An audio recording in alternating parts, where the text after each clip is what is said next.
Oh, baby, oh, baby, oh, baby. It is a football Friday here on the Morning Roast on 95.7 The Game. We'll talk some Niners and Patriots. We'll talk some Steve Kerr Dunleavy, who met with the media yesterday. But we're going to start in Oakland, California once again, and we're not going to start with football. We'll start with what took place yesterday at the Oakland Coliseum and what a scene it was. What a scene it was, and what a lasting image the fans put on out there at the Oakland Coliseum as the A's beat the Texas Rangers. But the game and the result felt secondary. It obviously was the last regular season game for now at the Oakland Coliseum and in Oakland, California for the Oakland Athletics. So we want to thank everybody who called in yesterday, who shared their memories. 888-957-9570 is the number. If you want to share what it was like to be at the Coliseum yesterday, was it a feel good? Did you feel good? Did you cry? We're going to get Brody Brazil on at about 8:30 here on the Morning Roast. And let's watch this post-game presser with, or the post-game show with Pip Roberts. And boy, they held it together. I don't know how they held it together, but it was one emotional show last night, or yesterday, I should say. So 888-957-9570 as we say good morning to everybody out there getting off the graveyard shift. It is a payday Friday / 50-cent Friday, so we're excited about that. Whenever you get money in the bank, it's always a good thing. But boy, what a scene yesterday, Shasky, at the Oakland Coliseum. Just a beautiful day in terms of the weather and the crowd and just the feel. I mean, I was glued to the television yesterday watching the pregame, which you referenced, the game itself, and the postgame. And, you know, Barry Zito doing the national anthem was a little out of left field. Yeah, I would say so. We could talk about that later on down the line. But all in all, it was just a really sad day on a variety of levels. And seeing a team get ripped out of an area, it just, you know, I look at these teams and we know the money, but like if there aren't fans, you know, you're not driving the money, right? And I know television is, well, if people aren't turning into television to watch, then these cable companies aren't going to pay for them. I mean, look around, you know, like Live Golf, for example. They can't get a television deal. You know why? Because no one watches. No one cares. There's no passion behind it. And clearly there's tons and tons of passion. And there's going to be a stat today that's going to go around. It's their first sellout in 5 years. It's like, well, yeah. When you dump on a fan base for 2.5 decades or more, what do you expect the consumer to do? Pick any kind of business out there. If you flip off your consumer and you kick them in the groin time and time again and slap them in the face, they're not going to come back and patronize your business. And so you got to meet them part ways. And it was sad. You know, it was really, really sad seeing so many people who clearly have so much family tradition, individual tradition, wrapped up into that day. And, you know, I know a lot of people, and I believe me, I know what Brody Brazil was talking about. He kind of references, he's like, you're waiting for this day to come. Like, I just want it to come so we can get through it. Because I did that with my dad's funeral. It's like, I just want it to get here, and I just want to move on and just get it over with. And then you're in the middle of it, and you almost don't want it to end.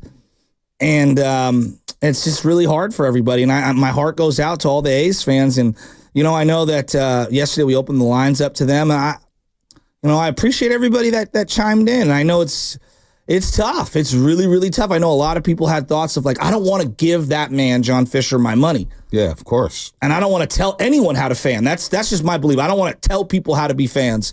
So people that decided to go, those that didn't, people that have boycotted, that's your prerogative as a fan. You choose what you want to do. And so it's just, it was heart-wrenching. I'm glad it went off with no issues. You know, or any things that they could point to and say, see, these fans are great. These fans are loyal and passionate, and they showed out yesterday. Here's the final call yesterday against Texas. Here's the 1-2, Jankowski to Schumann. And the ground ball will end things. A 3-2 win for the Oakland Athletics. One more win for the Oakland fans. A W on a day that everybody in the Bay needed one. Dallas Brayton, Jenny Kavanaugh, NBC Sports, California. Mason Miller after the game asked about the emotions of the day. It's probably the coolest moment of my life, baseball-wise, sorry. Yeah, it's pitching in front of a home stadium like this, all the emotion, you know, it's impossible to put it into words, and all you can do is really harness it and you go compete. You know, that's our task as a player is to give it 110% for each of these players and each of these fans. That's Mason Miller there. We'll play the Mark Kotze cut in just a second, but A's do win, and just seeing all those beautiful faces. But afterwards, after the game, it got really emotional and got sad because you see the kids there on the railings just glum, just emotionless, not knowing what to do, not knowing what to think, not knowing who to root for in the future. They got their gloves or they got their Aries hats. You see older fans crying. You see the split caps make an appearance. Can no longer wear the split cap anymore. That's a thing. It's a thing of the past. The Battle of the Bay. And so Oakland did put on. They showed up and they showed out all day long in the parking lot. With that, the Coliseum looked beautiful yesterday. Packed. I miss seeing the Coliseum packed. It was beautiful. The sun came out for them. It was a gorgeous day. Ricky Henderson and Dave Stewart throwing out the first pitch. You mentioned Barry Zito, which was a little odd, singing the national anthem, just a little. But it was all good to see him back in green and gold where he did win his Cy Young. So, and then Mark Kotsay. Can't say enough about Mark Kotsay. The A's, they were on track last season to be this season's White Sox. They were awful in the first 2 months of the season. I mean, I'm not going to lie to you. Me and my buddies in the group chat, I say, hey, look, I'm riding team runs against the A's every single game. So basically it was like a run line. Okay. So you bet on the team to score over 4.5 runs. And then it became 5.5 runs because the A's pitching was so bad. And I was just hammering it. Finally, I lost in one of the games where Texas scored 4 runs in the first inning. They just scored the rest of the way, and that was that. But Mark Kotsay, in this situation, to manage his team, knowing that we don't know where we're going to be playing in a year. We don't know where our home stadium is going to be. And to have this team play the way they've played post-All-Star break and have some bright young stars. Obviously, those players respond to Mark Kotsay. Mark Kotsay was the perfect dude for this job to navigate this situation. And I hope, whether it's in Sacramento, whether somewhere else, that he continues to manage a big league club because, boy, he kicked ass this year, Mark Kotsay, that is. Think about all the questions that he's had to field on a daily basis while the owner is non-existent in terms of publicly, right? And so, yeah, I mean, the guy was class personified. The worst part about Fisher, I don't think he's around privately. I think there's players who say they never met John Fisher. Ponte, I don't know. That guy, he's just, what a scumbag. He's honestly the worst owner we've ever seen in sports, right? Forget the Bay Area. Because that's hands down his. What Jerry Reinsdorf's doing with the White Sox is right out of Fisher's playbook. I mean, he's literally trying to replicate. No, you're right. I'm not saying you're wrong. I'm nodding my head and agree with you. And I think the screwed up thing is, again, like there's a connection to the Raiders situation because he is a part of why not the main reason, but he is a part of why the Raiders aren't here. That's a whole separate can of worms. Back to the Coliseum for just a second. Brent Rooker was being asked in the postgame. And he was like, why is this place so special? Why is it so unique to all the other places that you go? And he basically, and I'm paraphrasing here, but he basically said something to the effect of like, when you come to the game here, it's really all about baseball. There's really nothing else to do.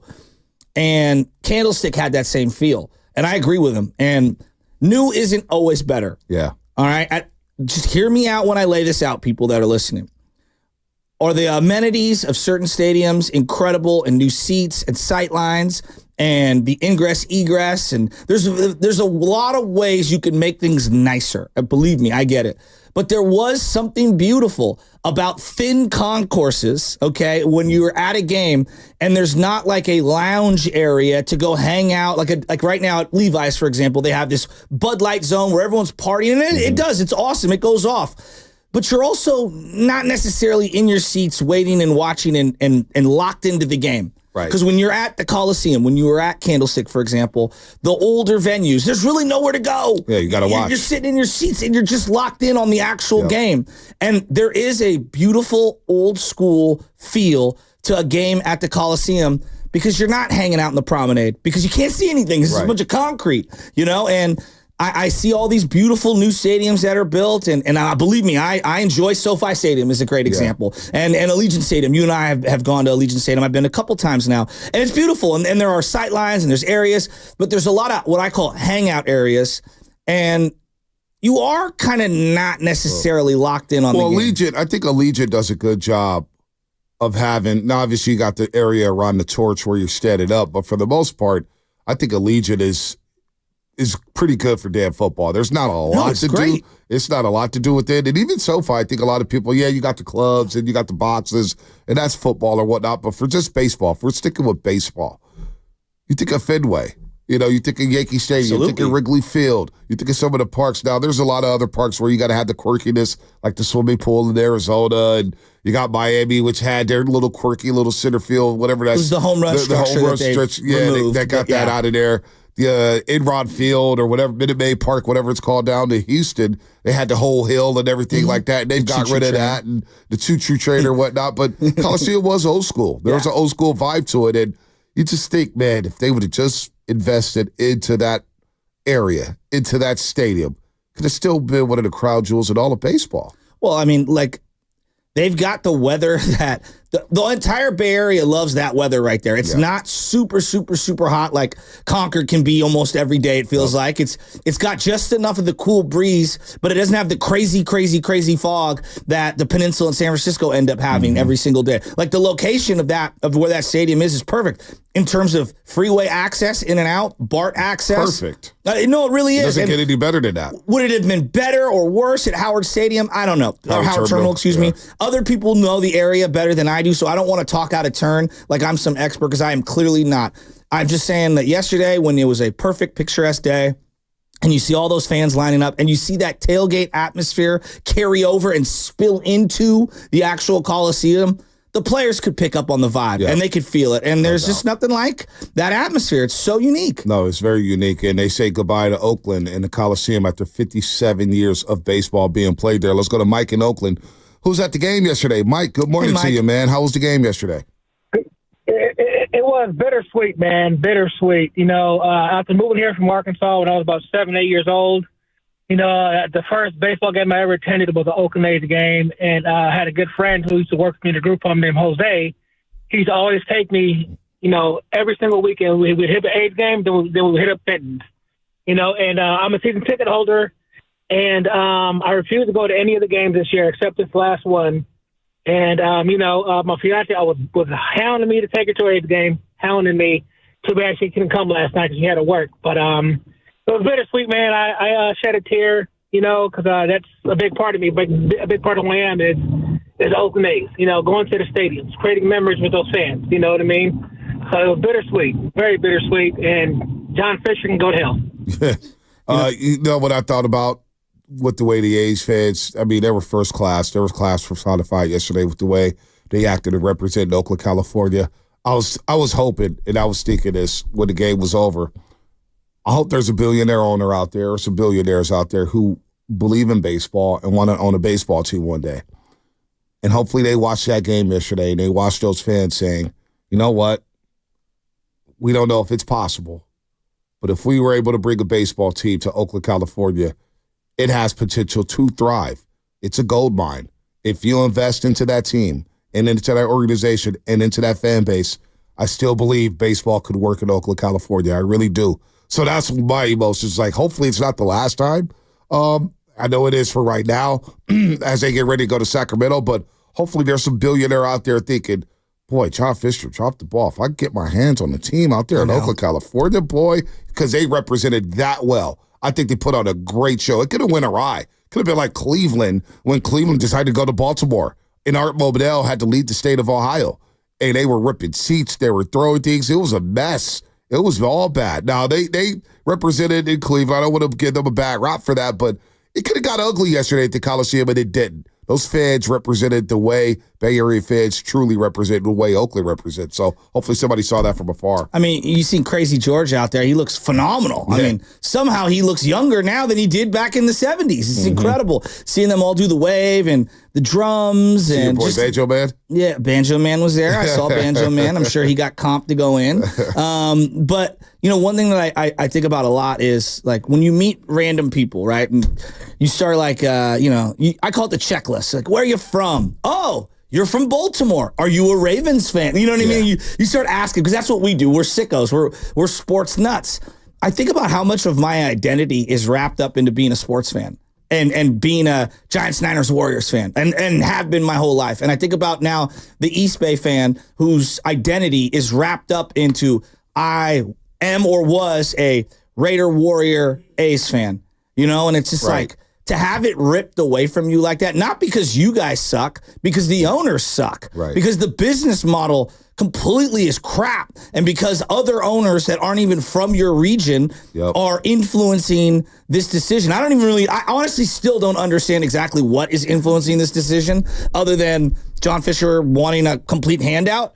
It's just, it's freaking sad, dude. Like, it really is sad. And all the people that their identity is being an A's fan, I don't know if they're going to continue being an A's fan.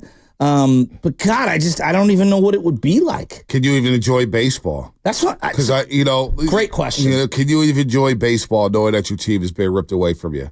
Knowing that when you look at the history books of baseball and you see the 3 straight championships in the 70s and you see the 89 championship and 3 straight World Series appearances and all the pennants and all the division championships and all the great players. Can you even follow this team? And can you even watch baseball anymore? Like, I don't know what A's fans are going to do moving forward. I don't know. You got to drive to Sacramento and represent that team? I don't know. Here's what I would say to you, Bees. I don't know, and I'm not going to tell someone what to do. I'm curious what they are going to do. Yeah, like Spadoni, nod your head because it looks like you're eating a slice of cake. I love you, buddy. I'm going to throw you under the bus here. It's all right. I eat M&Ms at 7:30 in the morning. Are you going to follow the team to Sacramento? Probably not. And by the way, happy birthday, Steiny, for this delicious cake, 60 years old. I'm so sorry I for will probably throwing you not under the be bus. going to Sacramento. It's just, if anything, I'll take Benny to Giants games because I'm not going to deprive him of watching baseball or anything. Like, he wants to go to a baseball game, I will take him to Giants games. God, that's okay. Like, I don't like, but that I'm okay with that. You like, are? Not having that common fandom, like we have that in other sports, which is fine. But like, just watching him watch baseball, and if he enjoys it, and he has a love for it. Like, that's all that matters to me as a parent, right? See a joy on his face. Does a certain part of you like feel a little hollow considering everything that's happened? Because you are a diehard. Trust me. Yeah, I'm texting you during Astros A's games about the broadcast. Well, Dallas was phenomenal yesterday. I love Dallas. Well, and I thought you get what I'm saying? it was You're a very diehard. difficult position to be in, whether you're Jenny Kavnar, whether you're Dallas Braden, whether you're Chris Carey. Yeah, it's very difficult. Brody Brazil? Yeah, I thought the broadcast was excellent. I thought they did as well as they could do under those circumstances all season long, whether it's Carey, whether it's Jenny Kavnar, whether it's Dallas Braden, whether it's Brody, whether it's Bitt, whether it's Shooty, whether it's Stu. I think everybody there at NBC Sports California and people behind the scenes as well. There are a lot of those people behind the scenes that work on those broadcasts, that get those broadcasts up and running. There's people who's been on that broadcast for over 30 years, 40 years. I thought they did an excellent job considering what the scenario was that was out there in the public eye, knowing that, hey, they're leaving. How do we skate around this all season long for 162? They did a phenomenal job in the booth. I mean, it's a slow death. Like, you might be out of a job, and you're just like, you got to, obviously hoping you're preparing for that, but it's just like, you're watching it throughout the season. Then, as Brody alluded to, it's like you want this to finally happen, but when it's happened, it's just like, how do you feel about it? And you never know until it happens. 100%. It's I heard Bip Roberts, and he's like, at 4 years old or whatever age he was, he walked into that Coliseum and was like, I want to be a baseball player. Yep. How many people themselves, me included, my dad, like when the first time I went to Candlestick is the exact same thing that I felt. And you want your child to have that same feeling, whether they become a grammar school baseball player or not. Like, you want them to have that lifelong connection like you have. Yeah, no doubt about that. So if you want to call in and share your experience about the game yesterday, go ahead and feel free to do that. Let's get into Niners and Patriots, though. Niners do have a game. They got to get right. Some guys have been at practice. Also heard from Steve Kerr and Mike Dunleavy yesterday. Steve Kerr feels refreshed, says some things that caught my eye. Oh, my God. Caught my ear as well, and I'm excited about basketball as well. Got a lot going on in the Bay Area right now. What the Giants are going to do with Farhad Zaidi. The 49ers getting back on track. The Warriors are going to Hawaii next week. Going to be a lot of good stuff happening here in the Bay Area over the next month. Plenty of content here. But we're going to take your calls, 888-957-9570. Your thoughts on the Patriots and Niners. Your thoughts on going to the A's game yesterday. That's all open. 888-957-9570 is the number. That's brought to you by Frontier Ford. The end of summer sales event is on at Frontier Ford on Stevens Creek in Santa Clara. Now's the time to get a great deal on the new Ford car, truck, or SUV. So stop by or visit frontierford.com for incredible savings and drive away in your dream Ford at Frontier Ford or frontierford.com.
hey, I got a lot of love for you too, as you know.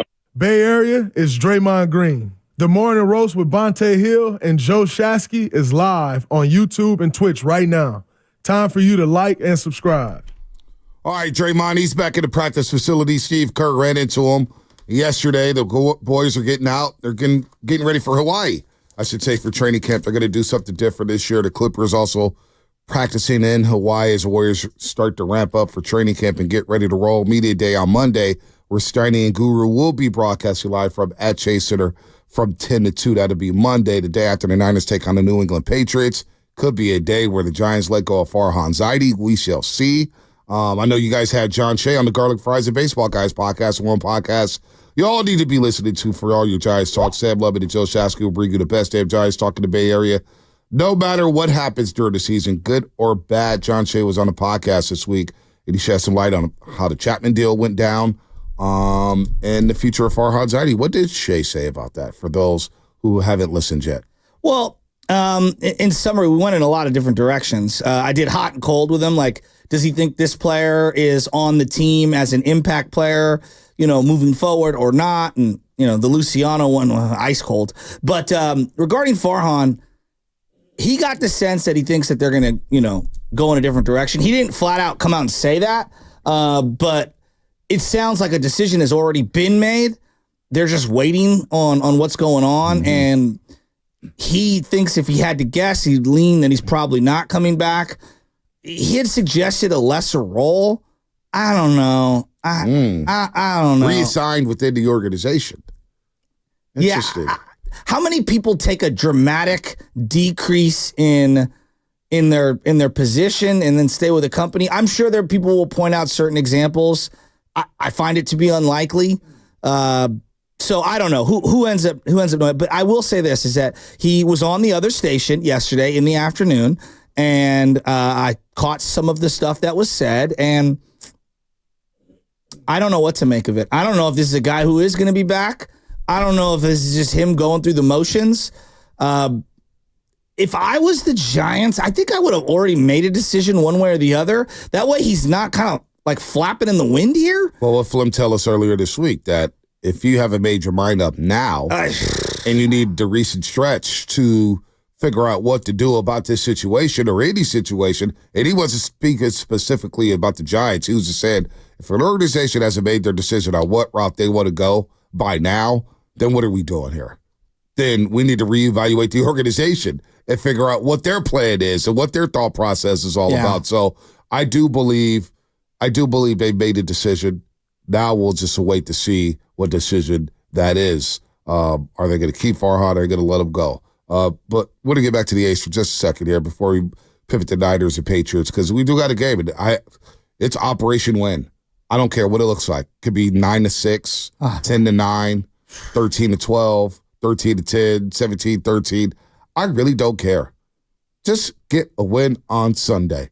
Get a win on Sunday. And so we'll get into the night. Just win. And the Patriots, they do run the ball well. We'll get to Greg Bedard out there in Boston who covers the Patriots. He'll break down who the Patriots are, what they do, how they play defense, Gerard Mayo, the shoes he's got to fill with Bill Belichick. We'll get to all that, though. But if you did experience a game yesterday at the Coliseum, 888-957-9570, the floor is yours. Before we get to Lubman, let's listen to Mark Conte address the crowd after the game, after the final game in Oakland, after 57 years of playing baseball at the Oakland Coliseum. Here's Mark Conte addressing the crowd after the final pitch. To share with all you how privileged and honor I feel today to stand on this field. It hit me last night. I know it's been hitting us, all of us, at different times. For me, it was after the game last night. I walked into this stadium. My amazing wife dragged me down onto this field, and we took it all in.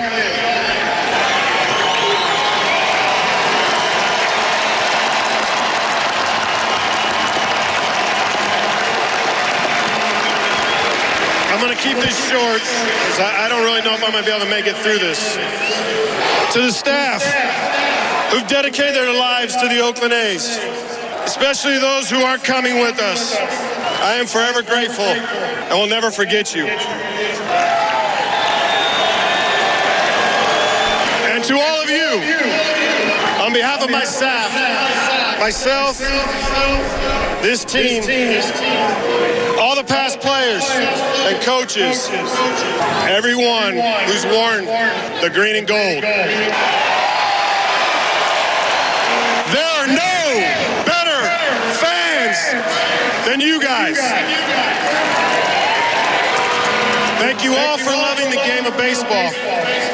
Thank you for your lifelong support of the Oakland A's.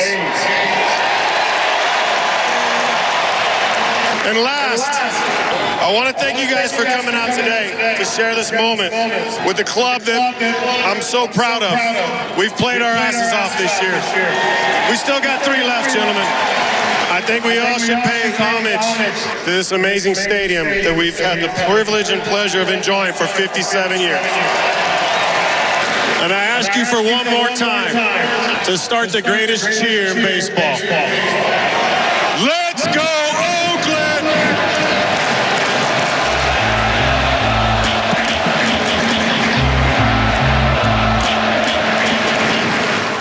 And that's Mark Kotsay yesterday, man. What a moment. What a time. You had to be there to see it, whether it was on television or at the Coliseum. But Kotsay did a hell of a job managing this club. You know, Brody Brazil was so spot on in the postgame show. He was talking about how, like, when you're a Giants fan or a Niner fan, like, you're talking about injuries or did we perform well or did we not perform well? That's the things we should be mad about. Exactly. Is what he was saying. Exactly. Like transactions and coaching decisions and not like, is my team going to be here? Right. And I was thinking about this because, you know, like the kid playing shortstop, his dad played in the bigs, and he's probably been practicing in the backyard his entire life. Brett Rooker, every guy on the team has been practicing their whole life to get to the bigs. Mark Kotsay spent his life in the bigs and then gets an opportunity to be a coach. He might not be a manager ever again. Yeah, hell of a player at Cal State Fullerton. I mean, honestly, a really underrated career. And then you look at it and you're saying to yourself, like, there's a lot to just deal with of just sticking in the bigs.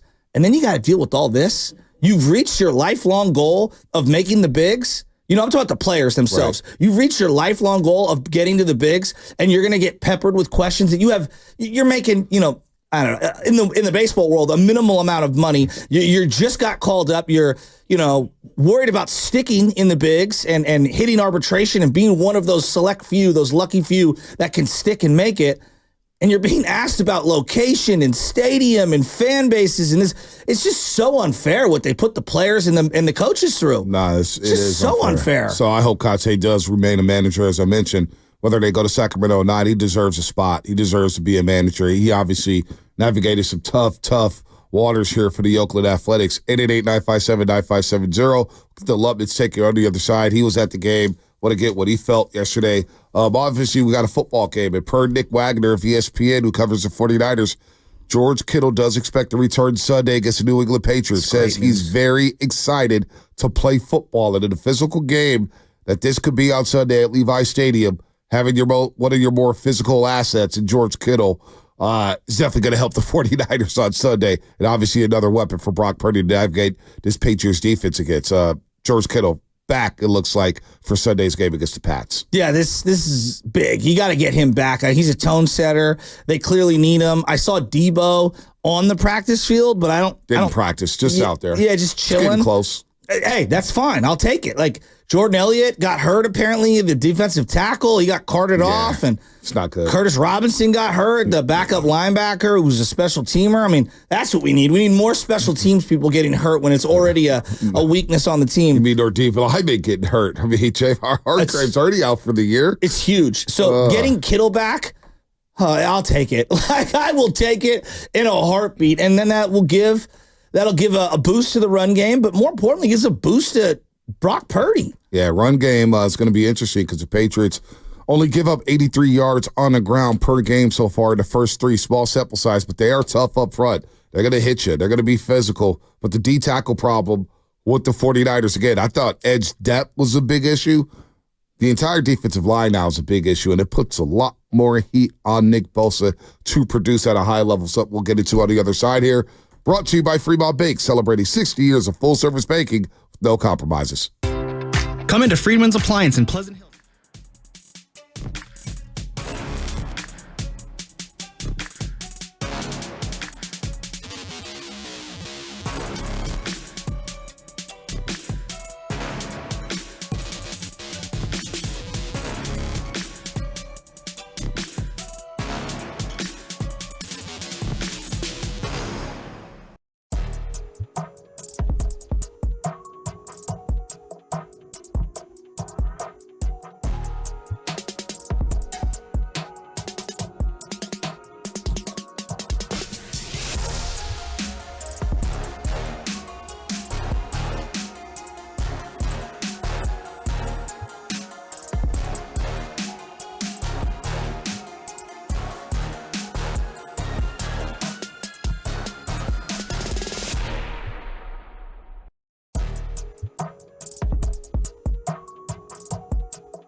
I'm a lifetime procrastinator. All right. Hey, check this out. This is San Leandro Mo, and you're listening to 95.7 The Game, the morning roast with Bonte and Shasta. This segment is sponsored by Golden State Lumber, serving the Bay Area for 3 generations. When you succeed, we succeed. Visit goldenstatelumber.com. Thank God it's Friday, and it's a payday Friday / 50-cent Friday. We all needed that money. Have you seen the South Park meme? And it's gone. Basically, credit card bills, family credit card bills, Montessori school bills. Rent due this next week. Rent due on Monday. We're going to get the alert about that. It's just over and over. Bills just don't stop. They just keep coming and coming and coming. So the Warriors are back in our lives, which means... Means what? TV Pate's back, baby. Let's go. Let's go. No, I'm excited. Money time it is. Money time indeed. And lack of sleep indeed, too. I miss that guy. You know. Jordan Poole. Yeah, don't I you? thought you meant TV, Bonte.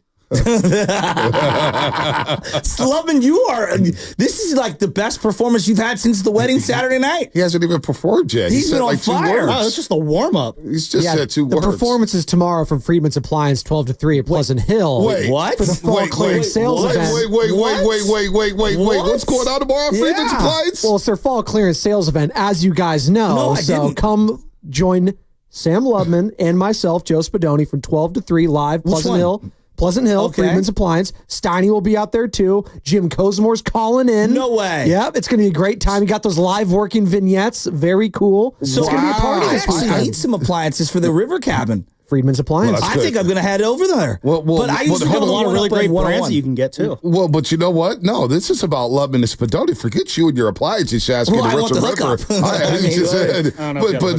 My boy Matt up there, Freedman's Appliance. Think he's still Matt? My boy Matt up there. You got to go meet him. We talked Warriors basketball, Niners football on the championship float one year the entire time. This guy was incredible.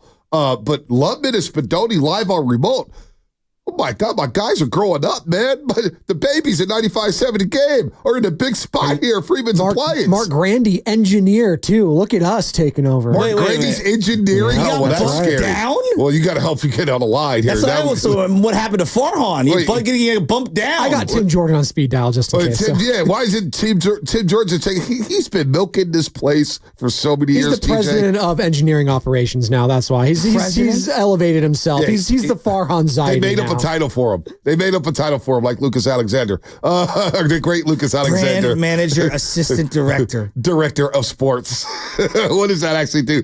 Hey, Bonte, you need me to get your credentials? I've seen him field a ground ball. He's not directing anything in sports. Well, he's director of sports, not director of ground But balls. Lubman and Spadoni live on remote. Lubman, make sure you pass the basketball, pass the rock. You know what I'm saying? It's just look. It's gonna be fun. It's gonna be fine. The locks. Mom's is coming out there. She's gonna see Mom's you. gonna stop by. Pops. I'm gonna see if Dad's around. See if he can stop by. The girlfriend. She's busy. She's got to furnish a new house. So. Oh, she got a new house. Yeah, no. Damn, you hit the jackpot. I know, man. I got my sugar mama. Damn. Got my sugar mama. You better hope she's asleep right now, man. Oh my God. You better She hope doesn't she's listen. asleep. Give me the Michael Irvin. Oh my God. Not only did Lubman go all the way Oh, my black because he God. ain't never went back after going black, but now he's got a sugar mama. What? Adam is too much for me. So now you're doing a show at Freedman's Appliance. Look, he's doing a show, Shasky, at Freedman's Appliance. Now you get to buy appliances for your girl. People want to know what time tomorrow. 12 to 3. But the fall clearance sales event is all weekend starting today. So there you go. Wow. I want to get like a new washer and dryer for the cabin, something that's durable, simple, easy. I can stuff into a closet, so I think I'm gonna have to go check that out. I thought you were thinking about wash and dry for your third house. Just what? Yeah, it was too easy. We're putting in some bedrooms downstairs in the basement. You can't get too many appliances because you need room for all the Christmas trees. You guys are killing me. The Friedmans already had a big sale that my boy Alex hooked me up on, and I got this big sliding glass door for the back of the house. I can't wait till it's done. Dude, I'm also going to be broke for the rest of my life. But other than that, we're good. I mean, that's already done. You're lucky you just don't have a daughter. You have a son. Because the daughter's quite expensive. Quite expensive. I know. Imagine having both. Yeah. Are you serious? That's why your boy is probably one and done in that department. I got my one. I'm good. Bonte, I'm the Will Avery of parenting. I've had enough. I've had enough. No, 12-3. I'm looking. My guys are live or remote at Freedman's Play. That's a big spot. That's a big spot. So I can't wait. Who's driving? Who's I'll probably be driving. You'll probably be driving. You'll be setting them up, throwing lobs of Lubman. Of course, dude. But I got to get his thoughts on Farhan Zaidi. Is this the last weekend of Farhan Zaidi with the San Francisco Giants? What was the buzz at the A's game? Did anyone have any feel? Because it was like a who's who of media out there, I'm assuming. Yeah, I mean, it was a lot of. I mean, the buzz was. I mean, there was a few people there who were just like, let's just get this over with. But there was a lot of just kind of like, it was like a happy sadness, if that makes any sense. Like it wasn't like a funeral atmosphere. Like I would say it was more of like a celebration of life, like a celebration of an era there where it's like, let's not be angry that this is happening. Let's be happy that we had so much great time, so many great times that took place before this day. But no, underneath the surface, there was like a simmering frustration, but that was definitely not the dominant, emotion. You're misinterpreting me. I meant out at the A's game. Was there murmurs of what's going on with Farhan? Oh, no. So I thought you asked me what the atmosphere was like at the game. I'm sorry. I misunderstood your question. My apologies. No, that's my fault. I maybe didn't phrase it properly. No, So you're that good. was just miscommunication on the football field. Miscommunication. I see Daniel Jones and Malik Neighbors. I thought you were going deep, but I threw it short. It was Nick Sorensen, Justin Jefferson. Yes, okay, gotcha. absolutely. There you go. Just a bunch of communications majors up George in here. Odom press man. We really Did didn't watch anyone the press man. in the media have any insight on Farhan's job status? No, Farhan Zaidi was in no way, shape, or form on anyone's mind yesterday in the Coliseum. Yesterday was a Farhan-free day, and it was very relaxing to not have to think about that for a day. And that's the other thing too. Farhan's cooked. I mean, why the hell would anybody be thinking about Farhan at the A's last game? The last thing on our he is a minds former Farhan Oakland Zaidi. A, Bonte. Come on, man. I'm not gonna think about all the former Oakland A's. There hasn't one A's fan has never claimed him. He's the guy that got Yoenis Cespedes. That was his claim to fame. Cespedes is not 38, by the way, is he, Joe? Yoenis Cespedes, 38 years old? There's not a chance in hell that man is 38. He looked 50. I saw that they had like a reunion and Cespedes showed up. I go, is that Yoenis Cespedes? He almost was unrecognizable. He was so old. I miss him, man. What? I miss Cespedes. No, he was amazing. But there's no way in hell he's only 38. I'm not even trying to be that guy. I'm just saying I just don't believe him. Dude, he was going to when the A's hit what did they say, 7 dudes to the All-Star game or something. And Cespedes is sitting there. And he's still learning English, and he's just sitting there, and they're just speaking English and asking everybody else questions. Cespedes was sitting there the whole time just smiling, I'm just chilling. And then he gets traded to Boston. It's like, what are you doing? I love Cespedes. He wasn't that tall. Dude, that throw. He's only 5'9", 5'10". He's jacked. Exactly. He's a straight brick house. Like, nobody believed Julio Franco at his age, right, for so many years. Bro, he played until he was 47. The age he said he was, 47, I swear he was 55. He started playing in the independent league. He started playing. Julio Franco 65 or something, right? He couldn't put the bat down. The guy is Julio Franco's an all-time legend. So Lubman, nobody's thinking about Farhan Zaidi at the A's game. I was just thinking that when you have all of the media converging on a place, that there'd be some gossip. Not really. No, not a whole lot. I don't know. Maybe I'm too worried. I am worried he's coming back. I'm going, okay, either they're allowing him to flap in the wind here with all these media hits, or what's going on here? Oh my gosh! A very interesting day on Monday. We're going to the final game at the Coliseum. A's, no laughing matter. And, oh, man, did you hear Farhan? Well, put your journalist cap on. I mean, no, this is the A's game. What are you talking about? Well, the Giants are back at Oracle Park tonight. Yeah, but, okay, what I'm saying is that all the people who cover, sports in the area, we're all converging in what, I don't know if you listen, but Tim Kawakami seems to be having a change of heart, like the television show. It sounds like he's hearing, feeling, or whatever, I don't want to put words in his mouth, that Farhan's probably on his way out the door. Probably. I just don't know what the holdup is. I want to get a jump on start looking. Well, I mean, what's 3 days, man? They couldn't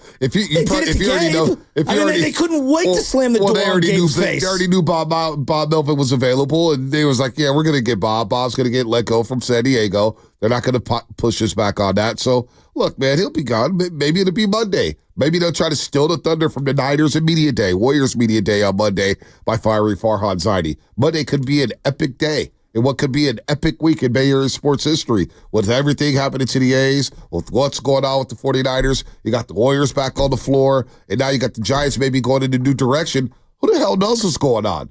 Who the hell knows if he's going to be back or not? I've wavered back and forth. I'm trying to stick to my guns here with the sources telling me, hey, they don't make the playoffs, he's gone. Well, they're eliminated. I don't know. I don't know if he's going to be gone or not. But they said the day after the season, I was told, remember I told you right after the deadline, the day after the season, if the Giants don't make the playoffs, he's as good as gone. Well, I'm thinking about like Monday, and I've been thinking about this all weekend. It's like Niners got the Patriots, and this version of the Patriots feels very ho-hum, right? Just in the sense of like drawing up fervor, right? And we can get into the Pats, but let's say the Niners just handle business and they take care of the Patriots, and Farhan does get released. Like that's I'll be interested to see what the tone is of everyone. But if the Niners lose to the Patriots, we're at Code Red. Now, I know Dante Whitner thinks we're already at Code Red, but I'm letting you know this right now. You're at Code Red too, huh? This is a must-win. If there ever was a must-win in a 17-game season, and I get it's long and whatever, like look at B. Can you go 1-3 and still make the playoffs? Absolutely. You go 1-3, you are I am eliminating you from the Super Bowl word. Well, you're not in the Super Bowl division right now. No, but like the Niners can't lose this game. And the reason why they can't lose this game is because, and I'm doing a Bonte here, and I don't like, it's week to week, the league is week to week. I get all that. Dude, just the schedule is too hard. The schedule's too hard to make up enough ground to where you're not limping into the playoffs. Well, the reality is you have to win this game. Give your order to Code Red. I think about losing back-to-back games. If they lose this one. Well, if they lose this one, that'd be a 3-game losing streak. That'd be back-to-back losses to the Rams, who had, and we couldn't name an offensive lineman, couldn't name a defensive player outside of the 2 D linemen from Florida State. That's it. I still don't think people can do that. And then losing to the Patriots would be all-time bad. Now, look, that spread is high, 10 points. And I'm not biting on that because New England, I'm not. I'm not. 10 points? 10 points. This Niner team deserves not to, no way do they deserve 10. It's up to 10.5. Is it up to 10.5? That's short money then. That's the gamblers betting early on the Niners. Maybe they do blow out the Patriots, but the Patriots have had they had a mini bye. They got destroyed by the New York Jets on Thursday Night Football. They've had a mini bye. They're 1-2. They played really competitive football the first 2 weeks. They're only giving up 83 yards on the ground in the first 3 games. I like Mayo as coach. I like Coach Mayo. He's not bad, but you look at their offense and their lack of playmakers. I mean, I also had a Ramondre Stevenson and Antonio Gibson. They got a guy, DeMario Douglas, who plays in the slot. Oh, I like him. I have him in fantasy. He's not bad. Of course. Couple points here, couple points there. Hey, KJ, your fantasy team must be doing bad if you got DeMario Douglas on that roster. Everybody's hurt. I don't know if you're paying attention to the league right now, but the whole league's hurt. Saquon Barkley, number one fantasy player right now. I feel good about that. If only the New York Giants did what I said that they should have done, which was, I don't know, keep their best player. By the way, the other part about the Saquon thing is, and just everybody telling me that running backs don't matter. I'm asking you, Bonte. I'm asking you. Forget it. I don't want to hear. What's better value? $37 million guaranteed for Saquon Barkley over 3 years, or any of these receiver contracts? Oh, I mean, Saquon Barkley. You know how I feel about running backs. Running backs do matter. I never jumped on that train about running backs not mattering. A really good running back is a difference maker. You're either dropping 7 in the box or you're dropping 8 in the box. But if you drop 8 in the box and I got a great running back and I have a great receiver to compliment him, well, I got action, buddy. I'm going to get first downs and touchdowns 100%. All day long. 100%. This would be a matchup nightmare. So, I think Saquon was done with them. Saquon, he's in Philadelphia. He's got all those weapons around him. Now, I know they're hurt, Devontae Smith and A.J. Brown, but boy, running backs do matter. CMC in the pass game. The Niners miss him in the passing game. I think there were 2 checkdowns this last week to Mason. To Mason, specifically. Yeah, Spinotti Marier, Josh Jacobs, Raiders. He's running hard in Green Bay, too. He's running hard. He looks incredible. I don't think Malik Willis wins those 2 games without Josh Jacobs. No, not at all. I mean, I think it's pretty simple sentence. I mean, Josh Jacobs is a problem. So, running backs do matter. Now, Jordan Mason's been really good in the run game. Isaac Guerrero, they're trying to work in there because, as Baldy said, and we did the math on the carries with Jordan Mason, can he last playing this style of football for an entire season? I mean, it's one thing with CMC, but he doesn't take the punishment. Jordan Mason is looking for trouble. He's looking for contact. I don't think they have any other choice. I've kind of come to this conclusion. I don't think they have any other choice but to run this poor young man into the ground. Like their season depends on it. I think they have. No, I'm dead serious. I'm not trying to be, heartless here when it comes to his overall health and all that. But I think he gives them their best chance to win. And I think because of the dire situation that they're in with the CMC injury, I think they have no other choice but to run him into the ground. And I honestly, I get it. And I'm not even going to crush them. Do you trust Isaac Guerrero right now? Not right now, but you better get him some touches. You better get him some touches. Hey, because it might be Guerrero time soon. Who knows what the hell happens with Jordan Mason? Jordan Mason's solid. He's really solid. But let's see Isaac Guerrero. Give him some more touches. Now, this is going to be a physical game, and the Patriots are going to be looking for that football. They got some playmakers on that defensive side of football. So we'll get to it with Greg Bedard. But Brandon Aiyuk, whenever he speaks this season, we're all going to be listening. Maybe hate listening. Maybe listening with vigor, right? Because Brandon Aiyuk held in and he got the bag or whatnot and drove people crazy, and I get all that. But Brandon Aiyuk yesterday, why maybe the Niners haven't clicked yet offensively when it comes to Brock Purdy and Brandon Aiyuk. Listen to Brandon Aiyuk in the locker room yesterday. The team's defense is playing you any different this season through 3 games? A little bit different. They just know what we want to do, what we like to do, me and Purdy especially. So how do you work through that? Practice today, trying to get in different spots, getting different looks. Yeah, working through that today. Does that open things up for other guys, you think? I think we all open stuff up for each other depending on where we're at, certain plays. That's Brandon Aiyuk there yesterday. Teams are playing differently when it comes to them. He did get 10 targets. You could say he dropped a couple. He's working himself back, but obviously he was part of the game plan last week. It's just, I think for a segment of people, they're going to look at what CeeDee Lamb's doing right now, and they're going to be like, this guy, dude, he was a no-show and showed up, and he's balling. What's going on with our guy? I get that, and he's just got to keep producing. Just go out there and just keep producing and keep doing what he's doing. If he's getting open on film, and for whatever reason the quarterback's not throwing it to him, that's all he can worry about. He can't appease everyone all the time. You got to just play your game and make plays as they come to you and try to make the most of them. There's no other option for him. CeeDee Lamb is special. He is one. Well, you made a big argument a couple years ago, I think it was last year, about the touches from a certain point on and how they were very comparable. Right. Just watching how Dallas uses CeeDee, it's very difficult to make the comparison because it feels like their offense is centered around CeeDee Lamb, and I don't think that Aiyuk's offense is centered around him. No doubt. They force feed CeeDee Lamb, and you look at the compliment wide receivers. Do you fear Brandon Cooks at this point? He's still got the speed, but nobody fears him. No. Ferguson's a solid tight end. What's the guy number 1? I actually like him. What was it, Torbert? Was it Tolbert? Tolbert. Was it Tolbert or Colbert? I actually like him. He's not nice. bad. He's not bad. As a 3. But I'm not their skill set and in their running back position. What are they doing in a run game? Getting stuff for behind the line of scrimmage. By the way, Jerry and Stephen Jones was doing their whole little media tour this week. They always go on 105.3 The Fan. They're always chopping it up. The fact that Jerry Jones he's unbelievable. But we didn't have the money to pay for Derrick Henry. Said they didn't have the money. And they're making all these excuses on why they didn't get Derrick Henry. And it's just, as a Niner fan, as a fan of football, I just know as long as Jerry Jones is running the show, I don't have to worry about the Dallas Cowboys when it comes to big games. Well, I think the Dallas game last night to me spoke to where the Niners are at, which is you just have to win. I don't care what it looks like. I don't care how ugly.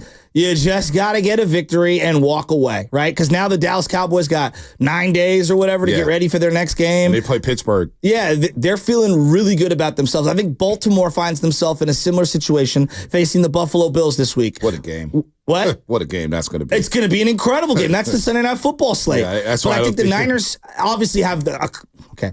In the realm of NFL, it's a cupcake opponent. I don't take anyone lightly in the NFL, period. I've already done that with the Vikings, and it egg all over my face. So they have got to stop the run, and they've got to heat up the quarterback. And this is a game where my premium players have to play like premium players. There's only so many of them on the field right now. Yeah, no, they got to pull out. But Aiyuk's got to be one of them. Now, he may be shadowed. He may be shadowed by Gonzalez, who's a damn good corner. Christian Gonzalez wears number 0 for the New England Patriots. He's nice. He's a damn good corner. He may shadow Brandon Aiyuk all game long. So does that mean more Jawan Jennings? Juwan Jennings showed that he can handle a full slate. He can handle a full load here when it comes to targets in the pass game. So I'm not mad at that. Jabril Peppers looks like he's going to be back playing in this game. I know he's banged up against the Jets. So Christian Gonzalez could shadow Brandon Aiyuk. So, look, I wouldn't freak out if Aiyuk doesn't have a great stat line. Just win the game. It is a must-win. You imagine coming to the studio on the Monday morning. I don't even want to put it out there. If they come in, and I already know what's going to happen on Monday, they could win. But if it's not sexy enough, I disagree. No. You disagree that there's going to be some cynics, some Niner fans that if they win 17-13 or 20-13. Okay, it's an ugly 20-13 without these weapons.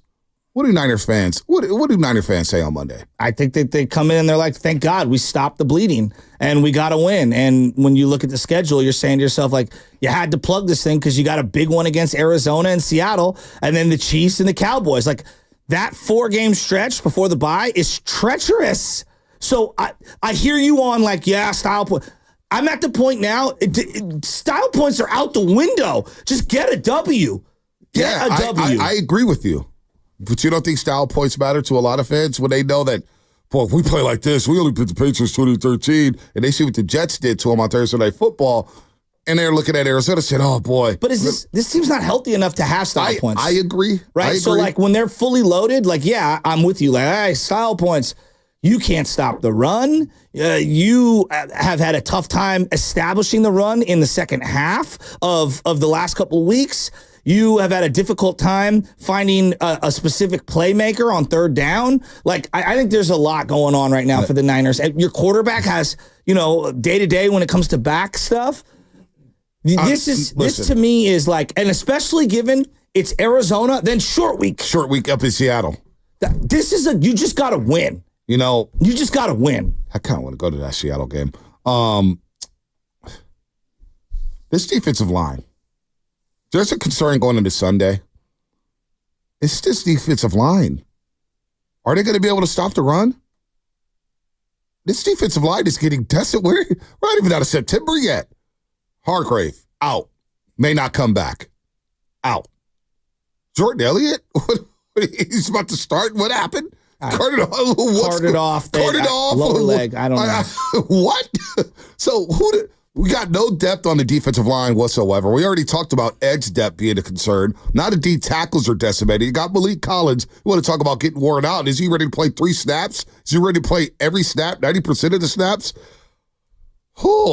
That's what I'm looking at, Chasky. That defensive line, how do they perform this Sunday? Bosa and Floyd. And I know Bosa way more than Floyd, but like those guys need to step up. They need to step up. All right. Chris B on YouTube says 31-10 is what he's expecting. Get right game for our boys. How can you say that? Well, he's like you, man. Beat Minnesota by 20 on the road. What? I mean, the Niners couldn't stop a nosebleed last week. Chris B said this team responds with criticism and backs her against the wall. 31-10. The teams that are doing really well right now are heating up the quarterback. The Vikings, top 5 in sacks, and there's lots of teams that are doing a great job up front. The hiding of what your actual defensive scheme is going to be on a given play, the way that they're disguising things, they're at an all-time high, and it feels like the Niners are almost like stuck in relic land from like 10 to 15 years ago. This is what we're in. We're going to let the quarterback know exactly what our defense is, and you just have at it. Good luck picking us apart. Oh, boy. 888-957-9570. Any concern over the Patriots? What is your key to the Patriots on Sunday? Here's where I will grant you. Operation Gotta Win. Go save it for the other side because we have to break. Shameless shoutouts coming up at 7:45. Line them up. A lot of great high school football games tonight. Sarah at SI. Think about going. You got Reardon to Sacred Heart tomorrow. You got the AAA full slate. Will I show up at Reardon? Will they let me into Reardon? Will they let me out to their field? No, they don't like me up there at Reardon. I'll be there. You can go with me. Even with my Sacred Heart Cathedral sweater? Can I walk in with that? Yeah? No? I got family on both sides. All right, there you go. Double dip. Maybe I'll wear a split hat. What's coming up in the game brought to you by Fremont Bank, celebrating 60 years of full-service banking with no compromises. Shameless shout out 745. And the key to a win on Sunday. How concerned are you with this defensive line? I want to hear from Niner fans on the other side here on the roast. Hey, it's Willard and Dibs for Safeway. Enjoy these.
Ella roasted every day on the morning roast with Bonte and Shasky on 95.7 The Game. Yay! All right, Turtle Pie, what is happening to Payday Friday here on The Roast? We got a great guest list coming up here, which I'll reveal in just a second, but I wanted to let everybody know, man, hey, this is my type of flow right here. Most wanted tickets in the Bay Area are here. It's Hip Hop Made the Bay, baby. Hip Hop Made the Bay, starring Too Short, Ja Rule, Bo Thugs, and DJ Quick, Friday, November 1st at the SAP Center. That's right, Ja Rule, Too Short, Bone Thugs, and DJ Quick. Where is Ja? It's going to be at SAP Center. That's where he's going to be. Tickets are selling fast. Get yours now at Ticketmaster.com. Our guest list, River Islands guest list, of course. Better visit the islands of River Islands, Lathrop, man. It's just unbelievable. Fastest growing city in California. Fourth largest, I think, in the country, if I'm not mistaken. Ask Matt Nahiga to get my fact checks right. I may have screwed that up. The fourth largest community that's coming up fastest? Fourth largest growing city. Get Matt Nahiga. Wow, dude. But the largest growing city, the quickest growing city in California, though. That's for sure. That's for sure. Got to look at my notes there. I just botched that. River Islands guest line, though. Greg Bernard, 8 o'clock. Covers the New England Patriots out there in Boston. Boston Journal. Brody Brazil, NBC Sports California, 8:30. And then Vern Glenn. Vern Glenn's going to join us at 9:20. And he can talk all things Bay Area as well. Vern Glenn's been making around. So 888-957-9570, man. We got to get turned up for this Niners game. It's a must win. Really quick, Ponte, sorry to interrupt. It's the fifth largest growing city in America right now, not the fourth. Fifth, so you're not close. the fourth. That was close, see?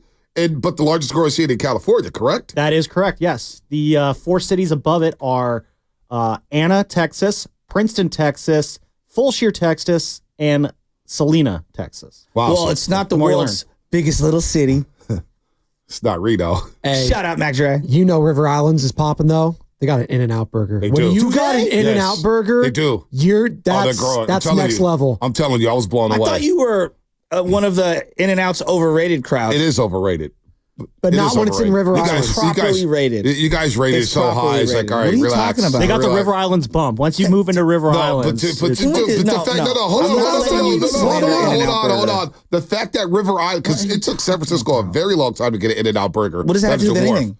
The fact that Lathrop has an In-N-Out burger tells you what they're talking about. Yeah, they're on the map. They're on the map, baby, in a big way. And so's In-N-Out. In-N-Out's delicious. It's fine. Does it take a little longer than I want? Absolutely. Every time. The quality for the price is undefeated. It's the best bang for the buck. It's not even close. Joe, one day you'll be taking little Benny to and from baseball games, and you're going to have 4 or 5 other kids in the car. For $50, everyone's stuffed. I don't care. Where can you go and get a car full of kids completely filled after a sporting event for $50? Chick-fil-A. And our girl, Susanna. Well, Chick-fil-A's excellent too. I put them in the same category. They're both excellent. Chick-fil-A is unbelievable. I love Chick-fil-A. Chick-fil-A is unbelievable. Oh my God! But I will not tolerate In-N-Out is overrated. It's properly rated. It's why won't you tolerate it? It takes a little longer than I like, but it's excellent. If I think it's overrated, why do you care? It's my opinion. I think Who says it's the greatest burger that ever lived? I just said it's a little the way we talk about it out here. It's like God's greatest. There's In-N-Out snobs who just think nothing. Oh my God, In-N-Out burger is just. It's okay. It's fine. It's a burger. The French fries are blah, blah. Oh, I would agree on the French fries, but you know what? When they're hot and they're piping, they're not bad. You get them crispy, you get them well done, and then you get them animal style. I mean, that might be a poll question because it seems like it's got everybody rolling on YouTube and Xfinity mobile text line. A lot of people say overrated. I mean, some people are saying about the Niners defense right now is a little overrated. Well, it's properly rated right now. No defensive line. The D line, it's beat up. What is overrated about it? This is where I want to break this down. What do you mean by overrated? Overrated is in what? The taste, the hype that everybody gives it, which is unreal. It's like oh my God, nothing can touch In-N-Out burger. No, there's burgers that can touch it. Chick-fil-A burgers can touch it. Whataburger ain't bad either. Whataburger's garbage. No, Whataburger's good. Whataburger's good. It is very, very good. Well, look, that's our poll question. Is In-N-Out overrated? And that's all. It's just a lot of hype, and I'm just like, it's okay, burger. It's all Chick-fil-A, you can't compare to Chick-fil-A also. It's way different. One's it's way different. Exactly. No doubt. And it's fried chicken, and it's delicious. They're in two different categories for me. In-N-Out is whatever. It's whatever. You go in there, you get it, whatever. It's the fries are. You like the French fries in In-N-Out? No, the double-double's immaculate. So is the shake. Right. The French fries, though, you got to What have. do they call it? A tuxedo shake or whatever? It's the black and white, the yellow. Probably. I get the Neapolitan. Neapolitan. Okay, I've had better. I've had better. That's all. What? I've had better. What is better? I told you Whataburger's better. I told you Chick-fil-A's better. Super Duper Burger's better. Super Duper's excellent, but it's a local chain. Yeah, but it's still better. So it's In-N-Out for a minute. Yeah, there you go. So maybe that's the next step for Super Duper Burger. But what's the next step for the Niners this weekend, though, guys? I don't know why he still wants to come down. If I think it's overrated, it's fine. I'd still go there and eat it. It's not like I don't eat the burger. Sometimes you got to make a quick stop on the freeway and have some In-N-Out burgers. What is going on here? I think if you The were in a French car, fries are just like, if you're in a ugh. car with people, you're like, "Hey guys, we're all starving. Let's go to an In-N-Out burger." No one's like, "No, it's overrated." I'm not. No. Let's go to Bob's Burgers over here on the side of the freeway. Everyone's like, "Hell yeah!" The whole car's like, "Let's do it." You know what? 510, you're right. I'm with you on this one. Thanks for the new mobile text on. I'm with 510. Five Guys is better. Okay, when you have to spend $20 for a burger, I'm out. Like again. Hey man, we live in California. I don't love Five Guys fries either. That's the thing with In-N-Out. As we put a bow on this conversation, it's the price point. Five Guys good. All right, The price point is the most important part of it. Price point's fine. But the fries, can we all? The fries are not good at In-N-Out, right? It's fine. I don't They're go to. okay. It's fine. They're The not burger. good. The The fries got to be good. The Well, fries. McDonald's has the best fries. I mean, the fries are not Right? good. Yeah, they're number one. Everyone has a different number one, and that's okay. But McDonald's fries are number one. I like the Chick-fil-A waffle fry. And Tyler, I didn't say Brock Purdy was better than Joe Burrow. I said he's playing better football than Joe Burrow. You got to listen to words, Tyler. In-N-Out of burger chain. You got to listen to the words, man. I said he was a more talented player, but Brock Purdy had been playing better football than Joe Burrow. And that's a fact. If Those you are have facts. one guy that you can magically say, you have to have a great game on Sunday, who is that player? It's Nick Bosa. I'm going to ride that gravy train all season long. 97. You have to dominate. You have to dominate this team. You have to start dominating and controlling the game and making them say, you know what? We can't run any plays to number 97 side. Okay. We can't run plays towards you. We can't pass the ball towards you. We can't roll out towards you. We can't run play action passes towards you. Nick Bosa has to dominate. He has to be all-time great on Sunday. And he's going to have to be all-time great every Sunday. We'll get to figure out who the offensive tackles are for the New England Patriots. But this is another game where Nick Bosa should be able to rack up some stats. I wonder how many people are in agreement with you on that. I'm going to go to Jordan Mason because I think if Jordan Mason has a monster game, that tells me the Niners are in control. We know they want to get to that magical 35 to 40 runs per game. So I'm going to go with Jordan Mason. I think he's been so underrated through the first three games, and I would love to see him finish the second half strong, unlike the last two games where it felt like I got away from the run and it got stymied a little. I'd like to see them have, I think Brock's going to have another good game. You know, I want to take the safeties as a combo, but that's taking two players, so I'm going to go with Jordan Mason. The safeties do have to be better. Right? But the philosophy, are they going to switch their philosophy up? Will there be some lineup changes on this 49ers defense, like Devondre Campbell? Did you hear what he said this week? No, I have not. Oh, they asked him, no, he talked. Oh, you didn't hear this? No, I didn't. And I'm paraphrasing. It was something to the effect of like, I was surprised that they tried other people at my spot. It's like, what? Wait, what? You were surprised? Wait, with the 49ers? Yeah. Wait, he was surprised that other players were getting reps in his spot? Yeah, during the game. Let me find it. I sent it to the group thread. Oh, he was surprised? Yeah, he was surprised. Well, I'm surprised to see you in pass coverage. I mean, Devondre Campbell's got to get better. Like, here it is. Teams are going to start identifying number 59 to start picking on him. It's like basketball, right? It's just like basketball. When you get to pick and roll switch, you're like, we're looking for the weakness. Read the quote. Please do it. Eric Branch. I spoke with 49er linebacker Devondre Campbell, who was surprised to share snaps on Sunday. Quote, unquote. It was kind of sprung on me. Surprised. And then I the Homer Simpson meme, surprised. Oh, boy. Devondre, love you, pal. Dude, I don't love you. But he looked up on that pass interference afterwards. He knew. They threw 3 flags in that vicinity. It was like, damn. Somebody wants to hear me about the Jack in the Box story. Let me hear your best story about Jack in the Box. I got those stories. I got a story from Greg Cosell, though, who joined Willard and Dibbs And he says the Niners may have to change their defensive line philosophy without Javon Hargrave. I think the thought was that they have a really good pass rush D line. And if you feel you can rush the quarterback with 4 and impact the quarterback, then you want to rush with 4 because that gives you 7 in coverage. That's the way a lot of coaches think. Now, not every coach does. Now you're getting into a philosophy, and there's no right or wrong about philosophy. Philosophy is often based on your personnel. And I'm sure they thought that they could create meaningful pressure on quarterbacks in those critical high leverage situations, third downs, important plays in games. But now with Hargrave gone, and I assume for the year, they may have to reassess that. And we'll see if they do or they don't. But I would imagine that that's a conversation they're having this week, because Hargrave's a very, very good inside pass rusher. He was a really strong bull rusher who drove offensive guards and centers back into the pocket. They don't have that guy now. So now we'll see if they feel that they have to turn up the heat and create some more pressure with blitz concepts. So now we'll wait and see. But the mere fact that they have a low rate of blitz does not automatically mean it's wrong.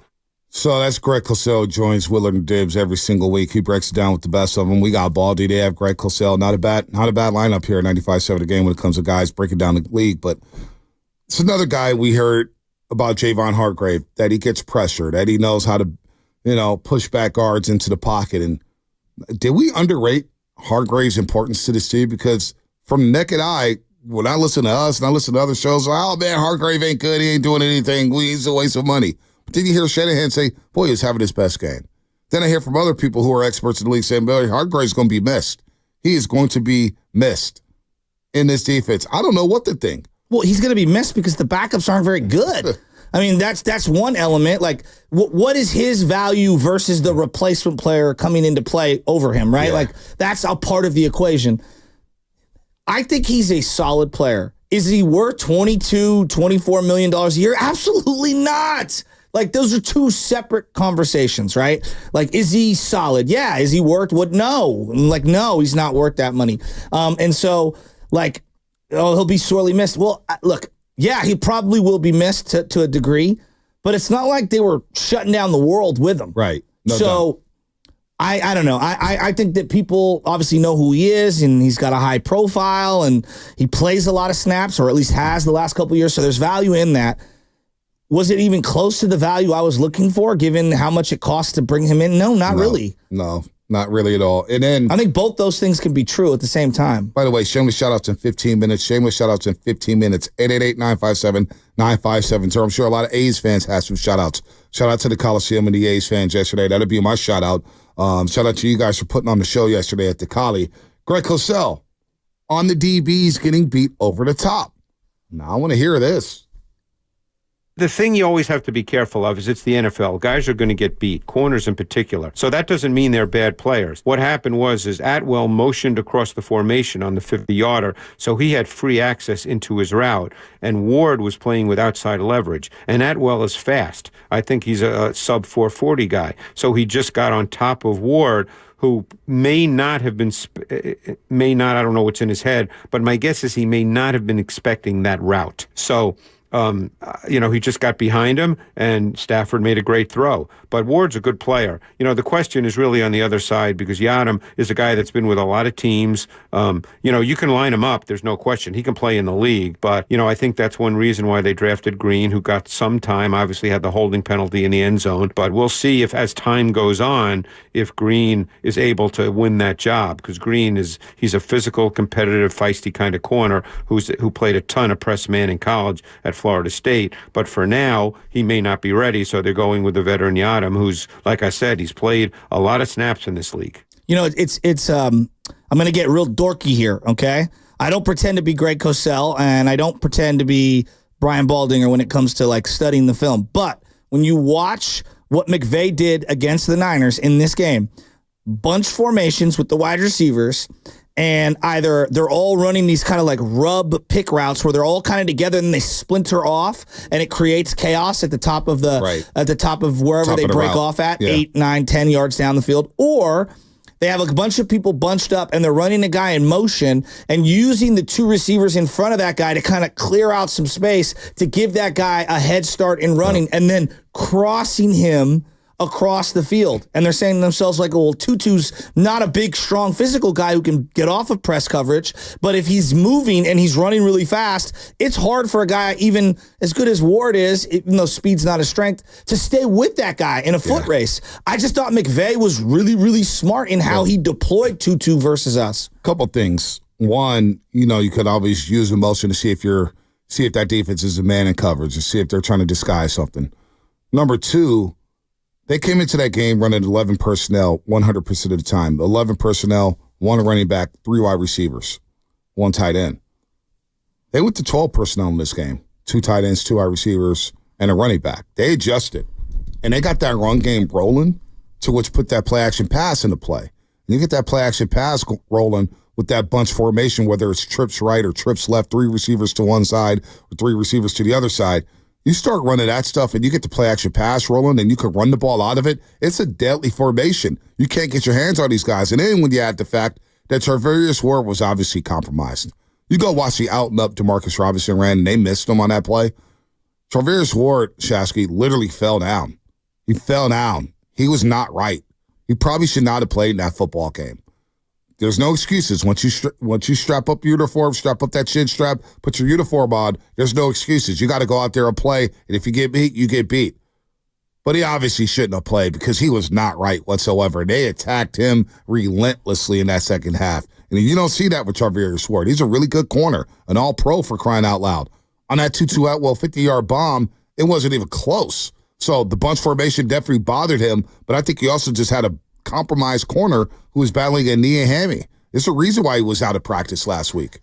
I think the 50-yard bomb is obviously like a big play. They did it on third down a bunch of times, and then they isolated our safeties in one-on-ones in the passing game, and that's not necessarily a strength. Well, not only that, Hufanga's first game back, I think the speed at the safety spot is much as I love Tig Brown and Hufanga and especially Hufanga's ability to be a ball hawk. I don't think we're as athletic off at the safety spot. You don't have that ball hawk free safety that I'm looking for. I need one. And right now, I don't know if you can get through the season with just Tig Brown and Hufanga playing free safety. Now, I know they may run 3 safety highs at some point, but right now the safety spot is a problem. Well, they've been getting picked on. And Tig Brown got picked on at times in that game, too. Are they projecting Malik Mustafa to be a free safety? You would think You would think he would be a strong safety. Yeah, that's what I would think. I don't know, man. That's just what they like. It's the kind of safeties that they like. I want a true free safety. Yeah. I want a true free safety. He's going to play the deep third of the field. He's going to play over the top. He's a ball hawk. He has speed. Like, you just look at the athleticism. Now, Justin Jefferson's a special player. But, I mean, look at what he did to Tig Brown and Odom on that 97-yard touchdown. Then you think about Tutu Atwell. And now you got this Douglas kid coming in from New England, and not to mention Marvin Harrison next weekend, Jackson Smith and Jigba and DK Metcalf the week after, and I could keep going with the Kansas City Chiefs and then CeeDee Lamb and the Cowboys. They got to fix this in a heartbeat. If you don't have a pass rush and you can't stop the run, your DBs are going to get cooked. Well, and that means your defense is not going to be good. Stopping the run is like paramount, especially against Stevenson. Like, I think he's a big-time back. And he plays on a team where I don't think they get to highlight him as well as that he could on another team. I think he's a big player, and I think they're going to have to stop him, and they're going to probably mix up going inside and to the outside. The outside linebackers need to step up. What are they going to make a personnel change there? Do they even have one in the holster? Is D. Winter's going to be healthy? Well, do you make that switch with Campbell? When's that coming? Campbell's not good. It's just not. I don't know what you want me to say. I mean, like, it's just he's not good. Nick Sorensen spoke yesterday, defensive coordinator for the 49ers.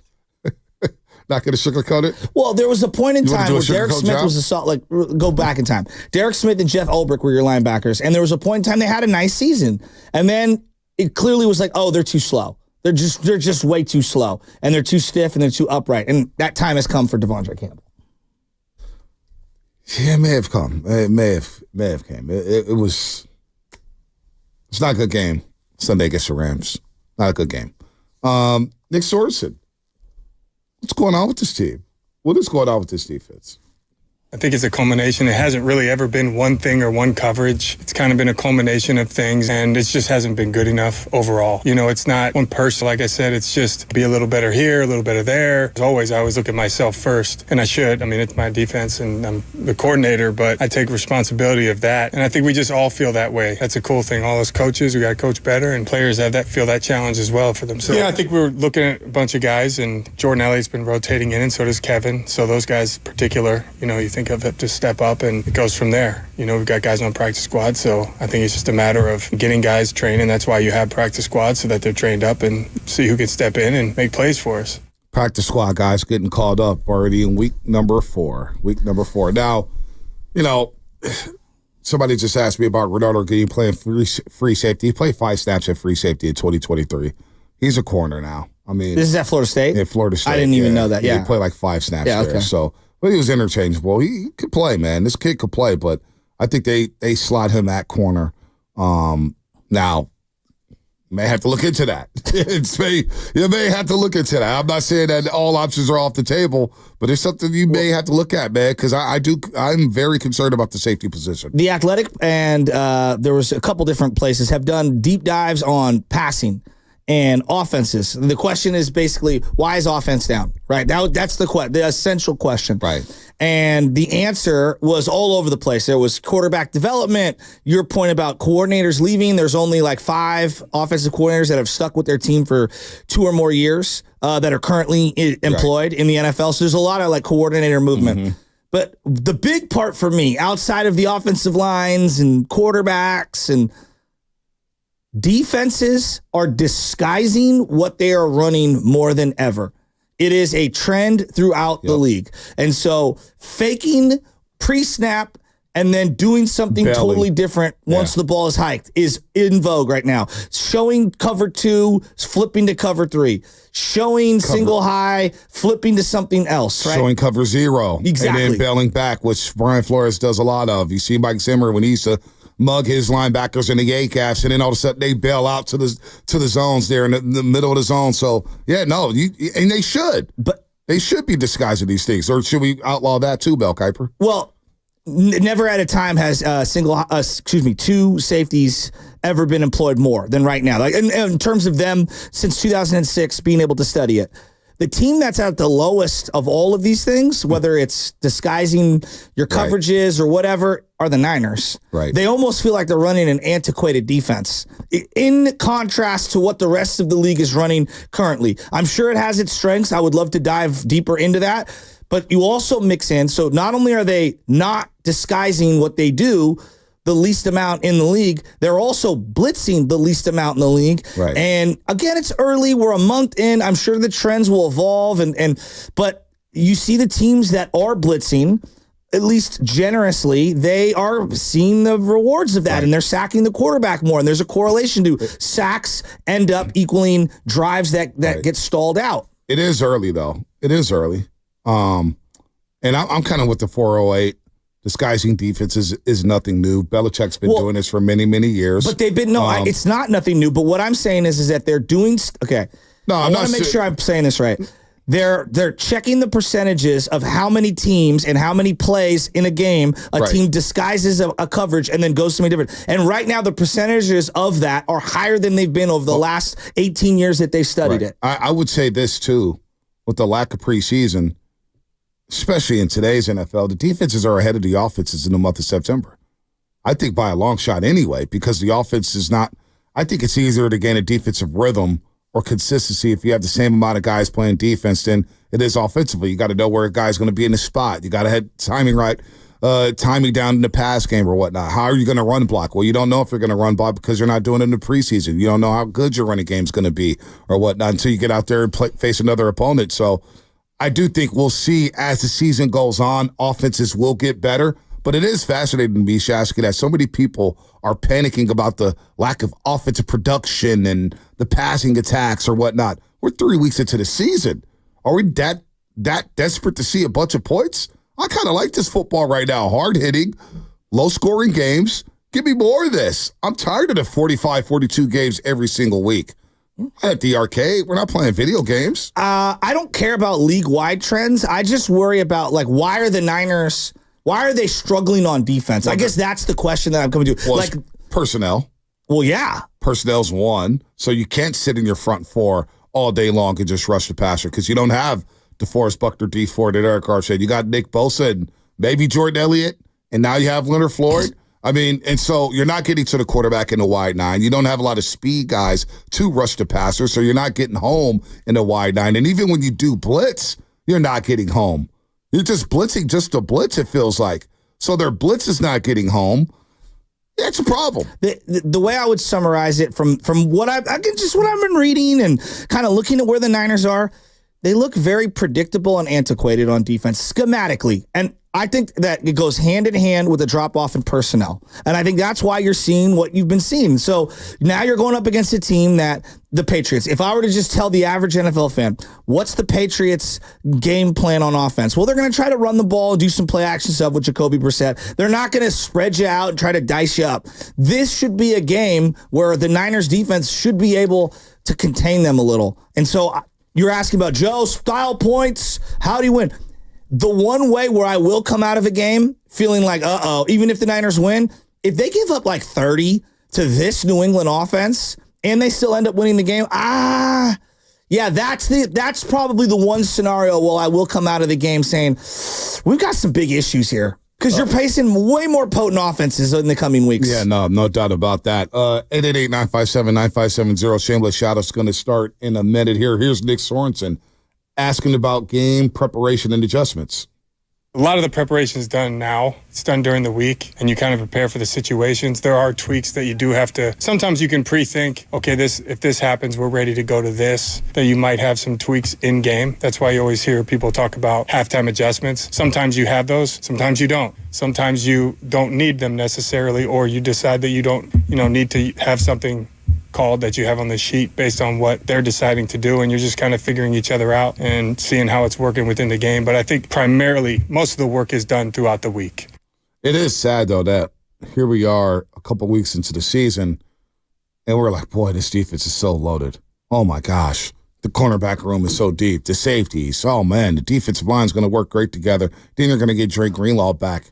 And now we're talking about personnel. Now we're talking about predictability. Now we're talking about whether or not this system is outdated or whatnot. And a lot of people have been clamoring for a scheme change for a couple of years now when it comes to the wide nine and the 4-3 system. But to the disguising point and having creative blitzes, you do have Fred Warner, who I do believe could be a very good blitzer. But you need Fred Warner in a pass coverage. I was just going to say, you can't take him out of the middle of the field. So now that makes the loss to Dre Greenlaw even bigger. So how do you generate pressure without blitzing? Can you do it with the personnel that you have right now? Leonard Floyd has got to step up. There's no doubt about that. Let me ask you about that. Like, I headed into this season thinking that Leonard Floyd was going to be an upgrade over, Randy Gregory, Chase Young, whatever else they had there last year. It's been the same.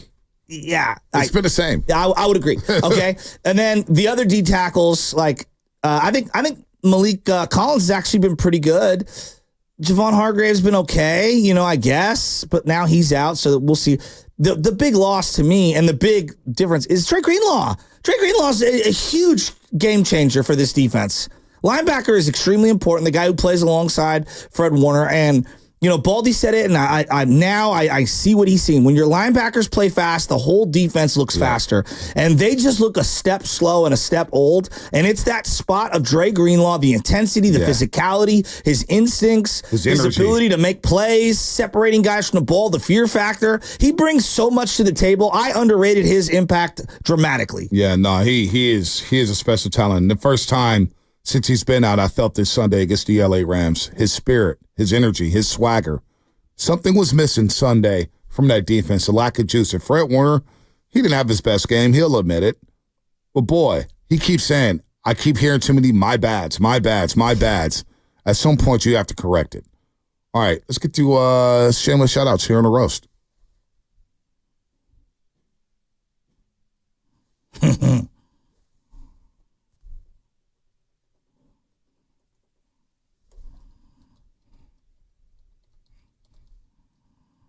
How do you like that, Mr. Bonte?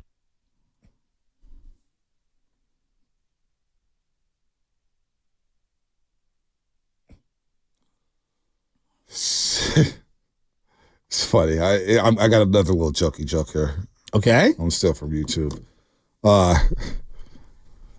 Who drank my beer? Where's the Niner gear, Shasky? Jerk game off today, homie. And let me say this. I'm taking my grandfather out to lunch. No. Hold on. You don't have to explain yourself. I am. But I was going to make a jokey joke. Because when they lost to Minnesota, you were down so bad you came in the next day wearing Giants gear. Okay. Niners need a win, so Shasky can wear a Niner hat for crying out loud. Am I supposed to dress in costume every day? Where's Papa? How's Papa Shasky? I'm going to take him out, and I'll give a shout out to Grandpa. Almost 90 years old. Grandpa and me and Michelle and the little guy, we're all going to go out to lunch today. We're going to have a great time. Love you, Grandpa. You got to go take out the older people in your life that mean a lot to you. I love that. Take the time to do it while they're here and they're cognizant and all that whatnot. But I have some shout outs. Let's start here. You said tonight SI versus Sarah. Shout out to the Green Door too, right? Why you gotta do that? Well, He's a 90-year-old man. Leave him alone. What I do? Just stop. No, it's not fair. Somewhere Uncle Matt's going, Bonte. I got a text. Somebody said, "Hey man, I read Papa Shasky." I said, "Where?" Stop. And they're like, I said, "Oh man, come on! I love him even more now." Why do you guys got to do that? I love him even more now. Ain't nothing wrong with a little legal marijuana. in California. What's wrong? Leave Grandpa alone. Ain't nothing wrong with a little smoke, little puff pass. All right. Grandpa sounds really cool. Yeah, I want to hang out with him more. Oh my God, you guys are killing me. All right, shout out tonight. You said 7 o'clock. I'm going to try to be out there, Sarah. Sarah's SI. At SI. Lights under the lights. Under the lights. That'll be beautiful. Bring a coat. Because it'll be foggy. Be very cold. And then tomorrow I'm going to be out there, Reardon, Sacred Heart, a battle in the city. It's going to be awesome on the new turf field. It's been there a couple of years. It's kind of like it's going to be who's who. JP Money might be joining me at some point tomorrow. No, I'm definitely not going then. He thinks he's the governor of Sacred Heart. Oh, he went to Sacred Heart? Of course he did. His dad's like on the board. You like shake his dad's hand when you graduate. Wow. Shout out Uncle Jeff, smartest man I know. Wow. No one. So he went. Oh boy, God, that says a lot about JP Money. I was thinking about it because, my barber's the offensive coordinator at Sacred Heart Cathedral, Pat Holmes. What up? Coach Evans. I ran into them at the Sarah St. John Bosco game a couple weeks ago at Sarah High School. I was thinking about going out there to Reardon tomorrow. Now, one, I know we got some funk with Reardon, or I do got some funk with Reardon. There's no funk. They love me at Reardon. You walk in with me, you're fine. Oh, I'll walk in by myself. I think I'm fine anywhere. Okay. That's an ego. That's a terrible take by me. Yeah, I shouldn't be that egotistical. But it is true. I could dial up the phone. Hey, I'm coming through tomorrow. Shout out Caesar. So I'm going in with Sacred Heart. I'm even thinking about giving Sacred Heart a pep talk to win that game. I have some more shout outs. Shout out. Wait, you got more shout outs? Yeah, 13U inviting Bonte Hill into the fantasy football draft. And not only did Bonte join it with Bernardo and Lath and Liam and Charlie, Bonte was in the chat talking smack during the draft. Yeah. You know how much these kids were so happy? Now, I want you to now tell them what you're going to do to them in this league. Oh, I'm going to destroy you guys. You guys are all playing for second place. I thought you weren't adding any more new leagues. I thought I wasn't either. Wait, you skimping on 95.7? You're going to hang out with these little kids? What gives? I had to do it for the kids. Oh, man. please. I had to do it for the kids. You don't want the smoke. No, I would have. You guys are not on my. I play fantasy football, Guru. It's not on my level. Steiny, come on, man. Steiny was in the championship last year. Was he? Auto draft. Maybe I should get back in that league. It sounds like a money grab. It sounds like some quick cheddar. I could use that. But no, these little kids, I do it for the kids, man. I love the kids. God. I love the kids. So I'm not going to sugarcoat it. You can sit here and do a sugarcoat job. Our boy Charlie, who likes to hit the gritty in the outfield to do the bow and arrow, my team name in that league is Charlie's Gritty. And we was talking while I was giving baby Chaz a bath. That's why my picks went out a little too long. I forget, I think I'm on the clock while I'm washing her booty in the bathtub. Bonte did get the highest or second highest rated. Oh, I got an A? Draft, yeah. Yeah, I got an A. I don't like those. Usually a kiss of death. Yeah, it is a kiss of death. Because on my other leagues, I got C's, and I'm 3-0 in one league. Yeah. I'm 2-1 in one league with 2 high scores. I'm 2-1 in another league. Regardless, this is what we're going to do. We're going to do a 15 and under fantasy draft in baseball and in basketball for all the kid listeners of the roast. We're not letting adults in. I can't do basketball. Why not? Too connected to the NBA, no gambling, no fantasy sports. Me and Sam and Spadoni will do one on your behalf. All right, thank you. All right, let's go out to the lines. Can I give a shout out? You just gave 10 shout outs. Love it. You got a shout out? Well, yeah. I mean, it's a Hurricanes game day. We're taking on Virginia Tech today, so shout out to my Miami Hurricanes. 4-0, a chance to go to 5-0, 19.5-point favorite at home. Beamer ball. I just got 3 words to say to you, Mario. When the time comes, knee the ball. Don't try and get fancy. Don't try and run the score up. Just take a knee. End the game. Let's all go home and enjoy our Friday night. Be careful when you say take a knee. Jerry Jones take a knee. You do okay, all right. Take a knee in the football sense. Victory formation. Have your quarterback snap the ball. Get down on one knee. Run the clock out. Don't do something stupid. You just got to Tim Tebow it. Yeah, did I tell you the story when the Cowboys destroyed the Niners at Levi's? I went down to the Cowboys presser. Jerry Jones was holding court. So I go, it was during the time of the take a knee era and whatnot. I go, Jerry, did you and Jet York discuss anything about the national anthem, maybe taking a knee or whatnot? He goes, no, we didn't. And he gave me a wink. He winked at and you? He winked at me and moved on so quick. I was like, damn, he sunned me. He winked at me. We didn't. Could you smell the Johnny Walker blue on him? No, he was feeling good. They won like 40-10 that night. That was the game Zeke went wild. He went crazy. They played Eric Reed at middle linebacker. Great time at Levi's. Well, Spadoni, I'm going to shout out my In-N-Out Burger order because shout out In-N-Out Burger. When I think of burgers and quality with price, I think of In-N-Out Burger. Hi, I'm Joe Spadoni, and I order a 3x3 animal style. Add the raw onions on top of the caramelized onions, Joe Shasky. You add chopped chilies in there as well. And can I add a well-done fry, animal style, and a Neapolitan shake? Wow. There you go. It's like 2,000 carbs. So worth it. Good for you. It's the best. No wonder you can't run sprints right now, man. It's terrible. You still run? Well, I do the treadmill. I do the treadmill 12-3 for 30. There you go. I swim. 12 incline, 3 pace, 30 minutes. I'm going to shout out A's fans. By the way, somebody's saying Ritter by Hey, Shaker Hart. Somebody just texted and said Ritter's going to win and they're going to be running the clock in the second half. I don't know. Well, let's let it play out. I hope it's a great game. How about this?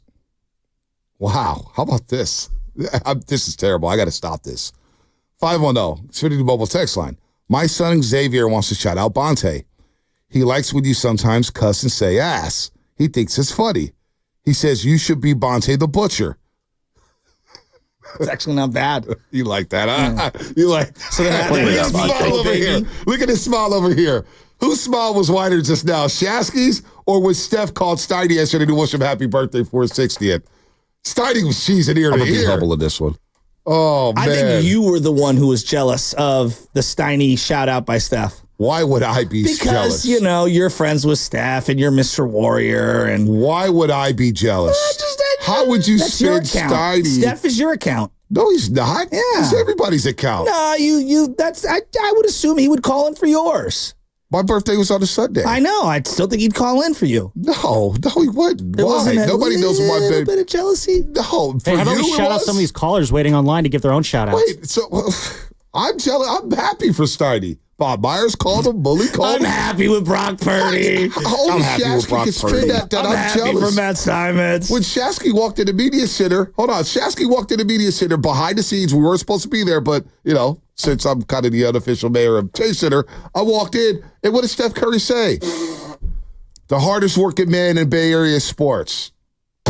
Steph said that. That's all I need. I don't need no birthday shout out. Don't listen to him. He's trying to be Littlefinger a la Game of Thrones. He's trying to stir some stuff up. He's the jealous one. Dissension amongst the ranks. He's the jealous one. We know insecurity speaks loud. Let's go Mike in Redwood City. Hey, Mike. Hey, guys. How you doing today? Happy Friday. I got, let's see, the Swingin' A's. I got a shout out. I was born in 1965.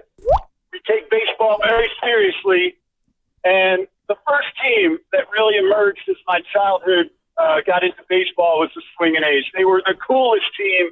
My mind's getting a little foggy. I'm forgetting things, but one thing I'll never forget. I will never forget Catfish, Reggie, Campy, Bill North, Dick Green, Darryl Knowles, Raleigh Fingers, Gene Tennis, Sal Bando. The list goes on and on and on. I'm getting emotional. I miss my A's. Good shout out, Mike. Let's get to Jack and Tiburon. Jack, what's happening? What's going on, guys? Can you hear me? Yep. Hello. I got 2 quick shout outs today. My first shout out is to my beautiful girlfriend. It's our 1-year anniversary today, and I'm so happy I'm with her. Young love. Love that. Puppy love, baby. Nothing like puppy love. Shout out Holy Angels 5th grade volleyball team. Go get them tomorrow. Oh, shout out to the Skyline Titans. There we at go. home against Irvington. We got to go injury report. Then we'll get the Duke and Jason on the other Club side. Pink Soccer 3-0. We'll continue to shout out to the other side. We'll give people time. We went a little on there.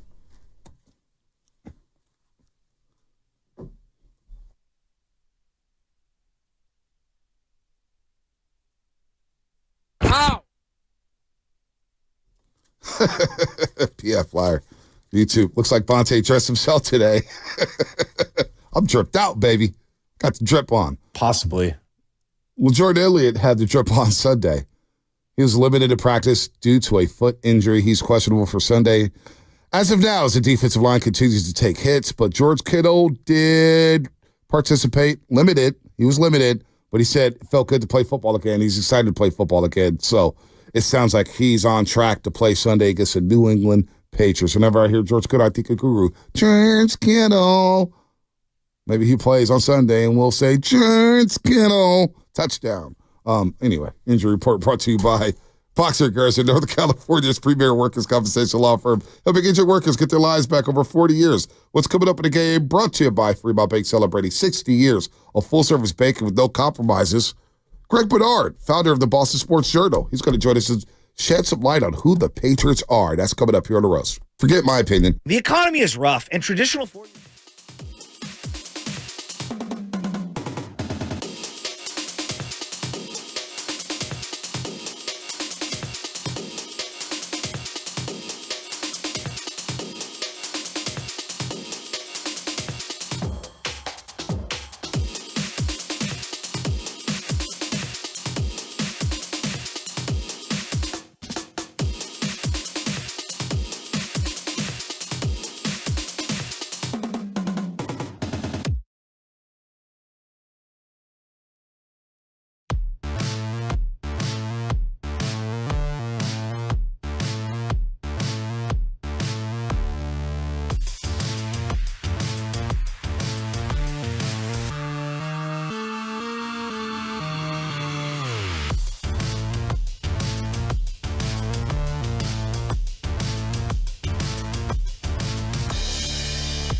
Oh,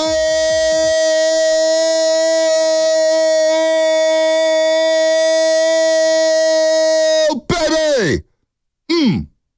How you like them apples? Shout out to all my overnight dancers, all my cops, all my highway patrol officers, all my janitors, truck drivers. Yesterday's Thursday night. I think business was booming. Business was booming. People made a lot of money last night. A lot of money.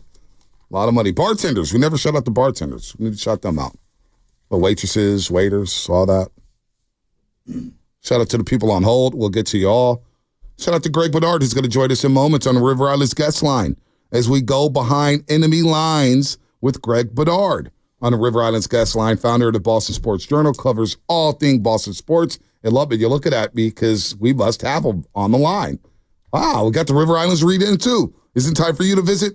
This is to discover the island. Excuse me. Let me fix that. River Islands and Lathrop. Greg, good morning, man. What's happening? Good morning. How we doing, fellas? Oh man, we're doing good, man. We need to win out here. Niner fans are down. It's doom and gloom. Defensive line is just decimated. Corners getting cooked up. We don't know who's going to play, who's not going to play, but we know they're playing the Patriots. So shed some light on them. Obviously, New England is rebuilding this season. Very competitive first two games. They split that. Not so competitive against the New York Jets. Where are they at right now? Let's just start with the offensive side of football. Obviously, Jacoby Brissett has held off Drake May as of now. How long do you think that leash is for Jacoby Brissett when it comes to the Patriots this season? I would say it's relatively long. I mean, I think ideally, I think the Patriots would like to sit Drake May and develop him until maybe they're officially out of it. Or at least it's not looking great, or at least, maybe they give more of a thought to going to Drake May if Jacoby Brissett is the reason they're losing games, and that's just not the case right now. I think in a lot of ways, Jacoby has played well. That's tough to say when you're averaging 102 passing yards a game, but that really has, it has a little to do with him. I would say a lot of it has to do with their struggles on the offensive line, which have just been brutal. I mean, he has been under pressure more than any quarterback in the league. They can't really block. They have issues there as far as pass blocking, a little bit better, with the run.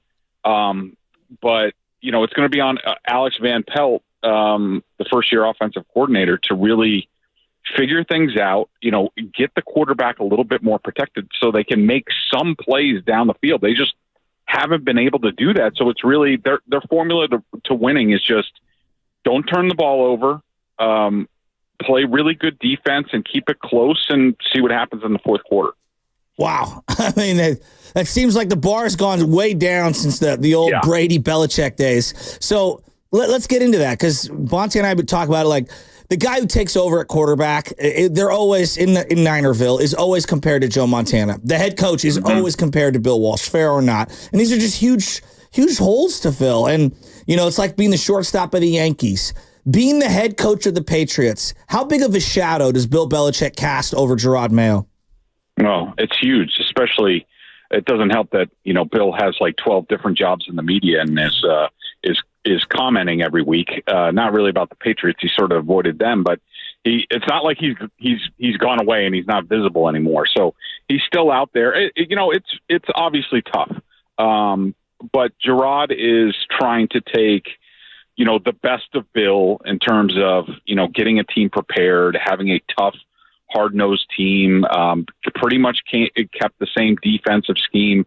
They're changing a lot on offense. But I will say that I think, Gerard, this is a huge test for him. This really is. There's a lot of people in New England sort of looking at this game and saying like, okay, week one against the Bengals was good, but the Bengals kind of stink week one every year. Week two, Seattle, Gerard made some mistakes in that game. The game management at the end of the first half basically handed Seattle 3 points, and the Patriots had the ball with the lead on the Seattle 25 with 6 minutes left, and they lost the game. And then last Thursday, was a complete debacle against Aaron Rodgers and the Jets. So the big question here is, okay, we know Gerard's sort of like a player's coach, or, he likes to relate more to the players and respects the players, a little bit different than Bill. But are they going to respond to him now? because this is a big spot. I mean, is that who they were on Thursday night, or was that a one-off? A lot of people are saying, can Gerard get this team to play for him to bounce back this week and at least keep it close against the 49ers? How weird is it to cover the Patriots knowing that Bill Belichick wasn't there? I heard a little nugget from last Thursday night when they played the Jets that it was the first time since 1995 that Bill Belichick didn't roam on the sidelines for either the Jets or the Patriots. He had been part of that game since 1995, basically. So how weird has it been for you to not see the hoodie, Bill Belichick, hold those press conferences and be out there at practice? Yeah, it's definitely different, and Gerard is giving us a lot more information and a lot more access. That's probably the most startling thing. I mean, he'll actually give you answers about injuries, after the game. He's new at this, so he sort of steps in it. So after the game against the Jets, he was asked about, is Jacoby Brissett still your starting quarterback? And he says, I don't know. And then that sets off a chain of reaction. And then Monday, he's putting the toothpaste back in the tube saying, Jacoby's our starter until I say he isn't. And so Bill had a way of doing things. It would frustrate us, would frustrate some fans a lot, but there was a method to his madness where he's just like, I'm not giving anybody any information on my team, and I'm keeping it close to the vest, whereas Gerard sometimes says a little bit too much. But I will say, just the atmosphere overall, whether it's the locker room, just in the building for staffers, it's a 180. It's a lot more relaxed. People, I think, would enjoy work a little bit more, but we'll have to see whether the results come. What do Patriot fans think of Brandon Aiyuk? Because it sounded like you guys were going to trade for him. Yes. I would say that Patriots fans are very I think they're frustrated more with Elliot Wolf, the vice president of player personnel, for not getting it done, whether it was him or Calvin Ridley. I mean, he's tried to do things. It's just, Calvin Ridley didn't want to leave the South. Brandon Aiyuk really didn't want to leave the 49ers, but to be teased like that, it was rough, but they mostly put it on Wolf for not doing enough, not whether it was the contract or the trade offer. They think that it could have gotten done, where I think anybody that you talk to is just like, it wasn't really going to happen. The 49ers didn't want to trade him. He didn't really want to go someplace, and he didn't want to come here in New England and, win 4 games when, in San Francisco, you're on the precipice of a Super Bowl every year. And so I don't think it's as much, they'll be watching and they'll be envious, but I don't think they're irked with him. They're more irked with the Patriots for not getting something done. How do you guys view, and we're talking to Greg Bedard, doing an excellent job here on the Morning Roast on the River Islands guest line, founder of Boston Sports Journal, covers all things Boston sports. Of course, Celtics won the championship. They got the Bruins and the Red Sox or whatnot, but we're talking Patriots here. How do you guys view Brock Purdy out there in the East Coast? I would say that people out here, I think, when they get a chance to watch Brock, I think they're pretty impressed. Now, there were a lot of people around here who, when Bailey Zappi was starting games and there was a little bit of Zappi fever a couple of years ago, they look at Brock Purdy and Bailey Zappi, who is now on the practice squad with the Chiefs, and say, well, why can't Zappi do what Purdy's doing? I think that does Brock Purdy a disservice. I think, he's much a similar physical profile, but, Brock's well built. He takes care of himself. He does a good job. I think a lot of people look at him as sort of a byproduct of Kyle Shanahan, that, Kyle Shanahan could make this work with just about any quarterback. But I do think from watching Brock, people watching Brock in the postseason, they do think there's a little special quality with him. Interesting. Who's the best player on the Patriots right now? Oof. That's a really good question. I would probably say Ramondre Stevenson, the running back. Now, he has fumbled in 3 straight games. He finally lost one against the Jets. So that's going to be an issue going into this game. Can he start taking care of the ball? I would say that Christian Gonzalez, the young cornerback, is very good, but we're still trying to figure out how good he is. And the Patriots, are they going to get to a point where they leave him on the island against Aiyuk or not? We haven't really seen that to this point. And I would say also Demario Douglas, the little number 3 wide receiver, affectionately known as Pop Douglas, around here, is a really good, quick little player, which they finally got the ball in his hands last week, and that's going to be something that they have to do to move the ball against San Francisco. Yeah, 10-point underdogs, the Patriots, maybe 10.5, but I don't think any fan out here in the West Coast is overlooking the New England Patriots, especially coming off that mini bye after getting beat by the New York Jets. I want to go back to Kraft and the Patriots organization for a second, Greg, and just I wonder how patient. Where is he at right now? What does he really want to accomplish? Does he believe that I could get this team back into Super Bowl contention in the next 2 years, 3 years? Because it feels like in that division with Miami, obviously they have quarterback issues, but the Jets seem to be up and coming with that defense and that run game, Breece Hall. And, of course, you got a Buffalo problem with Josh Allen. How far and how much patience do you think Kraft will give Mayo, and how far does he believe that this team is away from being back in that conversation? I think he's pretty patient. I would think that they understand, and I think they put a lot of the blame, on Bill for where this team was. A lot of his personnel failings in the last couple of years, the way he basically ruined Mac Jones from, good rookie quarterback to putting Matt Patricia and Joe Judge in charge of the offense in year number 2. That's just started it downhill, and they couldn't pull the nose up on Mac Jones, and so that was disappointing to a lot of people. I think they're patient with this year. I think next year they need to be really competitive, battle for a postseason spot. I think they have the guy in Drake May going forward. This is sort of like a glorified redshirt season for him. I do expect him to start at some point, but I think that they got to get a left tackle high up in the draft next year. They got to get that number 1 sort of receiver that they tried with Ridley and Aiyuk. They get those things together, and those guys can all play. Then you got something in sort of what they hope is the next dynasty. Look, great stuff. You're making it seem like the Niners should roll them on Sunday, and I swear to God, if they lose this game, my head will explode. Trust me. I took the 49ers in the points. I know there are issues. I know there are issues there. But, the last time we saw Kyle Shanahan's offense against this Patriots team, I guess it was 4 years ago. Yeah. They were running circles around the Patriots. And so the pandemic season. I'm expecting that again. The pandemic season. Let's put the Patriots to the side. I got major beef with Boston sports for a variety of reasons. First off, you traded one of the greatest players of all time for a bag of chips, and the guy ended up leaving anyway in Verdugo and a bunch of other used parts, Mookie Betts. It's one of the worst trades ever. This guy is tormenting us Giants fans. And then Jason Tatum, Jay, great year. You had a monster season. He really doesn't think that he should be playing on Team USA over Kevin Durant, does he? Come on. It's Kevin Durant. Well, trust me. Celtics fans spent all Olympics just complaining about Jason Tatum. They think Jason Tatum's the greatest thing since sliced bread, even though he really wasn't that good in the postseason. Couldn't really shoot in the Olympics, and Brown overtook him and was the conference finals MVP, NBA finals MVP.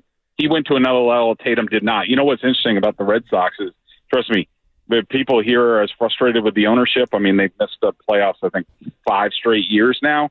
Wow. So John Henry also owns Nesson. Yeah. And what's interesting, this just tells you where they are as far as paying people and things like that. The Bruins had a preseason game last night in New York. For the first time I can ever remember, they did not send a television crew. They broadcast the MSG feed on Nesson of the Bruins game last night here locally. Wow. Yes. Wow. Is that the Fenway Sports Group that LeBron's a part of? Yeah. Mm-hmm. Oh, wow. That's unbelievable.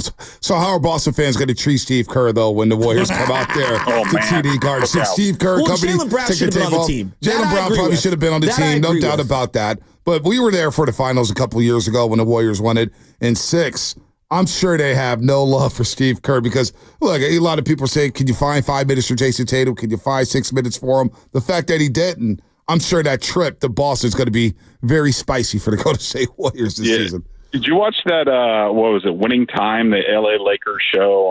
Oh, yeah. You remember that? It was like one of the opening scenes when they were like leaving the Boston Garden and they were getting egged and people were like That's what it's going to be like for Steve Kerr. Like as soon as he gets off the plane, off the bus, they are going to be in his grill the entire time. It's going to be a lot of fun. Greg, a lot of good information, man. Are you traveling out here to the West Coast? I am not. I have some family obligations, and I really do not like making that West Coast trip. I'm getting too old for this stuff to do that. That trip, that flight from Boston to San Francisco, it's almost like you have to do business class for that because it is so rocky, so turbulent. Class. Both times flying back from Boston, I got nauseous, man. I got the SFO, you took Greg. Your shoes off. I was trying to. I was trying to get comfortable. It was a rough ride. It was a rough flight. This guy was showing his puppies in first class. No, I wasn't in first class. I was in economy, dude. I don't want no part of that red eye back after the game. I'm going to be sleeping snugly in my bed and hitting the film early on Monday. There it is. Greg, good stuff, man. Thanks for the time today, brother.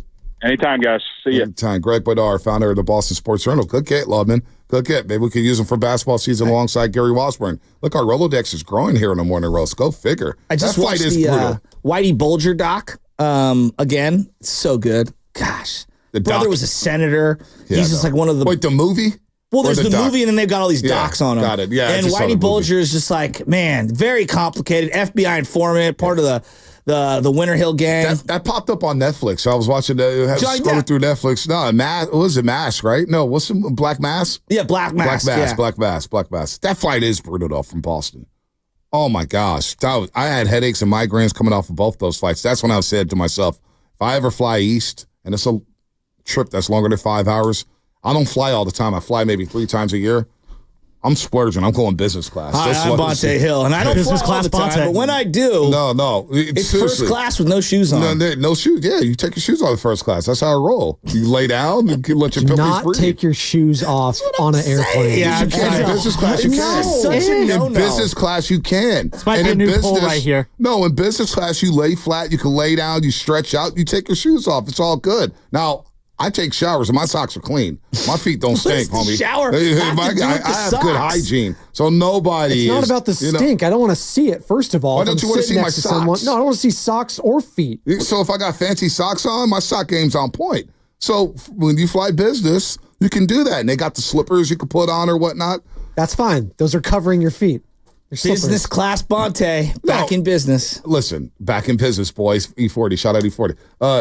I only take 3 flights a year, if that. So if I'm going to take a flight that long, I only go to Paris once a year. I haven't been to Paris in 20 years. I don't think the frequency of flight has any impact onto whether or not you can take your shoes off on an airplane. Why not? I want to be comfortable. Well, okay. It doesn't matter how often you fly. It's the fact that your shoes are off on an airplane. If my socks don't stink, if my feet's good, what is the problem? Well, then what if the guy next to you says, well, if his feet don't stink, my feet don't stink, well, but then his feet don't stink. It's exactly. No, everyone thinks that their feet don't stink. All of your I know my feet don't stink. I take 2 showers a day. Listen, roses by Aiyuk. Listen. Unless you're showering 5 minutes before you're getting on the. You guys have all these rules for flights. I want to know you guys have all these rules for flights. You can't eat crab fries. You can't eat this. You can't eat that. No.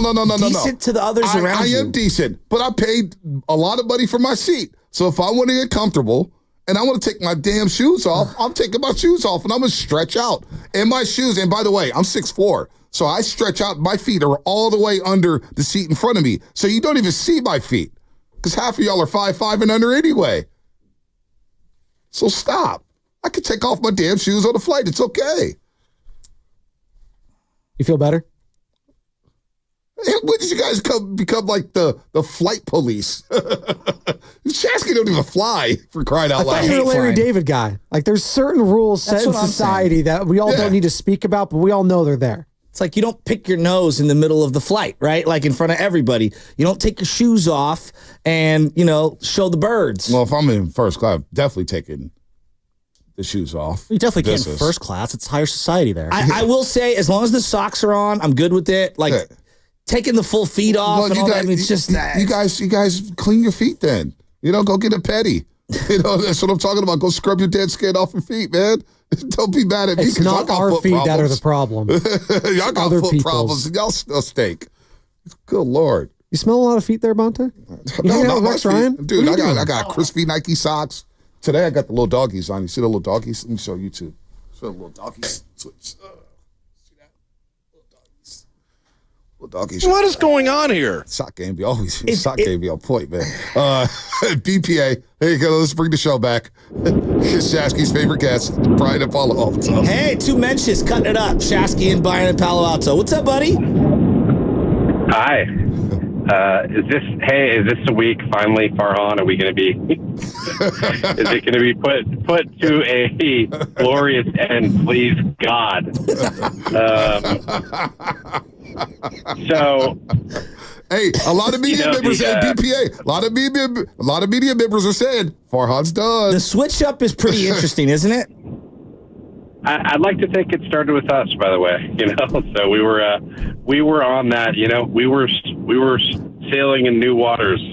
We created that frontier. But, I'm with you. It's we, Bonte, me, and you, the third member of the Morning Roast, Brian and Palo Alto. I mean, you guys were getting shamed by Baggerly, and these guys were calling you out for BPA. God forbid, criticizing a front office leader who made the playoffs one time in 6 years. Yeah, hey, BPA, real quick, BPA. I have a bad habit of doing this. I try to dig up old tweets, but somebody sent me an old tweet from Hank Schumann dunking on me, and all these Giants fans are dunking on me, but I'm saying we have no pillars, and I go, wow.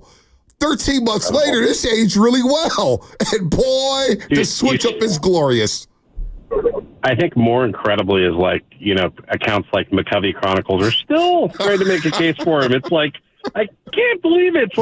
It's like 2 years after Balky was fired, if he had not been fired, right? It's like, how can you possibly actually rationally, other than being obviously a front office employee or whatever, right? But it's just incredible. This guy, it's like he's got 39 lives.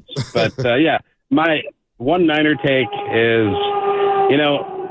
Sorensen and Kosurik, they were Wilkes' assistants, right? So one of my issues with hey, let's promote Sorensen from within is if last year's defense was underperforming, weren't the assistants on that staff?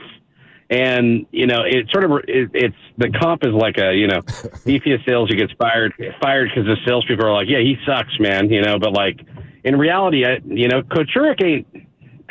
It's not been a good 2-year run for the defensive line with him. No, right? That's a good point. It hasn't. It's been really bad. Their defensive line has underperformed. They look poorly coached. This is now year 2, and obviously he had a great run in the early days, but man, it's not been good lately. And obviously Sorensen is what it is at this point. It'll be. We'll see what happens, but not hopeful. Anyway, have a good day, guys. I saw your tweets on Sunday. Trust me, during the Reds game. That didn't take long. It didn't take long. All right, we got Brody Brazil coming up. We're having some fun here. Look, dude, the foot shaming and policing on the airplanes, man. Well, I think bare feet on the floor. I didn't say bare feet. No, I know, but socks. that's the image people have when you say socks. Crispy, clean, Nike tube socks. Call it a week. On the other side, or you want to do it now? Right now? Call it a week? We'll do it live. Do it live. Let's go to Jose in San Jose. Jose, what's happening? Jose. Growing up as a young Latino in the East Bay during the 80s was pretty tough. Family life was not that great.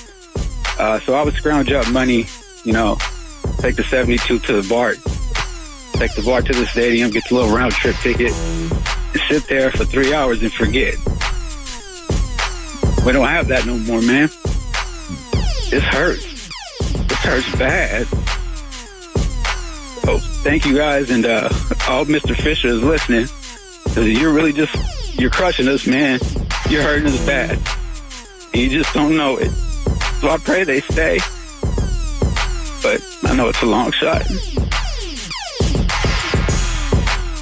Jose in Oakland spoke for a lot of A's fans yesterday. It was very emotional. And the next guy we bring in, because I was caller of the week, caller to the roast, and if your caller's better than the rest, you could be named caller of the week too.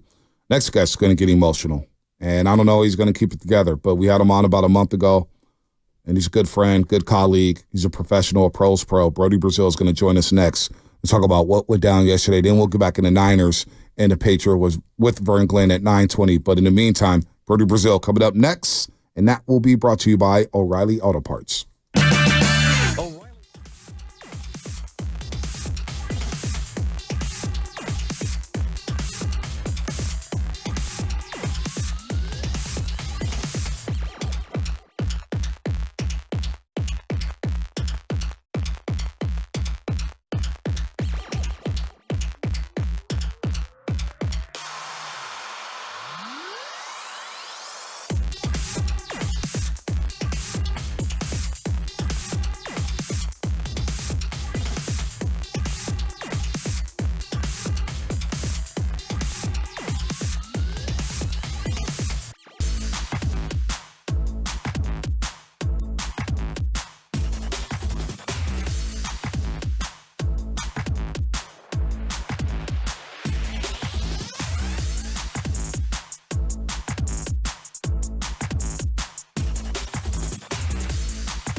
95.7, The Game.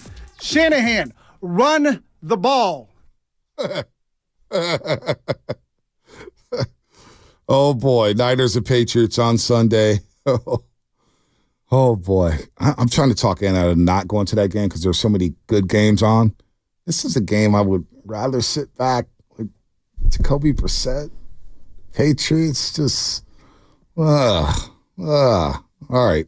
We have a poll up on the Morning Roast at Morning Roast 957. And, of course, it's not going to go my way. Already know how it's going to go. But Bonte Hill thinks it's okay to take your shoes off on the plane if you fly business class. Is it ever okay to take your shoes off when flying? 24% says yes, it's fine. 60% has said no, it's never okay. 60% says business class is fine. 80 votes so far. I would say that it definitely depends on the distance, the time of the flight, where you're at. I don't think like hypothetical, okay? I'm going to Scottsdale. What is it, an hour, hour and 20? Yeah, taking your shoes off on Southwest where there's like, you know what I mean? Like, no, I'm good off that. Well, Bonte has flown Southwest for quite some time. Shout out to Southwest Airlines. Wouldn't know about that life. What's wrong with Southwest? I'm kidding. I'm just joking. Mikey GSW on Twitter. My shoes come off as soon as I'm in the air. Sons of Sons. Son of Sons. Business or first class only, and as long as you have socks on and have good hygiene, you're in your own little pod away from others. I'm on a 15-hour flight. I'm taking my shoes off while I sleep. Bonte's right. Business. But even if I'm flying coach, economy, my legs stretch out so long, like it's all the way under the next seat. Nobody could see my socks. Nobody could see my,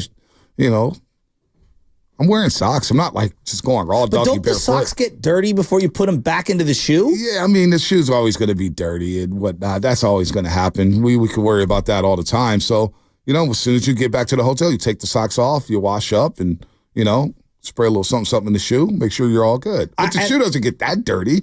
The carpets are kind of clean. On a plane? On a plane? I mean, you know what? I'm taking my shoes off. I got to rest the dogs, man. It's a long time to have my shoes on. Anytime I get on a plane, no matter how long, how short, whatever, I immediately, wherever I go to my destination, I have to take a big shower right after. Of course. I just feel just happens. Nasty. Well, that happens. Flying is just nasty. Yeah, you me. take a shower all the time. Yeah, it's just nasty. That's just good And hygiene. I don't fly in flip-flops. I don't really wear flip-flops. So everyone's like, you flying in flip-flops? I don't do flip-flops. I am slippery. Exactly. Oh, we are slippery. Brody Brazil joins us on the River Islands guest line. All guests on 95.7 The Game appear on the River Islands guest line. Isn't it time for you to discover the islands, River Islands and Lathrop? So we're having this conversation as we talk all sports, Brody, and thanks for joining us. And we'll get to what yesterday meant to you because we watched the entire post-game show. And boy, you and Bip, you guys did one hell of a job on NBC Sports California. I was glued in. It was excellent television. But I would ask Brody, do you take your shoes off on flights or whatnot? But Brody flies private, so he probably, is wearing a robe and flip-flops and anything. So he doesn't know about flying Southwest or Spirit or American Airlines. There's a big difference between Spirit and Southwest. Well, I know it is. But they have former military pilots Brody's on Southwest. Getting driven straight to the tarmac. He's not like us, man. He doesn't have to go through TSA pre-check. I think he's more like us than we want to admit. Brody, you're like me, right? I used to do that stuff, guys, but I'll be unemployed after Sunday. So I'm back to Southwest and JetBlue and all that stuff. Can I just say, I don't take my own shoes off on most flights. Now, I will say, and Shasky, you had a good point, I think. If it's a transcontinental flight or a transatlantic flight, there's different rules there. But to your point, if we're going to Arizona or Utah or even Chicago, that's too short of a flight. Like there's no good excuse for me to have your stinky feet out next to me. And then the other one is if you take the shoes off, okay, that's fine. I'll probably deal with that. But when then people prop their feet up like over the other seats, come on, now we're getting near noses. So I'm not good with that. I don't do all that, but I have good hygiene. I'm 6'4". I got to rest the dogs. Great guy, got clean Nike socks, fresh. They're not clean once they touch the nasty floor of an airplane. But I'm stretching them out. I'm gonna like kind of interlock my legs right there, so one of the socks are on the ground, one of them are not. Whatever, I'll deal with it. And You're saying you got no bacteria? You got no bacteria in those J's of yours that you're wearing? Come on, I know you got some. No, you know I got the special spray, Brody. You know you got to keep the soles clean, man. Come on, you know what time it is, Brody. Hey, Brody, you know, let's transition here because I watched you all day yesterday. You did a great job, you and Bip. It was excellent. It was real. It was raw, and it was from the heart. And I think that's what everyone. I know that some of the stuff that you said to Bip was scripted, I guess, to a degree. And you made a good point. And I've had to go through the couple funerals recently, and it's like you wait for the day to come. And it's not a perfect analogy, losing a loved one or something to the stadium, but there's this tradition that's wrapped up into going there. And like when I think of my love of sports and the tradition of going to sports, and you know the camaraderie that me and my brother and my grandfather and my dad used to have, you know, with sports, like there is a family element to it for me. And so a lot of people relate to that. And you were saying, I wanted this day to come. And then now that we're here, I don't want it to end. And that is exactly how I felt with my dad's funeral, where I'm like, I just want to get the day over. I want to get the day over with. Then the day arrived. And as it was slowly starting to slip away and it was like coming to a conclusion, I wasn't ready for it to end. And I thought that the way that you encapsulated just the feelings and the hearts of so many A's fans was really touching. And it hit me in the soul yesterday. Well, condolences to you, first off. I think, you know, we talk about real life and losing people.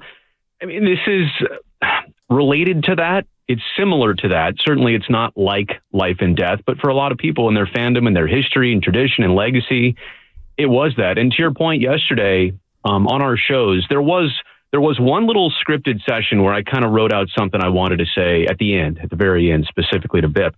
But the other part about this, and you both know as broadcasters, there are some days where you have it all lined up of how you think this is going to go, and you're just off the brain, off the cuff. And some days the words come out better than others. And really the only nerves for me yesterday was, do I get this all out? Do I get this right? Do I really convey where we're at right here, right now? And I'll tell you what, walking out of the studio and doing that show, I felt like it was about as good as it possibly could have went to just translate that for the future. So in 5, 10, 15 years, if I go show that to my son, he'll understand exactly where we were at, how we were feeling. It was terrible day, terrible experience, but to the point, and everybody has been so nice about those shows, especially the post-game show. It felt like it all just flowed out the right way. I got it out.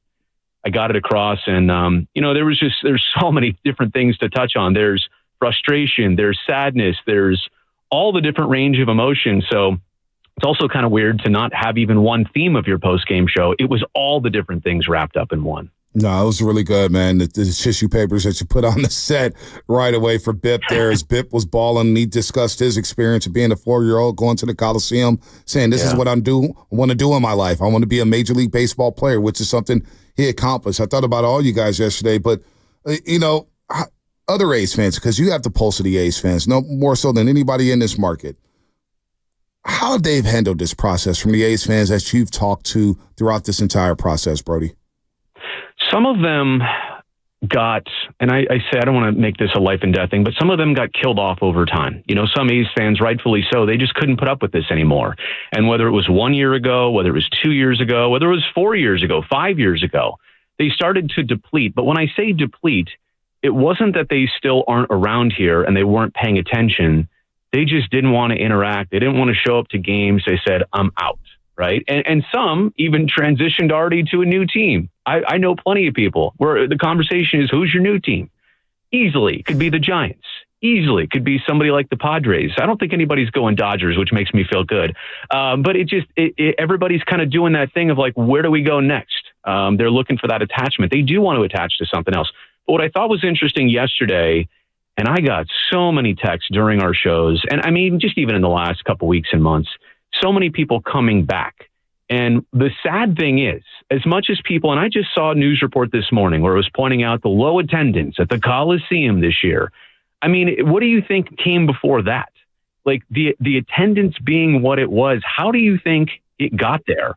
This is like a restaurant that struggles because, hang on a second. Somebody's trying to call me here on my phone.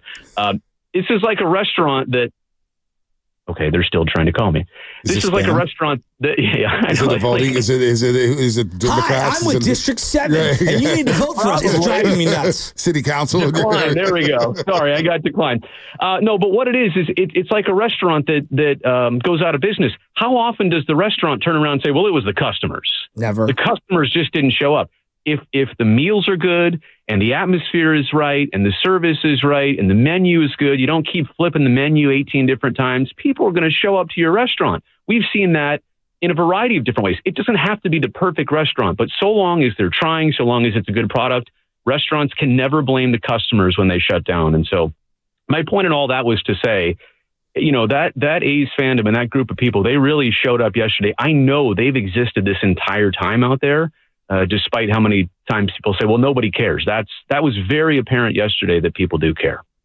How hard has it been for you personally, considering how invested emotionally, professionally, you are just in the whole keeping the A's here and your fandom and all that? How hard has it been for you to bite your tongue on John Fisher? Extremely. And in a way, it's not been hard. I've always tried to take the high road on all of this, and there's plenty of other people out there to make it personal. Believe me, like there's no shortage of rinsing, as they say. Is that what the kids say? You get to rinse somebody.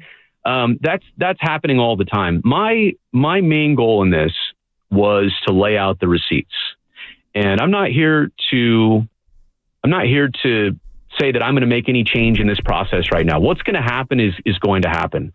But I do want the evidence to be out there over the coming weeks, months, and years where people can look back at a YouTube video I made last year and say, well, wait, they are having problems putting a Major League Baseball stadium on 9 acres. Or what about the funding for Bally's and GLPI down in Las Vegas? Or what about some of the complications and issues even in Sacramento alone? So all I've tried to do is ask those questions.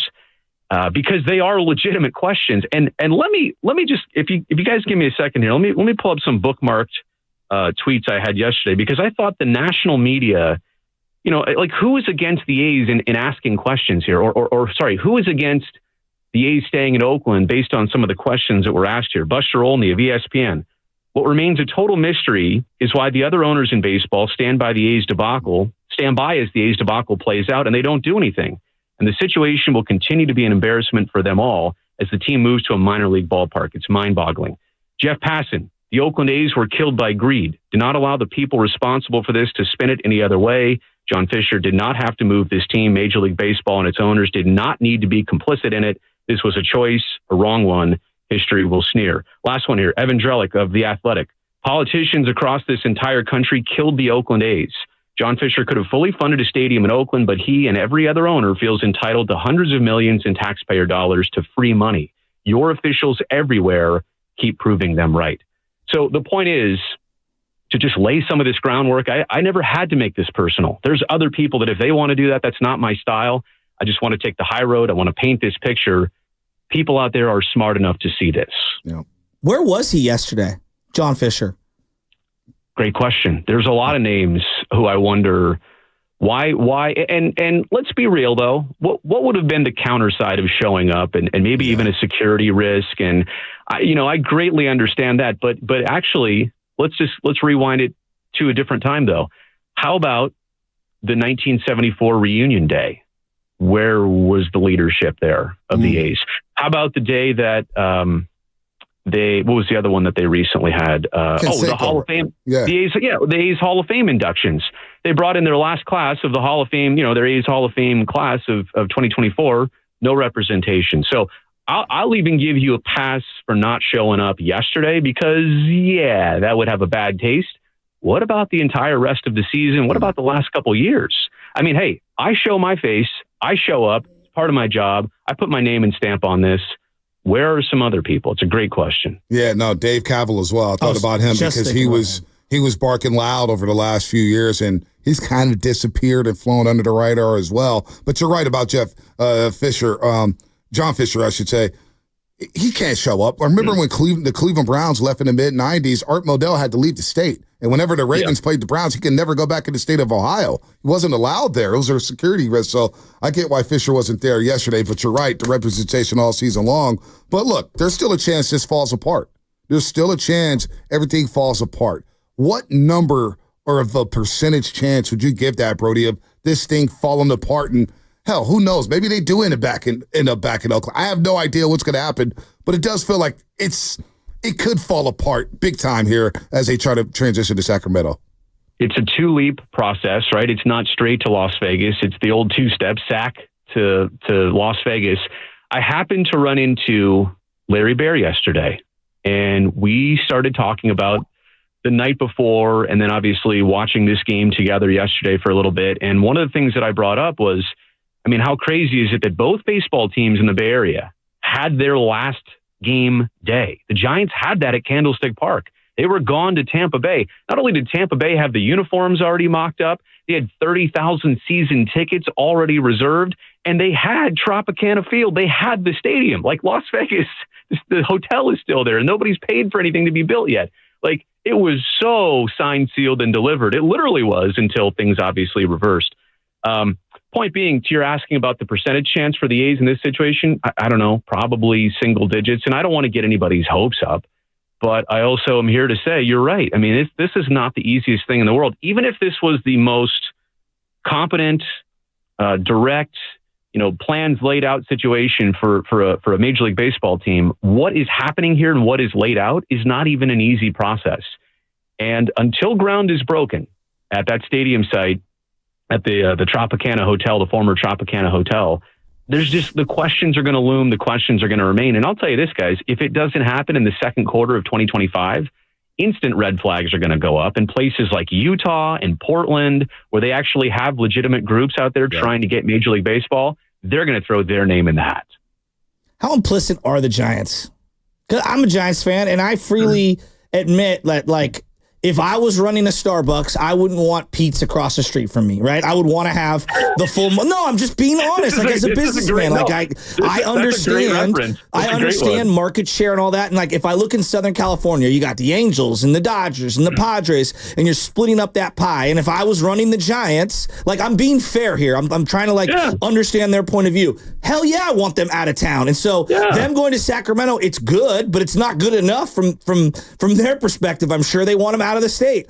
But how implicit are they throughout this process? We know the San Jose portion of it where they blocked that, but is there more that they have blood on their hands? To me, it's really simple. I know people can go down deep in the rabbit hole on this one. To me, it's really simple. San Jose, like, you would think that if the Coliseum and Oracle Park are literally 7 or 8 miles apart as the crow flies, right? Like, you have to drive around it, it's longer. But if you draw a straight line, it's 7, 8 miles apart. If all those years ago, if the A's wanted to move 45, 50 miles south, like, they are getting away. That would have opened up the entire East Bay, I think, to a lot more Giants fans to say, all right, well, Oracle Park is way closer. But I also understand at the time of when that happened, tech was booming, San Jose was huge, and I understand why corporate sponsorships, all the names and logos you saw back then at Pac-Bell Park, a lot of them came from the South Bay. So I understand why they wanted to protect it. And even in more recent times here, why they're okay with letting them go. What more can be said, to your point, that what else are they supposed to do? Yeah. It's not even about them. It's really about, I go back to this. Last November, 30-0 was the ownership vote across baseball to allow relocation to Las Vegas with no relocation fee, which apparently used to exist, but never really existed. They talked about it, but they never did anything about it. No plans, no financing plans, no renderings, no blueprints, no nothing. I mean, when do 30 people ever walk into a room in 2024 and agree unanimously on everything? Politics, sports teams, financial stuff, stock market, nobody ever agrees on anything anymore. But on that day, they all walked in and were like, oh, this is cool. What? I mean, you can't fool me on that. If it was 30-0 the other way, if it was 30-0 no, I would also have thought that was fraudulent. I mean, the fact that nobody really got their true opinion on it, what does that say? So I'm going to, you know what, Shasky, I mean, and again, part of this is also me understanding Beach as being a Bay Area person. I'm just going to take the Giants even. I know, and people are going to get mad, A's fans, because they really do key in on that question you asked me. For me, though, what else were they supposed to do? Like, The A's kind of dug this own hole. They started this, and Giants are like, okay, if that's what you want, okay. Brody here on the River Islands Gas Line, Brody Brazil, that is. And I'm thinking about you because you're entering your last weekend at NBC Sports California, and you've been there for an eternity. We remember you from Cal High Sports. Feels like you've been on my television for the last 25 years. That's how long it feels, seriously. Yeah. How are you going to handle this weekend personally, man? Because it's not easy to go into a job knowing that there's an end date. Yeah. How are you going to handle yourself this weekend, man? Because I know it's tough for you.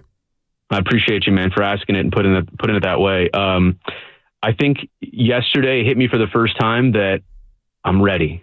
I'm ready to conclude this. I feel like yesterday was the big whopper, like the Coliseum. And on Sunday, it's going to be a game up in Seattle. And yeah, I'm going to have my moment with Stu, but you know what? Stu's still my dude. Like, I'm going to talk to Stu all the time. So I feel like we got the big one out of the way yesterday. I'm like this morning, man, I am emotionally hungover. Like, I got nothing left in the tank really, to really even think about today. I honestly though, I woke up and I was like, are those tears or is that like just my eyes watering waking up? But, you know what? I think walking out of the building is going to be tough. I wish it had gone differently. I really do. And I'll say this, despite the decision that, they've obviously made on me, I love so many of my teammates over there. And you both know from working at an operation, it's you two on air, it's you two sitting in front of the microphones, but there's so many people that make stuff happen behind the scenes. Yep.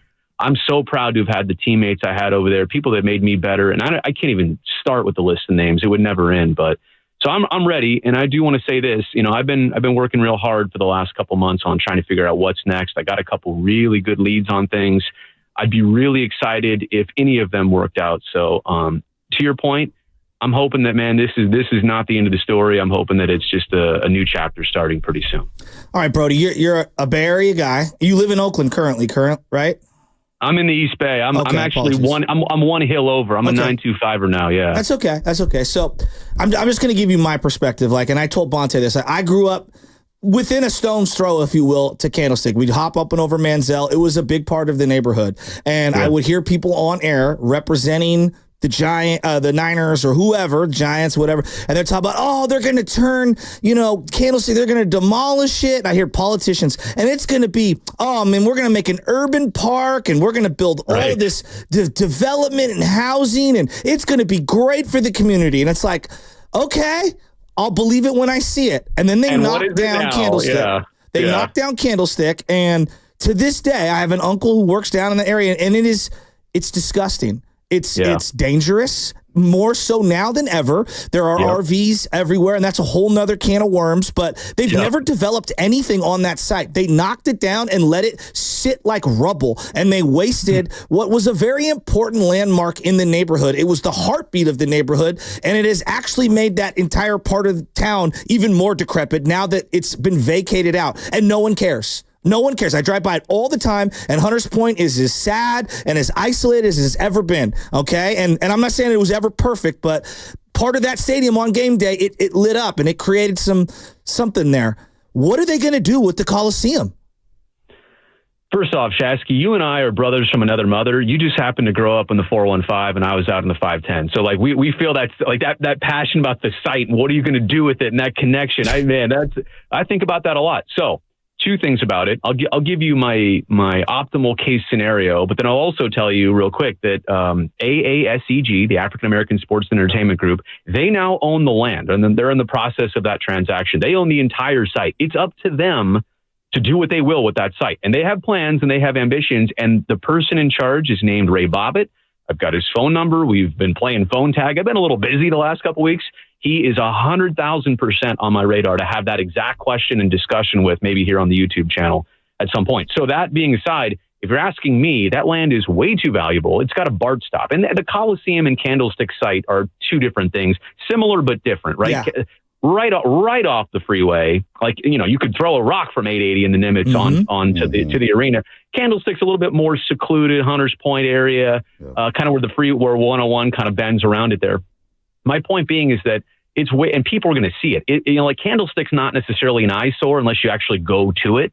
The Coliseum will be an eyesore, and it's actually going to cost them money if they don't keep it up and do things with it. So in the near term, the Oakland Roots and Seoul, the two professional soccer teams, are going to play there. They're still going to have events at the Oakland Arena, but I would love to see that site be transformed, and even further than that, right? So whether it's entertainment complex, something similar to Jack London Square, I'm not even particular about what it is, but I also want Howard Terminal, which was discussed and which was, advertised as like, this is the new home, this is where the new ballpark's built. I want that 50 acres and the 110 acres at the Coliseum both developed before I die, because I want to make sure that even if the A's screwed this up so mightily, I want to make sure that Oakland does the right thing with those sites that were saved and carved out and planned for.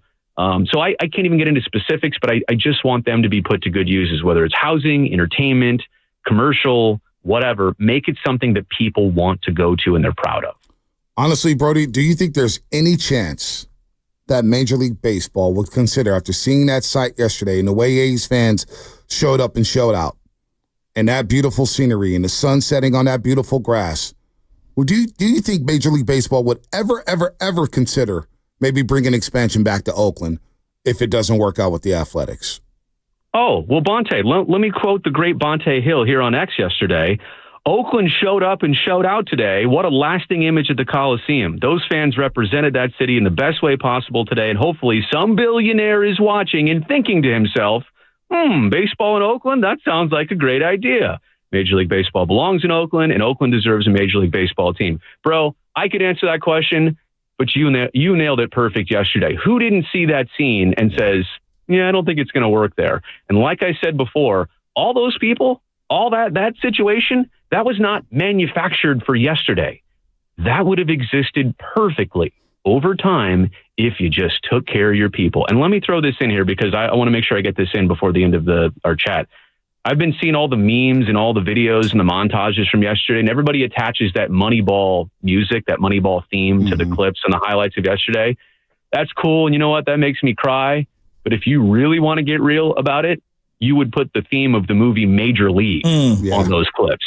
That's the real story here. Yeah, no doubt. We mention that every day, Brody, when it comes to the A's. They're a real life Major League 1 and 2 with an owner who doesn't care about the team and the stadium falling all apart and you're sending players left and right and you're not invested into the team. It's just fascinating how this has played out. You got one more, Shasky? No, I was just, Brody, you've done great work. And listening to Bip yesterday, I didn't play in the bigs like Bip, but I was a kid that grew up in near the stadium, near Candlestick, and like going to games, I would visualize like I want to be on that field. And I know so many kids feel that way when they go to Oracle or they go to, the Coliseum, or did go to the Coliseum. Yep. And I see the site that's been demolished for Candlestick, and it just sits there completely rubbled out. And I'm like, we have to travel hours to go to great ballparks and fields and stuff for our communities. Everybody talks a big game about youth sports and having activities after school. And I'm listening to Bip, and it's like, if they do ever, demolish it, or put some freaking soccer fields and a turf baseball field, just put it there for the community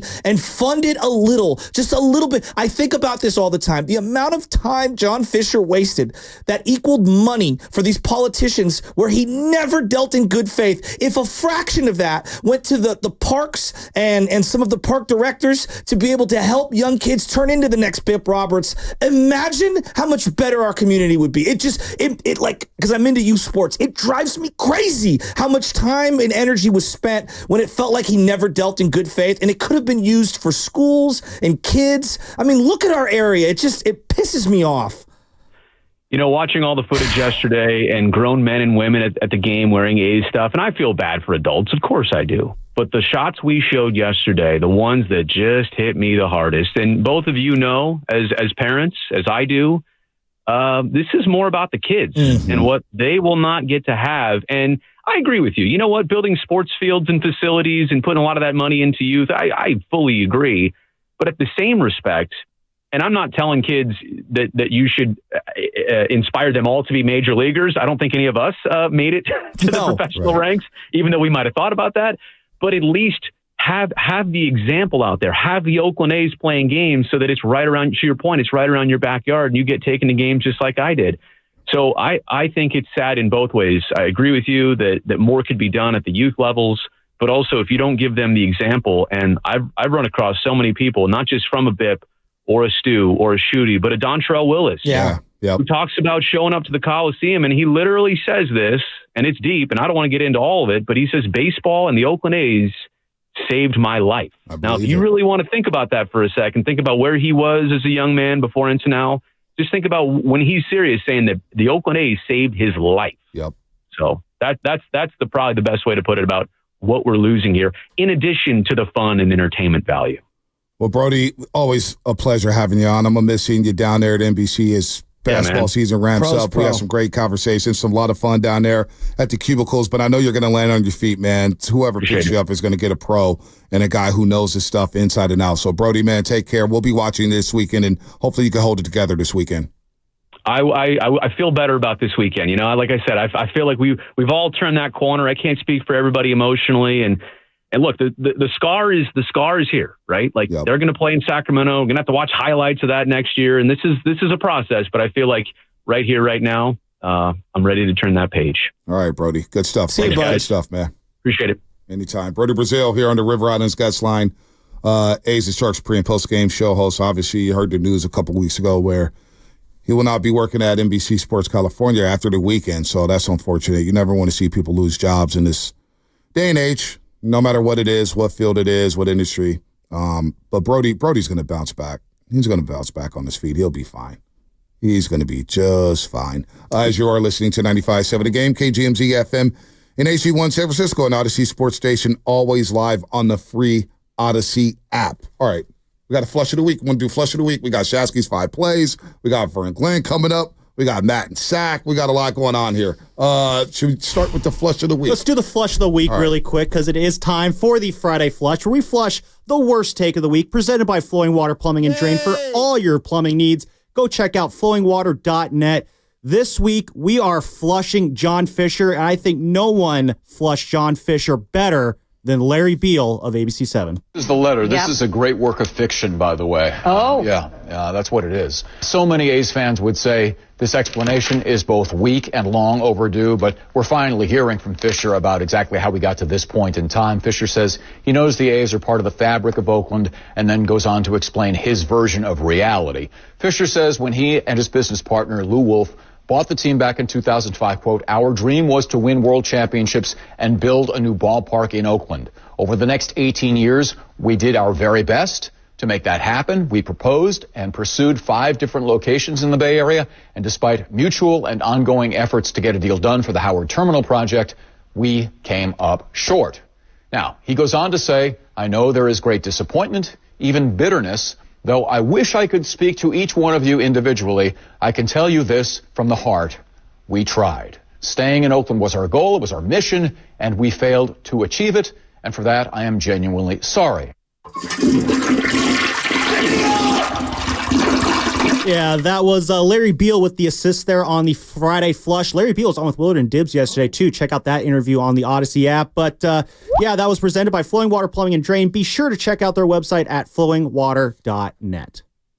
You know, well done, Lubba. I think about the Candlestick site all the time. And, again, I'm sports-oriented. I know that when you, serve a community with a piece of land, that the community has to use it, right? So it can't just be what Joe Shasky likes, right? You know what I mean?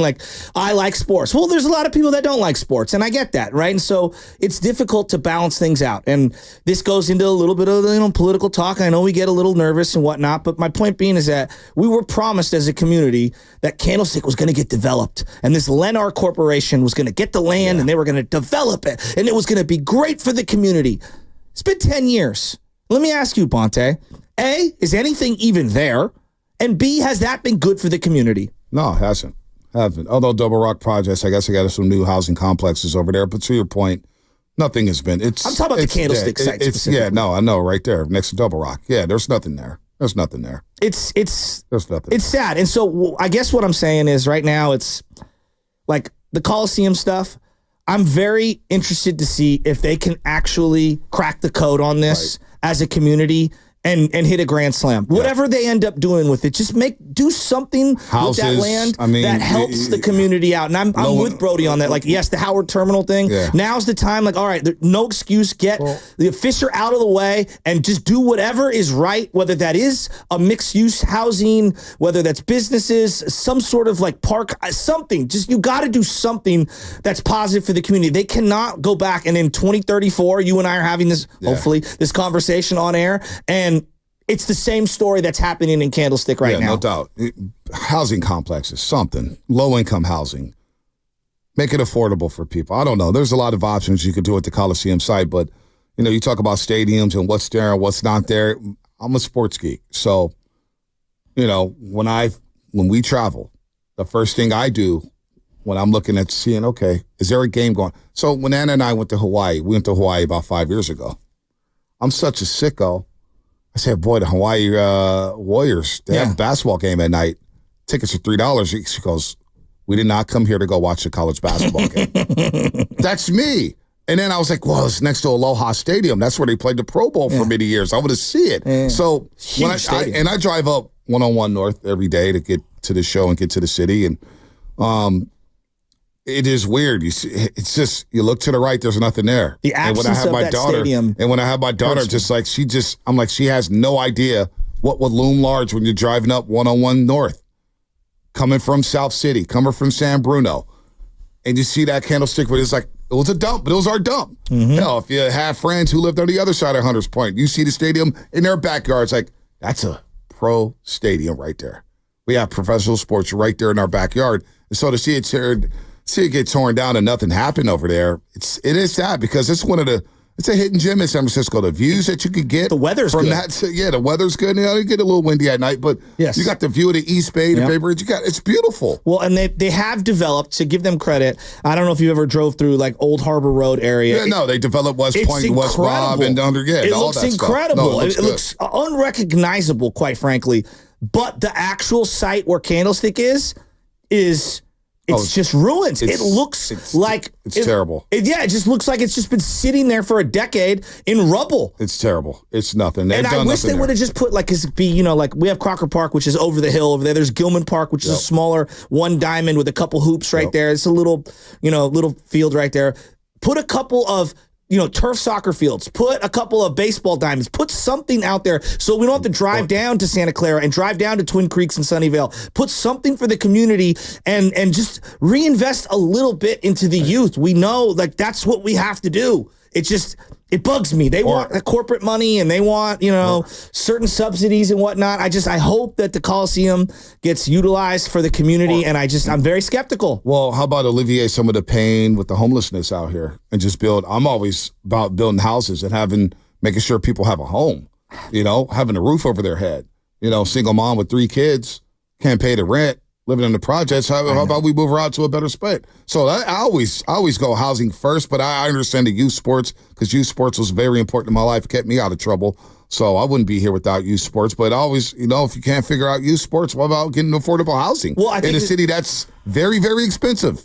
No doubt. I think whenever you do these types of things, you want to mix use so that the people living in the homes have something for their children to do after school if they're out working, right? You have to invest in that infrastructure as a community. We got Vern Glenn coming up. Vern Glenn, we got Shasky's 5 plays he's got to see against the Patriots. And then we'll get to Matt and Sack before we get to Vern Glenn. That's coming up. Brought to you by Fremont Bank, celebrating 60 years of full-service banking with no compromises. This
I want to thank you guys, Shasky, and I listen to you guys every single morning on the way to work.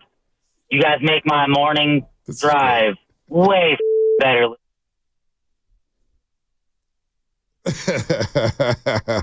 What was the guy, Will in Reno? That was his name? The world's biggest little city. Unbelievable.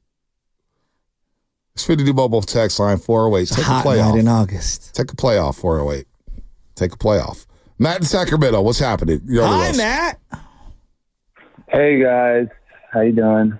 Not bad. You okay? You need a hug? No, man.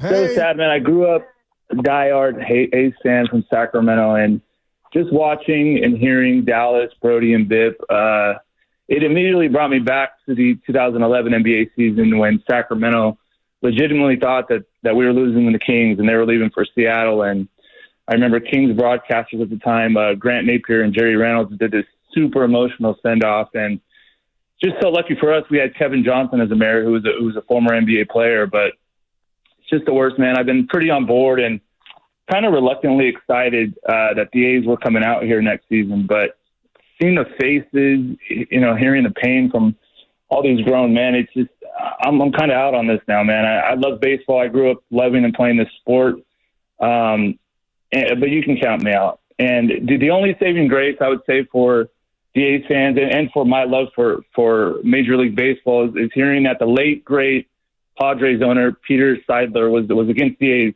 moving to Las Vegas, and he had reportedly managed to put together a group of like 7 or 8 owners to vote against the A's move. And obviously, unfortunately he passed away. So I'm rooting for the Padres now, and that's all I got, guys. Thank you. Thank you, Matt. Thank you for the call. We're going to get Vern Glenn on in just a second. We're talking about like housing and what to do with the complexes at Candlestick. I did drive through the park, and now I'm getting my Shasky on. When we go through the park on 48th at night, we need more lights. We need more lighting. You get to the stop sign, you have no idea who's walking across the intersection. Where? 48th Avenue. When you go through the park, enter the park, go to Gay Park, Gotcha. 48th Avenue in Fulton. Drive through that little road. We need more lighting. It's a little too dark. I'm with you on that. More Electricians, step up. Hey, more lighting. Don't want people getting hit in the intersection. Don't want bikers coming out of nowhere. It just gets a little too dark. You never heard the story about me and my local supervisor? No. What's up, Norman Yee? What, and I'll put his business out there. I got to go there. No, we're going there. No. Just when I first met, first started doing shows together. This is like overtime days. And we're talking about you get those city council meetings in your neighborhood or whatnot. And Shaq goes, yeah, Michelle and I attend those. I said, of course you attend those. I would not waste a second of my life attending those. Now, I want to know what's going on. That's what I'm saying. I want to know what's going on, but... Here's what I learned. So I moved into the neighborhood 15 years ago. We bought our house 15 years ago, and there's a couple of people that I call the do-nothings. And what I mean by that is they don't do nothing all day except... push paperwork for the neighborhood. And it's whatever they want. They get the signatures and it gets pushed through. And I'm like, well, hold up here. Time out. There are other people that are working that are very busy that also want to have influence. But the do-nothings are the ones that have nothing going on during the day. They can go downtown and get stuff finalized. And then all of a sudden, next thing you know, they've got certain, 2-hour parking in your neighborhood. It's like, well, the do-nothing's got a bunch of things signed. And, that's how it gets pushed through. You have to understand how to work your local agencies. And so people know who I'm talking about. There's a specific person. So he goes, hey, well, if you want to have influence, Joe, you need to show up to some of these meetings. This is early on. I go, all right, I'll show up to one of these meetings. It happens to be that the district supervisor, Norman Yee, and I'm putting his business out there, showed up to it. So they hawk up there and they're like, oh, because I'm part of the West Portal neighborhood district, whatever you want to call it. They're like, we're going to redo this park, okay? This specific park that's been redone 4 different times in the last 20 years. And I said, this is like location discrimination. And they go, sir, it's not your turn to talk. It is. It is because it's a richer part of the neighborhood than my neighborhood. My part of the neighborhood's kind of a blight on the district as a whole because it's not as fancy. And I said, hold up. I raised my hand because they were like, you need to wait your turn. I raised my hand and I was like, hey, Norman, what about putting some lights over here for all the kids and all the parents that want to play at this playground? What about actually having a playground over here that's actually, functional and doesn't have screws and nails and God knows what else in the sand? How about we spread some of the money that develops these parks to a park that hasn't been touched in 40 years? I don't think that's egregious.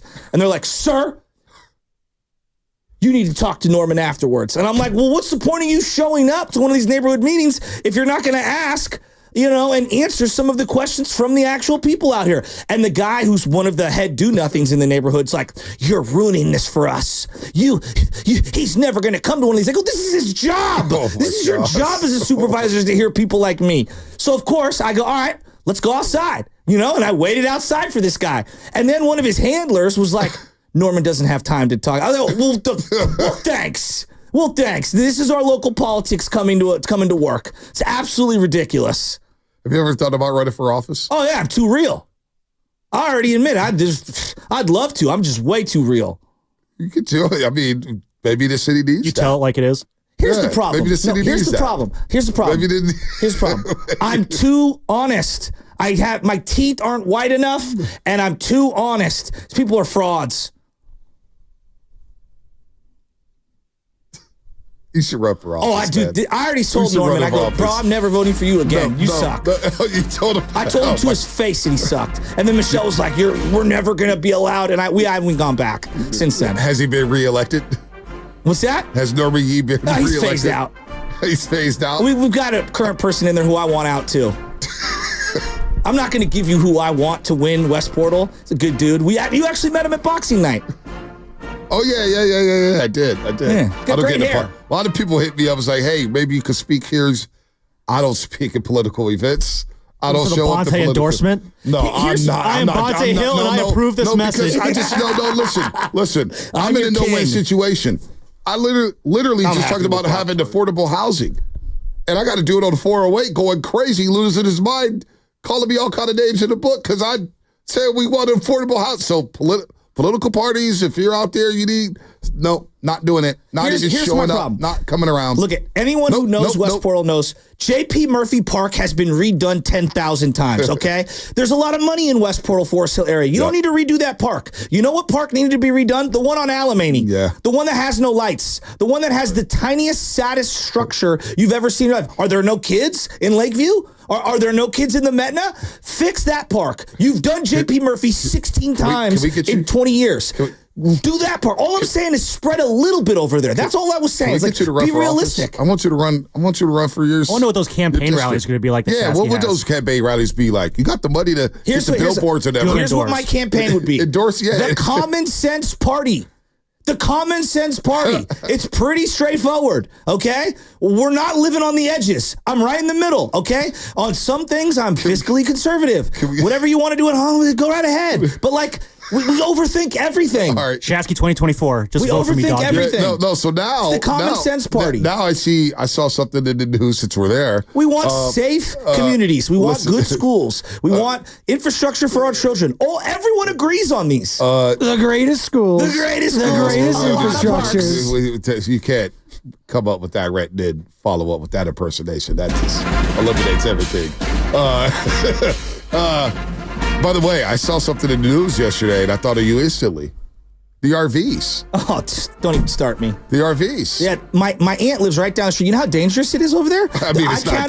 Yes, it is. It's not. They were barbecuing without timeout. They were barbecuing next to dry leaves with no infrastructure whatsoever. They're not hooked up to anything. Where's the dumping So you going? watch these guys barbecue?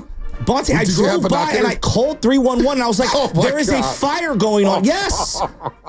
And if that thing catches fire and my aunt, my poor aunt, is her building catches fire, who's responsible? Is the RV going to pay for it? What are they hooked up to? Well, how are they? Where is the sanitation going? These are basic questions. I explained to me. You called 311. You got too much time on your hands, man. Oh, man. Oh, the RVs are dangerous. Oh, They man. are. I love Friday and then shows, they do man. this thing, like in the newspaper. I love Friday In the newspaper, shows. this is what they do. They put the one picture of the one child who lives in one of the 72 RVs, and they're like, kids live here. I'm like, no, they don't. It's a bunch of druggies. What are you talking There's about? some kids that live in there. What? There's some kids that live in Monty, there. I drive by every day. There are I no do children. too. I do too. No, they're not. There's some children out there. They're. I see some children come out my those God, RVs. They're dumping their stuff on the ground. But I've seen some I have children to come put out my there. stuff in a garbage bin, and the garbage bin I have to pay for. Okay, like that's how it works. Stop defending the RVs. Sorry. I'm not saying they're dead. They never bothered me. The RVs. With the college over there and everything. The RVs, I mean, you know. It's out of control. Would you want your daughter and your wife walking around those RVs when they are very dangerous? We wouldn't live over there. I wouldn't live over there. Well, that's where I live. But, I mean, and that's my neighborhood. I just want it to be safe. You're on the other side. The RVs are not over there. I walk Lake Merced all the time. I do too. They don't bother me. Well, man. that's I always say, a "What's up? lie. Hey, man, how you That's a doing?" lie. I'm like, man, how you doing? I'm like, hey, I'm good. Just walking on. And they get back in their RV. Oh, man, this is great. The fact that you call 311. I know. Let's go to Suchi Bay. You have to work. You have to learn how to work the system. You have to call 311. You could text different things, photos. Like when if you see a fire. The other day, I walked over here and there was a fire on Mason and whatever that was. Mason and Sutter, Mason and Post. It was a cardboard box on fire. I called 911 so that way the fire department will come out and put the fire out. What you think that's called being a good citizen? A cardboard box is on fire. It was huge. It was like a refrigerator box. It was on fire in the middle of the street. What if it catches a car on fire? This is our community. I care. Suchi Bay, what's happening, man? Sounds like a Lou Wolf development right there. I got you. What's up? Good morning, man. I usually don't call in, but I got to call in and just give a little bit of love to my Oakland A's, man. Yesterday was a really emotional day. Not only just for the A's, man. I mean, Steinman's birthday too. The whole radio show that Goo and Matt, I call him Nagy, but Matt Negan put together for him yesterday was beautiful. So that was emotional too, man. But I just wanted to call in and say the fans showed out. I think you guys, I want to give you guys appreciation, as I always do. You know that about just letting us have a platform yesterday, man. It's really been a kind of like a silent road for us these last, man, I can't even remember how many years it's been, but it's been tough. It has been tough. Suchi, man, good to hear your voice, man. We'll do 4-down territory. Now this is what I want to happen because I'm looking at the text line. We're going to campaign for Shasta to become mayor of this city. What should his taglines be? And I'm seeing a couple here on the text line. It's in the mobile text line. I don't know. Maybe I'm too worried. The Shasky campaign. See something, do something, or call 311. There's a couple other. Giants. Here's another one. Vote for me, doggy. But can I at the bare minimum? No, I'm being real. I care about my city. I really do. I do too, man. But I'm not. If I see a cardboard box on fire, it's like, man, the thing's gonna put out. The thing was taller than me. Come on, man. That doesn't scare you? No, it doesn't scare me, man. A cardboard box the size of me on fire. I grew up around the corner from the projects, man. There's not many things that can scare me in the neighborhood. The scariest part about neighborhood, if that catches a car on fire, now we have problems. Well, we got problems. I think me calling that in is the responsible thing to do. I care about my city. I'm not even snitching on anyone. I'm like, just send the firefighters out here, put this thing out. And ain't nothing you can do about it. Snitching on everybody but the RVs. Nobody but the RVs. No, the RVs gotta go, dog. Gotta go. They gotta go. All I'm saying is if I have to pay for trash and for water and all those things, why can't they? Where's the garbage go? 4-down territory, man. I still don't when the stakes are high.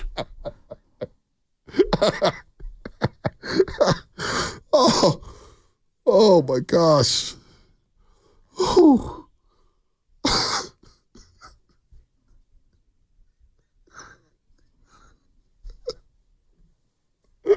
Nah, imagine Shasky. He's driving down by the RVs. Baby LJ's in the back saying goo goo gaga. Michelle's like, Joe, look at those guys over there barbecuing. And Joe kind of slows down, rolls the window down, looks with his shades. All right, you know what, Michelle? That's it. Let me call 311. They're barbecuing right here. Those dry leaves. You need to get out.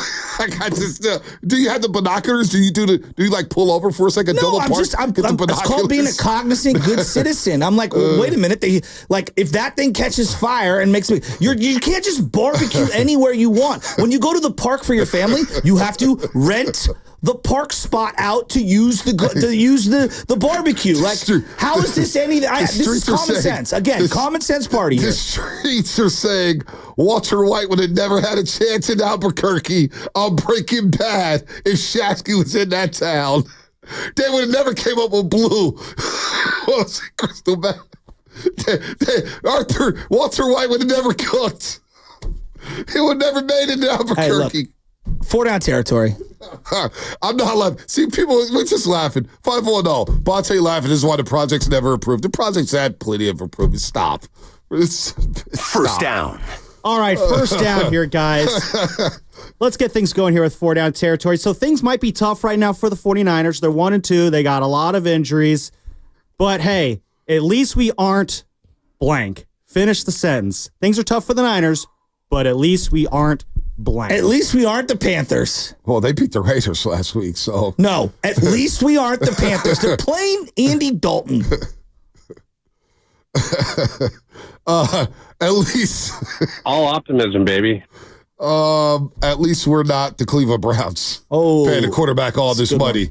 Deshaun Watson he doesn't want to run. He said he wants to throw more, but at least we're not the Cleveland Browns.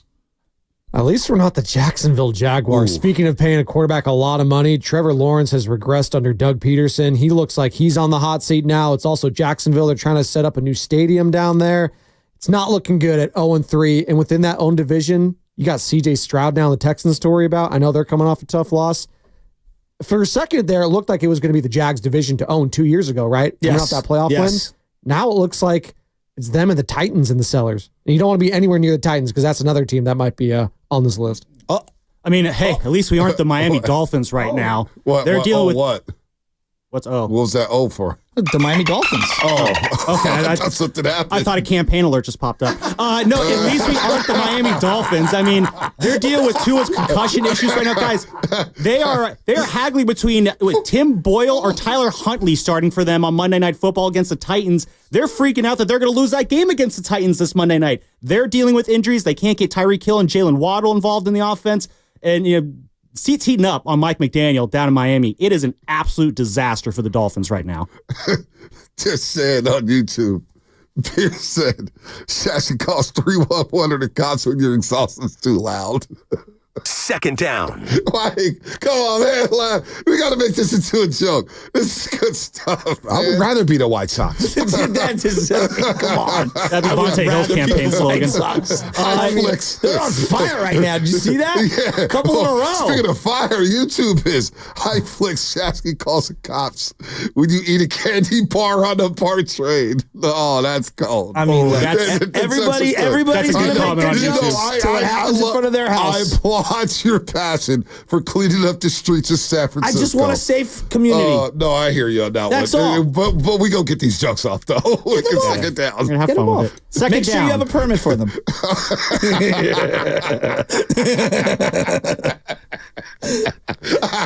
Sir, that permit's not green. Yeah. That means it's expired. You need the orange one. Hello, FAA. There's a man in first class with his shoes off. Second down, third down, whatever down it is. 311 Shasky, not 415. All right, go ahead, love it. Sorry. All right, I just want to make sure we're done here. Second down. So, guys, beginning of the season, we had the belief that the NFC ran through the 49ers. Might not be the case right now. So, right now, who's the NFC running through? The NFC runs through the Minnesota Vikings and Sam Darnold. Ooh. You know what? No, right now the NFC right now runs through the Detroit Lions. No, you know what? I got to go with the Vikings. Wait a minute. I'm going to say Darnold. They get Jordan Addison back. TJ Hawkinson's coming back soon. That team's loaded. They may be a threat. They may legit be a threat with Brian Flores. I thought you guys were called the Faithful. Like, come on, really? They got to beat the Pats, dude. Please, like, come on. Like, until I see them out of the playoff picture entirely, it's still the San Francisco 49ers. No, I don't believe in Jalen Hurts, who turns it over 5 times every game. No, I don't believe in Baker Mayfield, who turned into a pumpkin, making Bo Nix look like John Elway. Are you kidding me? And no, I don't believe in yet Jared Goff, because you know what? When he gets to the biggest moments and the biggest stages, he wets the bed. So, and Sam Darnold, please. It's been 3 weeks. Give me a break. He did this with the Panthers a couple years ago, too. No, still the Niners. See, I think the Lions right now, it still goes through them. They're the runners-up last year. They're focused on getting they're having their own. They're in Operation Bourbon Street right now in Detroit. So they're going to get together. Yeah, they stumbled against the Bucks, but long-term, Lions, they're tops of the NFC right now. I got Friday-itis right now. The jokes are just, look, I want to be the first to say, in all seriousness, you're right. We need to clean these streets up. There's no doubt about it. But also these jokes, keeping the faith. Shasky clears out the break room fridge every Friday at 95. No, that's me at home with all the leftovers. Get him out of here. That's our guy Bobby sending the emails to everyone about cleaning out the fridge. Yes. Poor Robert. Shasky does the right along. Cookies. I'm like, dude, I left the building an hour ago. Why didn't you tell me this when I was there? Shasky does it right along with SFPD weekly. I do sit at church with a lot of SFPD. They're in the room. Bonte, you actually made a point. You're like, man, I know a lot of cops in this room. This is at the Olympic Club Foundation. Oh, yeah, I know. I did make a joke, huh? Yeah, you did. You were on fire. I was trying You're like, to hey, I don't think I could get pulled over. Yeah, you know, you never know in that crowd, man. You never know what's going on. Third down. They're saying my new tag should be Butcher Boy 311. Yeah. Not Butcher Boy 415. Shasky reports cars that are parked at expired meters. Oh, no. Hey. I feel safer when there's a crackhead on my corner. My God. That is the dumbest thing I've ever heard. Dude, come on, man. I'm telling you, when I moved to Daly City for like 6 months, I was scared as hell. You can hear the wind blowing. There's no cars. There's no lights. I say, get me out of the suburbs, dude. Come on, man. Get me out of here. I need somebody yelling at somebody at 3 in the morning. Going crazy. Yeah, I don't feel at home. 407 this morning, I'm coming up 6th Street, and the guy had a broom that he was swinging around like a baseball bat, and I did not feel safe. I'm going to let you know that. I just look, it's like, oh, that guy's having a moment. Yeah. So he's trying to clean up the streets, and you're giving him grief for it. That's what I hear. No, he was swinging it like a bat. I don't know if you know then this. maybe be a good citizen and educate him on how to sweep the streets up. All right, so third down here. Okay. Guys, as we all expected, the Commanders, Vikings, Saints, and Seahawks are atop their divisions in the NFC. Which one of those 4 teams is still going to be atop their division at the end of the year? Give me the names. The Commanders, the Vikings, the Saints, and the Seahawks. I'm going to go with the Vikings. I think the Vikings have sustainable lasting power as of right now. They've got 2 brilliant coordinators. Obviously, Kevin O'Connell's the head coach, and it feels like their defense is really stymieing everyone right now. I know everyone's going to be skeptical on Darnold. I told you, I'm done being skeptical on Darnold. He fits. I think it works. They've got a great combination of the run game going with obviously one of the best deep threats in the game, and Justin Jefferson, and their defense is top 3 in sacks. Give me the teams again. The Commanders, you need to write them down. The Vikings, the Saints, and the Seahawks. Commanders, Vikings, Saints, and Seahawks. One more time. Commanders, Vikings, Saints, and the Seahawks. Not a 15. What was the 15 again? Vikings, man. The Vikings. I want to see what Seattle does on Monday night. I'm reserving judgment on the Seahawks. Monday Night Football, Detroit Lions in Motown. They won there last year, week 2. Geno Smith had a really good game. They won that game, what was it, like 38-34? They beat the Patriots. They beat Miami with no quarterback. They beat Denver in Bo Nix's first game in the NFL. I need to see if they're legit or not. So I'm going to reserve judgment on Seattle. I got my binoculars on Seattle. Remember, I was worried about McDonald and his new defense. Seattle's got something cooking. But let's see if they're legit. And they beat the Lions. They beat the Lions on Monday. Seattle's back, baby. So, but right now, Minnesota. This might be an overreaction Friday for me, just based off Monday Night Football's performance. Why not the Commanders? Why not Cliff Kingsbury and Jaden Daniels being Shanahan and RG3 times 2, baby? Go with the Commanders right now. I'm all in on Jaden Daniels. You are, huh? I love Jaden Daniels. Antonio Pierce loved him too. I like Cliff Kingsbury as an OC. Can't get a play call in. Yeah, it was smart not to pick the Raiders job, and he took that one. Dude. Cliff the Clock Kingsbury? We always discuss when Shanahan walked on the field that day. Yeah. We all went crazy over Trey Lance, and he had all the swagger, and hair was cold, but he had the gel in. Yeah. Remember when Cliff Kingsbury came here with Josh Rosen? It was best. He was on that side. And then when he had Colt McCoy, he was working that sideline. He had the Ray-Bans on. Second and 5. This is Eno Benjamin. A little hop step, and he struck Drake Kirkpatrick and takes it in for the touchdown. When I saw, oh my goodness! When I saw Josh Rosen throw not one but 2 deep balls to Christian Kirk, I knew Cliff was the truth. Yeah, dude, he was on that side. I swear to God, the ball was in the air forever. Oh, dude, it was a dime. It was a dime. Forever. That was after only 2 wins. Yes, it was their only 2 wins. One in overtime. We watched it in your basement. That's right. Remember, I had the little tiny tight shorts on. I don't remember Wasn't that Steve Wilkes here with Josh Rosen?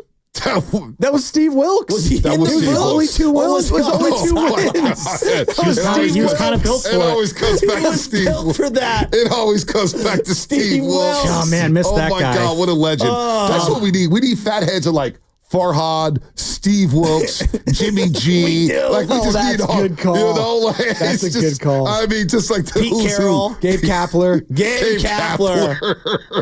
Can we get an exclusive with Gabe on Monday? Whatever happens with the Giants, I want to hear from him. Trip Balky. I'll hit him up. Anyway, I'm gonna pick. It's an election year, so I'm gonna go with Derek Carr and the Saints winning the NFC South. 4th down. All right, 4th down, guys. Lubman's so mad at us right now. I know he's How can you pissed. be mad? I don't know if we're doing a segment or if we're just telling jokes. I know. We're doing everything. Shasky went off, but listen, man, this a is flailing radio. finish Friday. We're playing the damn Patriots. Who gives a damn about the Patriots? If the Niners lose against the Patriots, then Monday show's It'll already be built. liquid hot Magnum. Right. Don't you Magnum, worry. Guys will something. get cooked. Like in an RV. They will get cooked. All right, Sam. All right, guys. So for 4th down, this is an open-ended topic here. You guys paying attention to what's going on with UNLV right now? I am. Oh, you got to destroy the NIL program. With their quarterback, Matthew Sluka, is walking away from the 3-0, 23rd-ranked UNLV Rebels because there is a disagreement over the $100,000 NIL deal he was given. Apparently, an assistant coach made that offer to him, and so he went to the head coach, like, hey, where's my money? Head coach is like, I never agreed with you on that deal. So Sluka's like, all right, I have eligibility left. I'm going to redshirt this season and transfer. So my question is, how long until we see a college football player hold out to get a better NIL deal? Oh my God. Or hold in if you want to go down that road. Are you kidding me? Oh my God. This is where we're at in pro sports or college sports or whatever the hell we're calling it now. Even though it is for, I mean, give me a break. I'll say this. My little cousin is going through, he's going to go to Arkansas. I got a snap picture into baseball. And now baseball in the SEC. Yeah. Let me just let you know. It's lucrative to be a high-profile prospect like he is. He's probably going to get drafted. He wants to go to Arkansas. Needs more. Let me just say this. If baseball is handing out money the way football is probably handing out money, I can tell you right now, the holdouts are going to be large. Yeah, they will be large. The holdouts, this is just the tip of the iceberg here. Exactly. The tip of the iceberg. They got to figure out some way to like regulate this or something, because it is just so free-for-all Wild West with these NILs and the transfer stuff. Like, I don't know how they do it, but they got to figure something out, because it's only a matter of time. Like, what if a guy wins the Heisman? It's like, well, you know what? I want another NIL deal, or else I'm not playing in the bowl game. Dude, like, well, forget all that. Stop that. I'm like Hypeflix. I'm more the hell with the NIL, the Niners game plan on Sunday against the Patriots and whatnot. I'm more interested in like Hypeflix and Shasky's 4-year plan as a mayor. Oh, I already know what I do. Stay away junction on Market and 6th. I would not allow anyone near there. I just shut it down. Just shut it down for 5 years. Remember championship parade route? Nope. Warriors The was going whole to go thing down would be just shut. It'd be a giant, I hate to use the term wall, but a giant like wall around the, no one allowed on 6th and Market. Just start there. So would you do it like The Wire? Epicenter. Would you be like The Wire in Baltimore? Remember they had the zone where you just go do your drugs in the zone, but you can't leave the zone? No, we're not doing that anymore. We're already doing that. No, I just want that whole area just quarantine the whole thing off from the rest of society. You're not allowed to go anywhere near there. Got to start there. This might be the segment of the year. Doobie Award. I'm on fire. Doobie, well, the campaign chat's speech on of the fire. year. The chat's on fire. Shasky's ID 2024. We ran the analytics. It is sad, but it's true. All right, I got 5 plays. Farhan's a good number 2. It could work. I got to give you the 5 plays. Ready? Shasky calling the noise complaint on a 95.7 in the studio right now. That's good. That's from Justin. 5 plays. Ready? Number 5. Number 5, Jordan Mason or Isaac Arendo. Can we run a delay? Teams are pass rushing like crazy. When was the last time the 49ers ran a delay? Like a little fake throw? You would have had that delay? Yeah. You know, Georgia ran out of in the ACC championship game last night. It's highly effective to slow down the rush. Number 4.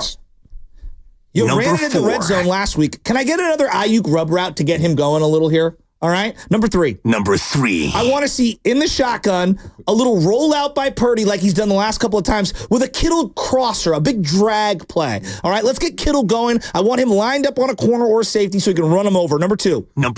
Got to get Jacob Cowan a jet sweep. Can I get him a jet sweep? Yep. Can I see a jet sweep? Not a pop pass to Aiyuk, a jet sweep to Jacob Cowan. And number 1. I'm with Number 1.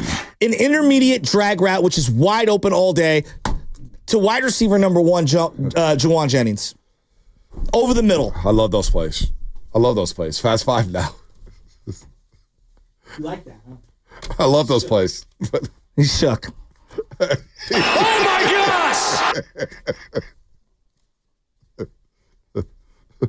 Well, is distraught because he's going to have to go in the principal's office and explain what the hell happened for the last 30 minutes. I'm going to say what I say every single time. Ask them. Look. It is sad, but it's true. You guys lost all the momentum you built. The A stuff, you had Niners Patriots, great guest. And you just lost it. You mailed it in on a Friday. What's a payday Friday, Matt? What did you expect? No, I'm kidding. Okay. It ain't nothing you can do about. Just to make sure we head straight to the elevator after work. My final thought is you this. got to record something, so. Oh, damn it. Oh, man. My final thought is this. Oh. You like that? Oh, no, I don't like that. You like that? Monday is going to be explosive one way or the other. What do the Giants do? What the heck is going to happen with the Niners and the Patriots? And Warriors Media Day? Warriors Media Day. I mean, we are going to be balancing so many things. We'll be juggling the 3 topics in the air. Monday's going to be dynamic. Just sell and just fire it. Where are all these jobs coming from, man? From you guys. Your mouth. You guys know that's AI. See, I understand why 95.7 Game has implemented AI into our sound drops. Like, there's no doubt. I've never said anything about a crackhead on the corner. I've never said anything about Phyllis Safer on the crackhead on the corner. I know that's a lie. I've never said anything like that. Bonte Hill will never lie to you ever again. Yeah. I don't lie like that. Jonathan Kuminga with blonde hair. This is the year. I'm telling you what. You know what? My final thought is this. You know what? I got him going. You know what?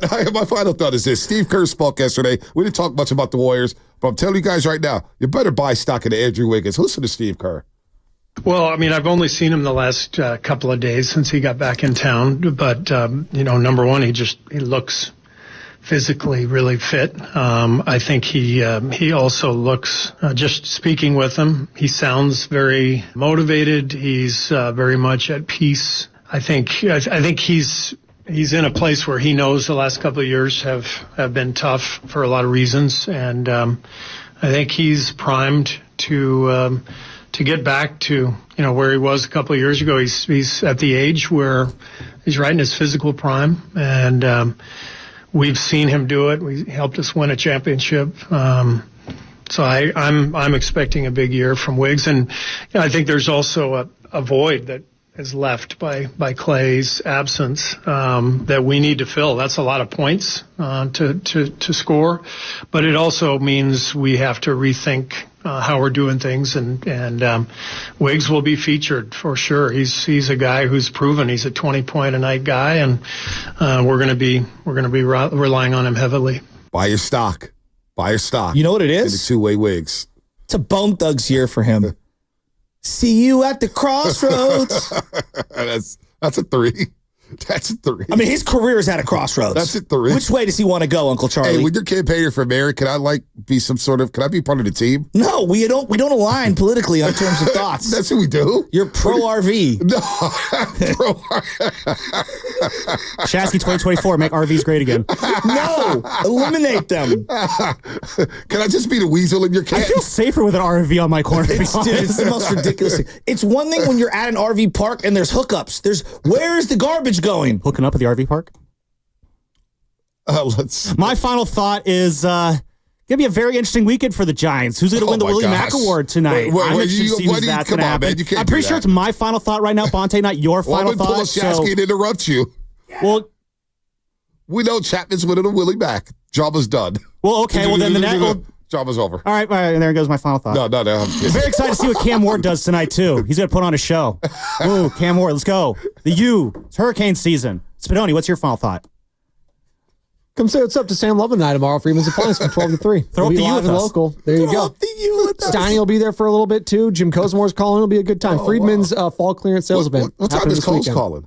I don't know. 1 o'clock. You have to tune in. You think he's a fan of Caleb Williams? Oh. Hey, he had Brock Purdy before anyone else did. Big start for Caleb. Hey, actually, sneaky big game. Mac Jones. What are we talking about? Stop. I'll give Larry Krueger credit. He was the first on the Brock Purdy. But even Larry admitted, I didn't think he'd be this good. So there's a caveat there. Sneaky big game, both 1 and 2. The Bears and the Rams at SoFi Stadium. The Bears are road favorites in that game. Wait, I thought it was at Soldier Field. Is it? Is that SoFi? I think it's at SoFi. Damn. I'll check again. Are you going to fly down there? Oh, for what? The Bears come to Levi's. I don't need to fly. Could drive an RV down there. I do want to. We almost did rent an RV to go to the Super Bowl. You're right. It's Soldier Field. But Rams coming off a big win. We'll see. Let down. All right, we got to go. All right, we got to go. Thank God. We're in trouble. Hey, can I do this read on Monday? That was Fast Hard, brought to you by Xfinity at home. We're on the go. You get the fastest internet to all of your devices. Steiny, he's on cloud 9. You should see him. He's never smiled more in the green room since he's been here at 95.7 The Game. My man got a Steph Curry jersey, autographed. Birthday boy, which Shasky thinks I'm jealous of. Yay! Xfinity here. How can we help? Hi.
know now.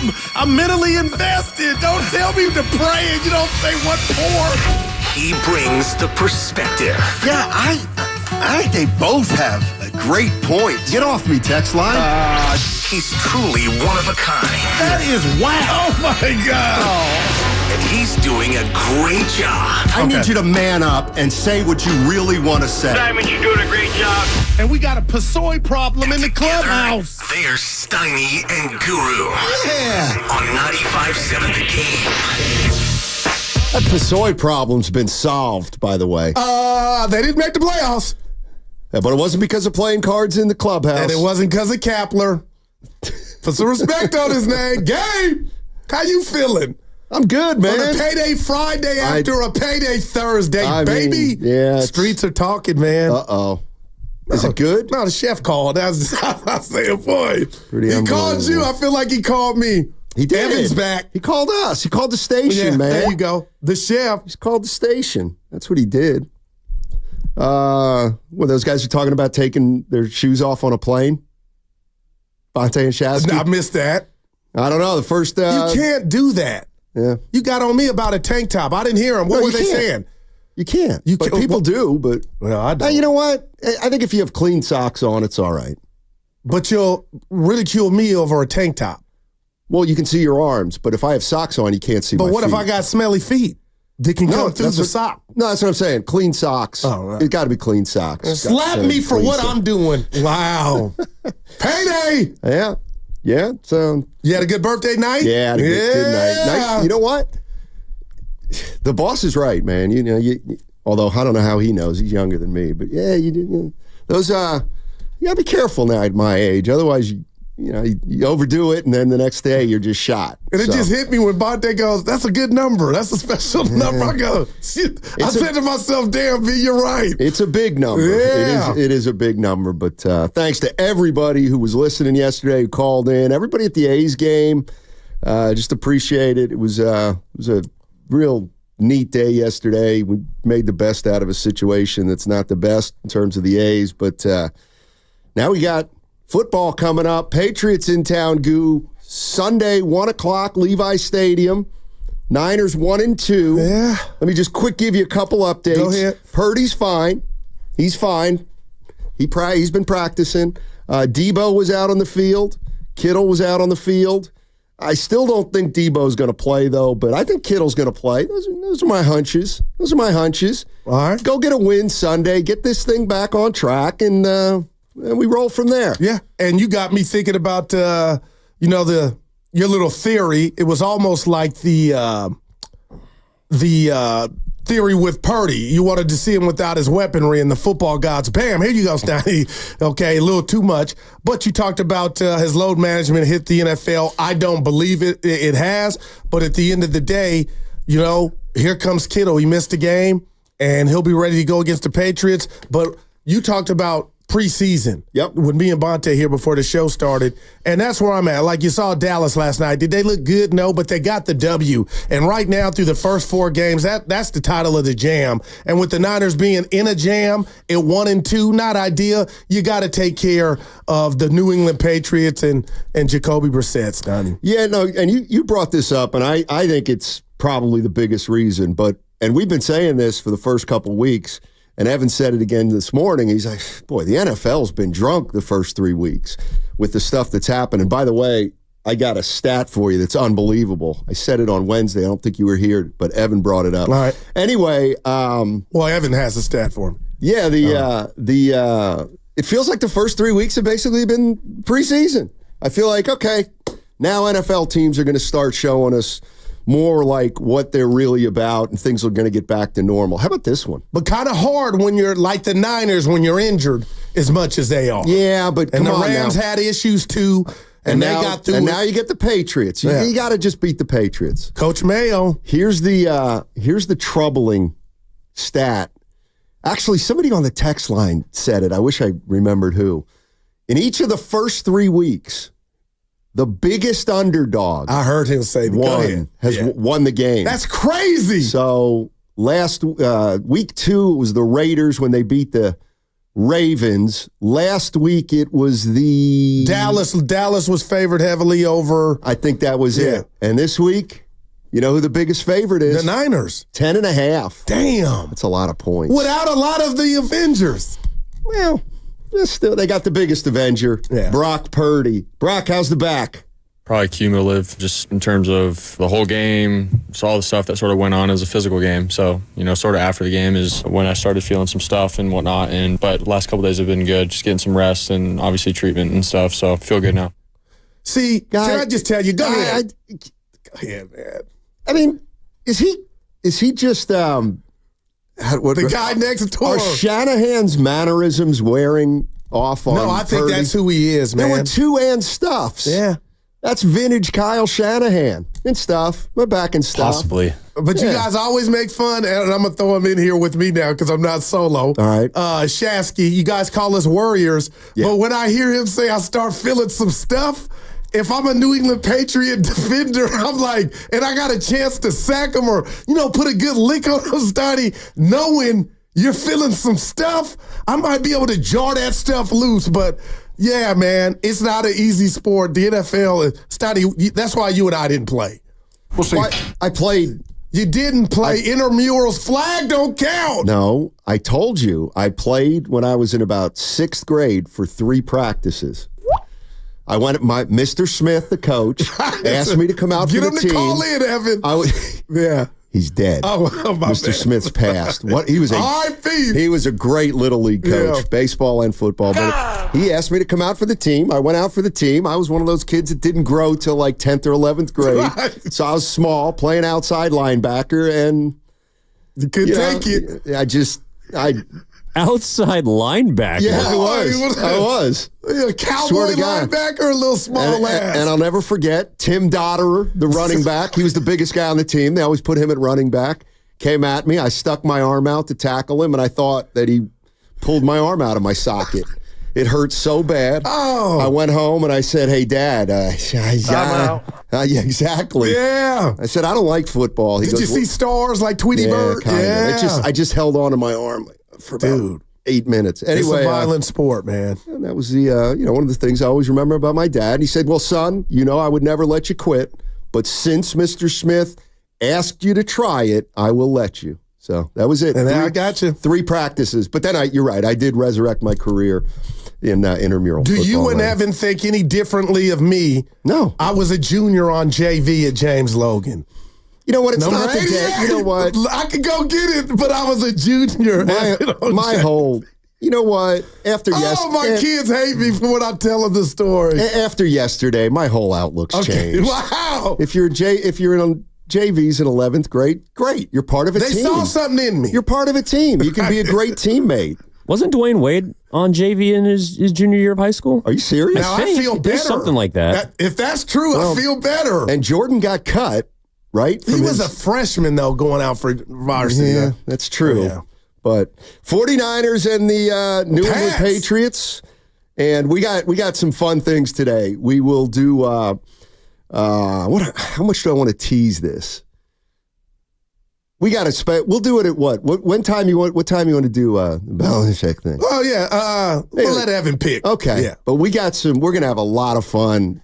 Evan did a great job of compiling some just fantastic sound we're going to play. Yeah, we'll we'll play a little Know Your Foe. Yeah. With Evan giving us some trivia about New England, their sports teams, and various other things about Boston, Massachusetts, and New England. And one nugget to you. Fun, yeah. Do you find it odd? Anybody out there, call us, let us know, text us, YouTube chat, that the greatest coach in American sports, I believe, is Bill Belichick, that he's still technically unemployed as being a guy on the sideline. Like, that bothers me. Now he's a comedian. I love it. But how is the Phil Jackson of football, the Popovich, how is he not employed? He's taking a year off. Well, it's been a year. Now we're going on 2. This will be year 2. Is it? Yeah. We're in year 2, He didn't coach last year? No, he didn't. And it's bothering me. I love him on the Madden cast. Time flies. Get your ass on the sideline. Maybe it wasn't good life after Brady. I thought this was this year going on year 2. Anyway. I'll just stay out of this. All right. Anyway, I think he'll be back. I'm doing Steiny Evan. I think he'll be in control. I think he'll be back in business in a little while. By the way, Myers is going on year 2 Y'all help without me a out job. on payday, Steiny. What?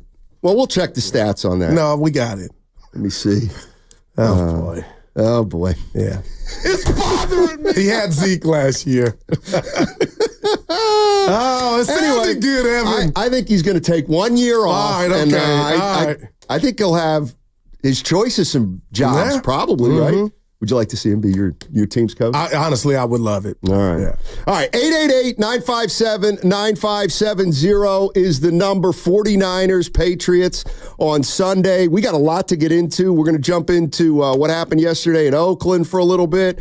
Also, Mike Dunleavy and Steve Kerr talked to the media yesterday. Training camps coming up next week with the Warriors. Media Day Monday, then they go to Hawaii. Some interesting things to come out of those interviews. We'll talk about those, and we're going to get into it. We're going to have fun today. We're still basking in the glow of yesterday, Gil. At least I am. All right, what's coming up on the game? Presented by Fremont Bank, celebrating 60 years of full-service banking with no compromises. Head to Safeway this week for these digital deals for members. Honeycrisp or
I owe Curry nothing. Now back to Steiny and Guru.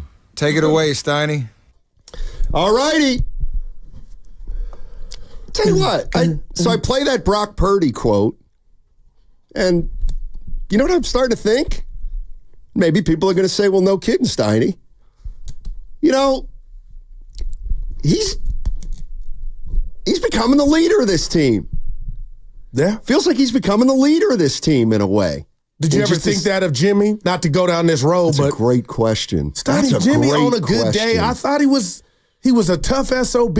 I think he had the respect of his teammates, Jimmy Garoppolo, for his toughness and his effort and his seriousness. Yeah, because I believe lack of availability was the spiral of his.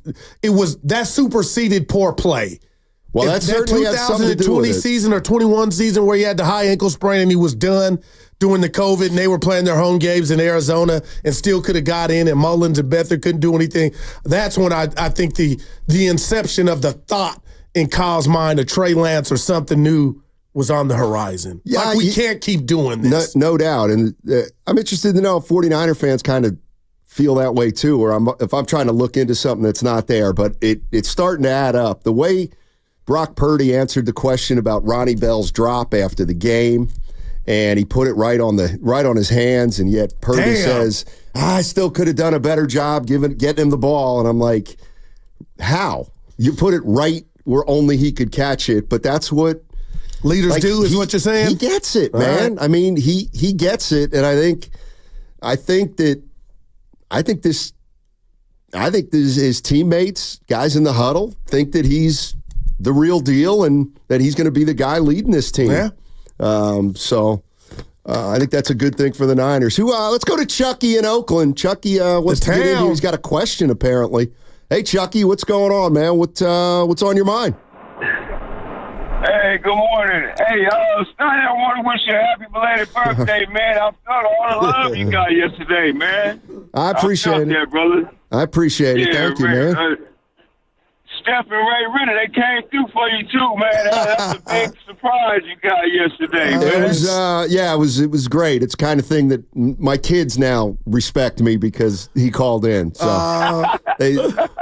so. Hey, you know, and I got to get out, man. Shane Powell, she now has 2 homeless tents on the side of 880 North to go along with all those other tents sprinkled across the city of Oakland, man. But my question for you is, and Steiny, please don't shy away from it. Give me your honest answer, because when the time comes, I want to know why or why not this guy don't go off the board. To me, he's a prototypical quarterback. He thinks the pass first.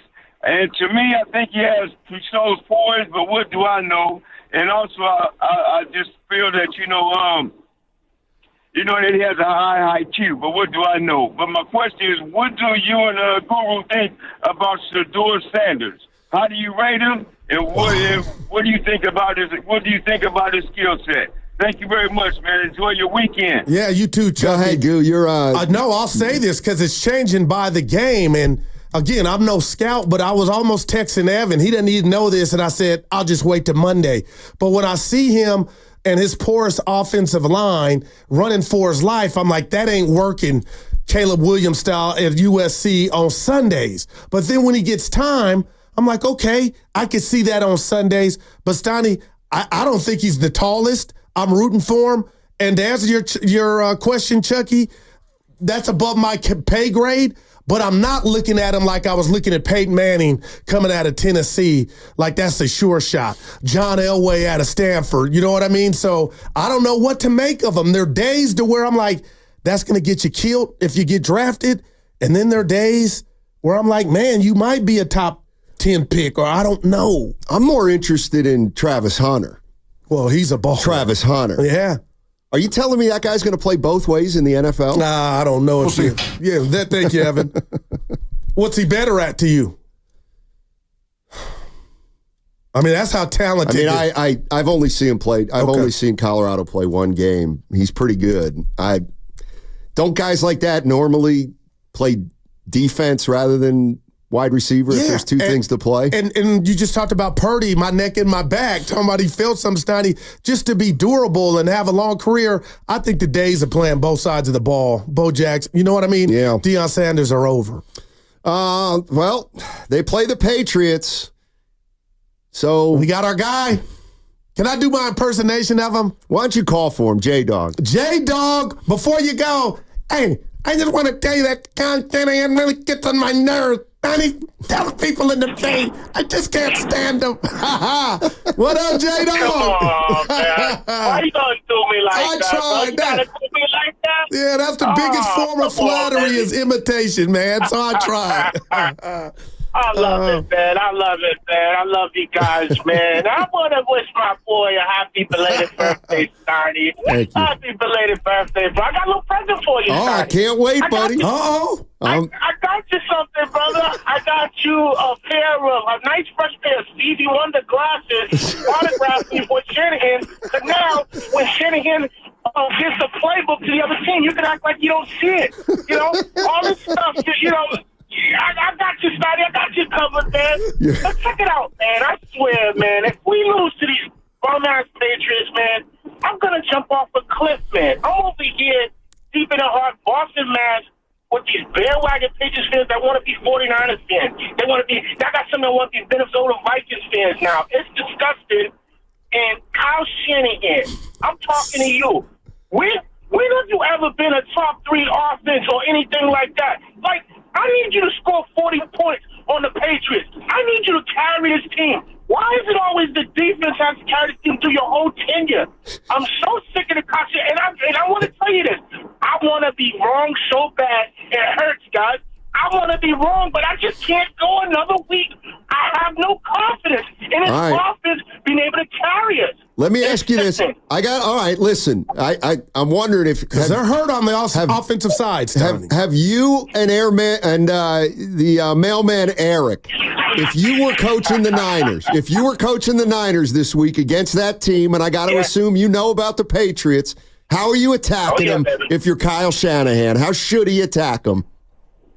Well, first of all, I'm running the ball until the wheels fall off. But number one, I'm gonna spell Mason. I'm gonna get Garindo some carries.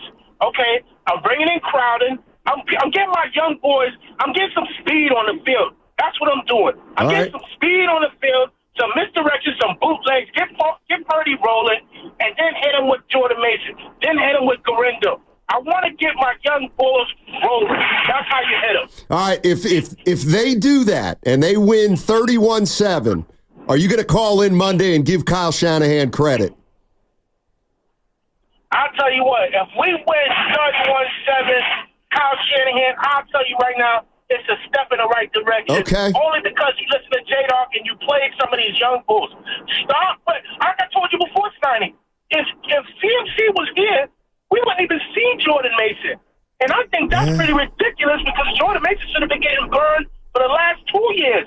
If you want to be real about it, you know what I'm saying? Elijah Mitchell, you know how that's going to go. So, I just, you know what I mean? I'm not just this irrational guy that just doesn't like, I don't mind him personally. It's not personal. I love the man Kyle Shanahan, but as the coach and the decision maker, man, there's a standard when you talk about the San Francisco 49ers, man. The greatest players that have ever played this game, the greatest organization that have ever played this game, and why are we settling for losing Super Bowls and NFC championships? I don't give a damn how toxic you Kyle Shanahan fans are. I'm never going to be down with that. Never. There's no second place. All right, J-Dog, have a great weekend. Enjoy the game if you can. Yeah, but he wants to see 100 points. I'm not saying they're not going to reach that plateau, but Steiny, no C-Mac. Right now, it looks like maybe no Debo, so it's a work in progress. And I'm curious to see, hopefully Kittle's back. You got Brock. You got Jawan Jennings. I gotta throw Aiyuk in there. Nice little receiver. Well, he's got the ability to be one. Yeah, he's got the paycheck. I threw this at Evan on Wednesday, and let me ask you, because J-Dog said, you know, if CMC were healthy, we would not have seen Jordan Mason. Do you think that I believe that. If Christian McCaffrey were healthy right now, we would have seen McCaffrey touch the ball 70, 75 times and Mason get 5 carries so far. 90, 95, and 5. But when I look to that point, nobody see where I'm from, Steiny, Union City. When you're real with yourself, is automatic respect. So I'm not going to do what J-Dog is doing, being Monday morning quarterback. I do it with the best of them. But the bottom line is McCaffrey's Jordan. I'm never going to say or advocate for Jordan to be off the field, but there is something to that. Just like Steve Kerr. We wouldn't have saw Kuminga's bust out. He had a part of last year where he just showed what he could do, but that came via, injury or the absence of Wiggins. So I'm not going to hold that to the fault of Kyle Shanahan. My question to Niner fans is, you're 10.5-point favorites against the Patriots, and your team's a little bit banged up and you haven't been playing great football yet this season. So if you're a Niner fan and you're coming off the last 4 or 5 years like you've had, is it enough just to win the game, Goo? I mean, I get on the one hand you want to go out and handle the Patriots. On the other, can I give you? I'm interrupting. Can I give you the injury report? Hell yeah, it's good enough just to get the W. That's the Prince sign of the times right now is to get in, get out. So you got the Patriots covering? No. Wow, I don't. Who did you? Well, we'll do this a little later on the picks, pick our of the locks week. of the week. Yeah, but you didn't pick the Niners this week. I lost on them last week.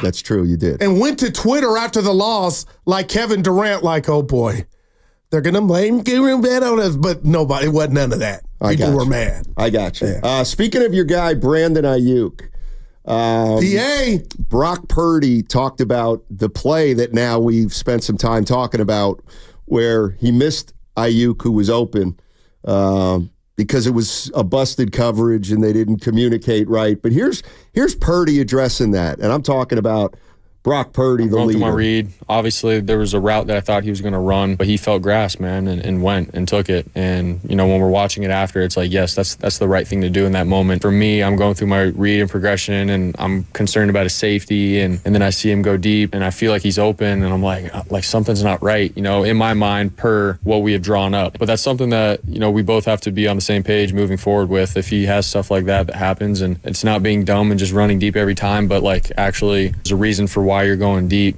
There's some communication stuff that we've talked about where we can take that opportunity. He did the right thing. I have to pull the trigger in that moment and be ready for it. So, something that we had to learn. And in the heat of the moment, that time of the game, situational football, I'm trying to protect the ball, be smart with it, but also be aggressive. And then that happens, and it's like, man, I don't know exactly where the safety's at. So all of those put together, that's what happened in the moment.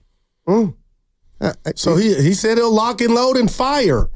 He caught him off guard. This guy, this position of quarterback is so hard to play. Oh, man. I mean, we're looking at it and saying, oh, how'd you miss him? Well, you got about a split second to make that decision. And after you have one shred of doubt, you can't make the throw if you have a little doubt. Right. And if you hadn't played the position, you can't even imagine when you got dudes coming in barreling down at you, Steiny, and maybe he's kept it real. I didn't see him. Well, I had a good game, but damn it, I didn't see him. Yeah, the other thing is, leave me alone. I think we all have to acknowledge that, and I think this is a silver lining, is Brock Purdy is far from a finished product. I mean, I think sometimes I sometimes think of Brock Purdy as mostly a finished product. Like, this is kind of who he is. He's pretty good. I think you can move forward with him. But when I hear something like that, then you realize there is another level to get to offensively.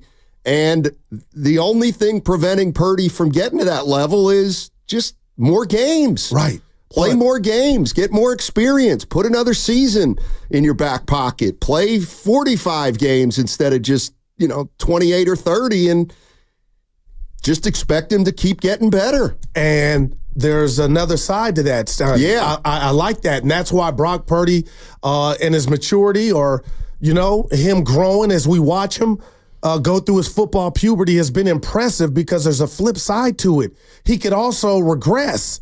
He could also oh boy, they've kind of figured him out. They know what he likes to do. And Steiny, can we just keep it real and put the right on the table on this Payday Friday? Sure. Brought to you by Echo.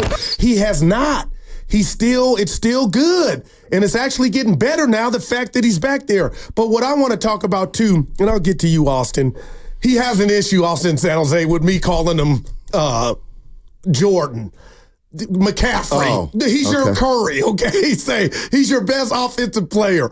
But when I'm watching, you ever play Steal the Bacon back in school where you had the eraser, it was in the middle, and you and another student had to get the eraser and then run and take off. So it was called Steal the Bacon. We did it at Cabello Elementary. You play it on like a basketball court. Yeah. Somebody would blow a whistle, like say number 7, and then the two guys would come and. Well, it's you and somebody else, like two wrestlers, sumo wrestlers at the middle, like a jump ball. And you're looking to but the take eraser's on the ground. Somebody got to take it and go. I feel like he's doing that when he's staying back, buying time, Steiny. And the defenders are like, they can't get him. You can hope to contain him, but you got to we talked about his legs. We're talking about McCaffrey? No, Purdy. Oh. Like when he was back there and the Rams are like, we got to go get his little ass. But he's controlling it like, I'm going to go left. I'm going to go right. Might get you only 3 yards, Steiny. I'm not going to lose you any, but we got to put respect on his run game and his legs. And Steve Young wanted to see more of that. I know it was 10 rushes, but I felt like 7 of those were, I'm running for my life. But that's another facet to Purdy's game, Steiny. I say all that to say is he's not a statue. He's mobile. It looks like it's also called Steal the Burrito. No. We steal the bacon. Somebody on the It's YouTube my life. It's how I grew up, and that's what it was called. Names are called different things. Steal the burrito. What's that mean? It's it's just like steal the eraser. The bacon. For example, there's a game. Have you ever heard of the game Kick the Can? No. Kick the Can. Okay. How's that work? It's probably similar. Kick the can. Well, you put a Evan, ever heard of Kick the Can? Hell no. Kick the Can, yeah. Well, they played it in Ed, Ed and Eddie. I know that from that cartoon. Yeah, this is great. You just put a can out, and then everybody goes and hides. And then there's a guy who's got to kind of protect the can, and he's too old. And he's got to go say, I see you, Goo, and then he's got to run back. And if he kicks the can if you kick the can after I see you, if I kick the can first after I see you, then I win, and then you have to be the guy. But I can race you to get the can first. Exactly. What happened to those games? The internet. I'm sure there's other names for it. Yeah. But, let's go to good friend Gene. Gene's in Oakland. Our man. What's up, Gene? How you doing, man? We'll talk a little Patriots, Niners. Yes, sir. Yeah. Hey, thanks for taking my call. Sure. First of all, belated happy birthday, Steiny. Thank you. I wanted to call in yesterday, but some dude by the name of Steph Curry got in my way. Hey, Gene, I would have put you right through. I would have put the stars right on if I would have known you were waiting. There you go.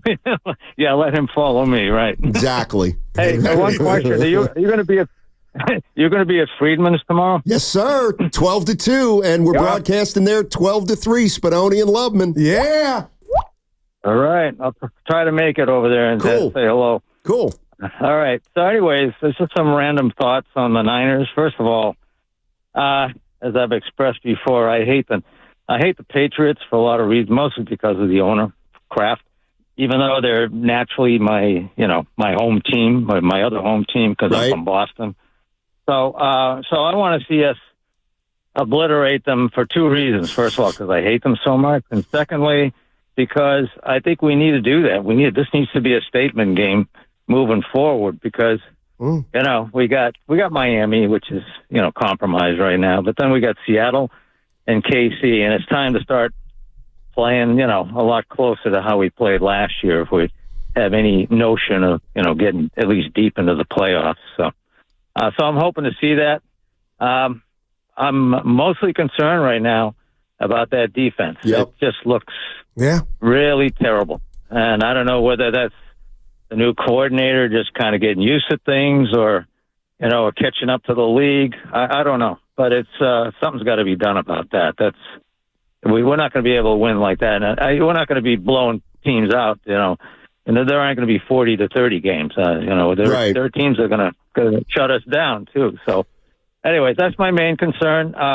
And then last thing, Brock Purdy. The more I see and hear of him, the more I love the guy. I think he's about as natural a leader as you can have. His skills are, outstanding. Once again, he more and more reminds me of Montana. The more he plays, not to say he's in Montana, he's got a long way to go for that direct comparison. But the way he sees the field, the way he makes decisions, his leadership ability, it's all outstanding. So, I love this guy, and yeah, he's a keeper. I appreciate that, Gene. And you know what? Have a good weekend, baby. Yeah, hopefully I'll see you tomorrow, Gene. I'm starting to like him more and more. I mean, I was thinking about this, and we'll pick it up on the other side. But this whole thing about Brock Purdy being a leader, from where he came from, and how he emerged as a third stringer first, and then a second stringer, and then he starts, and then he takes over. His elbow. Comes back. The more I think about it, the more I'm thinking, this is a natural progression for him to be the leader he's becoming. You couldn't expect the guy to be a leader right off the bat. It was going to take time, and it wasn't going to happen right away. But I'm starting to sense that this team is really believing in this guy and that he can get it done. And I'm not saying they didn't believe in him last year or the year before, but I just feel like he's emerging as their staple as a quarterback. And let's not real quick here, Stoney, forget that infamous practice last year, I believe in the summer, where Trent Williams and number 54 were coming off the field and randomly said this kid has it. You know, talking about the moxie, whatever went into it. And it wasn't even his time. This was just a random, look at that little dude. He's got it. And now it's his show. All right, 888-957-9570 is the number. Be honest, 49er fans. Is a win enough on Sunday, or do you need more than just a win? Do you need to see some signs that some of the problems of the first 3 weeks are gone? And do you need this game to be a convincing win? Or are you right now feeling like, you know what, beggars can't be choosers? If we win 10-9, we win 10-9 and we're 2-2. 888-957-9570. That segment brought to you by Frontier Ford. Liam Mayclem here. As the leaves begin to turn, there's no better time to cozy up your home. This fall.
It's always about the show, bro. Like it was Guru till I die. It's all Guru all the time. He deserved it. It's the Guru Steiny Guru Steiny Guru Steiny show. Let's go.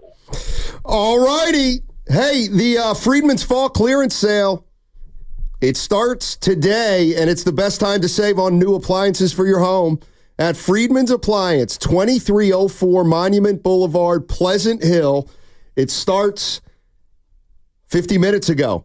10 o'clock it started, from 10 to 7 today, and then tomorrow and Sunday, 10 a.m. to 5. You can take advantage of factory direct prices, one-of-a-kind opportunities, special pricing on floor models, and convenient financing. You can save on all the new appliances from trusted brands, Miele, Bosch, Electrolux, LG, Maytag, and we will be there, 95.7 The Game, tomorrow from 12 to 3. Spadone and Lubman will be broadcasting live. Jim Kozimor with a special guest appearance at 1.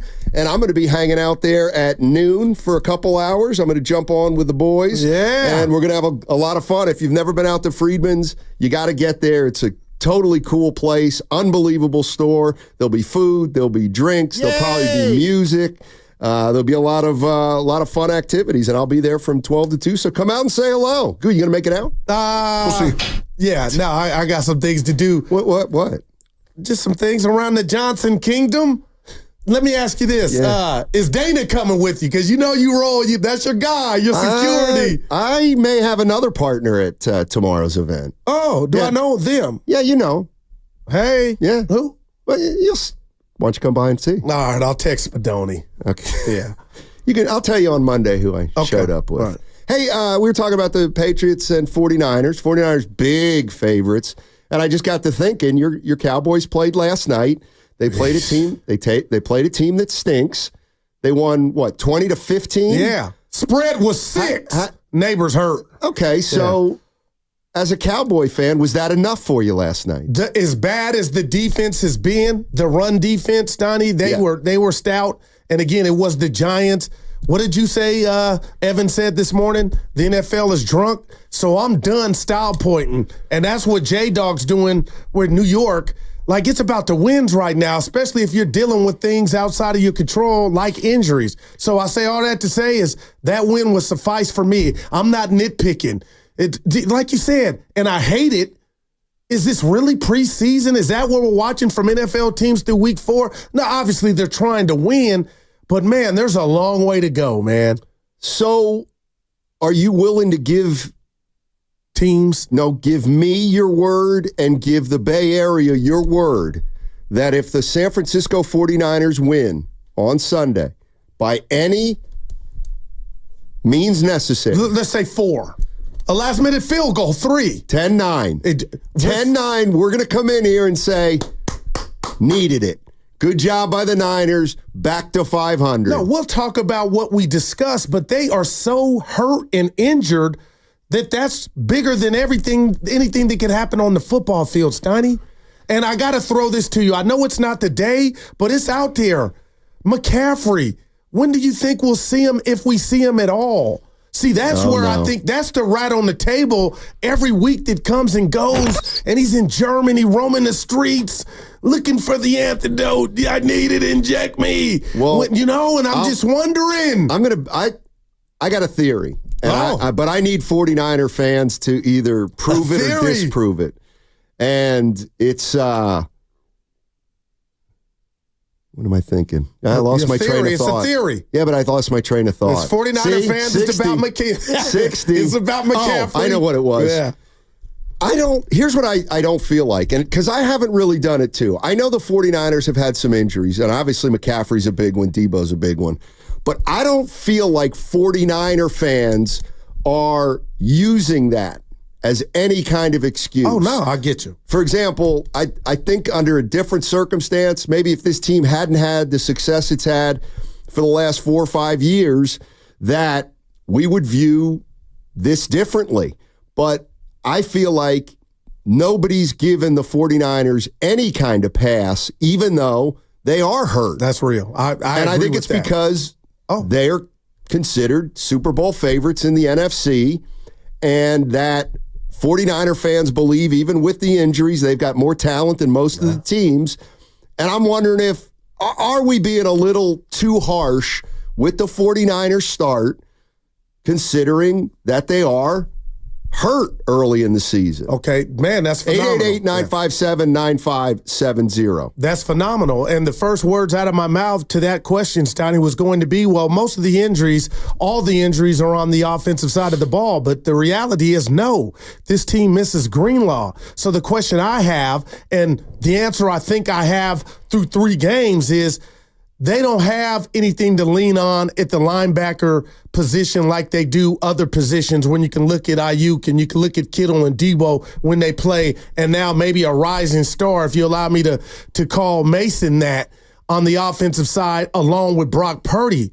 But that's not the problem to me, the offense. I do not like a McCaffrey-less 49er offense that's had the ball in 2 back-to-back games with the ability to go down the offense, go down the field and score, and they have not been able to do that. That's for another day, but those are facts. But the bottom line is, this defense does not look like a playoff defense. I know you have some sound from defensive coordinator Sorensen. I haven't heard it. I can't wait to hear it. But Steiny, that's what's having me up at night if I'm a diehard Niner fan, is this who we really are? And if it is, what the hell happened? And Steiny, call Kaiser or find out when Greenlaw's coming back, if at all. See, you know what? That's your reality. No. See, that I don't think you can do. I think that's a dangerous game to play. And I'm trying to balance it. Greenlaw obviously is a big part of this defense, but can you really say, well, when Greenlaw comes back, you know what I mean? Right. I mean, who knows right how he'll be, and I just think it's not dangerous, but I just think it could be a little premature to just say, well, when they get Greenlaw back, he's the key to the defense, so when Greenlaw comes back, then they're going to be a really good defense. But it's all Greenlaw. I don't know if you can put it all on Greenlaw. No. And think that this team's going to fundamentally change when he gets back, though he should help. Well, let's put another right on the table. Let's do it. Brought to you by Atco on Payday Friday, Steiny. 97 did not have the greatest. Bosa. He did not have the greatest postseason nor Super Bowl. If somebody wanted to go to a whiteboard and talk about how he crashed down but was pointing fingers at his D coordinator, I'm all ears. But the bottom line is, how long are we going to wait for him to forget a sack total? Only dummies concentrate on sack totals. We're talking about being disruptive. At what juncture do we say he needs help with the scheme and that person's name is Sorensen? Or is this the Bosa they're going to get? At what point do you get concerned? Because if you're telling me, and you know what, I think you're on right street in regard to expectations and putting it all on, hey, when Greenlaw runs back out there, it'll be all fine. I'm starting to worry about the best player on your defense, and I love you, Fred Warner, but the best player supposedly on that defense is 97. How do you get him going? Because he's out there. And Steiny, they're running at him, and in crunch time, I don't see him enough for my liking.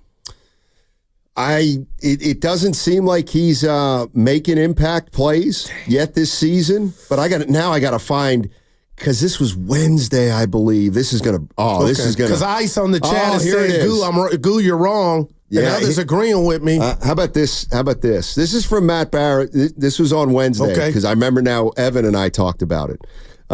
Matt Barrows did. Let me tell you something. Matt Barrows does a weekly mailbag, and it is chock full of information. And I don't. It's funny because writers write stories all the time, and they're great stories, and you get a lot of information. But I'm not sure there's anything more informative than a mailbag. And listen to this question that Matt Barrows got. Okay, wrong. Watching Nick Bosa, he's been very pedestrian compared to players of his ilk, like T.J. Watt and Max Crosby. What gives? He's just doing the same outside rush with a spin move, no counters, no bull rush, no attacking the inside. That's what I've been telling you. Okay, so Matt Barrows says, okay. Oh, that's the person typing in. Yeah, that was the question. So Matt Barrows' answer is, okay, let me give you some numbers. Right. Sacks, quarterback hits. I'm writing it down. And quarterback pressures. Okay. 3 different numbers. Sack, quarterback hits, and pressures. T.J. Watt, he's pretty good, right? Man. He's got 3 sacks, 5 quarterback hits, and 8 quarterback pressures. Wow. 3, 5, and 8. Max Crosby, 3 sacks, 2 hits, and 11 pressures. Okay. All right, now Nick Bosa. Oh, here we go, Steiny. 2 sacks, 3 hits. Okay. 12 pressures. Okay. And Barrow says, is Bosa off to a burning hot start? No. But he's not lagging either. He's not lagging either. I'll tell you this, because we love Matty B. Matt Barrows he's a big boy. But hey, are you coming down his road? No, I'm gonna come down Bosa's road. Challenge you? No, I'm saying, Steiny, what did Norm say? Worry about what's going on in your own house. And we're watching the Niner games in certain situations when Stafford's dropping back to pass to hit Tutu Atwell. And that's when I'm not seeing Bosa. So I love the information. I get where he's going. But if that's what it's been condensed to tell people Bosa's doing all right, then something's wrong, Matt. And I ain't talking to you, I'm talking to Matty B. Oh. Because we're watching these games play out, and more often than not, the money downs and money time, he's not getting home. So if we got to do this arithmetic to justify Bosa, that's a problem to me, Steiny. Well, he's got more quarterback pressures than Crosby or Watt. Well, and maybe they got more help on their D-line than Bosa has, too, to defend Bosa. Here's my question, because it's somebody on the, and by the way, you're listening to 95.7 The Game, KGMZ FM and HD1 San Francisco, always live on the free Odyssey app, Twitch and YouTube, powered by First NorCal Credit Union. When I just threw out there, are we being a little too harsh maybe on the Niners because they have been hurt and maybe we're not giving them enough of the benefit of the doubt? And the YouTube chat said, well, we're definitely being too harsh about Brandon Aiyuk right now. And so I just got to thinking, who, if there are players we're being unfair to, who are we being the most unfair to in terms of blame with this 1-2 start? I could make a case that maybe it's Bosa, that people are coming down Bosa's road. Because of his lack of other guys doing something on the D-line? Yeah, I'm trying to figure out how much of it is Bosa, how much of it is Aiyuk, how much of it Sorensen? How much of it is Sorensen? Do you even put the defensive coordinator in that group? How much is responsible? Was a pinata last year for the Niner fans after that was week 6, I think you said, Minnesota game. But we're rapidly approaching that, and if this defense does not get better, when do we start hearing his name? There's no race card involved. Well, it's just he could have been blue. Wilkes, he was under pressure, and that team went to the Super Bowl, top 5 by the numbers, and had a good Super Bowl. So I don't understand why we're not hearing just the possibility that it could be the new coordinator, Donnie. Well, listen, handpicked by Kyle. Listen, I'm gonna be honest with you, because Evan said something very similar. He said to me before the show, he goes, I feel like the defense hasn't been great, but we haven't heard Nick Sorensen's name. Wow, man. And remember, Steve Wilkes, blah, blah, blah, blah, blah. And I actually don't agree with that. I feel like Steve Wilkes, his name wasn't even mentioned. We didn't even know who he was until the Minnesota game. And then they wanted him downstairs. 6 or 7 or whatever. Week 6, Monday night, the all-out blitz before half. They started out 5-0 last year. Beat the crap out of Dallas Sunday night, and it went bad. They started out 5-0. Then they lost to, I can't remember if Minnesota was the first loss in that 3 straight or not, but the point is, we were into week 6, maybe into the mid-season before Wilkes became an issue. I can honestly say I'm sort of built for this. I feel like Sorensen's already an issue. But we were not talking about Steve Wilkes 3 weeks into last year. But they weren't 1-2. Well, that's my point. So and they didn't look this porous against the run and the pass. That's my point. Is Sorensen is taking heat far earlier than But I don't feel like there's any volume to that heat. Don't you? I do. Yeah, the stove pilot was on high for Wilkes. I mean, Steiny, but not till the middle of the season. Sim. Like, you know, when you go put that stove on Sim, boy, and you just turn it on. That I'm with Evan on that. Like, I'm not hearing it, 49er but I'm watching fans. it. 49er fans, where are you on that? Like, I do feel like Sorensen's name is coming up a lot. Are you? I don't feel that. I'm with Evan. No. Well, Evan's not here. That's why I brought it up. So we can't go to him. Yeah, Spadoni? Spadone? Any thoughts on that? I feel like we're talking about Sorensen.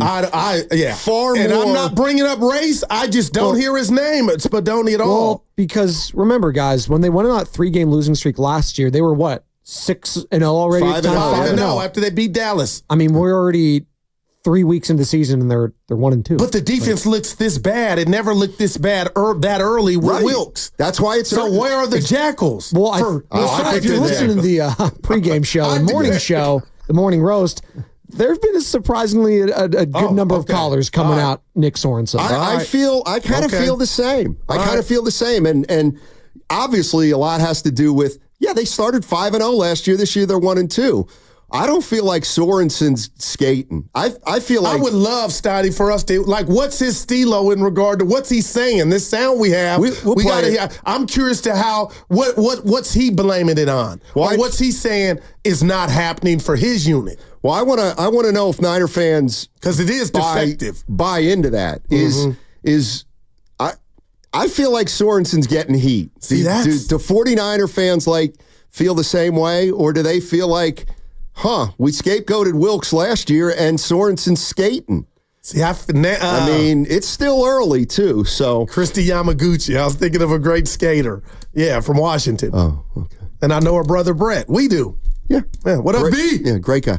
All right, here's let's listen to Nick Sorensen, but I do want to hear from 49er fans about if you thought Steve Wilkes was a problem last year, do you think Nick Sorensen could be more of a problem this year? I feel like people are already starting to lean doubting Sorensen way before and almost just as critically as Wilkes. But I'd love to hear what you say at 888-957-9570. But here's Nick Sorensen on first of all, what's going on with his defense? I think it's a culmination. It hasn't really ever been one thing or one coverage. It's kind of been a culmination of things, and it just hasn't been good enough overall. It's not one person. Like I said, it's just be a little better here, a little better there. As always, I always look at myself first, and I should. I mean, it's my defense, and I'm the coordinator, but I take responsibility of that. And I think we just all feel that way. That's a cool thing. All us coaches, we got to coach better, and players feel that challenge as well for themselves.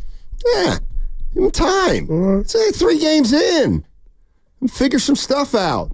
Where's Staley at? What's he doing? He's supposed to be eyes in the sky. Well, as Evan said, he's like the backup quarterback. Oh, right. Everybody's stop asking that question. You don't have to ask that again. Yeah, you do. Everybody's best friend, Stoddy, the backup QB. And now, apparently, for this team, the backup defensive coordinator. I am curious with that point spread, New England, I'm with the Niner. You got to expect 30-7, right? Oh, I wouldn't say that. Or a stout performance by the defense. Because if we don't get it from that, then we come in here Monday again, it'll be the first 4 games of the season. If not now, when though?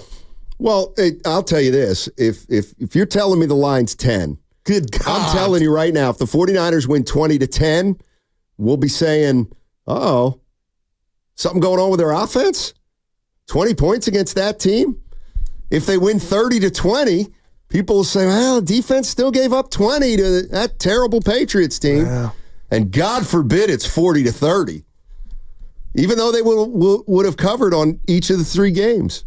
But, I mean, 49er fans, where are you with Nick Sorensen? Do you think this is going to be a big problem, Nick Sorensen? Or do you expect the defense to get better? And what do you think? Or you're not sure and you got to wait and see what happens? I'm more pessimistic than I am optimistic because I don't think Fred Dean or Ronnie Lott is walking through that door. So now it's about scheme it up. But you could scheme it up to a degree in the league, right? And if Bosa's out there and you got Fred Warner, I know, Stoney, that's the short sample size, but the fact that the whipping boy Hargrave is no longer even an option And you looked at me like, Goo, you used to criticize him. Yeah, because on a good day, he can be disruptive, and he's done it, and he's paid handsomely. But now you're telling me the defense was underperforming with him, and now you're going into this game against Mayo's team, the first-year coach. I'm like, wow, I can't wait to see how he schemes that up or who the replacement is, because you alluded to, well, Goo, if player A's not doing much, then you're really not missing him when he's gone. Okay, or the backup can be so bad that it's worse. Couple from the Xfinity mobile text line. 510, we're only 650 rather. Wilkes' optics were worse because he was upstairs in the booth. People didn't like that. From the 510, we are only talking about Sorensen because of Wilkes. We are now more impatient. That's what I believe. Wow, that's a good point. I think the 510 kind of hit something on the head there. And then another one from the 510. Defensive personnel last year was way, way better. Let's talk about that. Well, right. You had Greenlaw. You had Hufanga before he got hurt. So, I mean, just with the Greenlaw right there, okay, you win. Okay, well, what are you going to do? Okay, well, I'll take the other side. What are you killing him for? They don't have Greenlaw.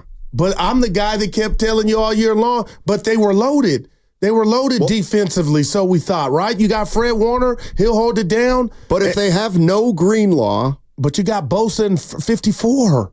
But now, and Lenore and but Ward. now everybody's saying, not everybody, but people are saying that Greenlaw looks like he's the key to this defense. And when he and Warner can play together, it's an entirely different type of defense. That I believe it helps. Well, then give the guy Sorensen a break. But even as linebackers, Stoney, because that's what they hold down, that doesn't make up for what was not going on up front in regard to the pass rush or their lack of. See, here's what I'm getting at. Now, this is what I'm going to throw at 49er fans from the 510. Greenlaw's a game changer. Well, if Greenlaw's a game changer, then give this defense a little bit of time, a little bit of a break. That's all. Yeah. And I'm playing devil's advocate. I'll admit it. 650. This is a good one. Steiny, what if the Niners win 10-0? Well, then you'd be happy. Would you? Oh, dude, I'm 9,000% more concerned about the D than the O. Okay, but I'll tell you right now, if it's 10-0, this game. People will say, well, that offense stunk, meaning the Patriots offense stinks. You should shut them out, but what? How did we only get 10 against New England? Wow. All right, 888-957-9570. We're going to jump into some calls on the other side, but do you think Nick Sorensen has taken the right amount of criticism? I feel like we're already, examining him more than we did Steve Wilkes. But there hadn't been one article written in any Bay paper about him. Oh, I'm going to go look. Okay. I'm going to go look during the break because if I see, I'm going to look for Sorensen in the headlines. Hey, don't miss the kickoff show this Sunday with Evan Giddings and Jason Dumas, 2 hours before the start of the game. Join us at the Hilton Santa Clara for delicious food, great drinks, and the best pregame show in the Bay, presented by Habas Law. You've been wronged. Habas Law will fight to make it right. Call 1-800-INJURED or visit habaslaw.com. Joke artist. Cold weather is coming, so grab your coat. But did you know many foster kids don't have their own coats? That's why Mancini Sleeper...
Patriots Sunday, Levi Stadium, 105.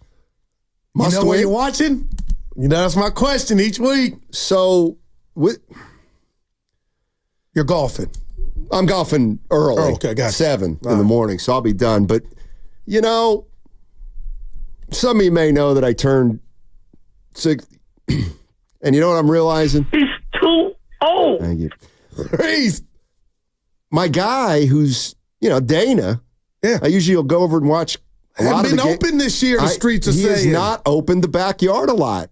And you know what happens when you get to be my age, like he is your priorities change. He goes back to Milwaukee to see his family. It's a wrap. Can you believe that? Guy goes back to see his family.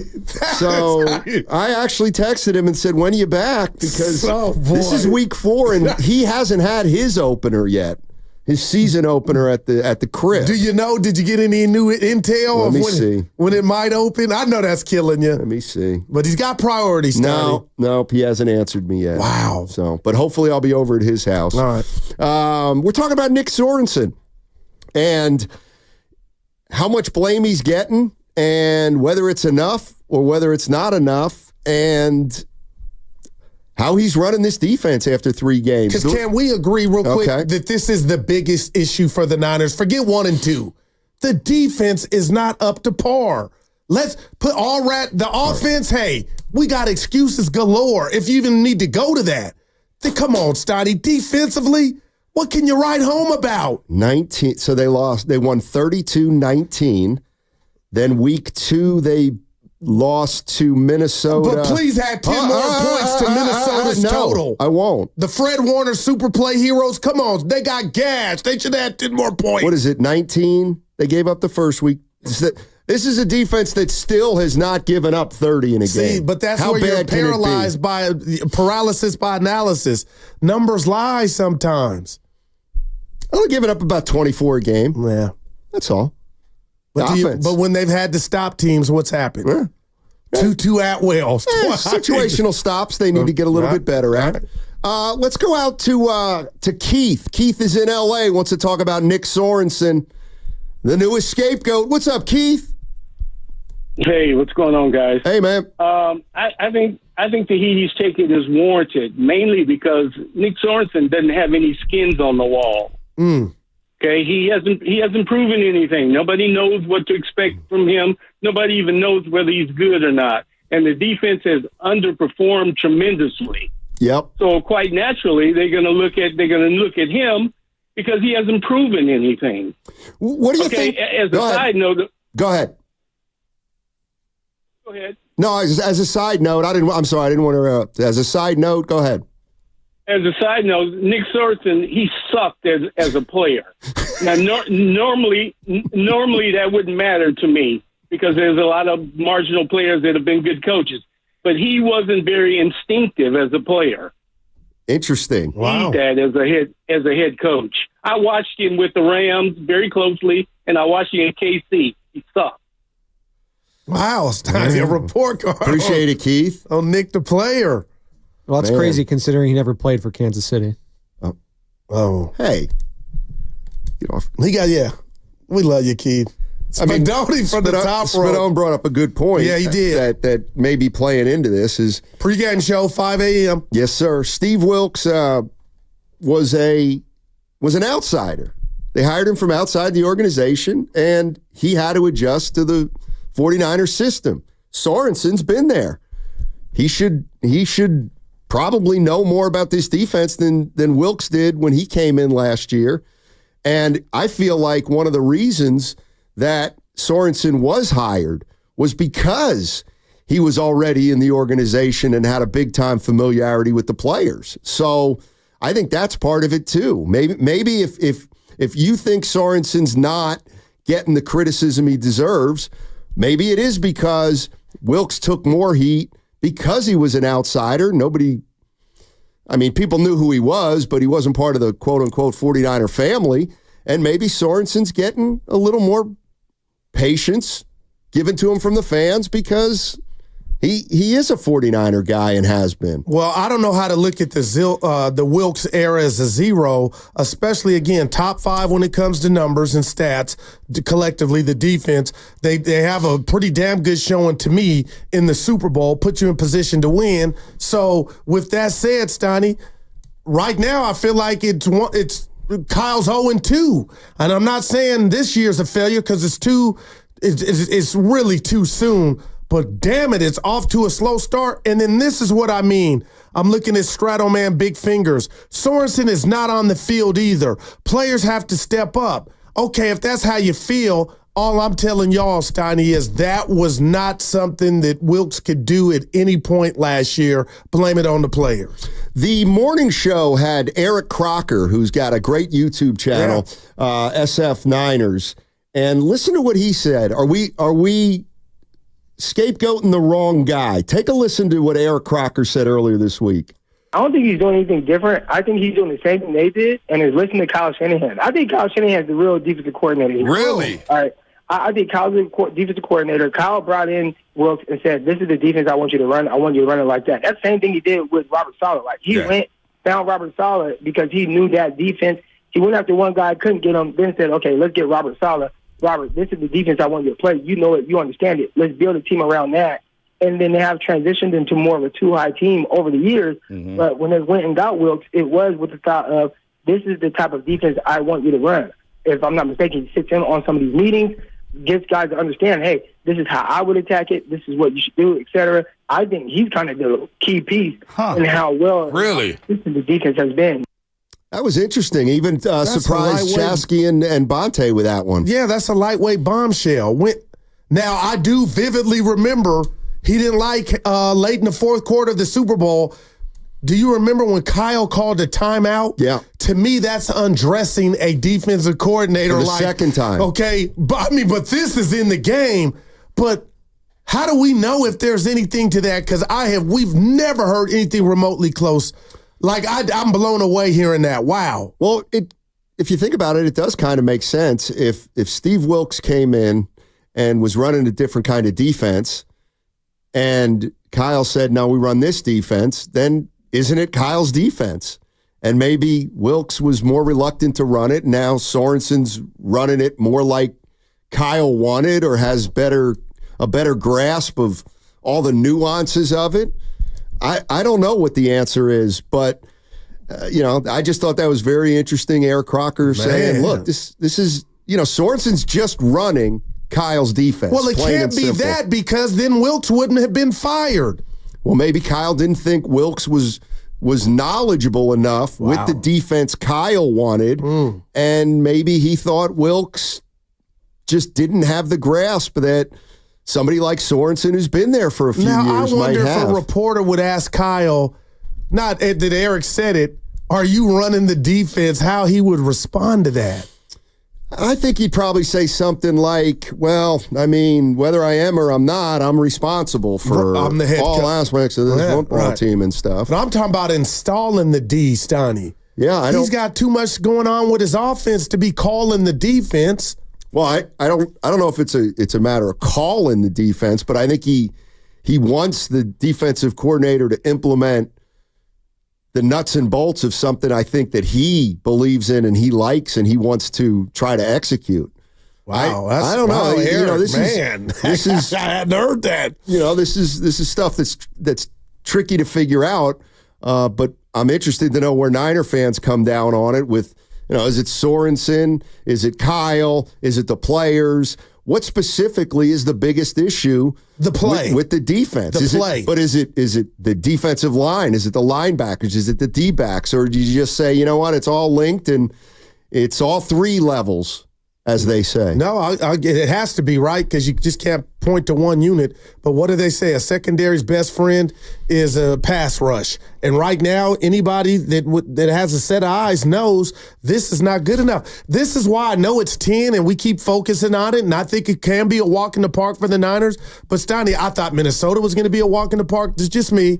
I thought the Rams, my neighbor went in big, thought it was going to be a walk in the park, thinking, okay, 7, this is nothing. So this is really the walk in the park. But is it if your defense can be had? Well, Stevenson can run the rock. I'm just saying for the Patriots. But see, this is the way I look at it, is the first 3 games, they haven't been good. Okay. Do you think they're going to get better defensively or make some changes or tweaks, let's say, against the Patriots? Or do you think they're going to continue to, I don't know, just play defense where it just doesn't seem like they are, being proactive, let's say, on defense. Okay. They're being more reactive. That's what it feels like sometimes. Mike is in Livermore. He wants to talk about Nick Sorensen. What's up, Mike? How you doing, man? Good. Hey, happy belated birthday, Steiny. Oh, thank you, man. Appreciate it. Yeah, hey, I'm 65, so Steiny, it only gets better, my friend. Don't you worry about it. Thank you, man. Appreciate it. There you go. Yeah. Hey, so let's put the route on the table. Yes. I think he's getting way too much heat. It's not his fault that Bosa can't get to the quarterback, or our defensive backs are getting burned and falling and slipping. So you can't put the blame on him. Well, like you said, they're scoring 24 points a game? That's not too shabby for the NFL. So, I'm putting it, the route on the table, and I'm putting it on the players. And Steiny, this is your favorite saying. They're getting too old, and they're getting slower. Well, he felt that. Hey, Mike, thanks. I mean, that's what it looks like. Oh, I know what I wanted to say about your interesting use of a phrase. And this is kind of, this is where you and I sometimes have a fundamental difference, but it's what we love about each other. I can't wait to hear what you're going. It's one of the reasons. Guru playbook. Which phrase, Donnie? I expected a walk in the park against Minnesota. I expected a walk in the park against the Rams. This is the NFL, Goo. Vegas. There are no walks in the park in the NFL. And so, here's what I first thought of when you said, well, I expected those first 2 games to be, or those 2 games to be a walk in the park. Okay, well, maybe they're not as good as they have been in the past, and there will be no walks in the park this year. Or they aren't playing well, they're going to get it together, and then they're going to reimpose that dominant defense that we all expect when they're clicking. I don't know what the answer is, but when do you decide whether a team is underachieving or whether a team is not that good anymore? Well, for me, it's a few things. Okay. The injury report, how long you're going to be without said player, if that player's even coming back, and what's your reality? Are you whole and still kind of underperforming? That's where it's that's the easiest part, right? You just like, okay, we get it together. We kind of lag in preseason. But right now, with the injuries to the offense, it bothers me from a Niner standpoint that the injuries aren't on the other side of the ball, because that would be kind of a perfect storm to where you could just say and point your finger, oh, that's why. But right now, and you're right, I've been Mr. Consistent about Greenlaw all off season. So why am I more concerned about the D when really that could be my answer? Greenlaw, but Stoney, I think it's more nuanced than that. The pass rush, Greenlaw is he's not on the D line. So it's got to be more than that. Kyle needs to keep the same energy he kept with Steve Wilkes, says the 415. Man, and maybe he will. Maybe he's wait until week 6 like he did last year to undress the guy. Daryl in Oakland. What's up, Daryl? How you doing, man? Hey, what's up, guys? Happy birthday, Stein. Thank you. So, in training camp, I was focused on, what rookies in particular are standing out. Okay. And there was 2. There was 2 rookies. One of them was Pooney. We've seen Pooney. He's awesome. Right. And we heard about him in training camp. On defense, we've also heard about a guy. And we need him now. Malik Mustafa was talked about almost daily as being a stud. Where the heck is this guy? And I don't know who these safeties are, but they're kind of garbage, in my opinion, the ones that are starting right now. Malik Mustafa, I want to see this guy already. Look, we're missing Trey Greenlaw. He was a stud in college. Malik Mustafa was an ultra stud. Where the hell is this guy? And I guess I will blame Nick Sorensen. Open up your eyes. Are you like, Or is he like Kyle Shannon with quarterbacks? You have to throw him out there until it's like, oh, that guy's good. Yeah, figure it out, bro. Malik Mustafa, let's go. All right, appreciate the call. Of course, he made that big stop in that big exhibition game. Well, he missed a tackle on the punt return, but yeah. So I don't know what to do. I just know right now it's not good in the Niner backfield. So if I'm the Pats and I'm trying to plan of attack, Steiny, and if you're telling me Brissett's going to get time, oh my God, it's a coin flip. So hopefully they shore that up. But, you know, you're right. We did hear Mustafa's name all off season, and the way that the starting safeties are playing right now, I don't think it's far-fetched to have a caller call in and say, okay, I want to change, and we may see that. We've seen guys get benched during this season for a couple series in the secondary and then come back in the game. You know, we had a caller a couple days ago. I'm kind of with him. I'm not going to overreact until the first quadrant of the schedule's over. Who gave that to you? I can't remember. Was it a reporter? No. It was somebody yesterday. Yeah, and you just jacked him for absolutely a caller. No, but he's listen. If we're gonna say that because the 49ers and a lot of teams don't take the exhibition season seriously and they use these games more of preseason type, well, then let's hang on. Let's hang on and not make drastic statements. More Nick Sorensen. This is on what are we going to do without Javon Hargrave? One, he's a great player, but he's had an awesome camp and awesome offseason, and really that game he was playing really, really good too. So it's tough because he's such a good player. I mean, this is a time when guys have to step up. I know it's cliche, but the league is littered with guys that have been backups and get their chance and play really well. It's just understanding who we're losing. It's going to be a tough shoes to fill, but guys have to step up. Step up. That's man. Next man up. Step up. Yep. Who's got to step up? What was Dibbs' step up? I'll call it theory. What did he say a couple days ago to us, you, Willard, and myself, about if he could sell you 10 and 7, and you get to the playoffs? I mean, I know today it's Operation New England. I get that. But is that where we're going? Because at some point we're going to get past, Steiny, if you want to hang your hat, and I'm not saying you are, hey, it's just the fourth game, it's really preseason. I don't like that. That's not reality. The reality is you are injured. You don't know when a couple guys are coming back, and I'm bringing up McCaffrey and Greenlaw, but you got a game to go win Sunday, and right now this defense, I feel confident saying porous, so that's exciting enough for me Sunday just to see if the Patriots, as impotent as their offense is, can they be successful kind of running the ball, controlling the clock, and kind of,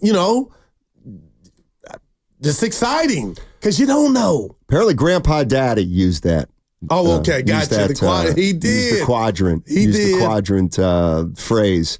The Nick Sorensen needs to go up to the booth. Okay, we're gonna have more of that. But no, what Dibley said the other day was Operation 10 and 7 wild card. And that's taking everything into account. The whole jambalaya. McCaffrey, Debo Samuel, first-year coordinator, Dre Greenlaw missing half the year, all that kind of stuff. He said the goal now is 10 and 7 wild card. And I said, I'm not there yet. I'm not either. Now, if they lose to the Patriots, yes, then to me, it's like I would take 10 and 7 in a heartbeat if you're going to start the year 1 and 3. But if you can lose 3 in a row and to the likes of the Patriots and the Rams, as beat up as they were, then you would have earned that wild card. Exactly. And so just from that standpoint, this season has been you've gone the wrong way. Yeah, and this is because you were number 1 seed last year. Well, that was last year. See? I need that Lynch sound. Hey, Tim. Being a Super Bowl contender is earned. Oh, look at him. He's licking too. Yeah. Nick Sorensen, more on the inconsistency of the defense. Take a listen. It is frustrating at times. I mean, because sometimes it's really good. It's just, I think stuff's been kind of inconsistent all around. Sometimes the run game, we hit it up really good or we get pressure. I think overall, I just think we have high expectations. We all do. Players, the coaches, myself, we all understand how it's supposed to look here. And I think it's not one thing. We just consistently got to get better. All right. So it's been a little of this and a little of that. Yeah. He's not singling out any necessarily position group, but there have been breakdowns by certain players, certain groups, and it's all added up to a defense that right now is pretty average. It's pretty average, and we're not used to that here in the Bay. Real quick, Sonny, it's kind of funny, right? When the schedule comes out, and I'm just, I'm part of the Patriots. I'm a player, or I'm a coach, and I'm looking at the schedule, and I'm thinking, because I'm looking at the Niners on the schedule as whole, that's an L. We're going to get beat upside the head. We're rebuilding or trying to do whatever they're doing in New England, and now all of a sudden, we're 2 days away from the game, and if I'm a Patriot fan or a player or a coach, you couldn't thank the football gods to be taking on the Niners in their current state. You say what to that? Well, because there's a litany of things going wrong or guys not available. See, I look at the NFL a little bit differently. I look at it as a week-to-week thing, and the 49ers could give up 40, probably won't, but they could also play better. They're probably going to play better against that offense, and then the question's going to become on Monday, how much credit do you give them against a team like the Patriots? And you got Arizona coming in. Well, We don't do that's that. A home game. We take it one at a time. Slow and my jets. We've got to finish out this quadrant. Kevin in San Francisco. What's up, Kevin? How you doing, man? Hey, guys. How's it going? Going well. All right. Well, as far as the Niners, like the offense, I don't know exactly what's going wrong. I know they need to be doing some blocking for BP, for Brock Purdy. I think after when the second game that it looks like Brock Purdy was trying to force passes to our wide receiver that got all that money. I like the way they played against the L.A. They played pretty good. The only thing that seems like to me that's really a problem with the Niners is besides the defensive back, and we're talking about the defensive coordinator. Who is the defensive backs coach? Who's coaching them? Okay. The other thing is, it seems like every game that we lost, there were mistakes on the offense and the defense. We cannot make mistakes. The Niners are good when we're mistake-free. And it seems like lately that's all we've been doing is making mistakes out of position, drop passes, penalties. If we can play a mistake-free game, we'll win. Thanks, guys. Thank you, Kevin. I appreciate that call. And that's kind of – see, here's the way I look at it, believe it or not. And maybe this is because I'm not a rabid fan. I think they came out week one, beat the Jets. And they probably benefited a little bit because the Jets were playing with Aaron Rodgers, playing his first game, et cetera, on the road Monday night. You beat them. Beat them nice. Good win. Minnesota was different, obviously. Minnesota, you got beat by Minnesota. You did. And the score was the score, but I think everybody would acknowledge that the Vikings deserved to win that game. Right. I really am looking at the Rams game, at least at this point, as it was an outlier. It was an outlier. In what way? They got up and they didn't make a play or two that would have changed that game. And I think that during the course of an NFL season, every team loses a game like that. Bad teams lose a few games like that. But I am willing to say in that game, look, they blew a lead. They got beat on penalties. They got beat on big plays. They missed a field goal. It added up to a loss, and it was a little fluky. It was a little fluky. But as far a team as as decimated as the Rams were, and you make a lot of good points. I'm just saying. But the one constant, and I know we're up against it, Steiny, that's bothering me is the offense and what we like, and Brock Purdy this and Brock Purdy that. He's been stellar. They've had the ball 2 consecutive games, and in money time, even if they kind of, got off to a good start and came back to the pack, they could not score. Well, and the other teams were able. That's where. Like, is that just a trend or is that an anomaly? That's where, to me, I look at it just like the Philadelphia Eagles. They have a game won. They make a call. Saquon Barkley drops the ball. They lose. Okay. The San Francisco 49ers throw a ball to Ronnie Bell right in his hands. He drops it. They lose. Okay, but as a whole in week one, last thing, 6 field goals. We thought that was cute, nothing to see here. Yeah, but I don't look back is there on that. something That was a win. glaring? No, I don't think so. That's what I'm saying. You had to settle. Well, first of all, 2 of them were over 50 yards. What's coming up on the game? Which is the new 30. Presented by, well, apparently not. The end of summer sales event is on at Frontier Ford on Stevens Creek in Santa Clara. Now's the time to get a great deal on a new Ford car, truck, or SUV. Stop by or visit frontierford.com for incredible savings and drive away in your dream Ford at Frontier Ford or frontierford.com. Get ready to party the lazy way. Right now, Lazy Boy Furniture.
Oh, my baby, my darling. Am I going to embarrass you now with all your fans out there? He looks great for his age.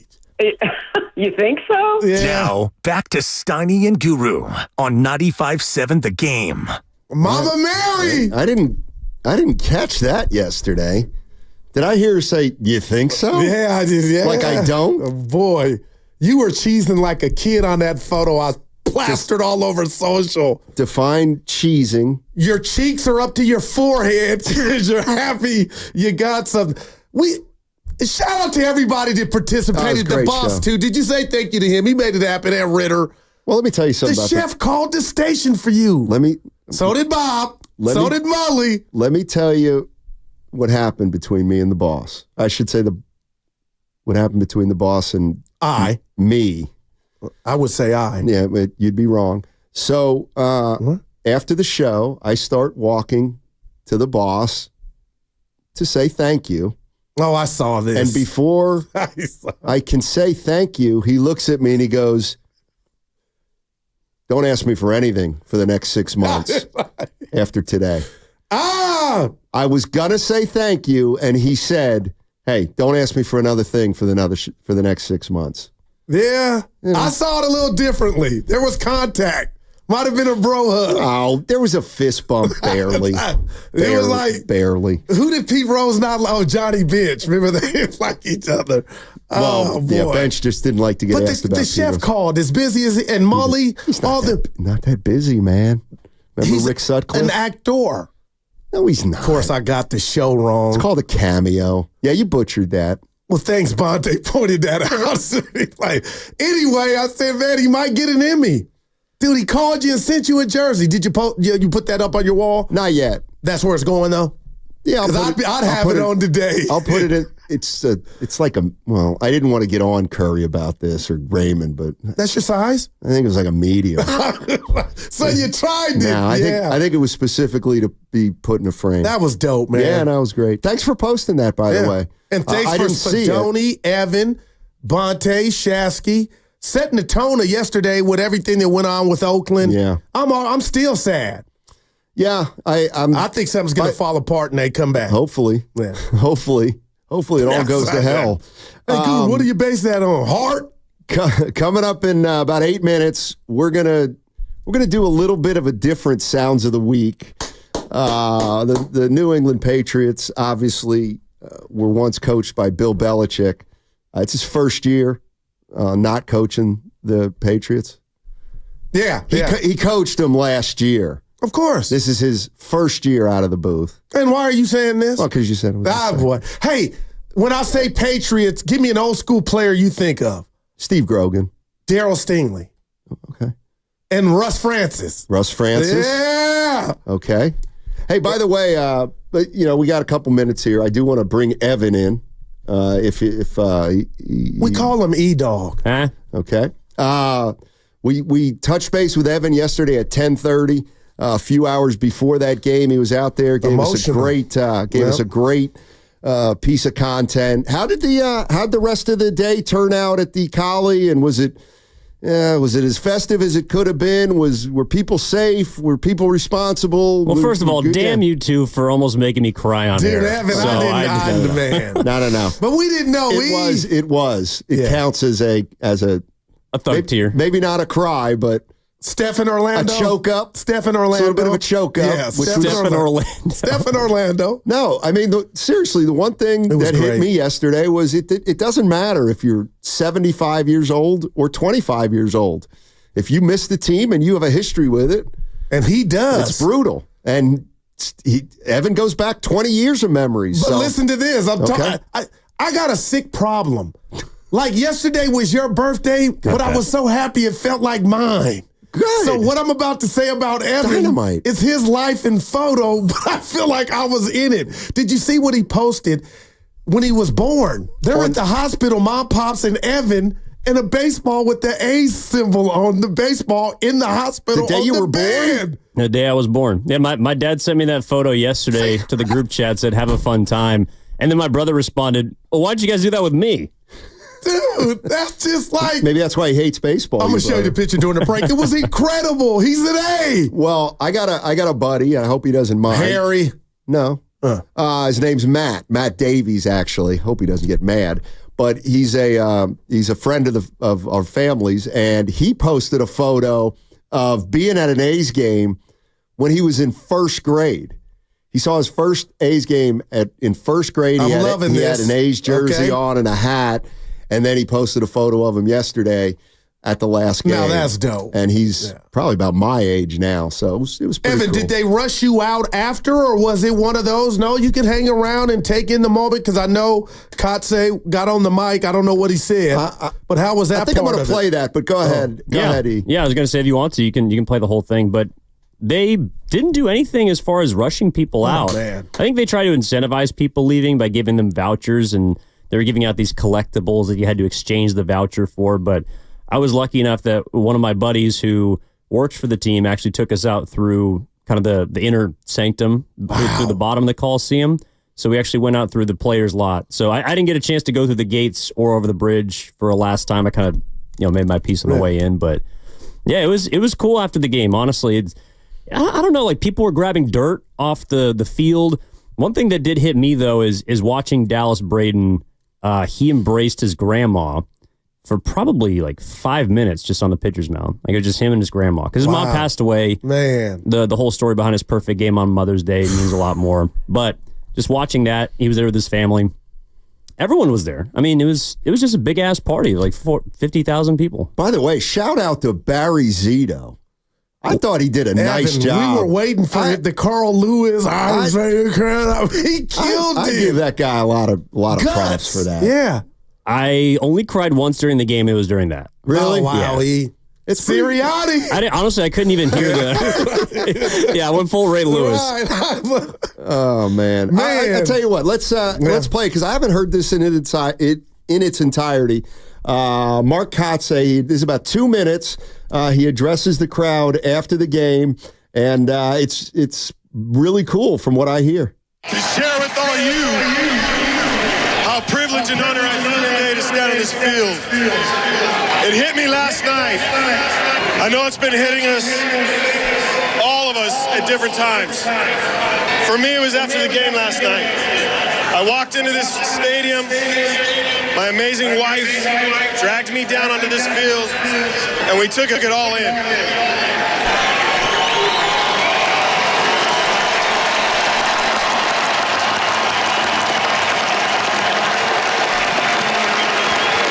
I'm going to keep this short, because I don't really know if I'm going to be able to make it through this. To the staff who've dedicated their lives to the Oakland A's, especially those who aren't coming with us, I am forever grateful and will never forget you. And to all of you, on behalf of my staff, myself, this team, all the past players and coaches, everyone who's worn the green and gold. There are no better fans than you guys. Thank you all for loving the game of baseball.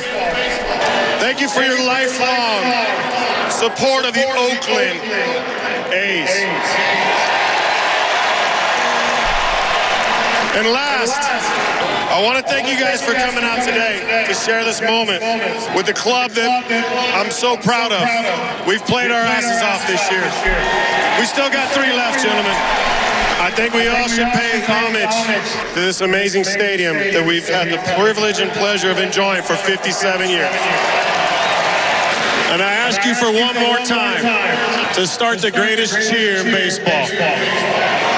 Let's go, Oakland!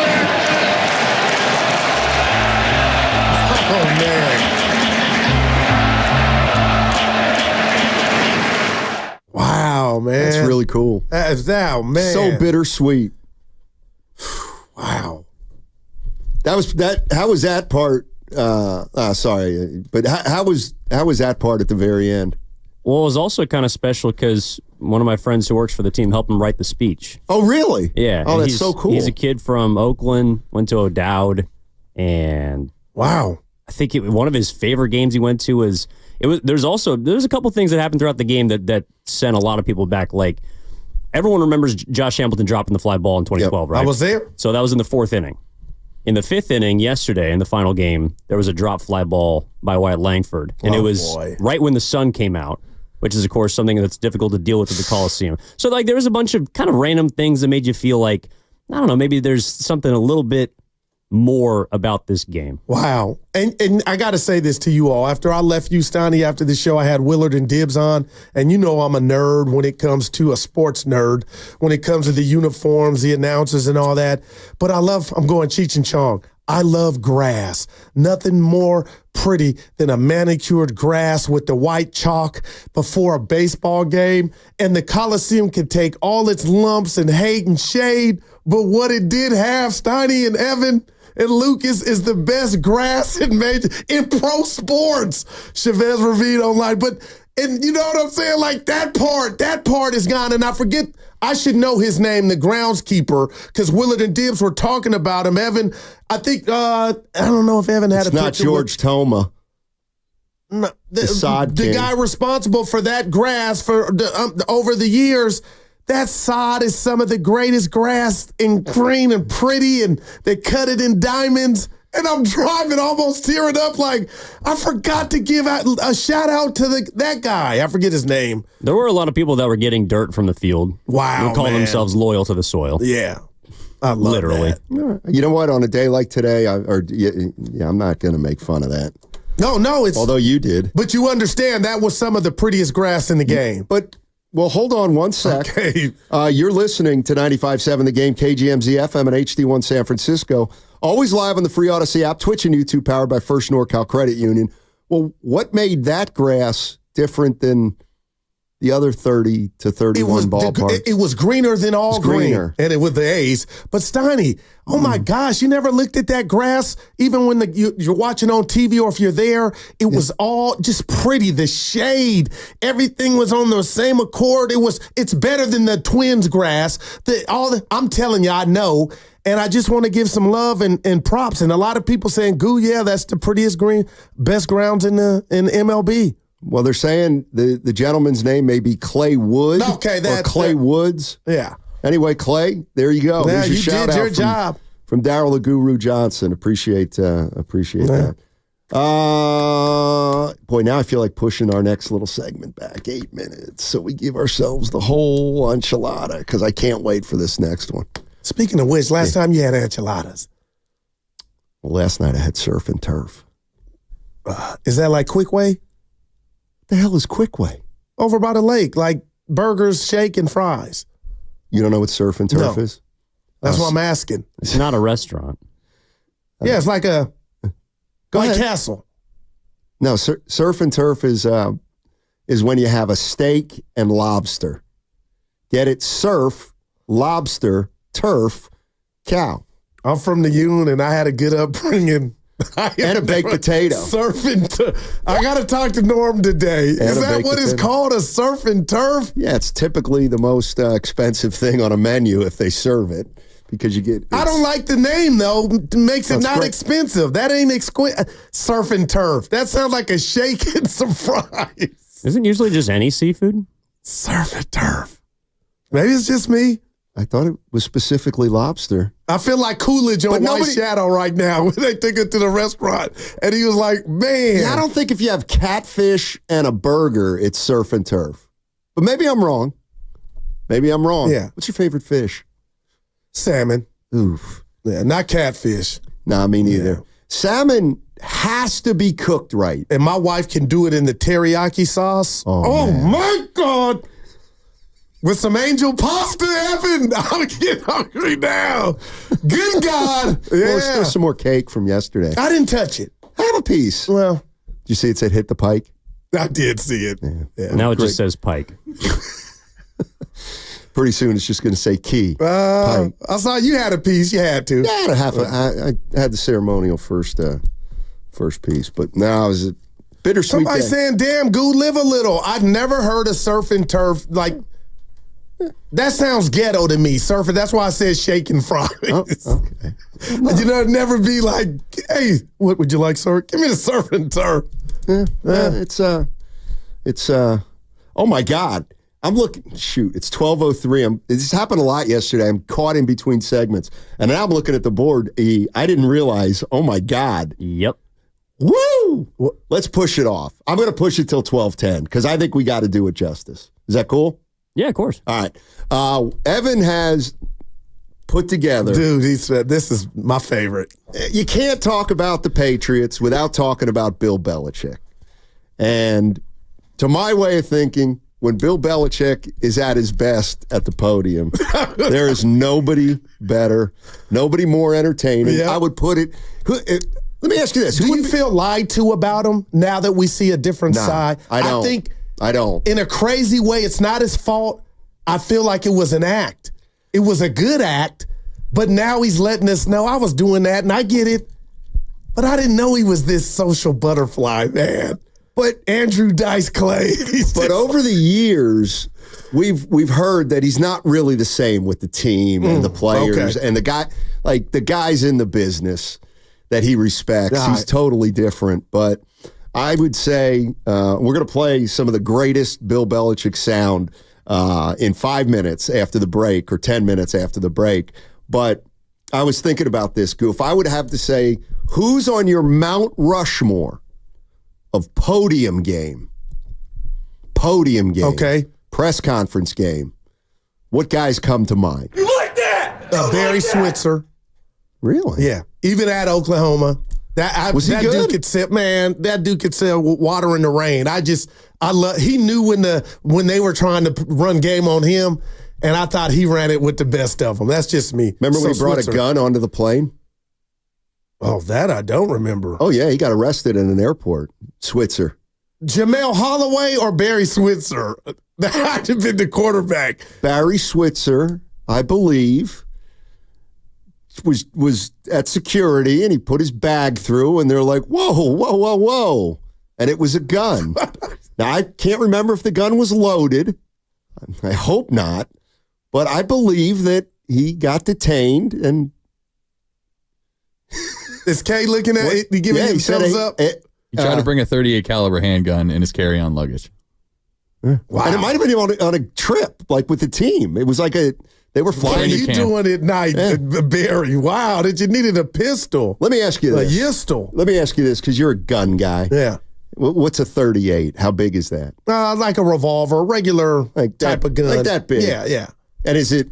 Like the pop ones. Is it considered among the deadlier guns? No, it used to be, but now it's taking a back seat because you got a lot of other stuff now. When you go take the life of a deer, what kind of gun do you use? That's a rifle, so a Remington, 30-06 with the scope. Yeah, got to be strong too. That'll bust your nose open if you're holding. Oh, it's got what's it called when that happens? What's your favorite animal? Dude, I don't know why that's funny. It's so funny, dude. Do you know a deer is an animal? I do, but no, that question has been asked of millions and millions of people, and you're the only person who ever said to deer. Back that up. No, I do. I have anecdotal data. Evan laughs. I'm like, what's so Evan funny? Knows. Evan, because why didn't you say dog or cat or even panther? Deer. Anyway. Yeah. All right. So Bill Belichick sound coming up in 5 minutes. But anything I feel let down or lied to about this new bill that he's letting the world into. So like when he takes his next job, it will never be the same. You can go back to what you were. How come you didn't know the word for that? When you shoot a gun and you jump back. There's a word for that. I thought if you're a gun guy, you know. And I've just seen the word here, and it's rung a bell for me, but... It never happens to the ones that know how to shoot, but what's the word? So you've never experienced recoil? Oh, Norm would know that. That's the word. So when you shoot a rifle, do you jump back? Oh, no, not at all.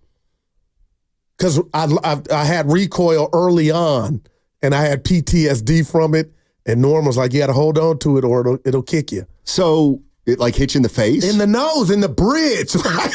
Are you serious? So Steiny, it's the worst pain ever. It's like truly getting knocked down. Somebody hitting you in the face. I wouldn't know that. I've never. Your boy did took a couple. I've never. But the hoodie technically doesn't count. He's kind of ruined himself for a second go round, right? Because we know. Well, you know what? That's a good point. I mean, it's neither here nor there, but it's kind of like. So he's going to That's your thing now. He's going to do TV for a year. He's going to let his guard down. He's going to let everybody in. And then next year when he coaches the Cowboys Cincinnati. or the 49ers.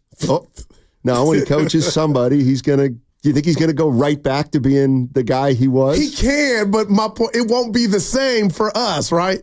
Possibly. On to Cincinnati, it's not the same anymore. Man, I mean, give us the Bill we really. I can't wait till.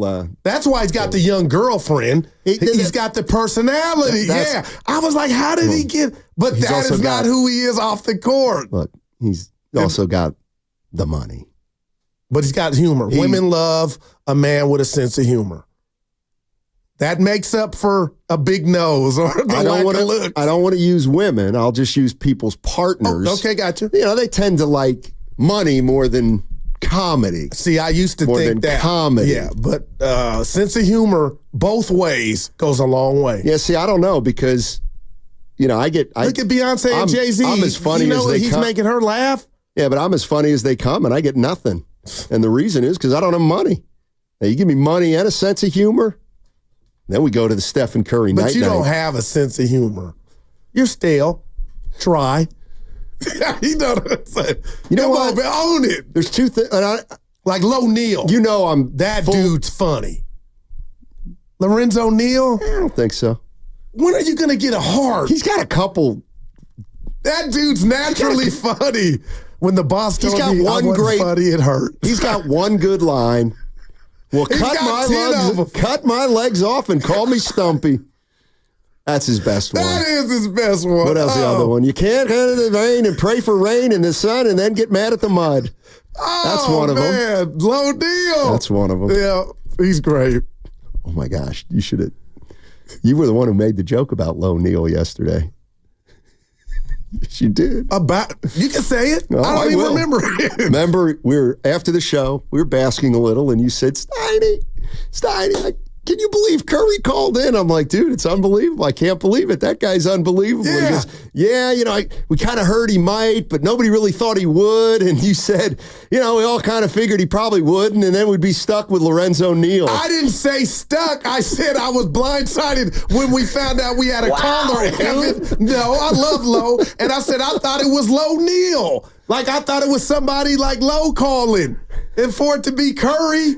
I'll see him on Sunday. I'm going to let him know you said that. Evan, that's my brother. Do you know I truck sat for Lo? Met his family? I do. I have never drove more nervous in my life if I messed up the truck. Today, Lo. All right. I'll tell you what, the next segment you got to stick around for. We're going to play some Bill Belichick in honor of Belichick and the Patriots. The Patriots obviously coming into Levi Stadium on Sunday at 1:05. Coming up on the other side, nothing but chuckles and laughs. Don't miss the kickoff show this Sunday with our main men, Evan Giddings and Jason Dumas, 2 hours before the start of the game. Join us at the Hilton Santa Clara for delicious food, great drinks, and the best pregame show in the Bay. Presented by Habas Law. You've been wronged. Habas Law will fight to make it right. Call 1-800-INJURED or visit habaslaw.com. This is a special alert to anyone owing the IRS $10,000 or more in back taxes.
Hit me again, Spadoni. I was at the Circa.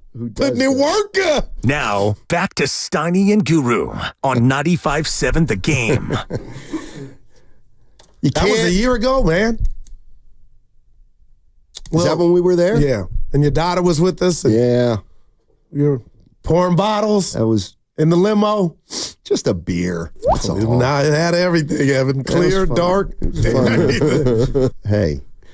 You cannot think Patriots without thinking Bill Belichick. And for me, I can't think Bill Belichick without thinking post-game press conferences and interactions with the media. Yeah. So we were thinking about this all last week, and Evan did a great job of compiling some just phenomenal sound of Bill Belichick, who you can now hear on various. He's on McAfee.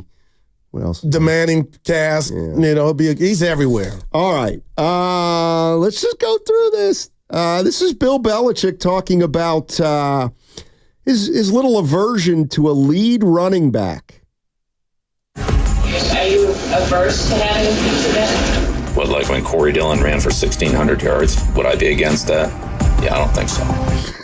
This is wow. But that's when he was cryptic, Steiny. I was scared of him, you know? We'll do some of these fast, and we'll also get into some of them. This is where somebody said, you're going to be coaching next season. Not the Chris Paul you coaching, but what about next season? Field today, did you have any different feelings about the end of today coming off that field? Disappointed about the way the game turned out, sure. Yeah, leave it at that.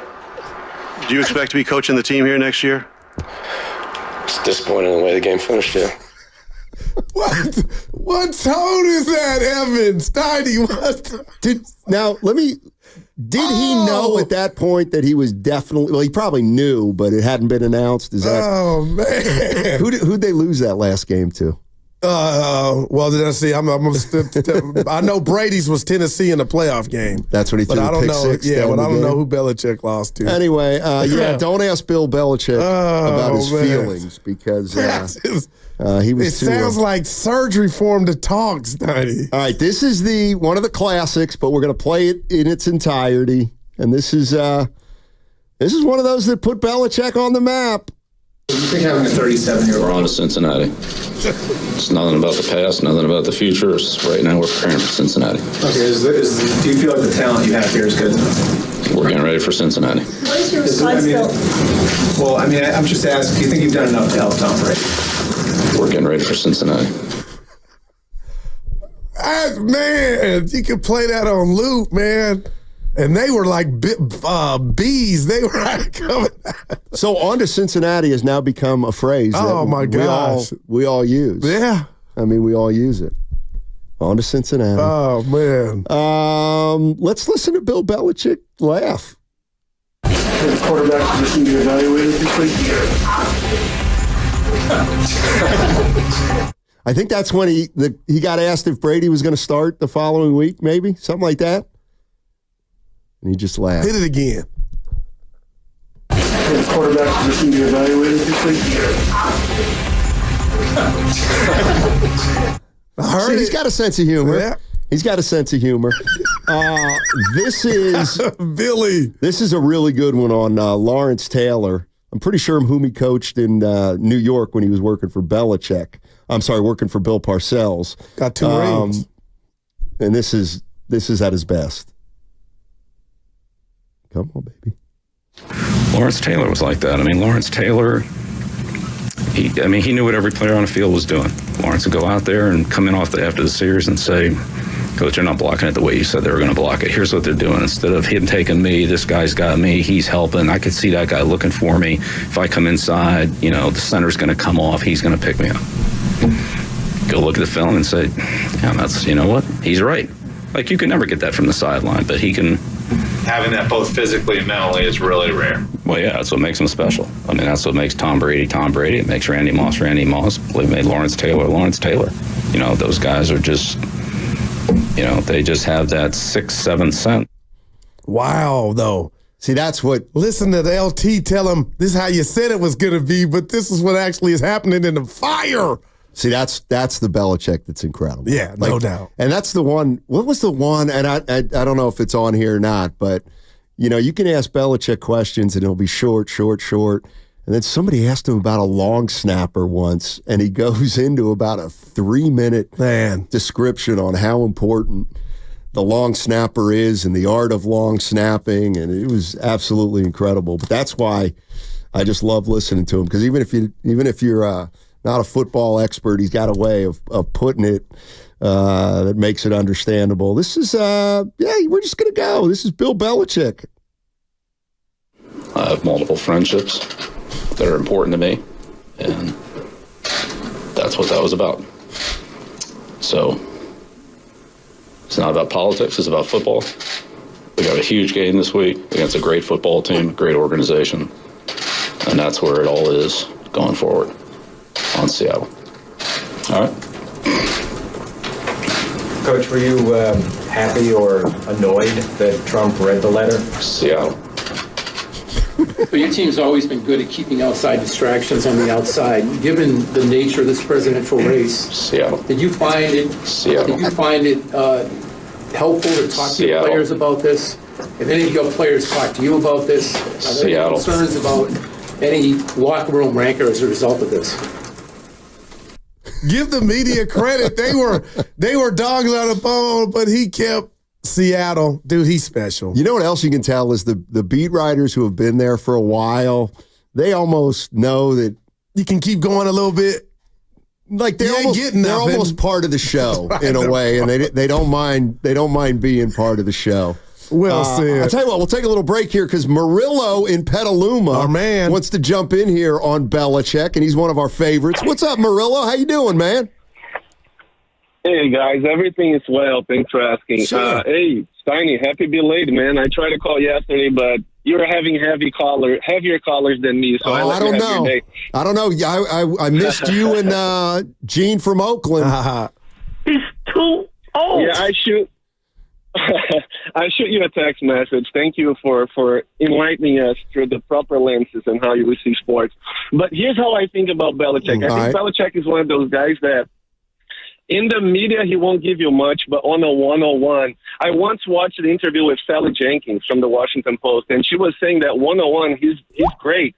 And what he believes in the podium, what he does is he doesn't want to do a verbal vomiting, right? Mm-hmm. Which is everyone is watching what he's saying, and he believes that you're giving the opponent some edge if you keep talking too much about your problems or your team. So I think he's probably a great person on one-on-one, but he put this persona out. What do you think about Kyle Shanahan? I think Kyle Shanahan does exactly the opposite of it. So that's my take. You guys have a good weekend. Thank you so much for taking my call.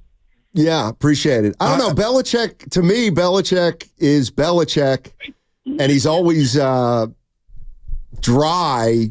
But Kyle, you can tell when Kyle's perturbed, but it feels like a lot of the times when Belichick's at the podium, he's always perturbed. But you know what I mean? No doubt. But that's an act. Not that he's not perturbed sometimes, but I believe who, Belichick? Belichick. Oh, okay. But I believe both of those guys now, I really believe this, can be lives of the party. I believe their players love Kyle when he's not coaching.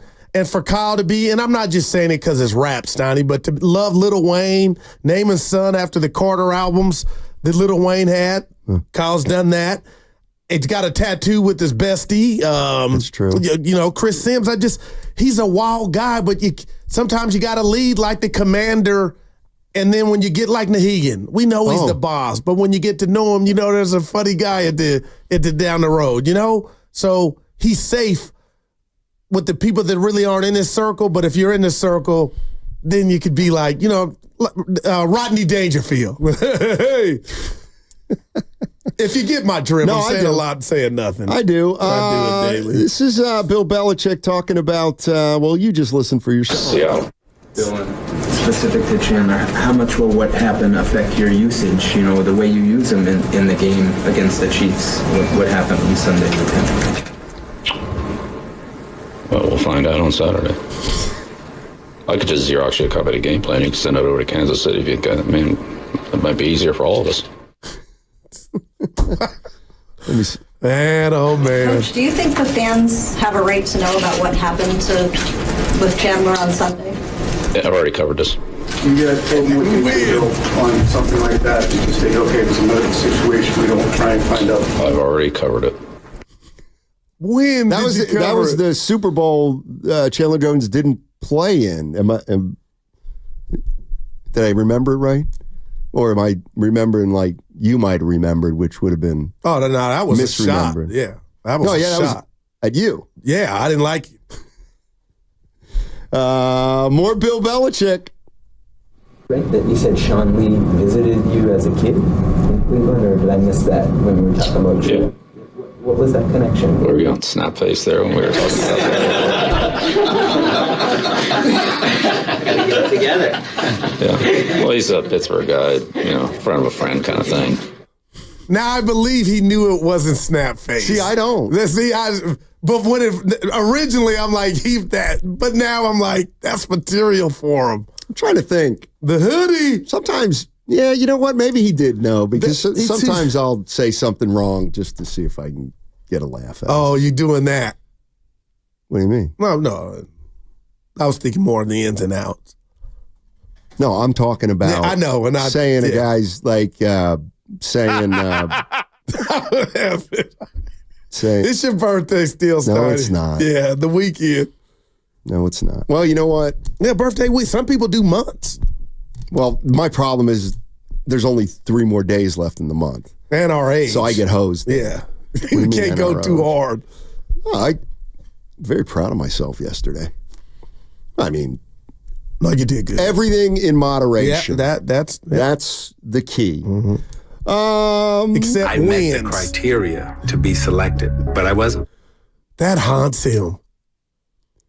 Should haunt Jordan is what it should haunt. Mike making kids. Actually, babies. Speaking of Isaiah, I saw something that I'd forgotten about did you ever hear Isaiah go off on Jordan about the way Jordan treated Jerry Krause? Oh, yes. Oh, my gosh. But that was eviscerated. It was fueled by hate, though. You know what I'm saying? You hated him.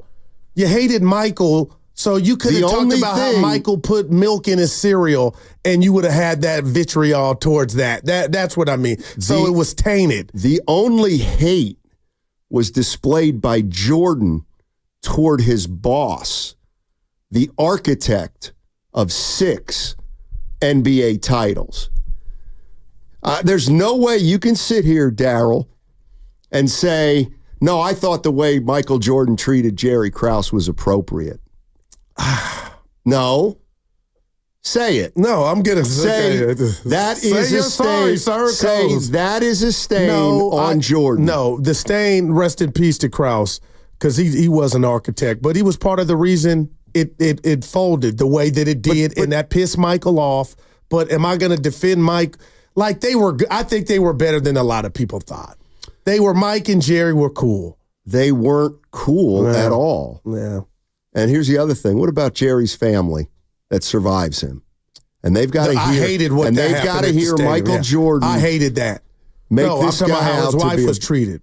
Exactly. Yeah. Exactly. And what if I told you I think Jerry had a problem with Mike because he didn't draft him?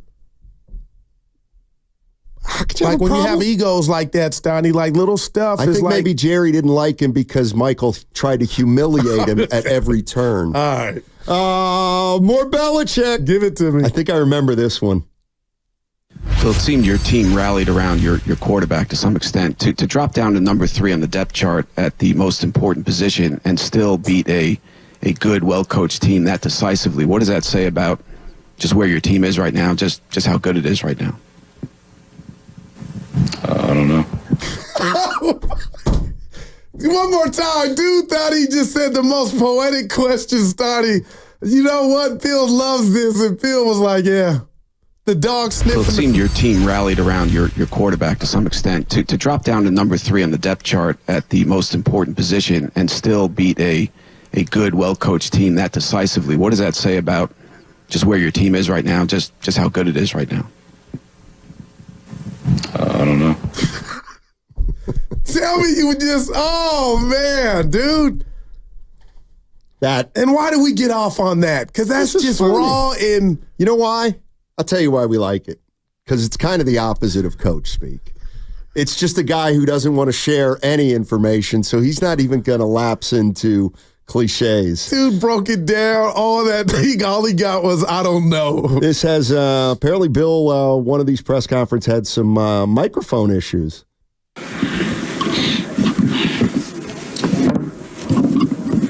Stupid thing.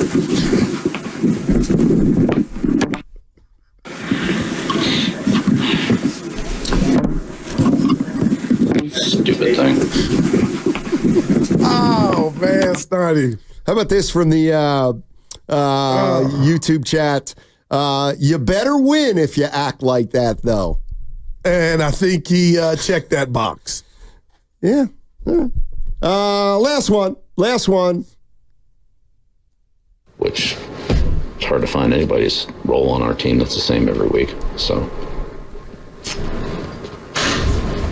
is there another part to that, or was that both parts in there? I didn't think you were going to like it. I didn't want to end it with it. Well, then we want to end on a high note. No problem. Go on a high note then. There's a report out that Steven Jackson. Let's just end on a high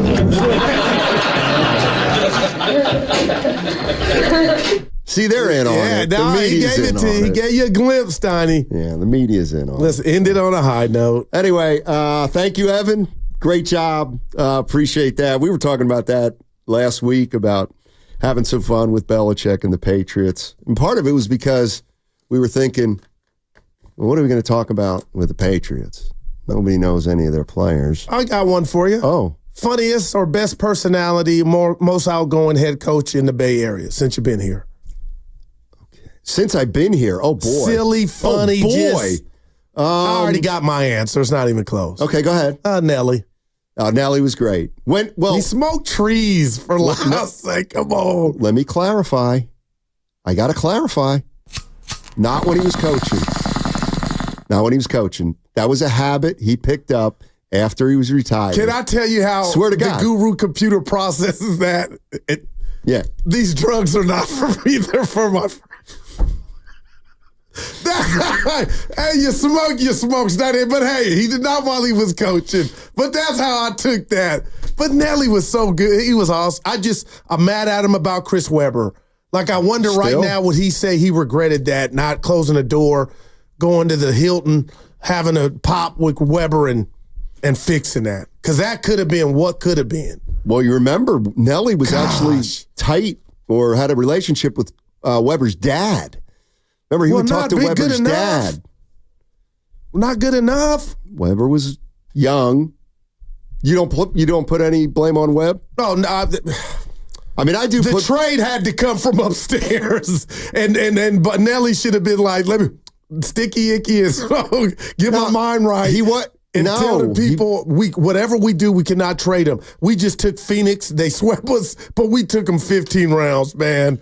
Well, that hurt me. No, Steve, you've heard that story with Steven Jackson and Barnes on their podcast. Yeah, that I did. Where after they beat Dallas, they all went back to Nelly's. He lived on that high-rise right by Lake Merritt. Now, in that sound clip, I thought they said they did smoke. Or did one of them say he smoked and the other? No, they were all doing it, but he wasn't doing it. It was illegal then.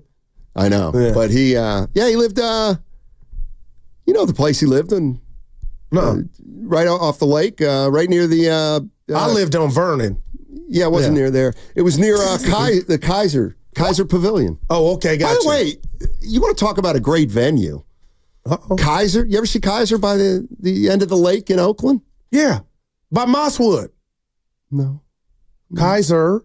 That's the hospital. This is okay. This is the arena. It was a big arena. I once saw the Henry J. Kaiser. Correct. Yeah, okay. That's correct. He lived right there. He lived right adjacent to it, and he had the whole top floor. Wow. And Huey Newton used to live there. Really? Yeah. Huh. Well, of course, Black Panthers were originated in Oakland. Rutherford's dad was in the Black Panthers. Was he really? Yep. Shout out Charles. Okay. Let's see. Coming up on the other side, we got to get into some Warriors. Oh, Media Day Monday. It's 12:40, so we'll get into some Warriors, and then something you said that I got to double back on about the Warriors. The way you said it was like you hadn't. I know we're up against. We got No, we're not up against it. In fact, this has been a bad week for me. Like, we got 3 minutes. It's a normal week for it. But what? And the whistle almost came out. Yeah. Something you said that I got to share with you. Like, I'm not mad at you, but I think I am because you kind of accepted it. And I'll tell you on the other side. No, it's 1:30. It's 12:39. We got 3 minutes. Like right now, the state of the Warriors in this season and success, and Curry's telling us yesterday on the show that they're not done. They got work to do. Hinges on Wiggins doing what I've been praying for 2 years. But now I feel like you've honed in on it to where you're kind of like, yeah, that's what it is right now. We've added some guys, but Wiggins and where he's at and where he can take his game, 2022, as far as we're going to go. Well, I don't know if it had anything to do with Steph calling in yesterday, but I think Wiggins is going to have a big year. I think he's going to have a big year. I think. Now, you going Belichick on us? I don't think we're going to even recognize him. They are high on Wiggins this year. I mean, the guy can play. It's never been about his play. That's the one thing. When you say that, that don't even penetrate. He averaged. It's his mental. He averaged a career low 13.2 last year. No Clay, and he is probably going to be the second highest volume shooter. He'll get the second most shots if he wants to. So you think that without Clay, he's really going to... I believe so. He's really going to emerge. Not even emerge. The ball will naturally be in his hands to where when we see him aggressive, he can do a lot. And now you need him. There is no way this team can afford to have, what was Dibbs' phrase, the radio station? For Wiggins? Oh, K-Wig. That has to be done. It has to be wiggle jiggle. It cannot be. We'll see. We will see. Now, and remember, Dunleavy told us over at the team store, they didn't, wink, wink, allow him to play in the Olympics, but they said Wiggins was in town. Well, there was a little, you know what? Anthony Slater talked a little bit more about that situation in one of his recent stories. We can definitely get into that. But we'll play some Steve Kerr sound on the other side. Warriors Media Day Monday, and that'll be immediately followed by Warriors training camp, which is in Hawaii. Hey, do not miss this weekend's kickoff show. It's on Sunday with Evan Giddings and Jason Dumas. It's 2 hours before the start of the game. And if you're down at the game, join us at the Hilton Santa Clara for delicious food, great drinks, and the best pregame show in the Bay. It's all presented by Habas Law. You've been wronged. Habas Law will fight to make it right. Call 1-800-INJURED or visit habaslaw.com. I have multiple friendships that are important to me, and that's what that was about. So it's not about politics, it's about football. We got a huge game this week against a great football team, great organization, and that's where it all is going forward on Seattle. All right. Coach, were you happy or annoyed that Trump read the letter? Seattle. This is a special alert to anyone owing the IRS $10,000.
coached the Mavericks, too. Sure. Mm-hmm. I get that. Milwaukee Bucks, Sidney Moncrief, Marcus Johnson. New York Knicks for 25 games. I forgot the Knicks. 25 games. Fired. That's faster than Magic. You know why? Magic was how many games? Magic. That was awful. God. People don't talk about it either. It's like it never happened. Don Nelson wanted to, remember, Ewing couldn't stand Don Nelson. That's why he got fired after 25 games. Man. Nelson wanted to use Anthony Mason as a point forward. Rest in peace. Yeah, Mason, a long time ago, Stoney. Years ago. The lefty? Yeah. The strong dude? Yeah. Huh. But go ahead. I must have missed that. Anyway, Ewing couldn't stand that he wasn't a focal part of the offense. Wow. Then, but enough to where... yeah, they got him fired. Yeah, he died at 48, Mason. Really? When? I must have missed that. That was 2015. Jeez. Yep. He was good. He was really good. Little Zion in him, but Zion. Good call. Yeah. Both lefties. When you physically have an advantage, like girth, but it's like Barkley that's what made Barkley. The girth with power and athleticism, if you get my drift. No, I got you. And that's why Curry's so incredible. He don't have that. No. It's all muscle. Well, he's in a league by himself right now. Wow. I mean, right now, Steph Curry is in a league by himself. I think you know that. I certainly know it. You know what I'm saying? Guy gives you a jersey. Oh, look what I'm saying? Yeah, right. Now you're his bestie. All right, let's go to Shaka. Shaka's in Berkeley. He's been hanging in. We're all chomping at the bit to get his thoughts on Minnesota Green Bay this weekend. Oh, so yeah, what's going on, Shaka? How you doing, man? Oh, man. How y'all doing, man? Happy birthday, bro. Happy belated, man. I appreciate it, my man. All right. How you doing, Guru? Hey. Stuffing my face with cake. Okay. Hey, man, first I want to say about Belichick. You know, Flores is a Belichick disciple, man. You know, and I think his daddy coached at Army, you know, as my memory serves me right. So I think that's where the discipline comes in. It's close-knit. You don't want to let nothing out, man. But, you know, his personality reminds me of Marshawn. They're real quiet, but they're real, you know, when you get around them, the cameras can't stop going. Yeah. But on the game, man, yeah, I think, and if we get past this game, and look, we beat the 49ers. Yeah. Nobody believed we could do it. Then we hammered the Texans. Nobody saw that coming, 34-7. So now we got Green Bay, the team that's supposed to be the best in our division. Mm-hmm. So I think we're going to destroy. I think we're going to destroy Green Bay. I want you to remember I said it, and I own up to it if it doesn't happen, man. But I really believe that. Also, I want to tell y'all, man, the Warriors are going to be good by addition, man. Those players they're not great players, but they'll make a great team, man. Yeah, you might be right. Appreciate it, Shaka. Because the West is going to be a bear, man. Yes, it is. You got Houston. We saw what they did, improve young guns. San Antonio with Chris Paul, year 2, a Wemby. Ja Morant, like that's the team starting this bothering me. Memphis? Yeah, I think they got those guys that played while Ja was out. Yeah, they didn't win, but they were competitive. That will help them. And now you put Ja Morant back. Man. I'll tell you who's loaded. Holy Toledo. Okay, who's loaded? Oklahoma City. Well, yeah. They are a problem. The Rockets coming out to play. They picked up, why can't I think of the other guy they picked up? I know they picked up Caruso, but there's somebody else. Oh, Hartenstein. Oh, yeah. Hartenstein. The brother. He's mixed. Yeah. Yeah, Hartenstein. Yeah, that's a big deal. Nick's going to miss him. That's right. Yeah. But the Knicks got Mikal Bridges. They got the Villanova squad. Yeah. I think they're going to come back. Anyway, how about let's do our picks of the week? Yeah. Our picks of the week. I don't know if we don't. I wish this was real bread. I'd be rolling. Yeah. Evan, can you update us on the standings right now? Hey. For those who are just joining us. It's appropriate. That's what Phil. Yeah, thank you, Evan. That's all. Let me live my life. That's what Philmo said you're doing too much of, I think. No, you go. When did he become the standard? Well, That's my guy. Phil Mo is back in our good graces after yesterday. Speaking of Standard, that's TK's new joint. The SF Standard. Yeah. Looking good. Yeah, he and David Lombardi from The Athletic. Okay, Evan, we each started out with $5,000 in play money.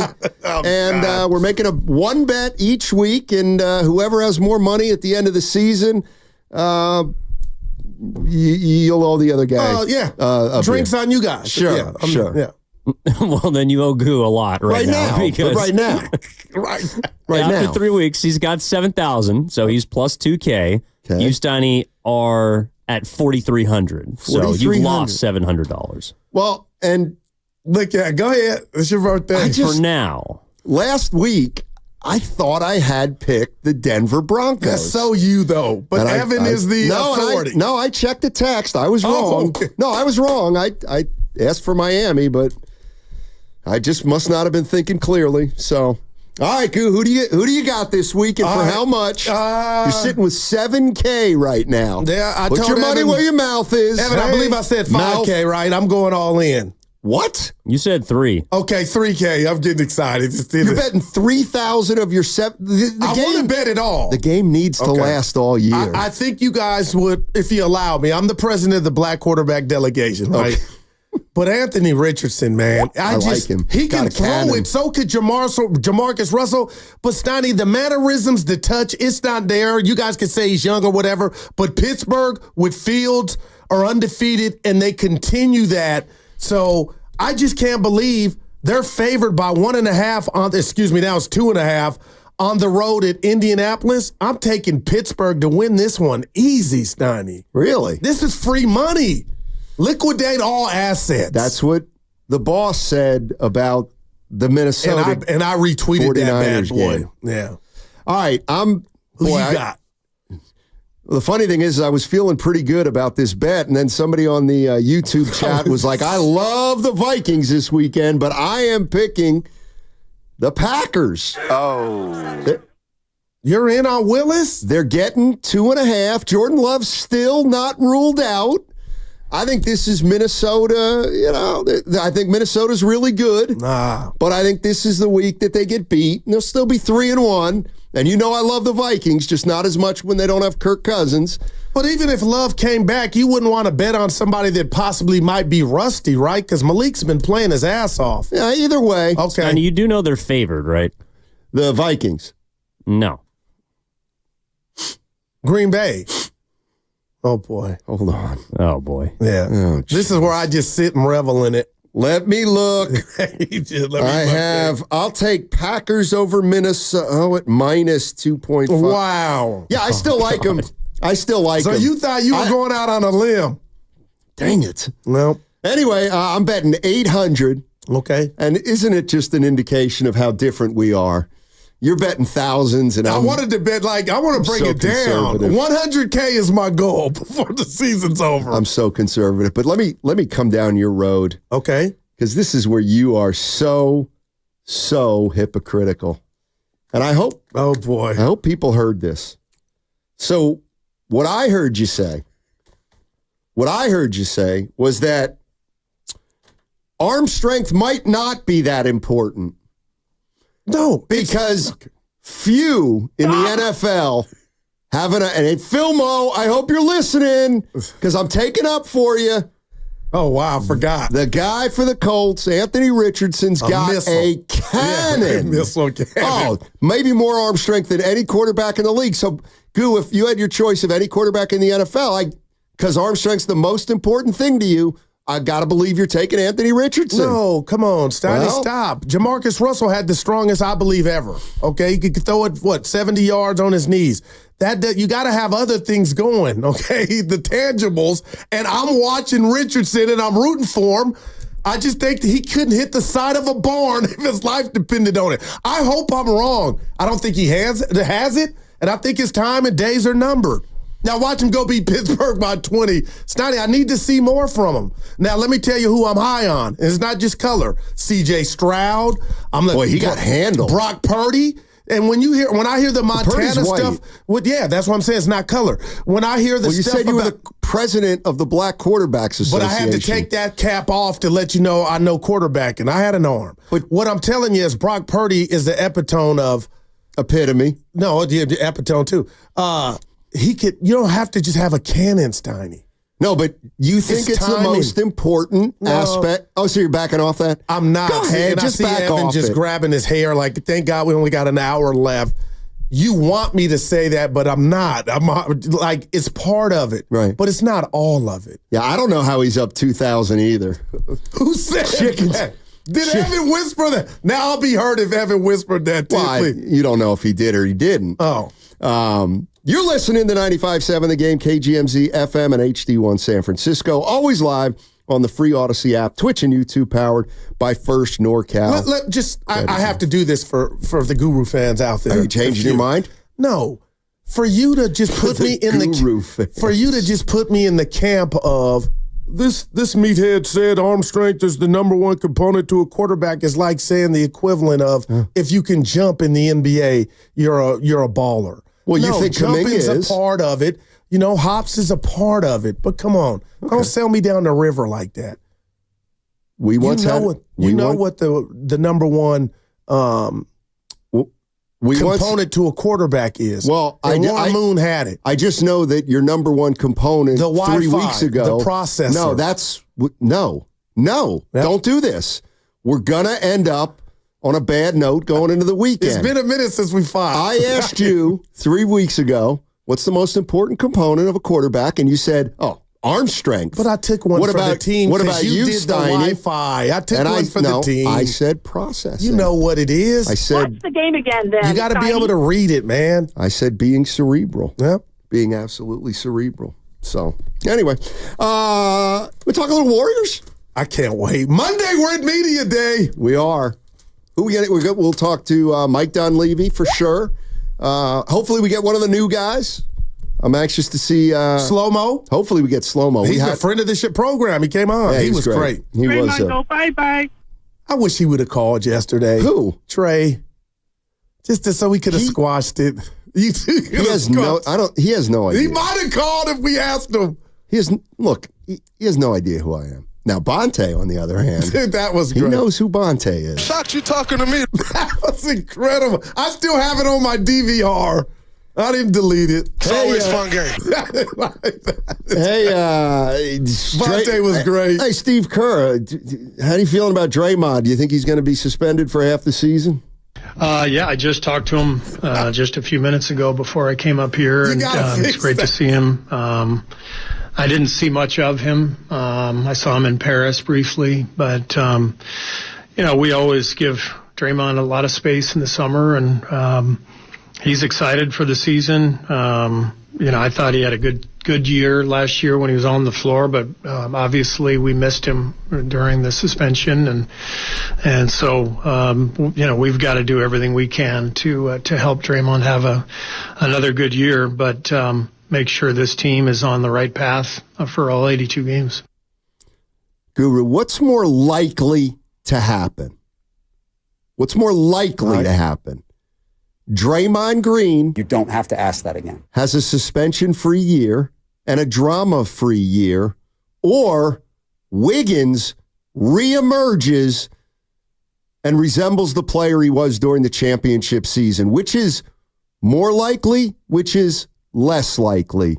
I will go Wiggins to show 2022. I want both to. I don't want Dre to get suspended at all because we saw the impact that has. I'm rooting for both, but I think the realistic thing to happen is Wiggins, I think, now has closure, unfortunately, with the passing of his pops, and I just think he's ready to go. And Dunleavy told Steiny in our face, and at the time it was just like, it wasn't a throwaway line that he's in the Bay, and I was like, okay, what does that mean he's in the Bay? But it meant something. And Andrew Wiggins, I told you, former number one pick, Steiny, has all the goods needed to be a dominant basketball player or an all-star. We saw that. And now I feel like maybe mentally he can, he can do it because they need him. We're at the end. And when I say end, we're at the end of the Warriors now. I think they're being doubted. And I don't even think that's a stretch coming off a season that didn't culminate in the playoff berth. But Steiny, I think he knows they need him more now than they ever have. And I hope he responds. Well, I do want to be clear about something as it relates to Wiggins. And we have a lot of fun on this show, and we joke around a lot. But we all know Wiggins has had some issues off the court the last couple of years. And his father passed a couple weeks ago, Mitchell Wiggins, former NBA player. And maybe he's got some solace in his life, no doubt, that he didn't have. Yeah. And Steve Kerr alluded to that a little bit, but let's get into this. This is Steve Kerr basically being asked about Andrew Wiggins and how his offseason was. And don't forget, Kerr mentioned that last year he didn't think he came in great shape. But this is Steve Kerr on Wiggins, and I guess I'll just ask Warrior fans if you're buying it. Well, I mean, I've only seen him the last couple of days since he got back in town. But, number one, he looks physically really fit. I think he also looks, just speaking with him, he sounds very motivated. He's very much at peace. I think he's in a place where he knows the last couple of years have been tough for a lot of reasons. And I think he's primed to get back to, where he was a couple of years ago. He's at the age where he's right in his physical prime. And, we've seen him do it. He helped us win a championship. So I'm expecting a big year from Wiggs. And I think there's also a void that is left by Clay's absence that we need to fill. That's a lot of points to score. But it also means we have to rethink how we're doing things, and Wiggs will be featured for sure. He's a guy who's proven he's a 20-point a night guy, and we're going to be relying on him heavily. All right, well said, man. 29 years young, Steiny. Let me ask you this, and I'm being forthright here. Do you buy it? I do. Do you? I do. What else is there? Something was going on with them. It had to be. For 2 years? Well, I just know you talked to your lovely mother yesterday, and I saw how you felt. I saw Shasky lose his dad that we all loved, and rest in peace, and how hard that was for him. You lost your dad. So just think about if those people were going through something, Steiny, it gets worse every day when there's no closure. You're not rooting for that. You're hoping that you revert back to health and you live a long life, but I got to get from a guy that lost his mother and still think about her every day. I have to believe that this was over his head.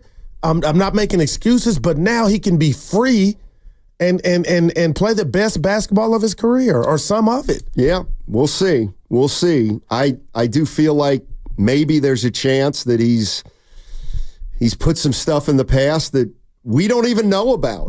We don't even really know what's been going on with Wiggins for the last 2 years. But, hey, it's the start of a new season, and I'm just curious about we have a bet here at the station. Okay. It involves you.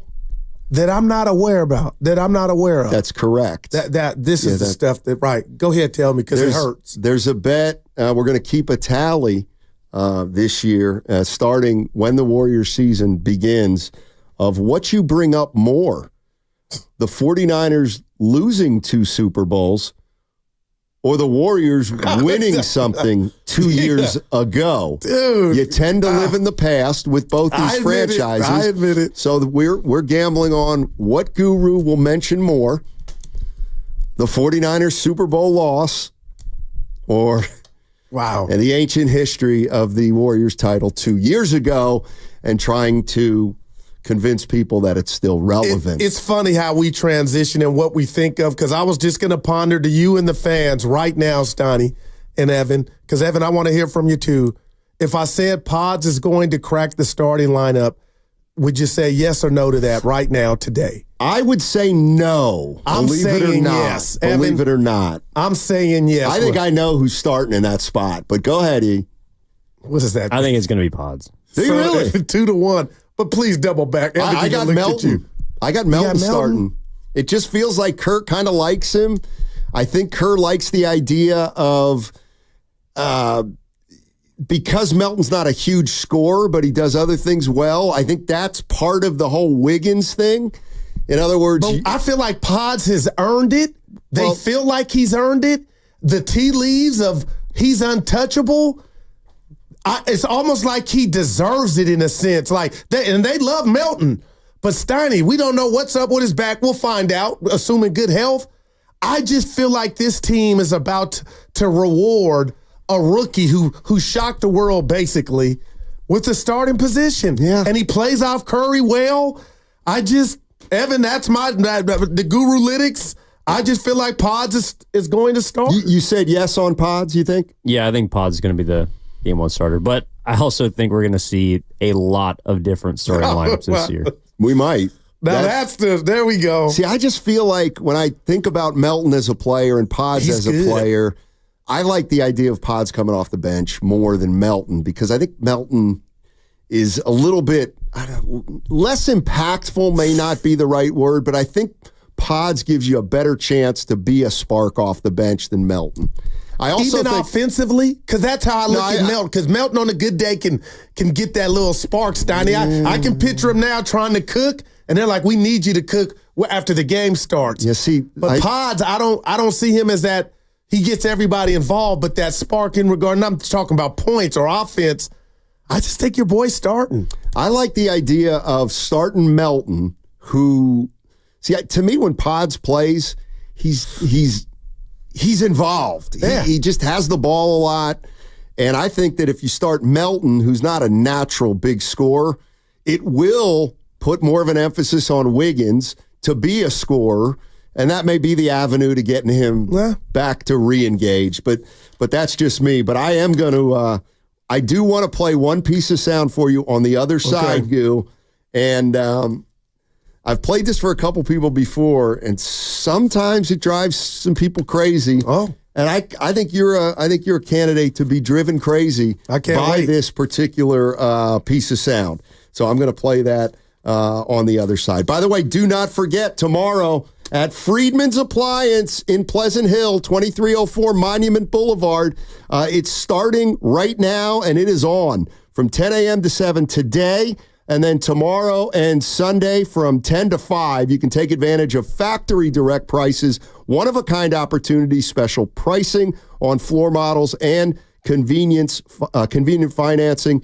You can see great new appliances from brands like Miele, Bosch, Electrolux, LG, and Maytag. And we will be broadcasting live from Friedman's Appliance tomorrow from 12 to 3. That's Spadoni and Lubman. They're going to hold it down. Jim Kozimor is going to be on the broadcast at 1. I am going to be out there from 12 to 2. So come on out, say hello. And I promise you, if you've never been to Friedman's Appliance, you will absolutely be blown away by this place.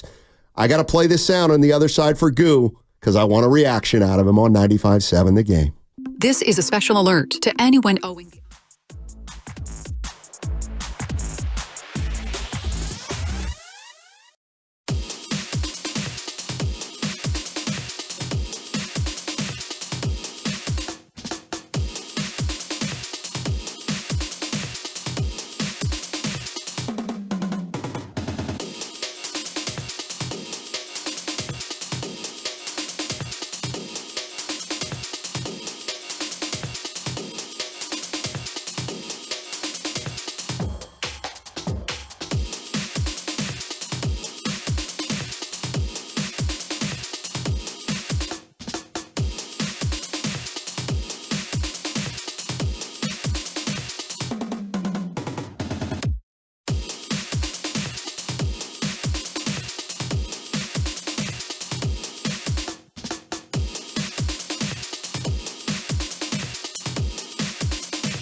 Seattle. Now, back to Steiny and Guru on 95.7 The Game.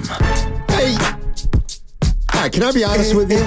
I hate that because it feels like you lied to me the other times, but go ahead. No, what I mean is it doesn't mean that I don't be honest with you the other times. It's just that I'm going to acknowledge something about myself that might not be flattering.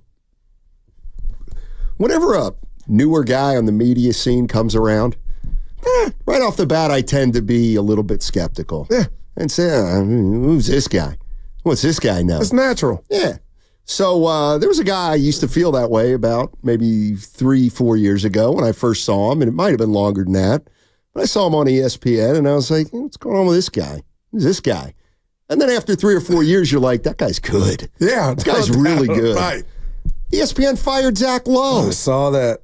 Zach Lowe, one of the better NBA guys. And his personality played well on TV. He was really coming around. But they're cutting back. I know. Except if you're Stephen A. Smith, about to get $20-25 million a year. Who says? Oh, Google it, Stan. He's about to get it. They got a little battle going. He's about to get at least 20. Oh, you in on negotiations? Don't be disrespectful. But anyway, that's a shame. They did our boy bad too, and I know he was Fernell. Yeah, he was great. Yeah, love Nick. You'd figure they'd have more money now that Woj is. Bontemps is still on. No, I'm just saying. I liked him, but apparently you didn't. The way you Bontemps is still on. No, there's a little watching paint dry to his personality. I'm a Michael Irvin dude. I'm missing it. I'm in withdrawals. Well, he's a former athlete. Well, he used to be on NFL Game Day on Network. Bontemps is what's a journalist. Bugging you coming up at 2 today? Bontemps is a journalist. He can't be all flashy. But when they bring you on the Idiot Box, you got to perform. When you go TV, you got to have personality. Guru, personality. Let me tell you something. Come on, that's what it's about. Can't be stiff. If you've never been on TV, don't use Idiot Box. Okay? You don't know what it's like Mr. Etchell in that genre. I got you. Okay? Yeah. All right. Mike Dunleavy and Steve Kerr were talking about the Warriors yesterday. They met with the media, and training camp starts Tuesday in Hawaii. Media Day Monday. We'll be there. And then they take a flight to Hawaii, and training camp officially gets underway. I'm going to call it late Monday just to bother Ken. And we'll move on. But this one is the one, because I've heard this particular idea talked about among Warrior fans, and they're not crazy about the whole idea of this is what's supposed to set me off? Yeah, a little bit. Okay. A little bit. This is Steve Kerr. Hey, Steve. Steve, you got some new players on this team. You know, I mean, Clay's gone, and Looney started sometimes, and other times Trace Jackson Davis. How many starting spots do you think are locked down in this team right now? I'm leaving that kind of up in the air. I feel pretty confident I might start Steph, probably, if he earns it. What I love about this camp is that we do have spots available. We've got a lot of guys who have started a lot of games. Last year, Wiggs, JK, Draymond, Trace, some combination of those. BP started some games. So, DeAnthony, Kyle, these guys have all, Buddy's been a starter most of his career. Yeah. So it's the easiest thing for me to do is just to tell the guys we've got starting spots available. That doesn't mean I'm going to say how many to you or to them. I think you just put it out there, compete, go play your best, and may the best man win. There's nothing better than good old-fashioned competition. Oh, no, man. Competition. I get it, but you understand coming from a team and the head coaches whose team did make the playoffs. No duh, there's openings in your starting lineup when you got the likes of the Pelicans, the Mavs, the Nuggets, the Rockets, OKC, Phoenix, all the Sacramento with DeRozan. And you essentially got tryouts to fill out the start. Stotty, that is a recipe for disaster. I don't like hearing it. It's not good. The word continuity does not come to my mind. It just basically means we're under new management. You ever see the sign? You go under new. My gosh, is that what we're doing? That means we're starting behind the eight ball. Well, I'm gonna ask Evan to piggyback here because he expressed some of the same concerns. Okay. And I want him to support you, and then I'm going to try to offer a counter. Evan. How many teams in the NBA that you believe are going to be competitive this season do not know 3/5 of their starting five? Are you preaching? Steiny, he's preaching. How many, Steiny? I would have that to you believe in. Be real. Shout out. Well, we don't know who's starting at 2 guard for Denver. There's one. Oh, and they could win it. Oh, Oklahoma City is I didn't say their entire starting five. I said 3/5. Who's? Oh, yeah. Well, come on, man. All right, I'll be honest with you. It's only Cypress Hill. Yeah. First of all, it's only 2. You don't know that. Take it to the bank. That's too many for my liking. No, okay. Well, it really is. Let me take you through it. All right. You do realize. Oh, actually, he didn't start last year. No, that's not true. Okay, they lost Klay Thompson. So there's a spot at 2. Okay. It just is. So there's one no matter what. You lost Klay Thompson. You got to figure out who the 2 guard is. That's one. It's natural. You can't hold it against them. All right, but when you talk about multiple, what do you got? Okay, and then with this team, there's a decision. Don't laugh at me when I'm midpoint. No, you're beating around it, though. Keep going. You're explaining. Klay Thompson's gone. They need a starting 2. That's nobody's fault. And that's a big deal. But it's expected. It's not, can't put the ghost of Klay Thompson in at the shooting guard. Next question. And then when we talk about the center position, okay, look, Trace Jackson-Davis is going to start, but he's kind of leaving the door open a little bit for Looney, I think. Who's in great shape. But he doesn't want to say to a second-year guy, Trace Jackson-Davis is our starting center. That's not good business when you got a veteran like Looney. And Wiggins is going to start. There's no doubt in my mind. So there it is. There it is. I'm telling you right now, Steph Curry, Melton Pods, Wiggins, Draymond, and Trace Jackson-Davis. Although that does leave Kuminga out. Didn't even say. I forgot about him. I was ready to just jump in. Come on, man. But you can't play. When you look at the West, Sacramento, they got a gorgeous on-paper starting 5 now when you could put DeRozan in there. Wait a minute. They still have Sabonis, right? Yeah, Steiny, for regulars. Please. They made the playoffs. And they beat you. They beat us. So you over there snickering. Dude, DeRozan's going to change everything. Yeah, they didn't make the playoffs, Sacramento. Get in the game, Goo. The Kings did not make the playoffs. According to how you look at the play-ins. Evan said, Bucky counts for me. You won a game in the play-in round. No. Hey, according to how you look at it. Adam Silver has put the rules out. Play-in is not playoffs. Those games don't even exist. This. And those numbers, Ritter even hates it. I love it. Where do the numbers go? They're out there. They're out there. You can find them. Oh, no. You didn't even mention Kuminga. Wow. Let me officially start the 2024-2025 NBA season. Can I officially start it? Please Sabonis stinks.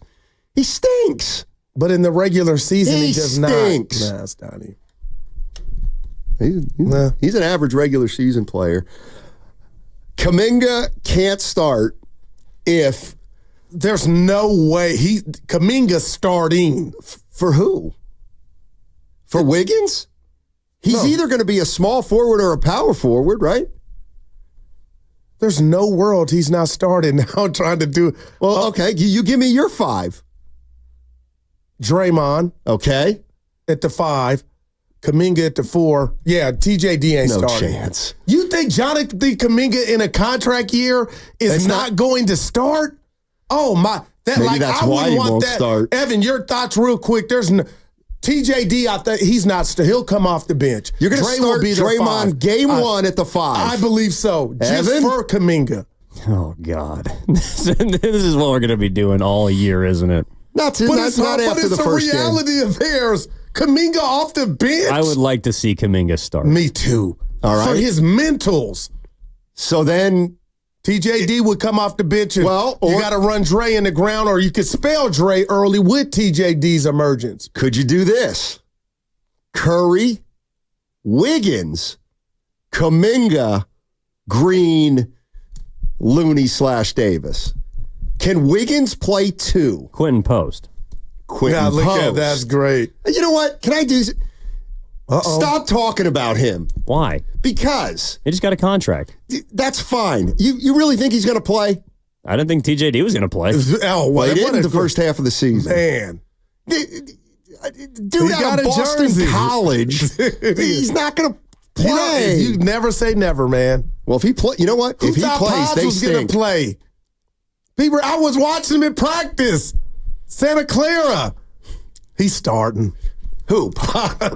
Hey, Goo. This is incredible. Warriors petitioning to start 7 players? No, that's funny. Can Wiggins? But here's the other thing. If Wiggins plays 2, which I think he can, well, then how the hell's Pods, Heald, or Melton even going to get on the floor? So you're going Curry at 1. Yep. You got me in Wiggins at 2. I got Curry, Melton. Why Melton over? Because I think he's a better fit. Well, I just bid at. Don't get mad at me. No, I bid it. If you want to get my man more shots, or who? Wiggins, you could put him at the 2. Like, I think he handles the ball well. Now you like Wiggins at a 2. Yeah, I like Wiggins. Period. But let's just go with Wiggins at 2. Then you have no problem getting Kuminga out there, but then That's true. It would be the old they cancel each other out problem. Yeah, I think it's going to be Curry, Melton, Wiggins, Draymond, and Kuminga. Green. Not Green, Trace Jackson-Davis. Wow. Yeah, and it is a great text from the Xfinity Mobile text line. Draymond at the 5, he's too old. Well, man. You can't play him at the 5 a lot. Well, that's the beauty of TJD, though. I don't necessarily think it's a big deal that they got to figure out who's starting. Have you looked at the Western Conference standings? Not yet. What Evans said? Yeah, and the fact that you didn't even make the playoffs? Well, I like where they're at in the standings. And you got to incorporate 3 new guys? The standings. Buddy Hield, they're 0 Slow-Mo, yeah, they got all and Melton. But those are my 3, neck and my back. Like, that's scary in itself. Those are 3 veteran players who are pros. And one of them was injured. Okay. And good. Philly just took – Hield couldn't even see the floor with Philly. Well, Philly's good. And they needed him. Like, they needed a knockdown shooter. And he started off good, and then he kind of faded. I'm just saying. Like, I've never went into a Warriors series. Last year, I was still under – they'll tap back into it. But this is the one, it's like, it could go any way. I like this team more than last year's team. You do? I do. Why? Well, because they need 3 starters? No, and I'll be honest with you. If you asked me that at the beginning of last year, I probably would have said no. But here's what Chris Paul last year, we were like, but you no. You liked him. I do like him, but that's all. But he turned out to be kind of a snooze, I thought. But he was a pro. Well, I don't want to sit here and bash Chris Paul, but you were excited about him last year. I thought he'd make a little bit of remember the owner was here. He joined Bonta and Shasky, the roast. And you and Ritter. Dude, I did. You know, we had a phrase back in the day. Well, tell me, because hook, line, and sinker. No. You bought Joe Lacob's spiel when I was single. Hook, line, and sinker. But he believed it, so I'm not even mad at him. That's what makes it worse. So the owner of your Warriors thought that team last year could win a title. I was ready to run through a wall. Yeah. Oh, he knows not even a title, but compete. Get back. I'm messing. Yeah. Yeah, well, they didn't. Have you seen Looney? His body he lost some weight, man. I haven't. Where did you see Looney? They had a picture of him. Let me guess. Was he dribbling around pylons? No, this was just Steiner. He's lost some, he'll go to the lab with his body. Did he, seriously, just for comparison? He looked like 25 pounds less, unless it was photoshopped. Okay, how did he look compared to, let's say, when Wiseman put out his tape that summer 3 years ago? Well, this was more of, it wasn't him actually moving, it was just a picture. This is James Watson. I'm like, this looks like Looney from 4 years ago. Like UCLA loonies, Donnie. Yeah, we'll see. We'll be out there Monday. We will be. But no, I look, they got... You going to tell Steph thanks for the gift? Because you know that's the second part. Yeah. Of course. Well, you go look for him. Stop the photo shoot. Hey, Steph, appreciate the guy's You're like... for your besties now. I'll go get him. The guy's like a politician. He's got a posse around him of protectors. He's got security. You can't even get to Steph. I mean, you can't. I can, but you can't. Well, check my Twitter profile. You'll see me and him in the streets with the photo. By the way, did you really do what I heard that you did? Oh, boy. See, I thought... Not in that instance. This has to be new. You're not going to bring up something from a year ago to act like it's new now. No, I'm going to bring up something from yesterday. Oh, go ahead. And here's where I tipped. You snookered me. I tipped. I know, but you snookered me. Did you see how much? I know you checked on me. I didn't, actually. I didn't. I just You'd be proud. I just saw Tony was like, jeez, you're kidding me with this. Tony the bartender, of course. So Guru, just such a good friend, says, Steiny, come on.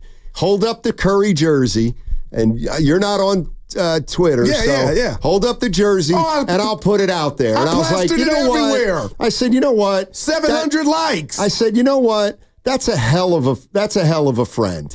My man, Daryl the Guru Johnson, I've been waiting on this. Is really happy about Steph giving me a jersey autographed. He's just doing me such a solid. Yeah. He's going to post a picture of it with me holding the jersey. Okay. And then I come to find out. What? The kids loved it. My kids. You tagged Steph Curry. To say thank Steph you. Curry. Yeah. That wasn't for you to say thank you. He didn't give you the jersey. See, you used He called into our program. You used team player. His goodwill against him. Oh, and you had an ulterior motive. Out on this? You had an ulterior motive. This is scary, but this is how the internet thinks. You're thinking like a troll. You are the internet. Evan, did I do anything wrong adding the chef I talked to, we talked to? Because he called me. Yeah, there's nothing wrong with tagging someone in a photo. And he was actually, but some people on the commenters were like, I can't say what they said, but it was on that street. When can you just say thank you, man? Now the real question is, are you disappointed, Guru, that he didn't interact with your photo that you tagged him in? No, because I expected that. That's when he's busy. Like, I didn't expect it to. He did enough for us. Dude called in. That's, man. 5 minutes. Just goes Monday. Don't be all shy. Hey, Steph, I appreciate it. Might even bring him something. What can I bring a guy who has everything? An acting book. What? Stop playing. Dude, yeah. That's a 7. And of course, I got... Jeez. How about Bonte? You get the show wrong. I know! You got the what wrong? He had... The show is called Brotherhood. Whose show? Steph, that he's on Peacock. No, like, nobody knows that. Wait. What is it called? Oh, man. I need a V8 if I got this right. Mr. Throwback. What did he call it? It wasn't even close. Brotherhood. I need call Kaiser. I need to set an appointment. Yesterday it was underrated. Today it's Brotherhood. Underrated was his doc, right? Which I watched. We are not Bonte. I'm putting you in it. We are not Bonte and Shasky. It's an underrated brotherhood. Well, I guess I feel the brotherhood of us three and Ken and brother. Okay. Stop it. Yeah, I will, Bob. It's been a long week. 510. Steiny, I missed it. What did Steph do? He looks great for his age. You think so? Yeah. What was that? Mom from the top. What was she insinuating? One more time, Evan. He looks great for his age. You think so? Yeah. You know what she did to me this summer? You need to follow up with Mom. Listen, what did you mean? Let me tell you. This is what she does. And I don't want to talk about my mom. All right, but she's awesome. So I would say about 27 years ago, I came to the realization that the sun isn't great for you. I'd say I was about... But vitamin D is good for you. Yes, but you got to be careful with sun and your skin. Okay, when I was growing up, I didn't put suntan on. All right, about 30 years ago, I was like, dude, you got to do this. Yeah. For 30 years, I've been putting sunscreen Black folks use sunscreen. No. They use lotion. Sunscreen. I've been using Mark Lee's for 30 years of my life. Who? Sunblock. Mark Lee's. Beautiful day. Go ahead. Keep going. So, black folks use sunblock. This is why everyone's like, oh my God, your mom, she sounds so this. She sounds so great. She sounds so young. I've been putting sunscreen on for 30 years. I got you. This summer, she goes, Maddie, I'm so worried about you. What? Like, what?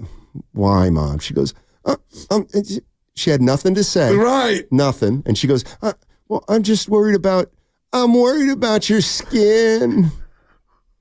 And I'm like, what are you talking about? Through the radio. She goes, your skin, I'm just worried. It's sun and you're playing golf. You look good. I'm like, Mom, been using sunscreen for 35 years. Get in the game.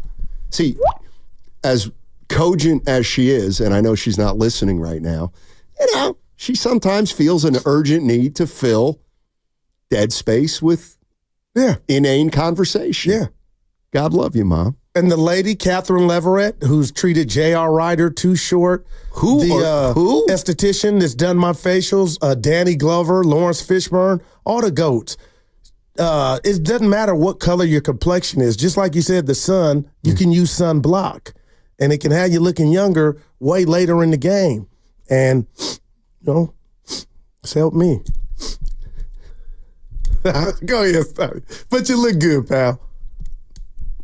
Can I ask you one quick? One quick question. Please. Evan, where did brotherhood come from? That's a great question. I can't tell you. Say brotherhood. It's tiny. I wonder if there's even a movie called Brotherhood. Well, there's a series on Showtime about Irish brothers, the mob. Pretty damn good. What's it called? Brotherhood. Wait, like they're Irish black people or they're or they're related? Evan, that's an 8.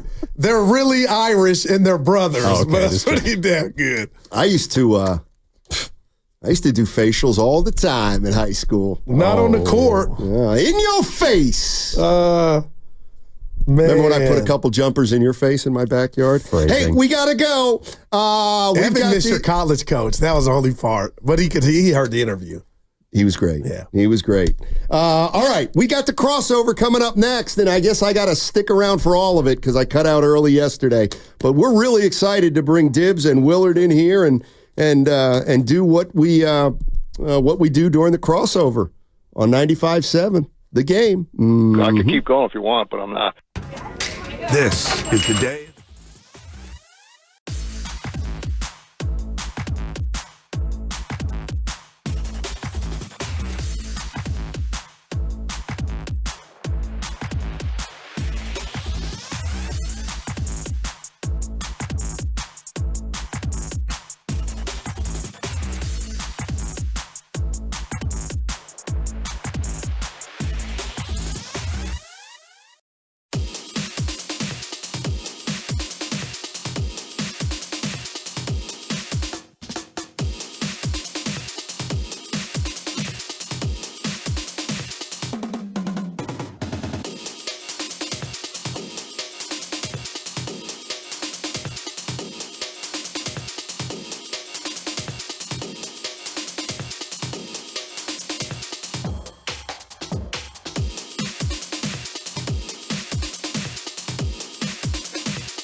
Oh, my baby, my darling. Am I going to embarrass you now with all your fans out there? Now, back to Steiny and Guru on 95.7 The Game. All right, it is crossover time. And also 93. Coming up in 10 minutes, What's Bugging You, sponsored by Atco Pest Control.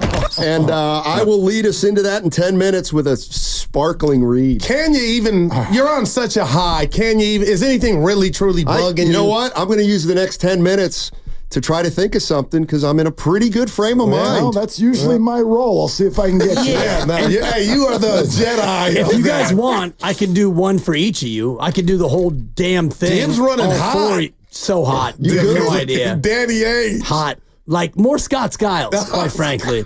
Like that's better than Ainge. Yeah, wow. 17 assists and a flagrant foul. But he played hard. He did. And so whenever people like ask me about, who I was most like, and again, my career was not great. We're on the same boat. I played on the outdoor courts at Drake, Archie Williams, because we can't say Drake anymore because Sir Francis Drake was a bad guy. Although the biggest street in Marin is still named Sir Francis Drake. Don't get me started. The street that the school is on. Yes, absolutely. Correct. Yes. But when I played pickup basketball, I played more like Skiles than anyone else, which is kind of frowned upon in the pickup court. No, but the Archie dude sound like a baller. Could he hoop? Archie Williams was... That sounds like a boy. He actually, just for a little bit of history lesson, he was on the relay team with a guy named Jesse Owens in Berlin. Oh, boy. I heard of him. Yeah, so Archie Williams, at the time, was a sprinter, and he ran with Jesse Owens in Berlin. Jesse won the 4 golds. Archie won the 1, and Archie would become the high school teacher at Drake, Archie Williams. Wow. And his son, Carlos Williams, rest in peace, was my brother Mike's classmate, and Archie was a legend. And when Archie passed and all of the woke mafia in Marin realized, we can't call this school Drake anymore, we have to change it, they went through a whole process to change it, and they chose wisely. They chose Archie Williams, who is a legend, not only in Marin, but in America. Wow. And, he was an African-American black man who ran with Jesse Owens. I didn't want to leave that. I didn't want to leave that out, and I'm not pointing that at you. As soon as you said he was really fast, we're like, we got it. There you go. I didn't want to whatever. Exactly. Anyhow, that's just one of the many things that I am currently hot on. But go ahead, sorry. And those were the pickup courts that the famous Chavez brothers played at. Yeah. Did both of them go to Santa Clara? No, Eddie Joe did. Eddie Joe, he was good. Yeah, Bucky as an adult was equally as good. And the thing about Eddie Joe, and for all you kids out there, and I'm looking at you, Grandy and Lucas, putting down the blinds. Get in the game, Luke. Put your headset on. We're going to see Miami next week. Eddie Joe and the Chavezes were Panamanian. And in the Dream Team era, they played the U.S. And I don't think that it was in the Olympics. It might have been in like the Pan Am games or whatever. Eddie Joe came out and hit 3 threes, and Panama had like a 13-8 lead on Team USA. And the next trip down the floor, Michael Jordan picked up Eddie Joe at half court.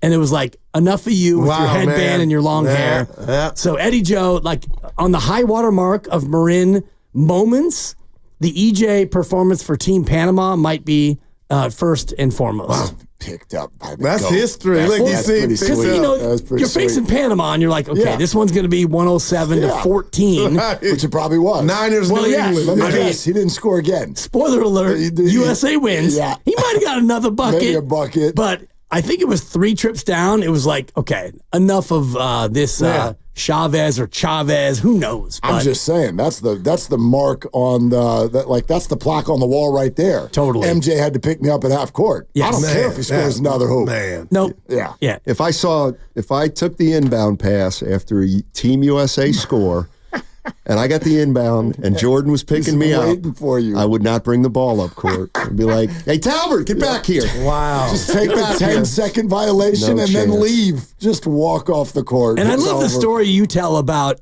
I think it was in high school when you were a sophomore and you were playing against one of the inner city teams, and some kid picked you up like in the back court, and you turned it over, and he checked you again, and you turned it over. And after the first couple, you were like, help. Yeah, we lost 79-30 to Reading High School, and I got 2 turnovers in the first 2 minutes. I was in 10th grade, and my coach took me out of the game for good. Yeah. I don't want to ruin your confidence for the next 2 years. It's good coaching. What It was the was. spread? Was Yeah. it like 52 and a half? Or We were- Probably 40 and a hook. Okay. We were overmatched. Yeah.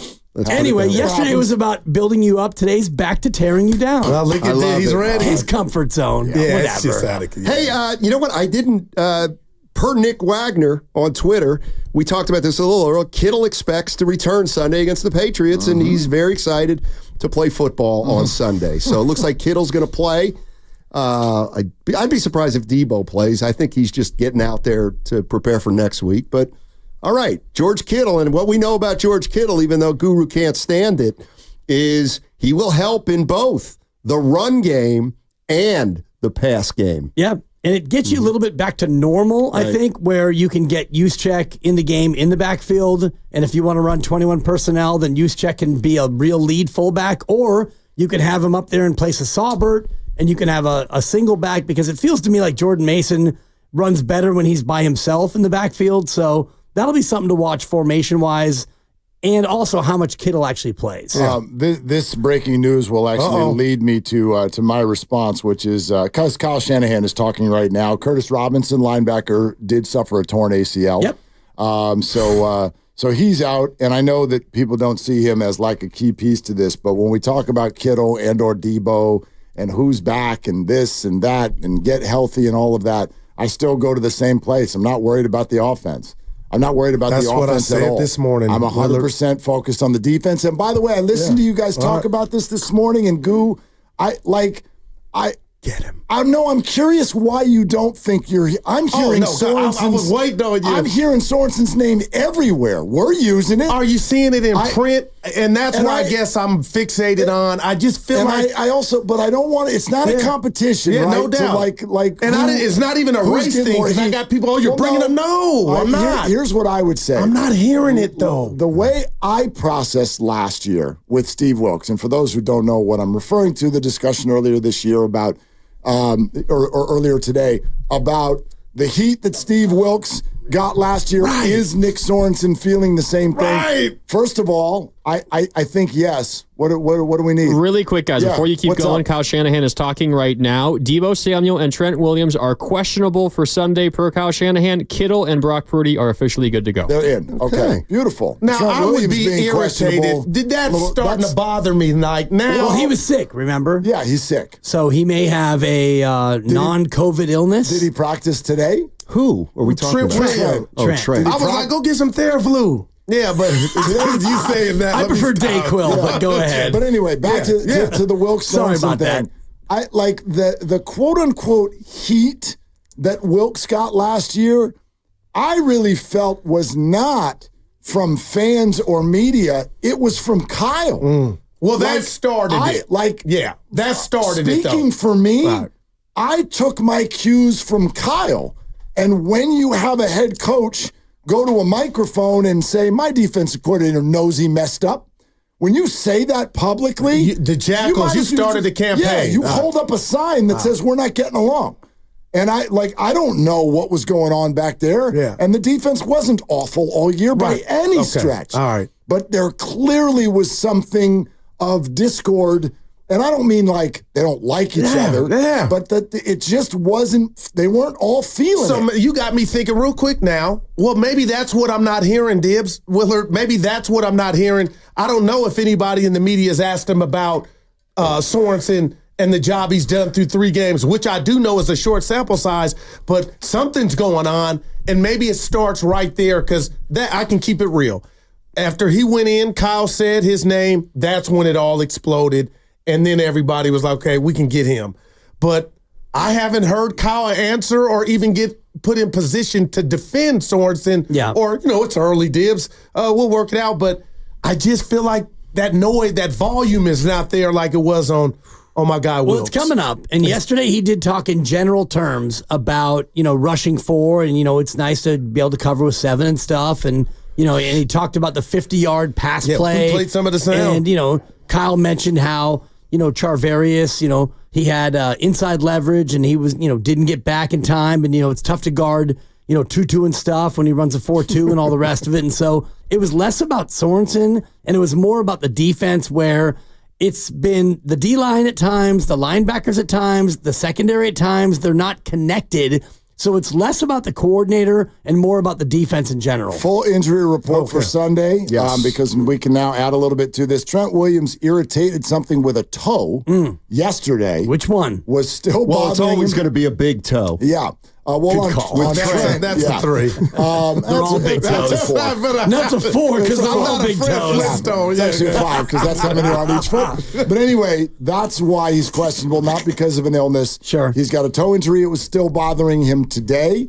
Add in that Talanoa Hufanga, he tweaked an ankle at practice yesterday. He is also questionable. So is Jordan Elliott with the ankle/foot injury. But that's actually a good thing because he got carted off yesterday. Right. There was concern it was worse. He's questionable. D. Winters with that ankle injury, also questionable. So add those names with Debo. And then obviously Curtis Robinson and Hargrave are both out for the year. No. Devondre Campbell, ladies and gentlemen. I'm doing love too him or much hate him, Westbrook. he's going to be playing. So, But I guess I'm just a guy in a sweater on a hot day. We won't even talk about that. You look good. I'm not Trent Williams. But it's starting to bother me if you look at what he chose to do and the fact that this is, I'll call it a knick-knack, and I'm like, you got to play. Just because you got off to what we deem a slow start, you ain't look like your greater self. But if somehow Sunday comes at 105 and he's not out there because he irritated it, that don't look right. That doesn't look good, I believe. And then he truly hurt. But Will, if you did what you did, you got to come ready to play. I think we've reached a time where it's, look, this is, you get what you get, but as a fan, it's fair to be frustrated with Trent. It's fair to be frustrated with Brandon. It's fair to be frustrated with the organization. But Brandon hasn't been hurt, though. At least he's been out there. Understood. He's been out of shape or whatever. But slow starts, out of sync, we're not on the same, whatever. It's all the same thing to me.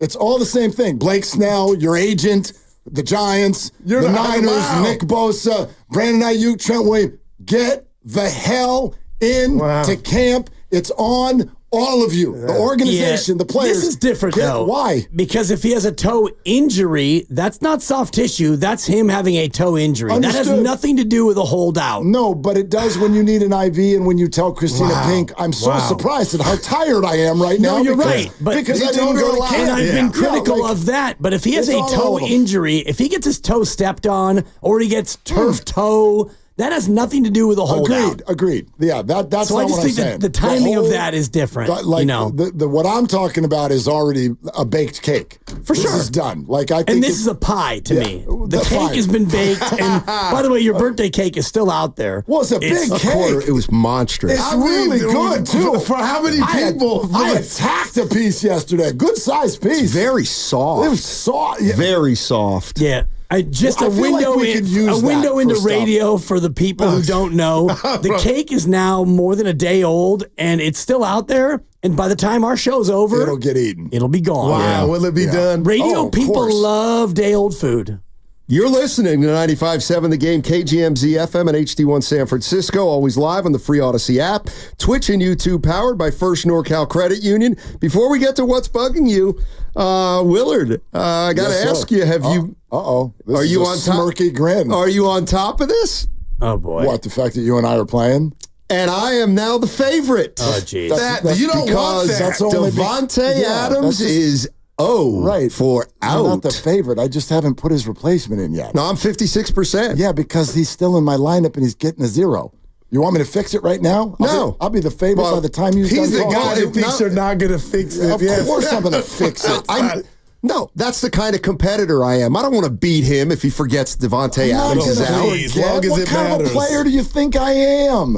I got a 17-year-old. I'm 1-2. About an hour and a half ago, he's like, Dad, Devontae is out. I got people. I got a staff. You do. Come on. I'm not worried about that. Yeah, Devontae's out. You'll be facing somebody else. Let me check your bench. Question is do I put Ramondre in for him facing the Niners? Like, you got to really think But that's against my philosophy. Well, if I my may. My philosophy is he sits. He's playing the Niners, he sits. Right. Unless I don't have another choice. Yeah. Which I do. Well, you do, but I'll just give you this, and this is maybe a little bit too highbrow football for the crossover, but they run a lot of 12 personnel, and they have 2 very good tight ends. I was just about to say it. The Niners have had trouble stopping the run, especially without Javon Hargrave, and now D. Winters is going to be questionable, and Devondre Campbell is being asked to do it. Never run 12. Those teams had a threat of a quarterback who's going to throw the ball over their head. Be careful. This team has a threat of a quarterback who will pull it and run it, and this team has been susceptible to running it. More so than He's not going anywhere. More so than Aaron Rodgers. Not really. All right, sit Devondre or sit your guy Stevenson. Oh, that's not even what I'm saying. I'm just saying I don't think the Patriots are moving the ball on Sunday. What I'm saying is they're going to possess the ball on Sunday. Yeah. That's their MO. Their time of possession. They're trying to win this game 14-13. And how do you do that? You run the ball. Exactly. I told you this 3 days ago. You don't think they can run it against the Niners? Not this team. No. See, wow. I don't. That's why I'm excited to see. Styles make fights. And this is a one-trick pony. Right. They run the ball with Ramondre. If they don't, they are dead. And even if they do, they're hoping to get to 20 points. That's it. That's the only thing that this team can do. Look at their 3 games. You don't run it, you get blown off the field. You do run it, well, then it might be 19-18 in the fourth quarter.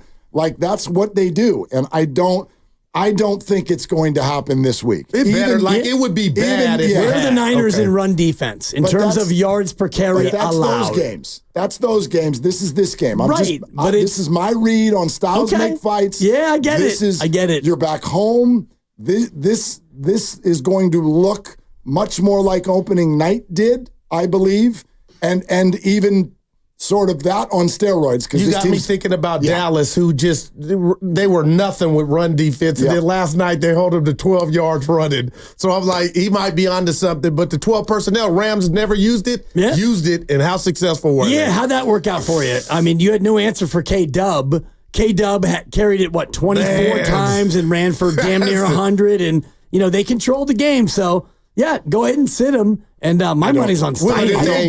This will be the game for us to say there's a problem with the Niner defense. If New England runs up and down the field, this is the one. I'll give you a number. If New England gets to 20, we got a problem. Oh, wow. We got a problem on Monday morning. You hear that? I will say this. I like my chances if you put in Jim Palmer, the wide receiver for the Rams. That would be Josh Palmer. Oh, I'm sorry. Jim Palmer, Hall of Fame pitcher for the Baltimore Orioles. See, that's what I did. Yeah, and had a commercial. Yes, he suffered from underwear.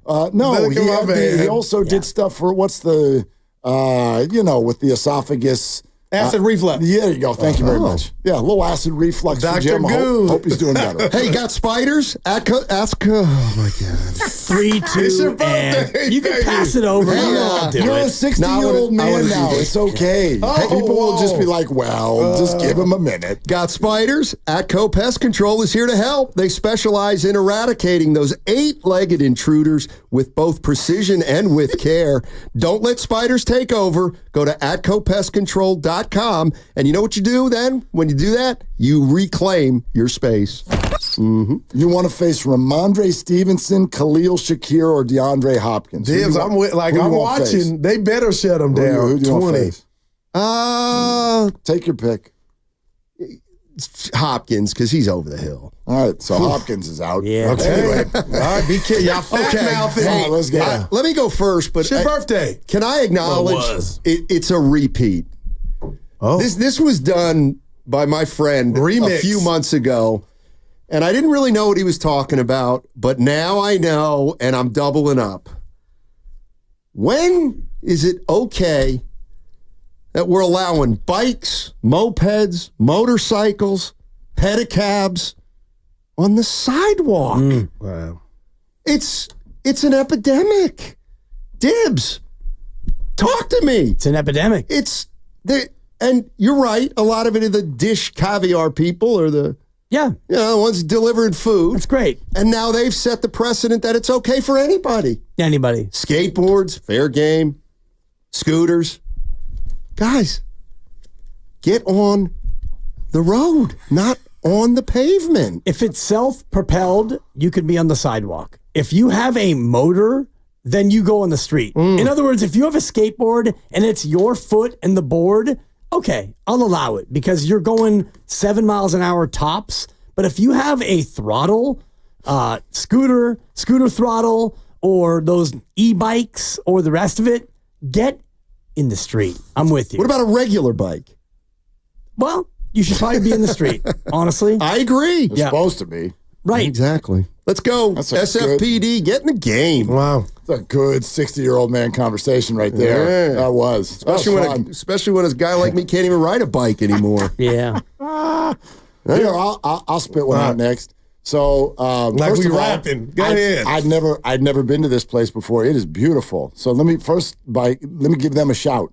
You ever been to the Charmaine rooftop bar? Yes, I have. Oh my God! Yeah. So we went over there on Wednesday night, right before going to the had Orpheum. the wings. Yeah. Okay, Yeah. well, we just had drink. Okay. But anyway, because we were going to the Orpheum, and what a view! It is. I'm dapping you. What a vibe! It was fantastic.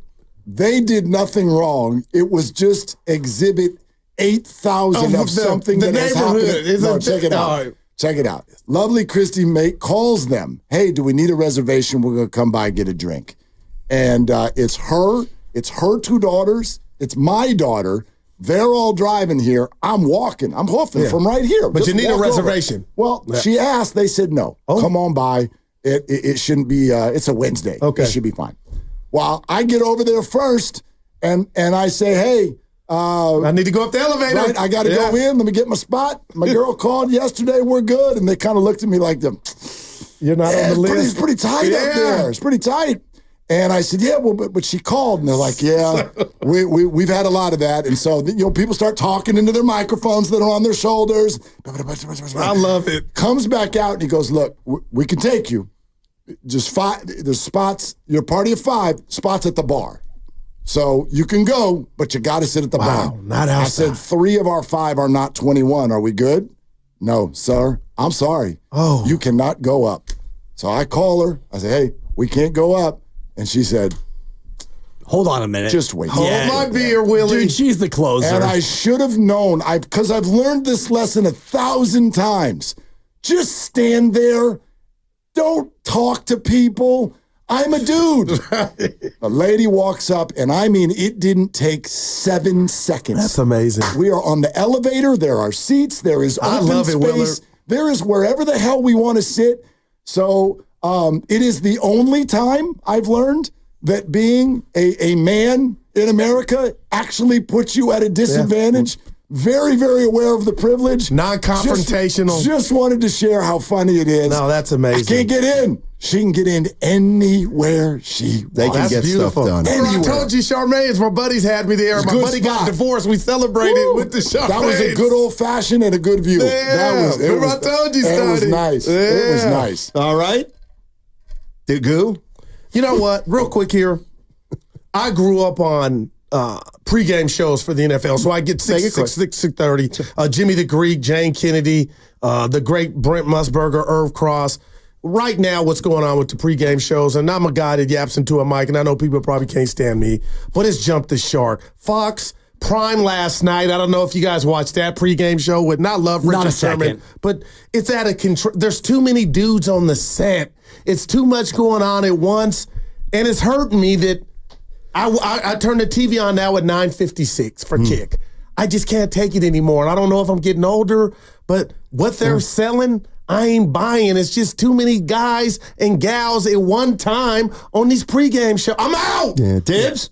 It's too much commentary throughout the week. So the pregame show used to be the only way that you could get like some insight pregame, and now it's just it's an ongoing onslaught of opinion. So you get to that point. I don't care if you have 11 people. Overkill.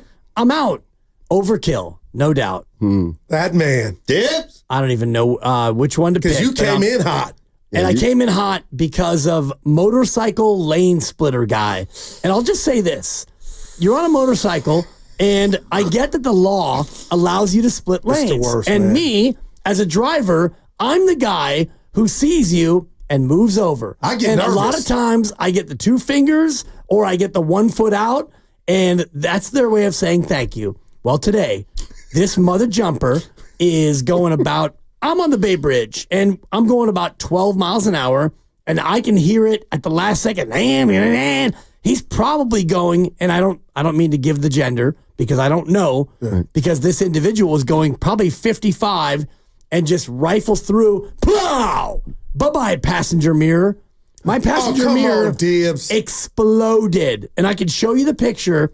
My passenger mirror explodes, and this individual, he, she, they, I can't call it because they gone. Wow. And I'm looking, and immediately my mirror is swing, swing, swing, swing, and the housing falls on the Bay Bridge. I apologize if anybody ran that over, a black housing from a Honda Fit, but now my mirror is dangling. So I get it, motorcycle lane splitting person. You have the right to do that, which I don't agree with. You should, as a motorcyclist, be doing what we're all doing, which is being stuck in traffic. But the law is the law, but you don't get to violate your privilege by blowing me up. I love that. That's what's bugging me. It's getting so out of hand, they're telling me to get off my phone. Well, they startle you when they rev that engine right scary? Behind you. Man. I've never ridden a motorcycle, but I remember learning, no fender benders. Well, but I remember learning, there's a reason that they allow it. Because a motorcycle is not able to do the stop-start of traffic. But it should happen more, you would think. Yes. I've never ridden a motorcycle, so I have no idea. I have. Okay. And you have gears. And so you could put it in neutral like the rest of us, and I'll show you, Goo. That's the picture. That is a bad Ice Cube, a bad day right there. It's straight up dangler. So and now, it kept going. No one hit it. So now I'm out for probably $300 or $400 based on all those endorsements you got. You'll be fine. And let me tell you. Let me just tell you. He was in need of a motorcycle. And when I go to get that money to pay for this, I'm going to Fremont Bank. Look at it. And I'm thankful that it's full service banking and no compromises. And also, when I got out to check the mirror, I couldn't look in the mirror to see how skinny I was, thanks to Abundant Life weight loss, but I would have. And yeah, that's great. But Willard, there's a Golden State Lumber in there somewhere too. Incredible, dude. Oh, I'm in love. The picture was good. All right. Well, it sounds like and you guys hopefully I'll see that motorcyclist in the aisles when I go to Safeway next time because I got something to say to him. That does stink. Oh, it does. Like that's a joke. And you know where that joke plays worst? Or you know what the station Just try it again. Start over. Let's go. Why do y'all do that to him? I'm Matt Steinmetz. Birthday's over. And this is the greatest week I've ever had. Oh, man. Right here on. You know what? What? I think that's fair. Yeah. I would like to thank everybody who was a part of a special week, particularly yesterday. My coworkers are just wonderful. They were so supportive, and they were incredibly happy for me. And I could tell. And I really appreciate that. And thanks to my boy Steph, we're going to have a big year this year. We're going to have a big year. We are back into the postseason and making hay. In a league by himself. I heard it. Oh, I heard it. He cracked my top 5 yesterday. Wow. And you know where he did it? Yeah. On 95.7, The Game. We'll be back to talk about it more on the other side on 94.7. 95.7. I'm looking at 94 something else. My bad. 95.7. Oh, God. Stop on 95.7 The Game. Are they the smartest show in the Bay Area? You guys are an intellectual feast for the smart sports fan in the Bay Area. Wow. You're pretty much the smartest guys on the radio. I agree. Good Lord, how big is your ego? Are they the funniest show in the Bay Area? Give it a laugh. Come on. You're a funny guy. Come on. Give me a laugh. You are funny, dude. Hit that S again. Are they the coolest show in the Bay Area? And no white boys. They cool. That's what people are saying. You guys are phenomenal. This is one of the most perfect ways that I could end my day, getting the chance to talk to Mr. Mark and Dan, you know? We'll let you be the judge. Oh. All I know is it's a couple of Bay Area boys talking sports. I know nothing. Thanks. It's Willard and Dibs on 95.7 The Game. Hey, LFG, let's do this on a Friday, Football Friday. However, I think both of us would like to start out the show today by sending out a special thank you. A special thank you, not to Steph Curry, even though, Chef, what's up? Good on you yesterday. But a special shout out and a special thank you to everybody who called the radio station as a whole yesterday on what was an incredibly emotional day. And let's not bury this and tuck it away as if it doesn't exist. You're A's fans, and you largely have felt disenfranchised by the entire sports process in the Bay Area, including sports media. And we could sit here. I'm not going to apologize for that. There are reasons for that are totally out of our control. But the fact that you came to us and you wanted to share your story yesterday, and who knows, maybe it sounded like some of you were coming for the first time in a long time.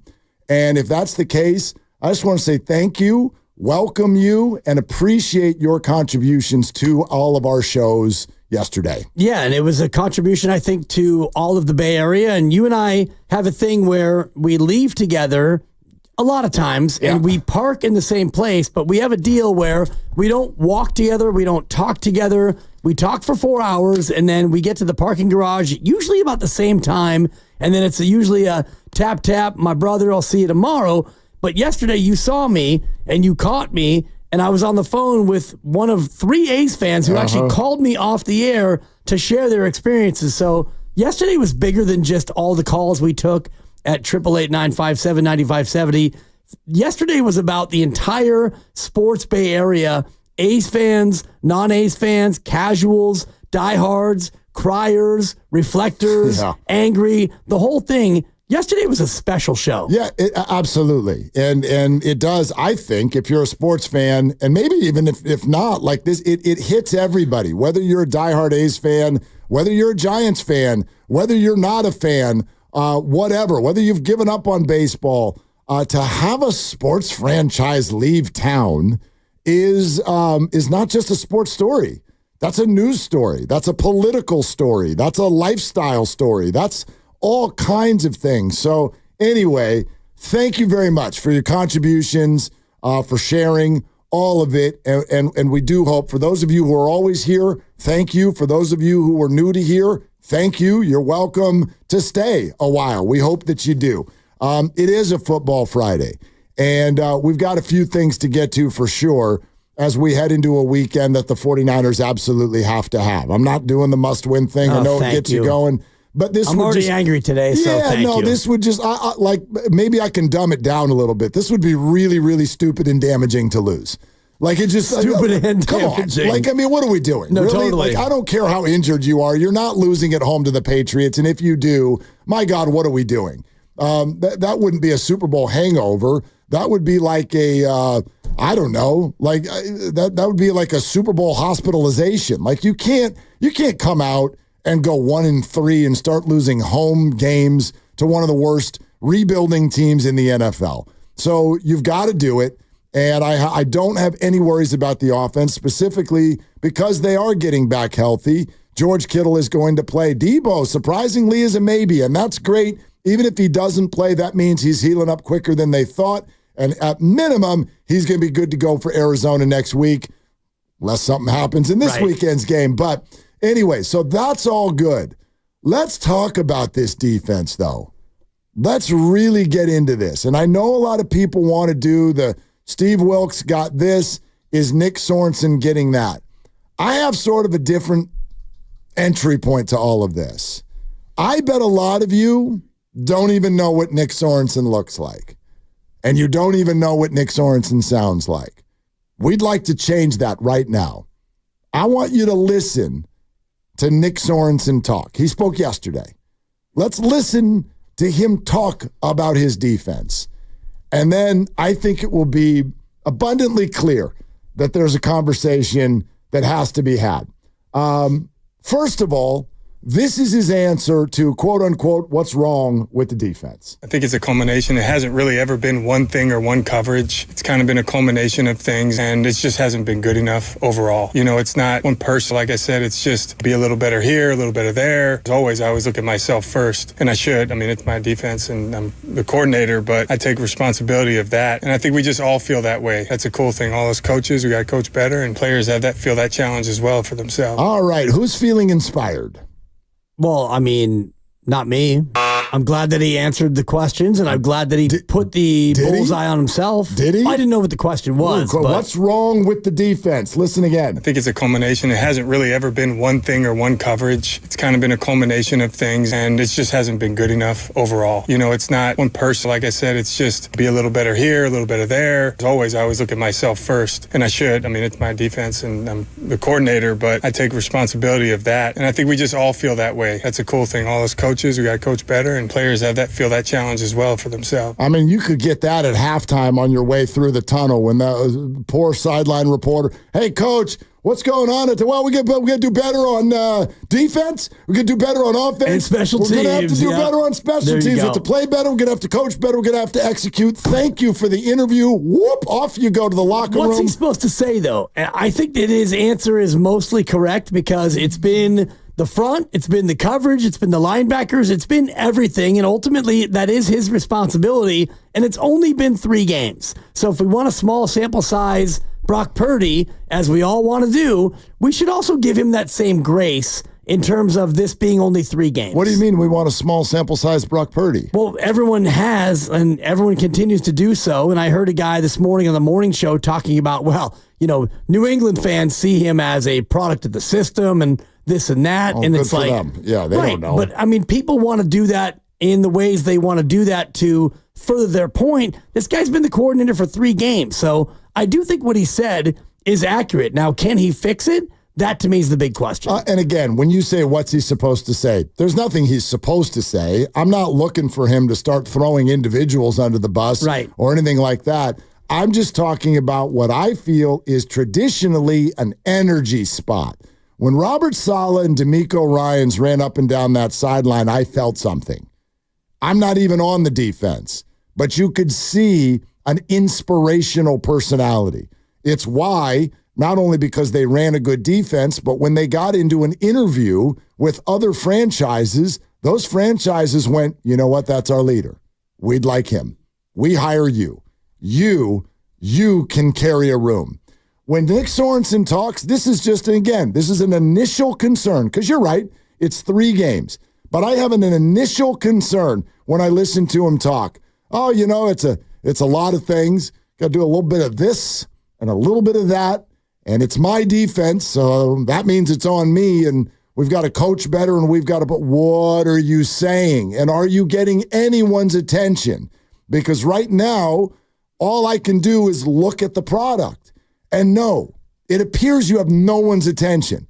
I don't know if Javon Hargrave was already hurt when he did absolutely nothing in the 4th quarter to even attempt to go tackle somebody. But is it that?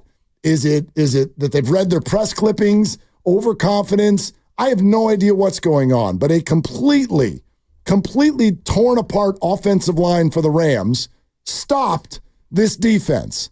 And that is absurd. And so, I don't know. When I listen to him talking, we've got more that you can listen to. But does he have to be a rah-rah, emotional, like, extrovert of a leader? No, but he needs Vic Fangio, I would encourage you to listen to Vic Fangio, who's one of the best to ever do it, and he's not one of these, like, pound you on the shoulder pads and push you in the chest kind of guys. No, you don't need to do that. There are a lot of examples. I don't know that Steve Spagnuolo is that in Kansas City, doing a fantastic job and has a great career. What I know is this is how you sound, and so far I know this is what your defense looks like. And both of them look and sound totally vanilla and lacking inspiration. I'll give you that, but I don't think that it's fair to listen to him and apply that to how they're playing. I don't think that they're playing the way they're playing because of the way he sounds. I think they're playing the way that they're playing in part because of the way that they are approaching it defensively. So for me, it has nothing to do with how he sounds. It has to do with maybe the people who are on the field and exactly how they are going about playing defense. We've got more for you to hear. I can't wait. From Nick Sorensen's press conference yesterday. We've got more for you to hear from Kyle Shanahan's press conference today. And as always, we are wide open to you at 888-957-9570. What is your concern level with Nick Sorensen and the 49er defense? The end of summer sales event is on at Frontier Ford on Stevens Creek in Santa Clara.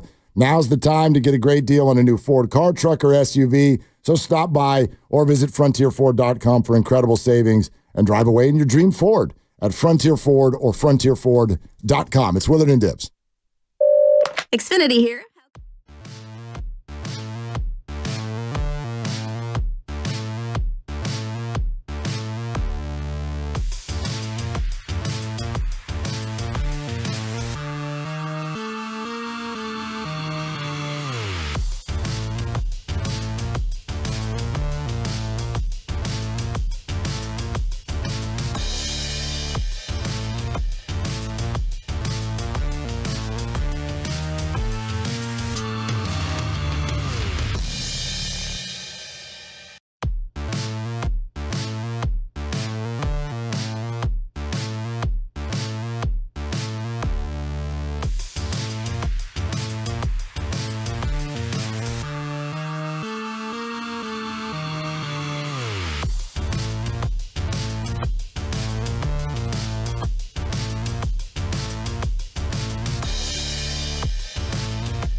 Go to thehartford.com.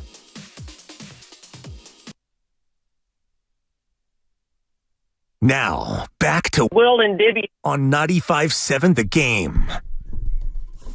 Well, there's all kinds of interesting stuff that just happened. That was quite a commercial break, Mark. That was impressive. Big time. Which one do you want to do first? You want to start with C-Mac? Yeah. Let's start with Brandon. C-Mac is a lot cleaner. And Brandon, I will have to invoke my 2-year-old because I was having 2-year-old vibes from this morning. But start with C-Mac. Okay. And then we'll get to Mama Can Do It. I like Sorry, that. you're welcome. For a lot of you may not be on social media. You certainly, I hope you're not just sitting there staring at Twitter right now at 2:30 on a Friday. If you are, I don't know, good for you, or I don't know, maybe you're looking for work. I don't know. I don't know your situation, but we want to bring everybody into the fold. Yesterday was a day where Christian McCaffrey rumors seemed to run wild. Home base, the epicenter of the rumor mill, was not the fault of the epicenter. It was Eric Branch, who wrote an article in the Chronicle based on a conversation with a doctor in Southern California who seems to have expertise on Achilles and calf and that area of the body. That doctor suggested hypotheticals based on what he knows with Christian McCaffrey and going to Germany. He shared a few thoughts. They felt a little ominous. Next thing you know, Twitter has Christian McCaffrey either out for at least 2 months, possibly the whole year, possibly we're never going to see him ever again. That's the way it sort of sounded on Twitter. I love Twitter docs. Yeah. Today, it's an actual report from the 49ers. Christian has already returned from Germany, and Kyle Shanahan would like to, quote, start hitting his rehab much harder starting on Monday. Okay. So there you go. Do with that whatever you will, but that's an actual report. If he's hitting his rehab harder than you would have thought, that doesn't feel like 2 months, and that also doesn't feel like the rest of the year. That feels like the initial report, and we had an actual doctor on our show, and we do every Tuesday, Dr. Narav Pandya, who said, normally when you have this procedure, and he doesn't know what he had, but assuming what he was doing in Germany, 4 to 6 weeks, which if you're going to hit it aggressively, that might actually be 4 weeks and not 6 and not 2 months and not the whole year. So none of us really know, honestly, and we all want to, speculate. And, this is not to throw Eric Branch under the bus or his doctor source. He did nothing wrong, but they took a hypothetical and made it fact. Right. Well, the only fact is when he comes back, then we'll know how long he's out. Well, and it's the same thing with Dre Greenlaw. We all look at Dre Greenlaw, and he got hurt in February, and it should be 9 to 12 months, but it could be 8 months. It could be never again. Sure. We won't know until he actually plays again. The difference with Dre and Christian is it feels like there's a little less mystery with what Dre's going through. We know exactly what the injury is, and now you're just in a how long does it take until you're fully back moment. Christian's, from everyone I've talked to, whatever we've listened to on our show, very much sounds to me like there's mystery. They like, and in fact, I think it was Doc Pandya, maybe someone else, who said this injury is one of these that just one day you'll wake up and it's better. And so you don't know when that's going to happen. So if you're going to Germany, that means you're seeking some sort of an alternative type of an approach. It feels like they're still on the search. And what Kyle said today, I would translate as a layperson to mean, okay, now we're going to take what you just did. Maybe we're feeling a little optimistic about what you just did. Like maybe you're feeling good about it. Let's go test it. That's all I take from it. Right. That's it. And I don't know how it's going to react, and they may not either. And the thing about Christian McCaffrey is it's not really an injury like we are normally talking about injuries. Like if you have a broken ulna, okay, you know what that's going to take. I mean, the bone's got to get better, and then you get rehab, and then you come back. And, it just depends on what the injury is. Like a torn ACL, there's enough case history to know what that's going to be. In baseball, Tommy John. Okay, Tommy John's going to be 12 months minimum. It might be 15. It might be 18, depending on you, your rehab, your body, and all the rest of it. But Christian McCaffrey's thing, whatever it is it an Achilles?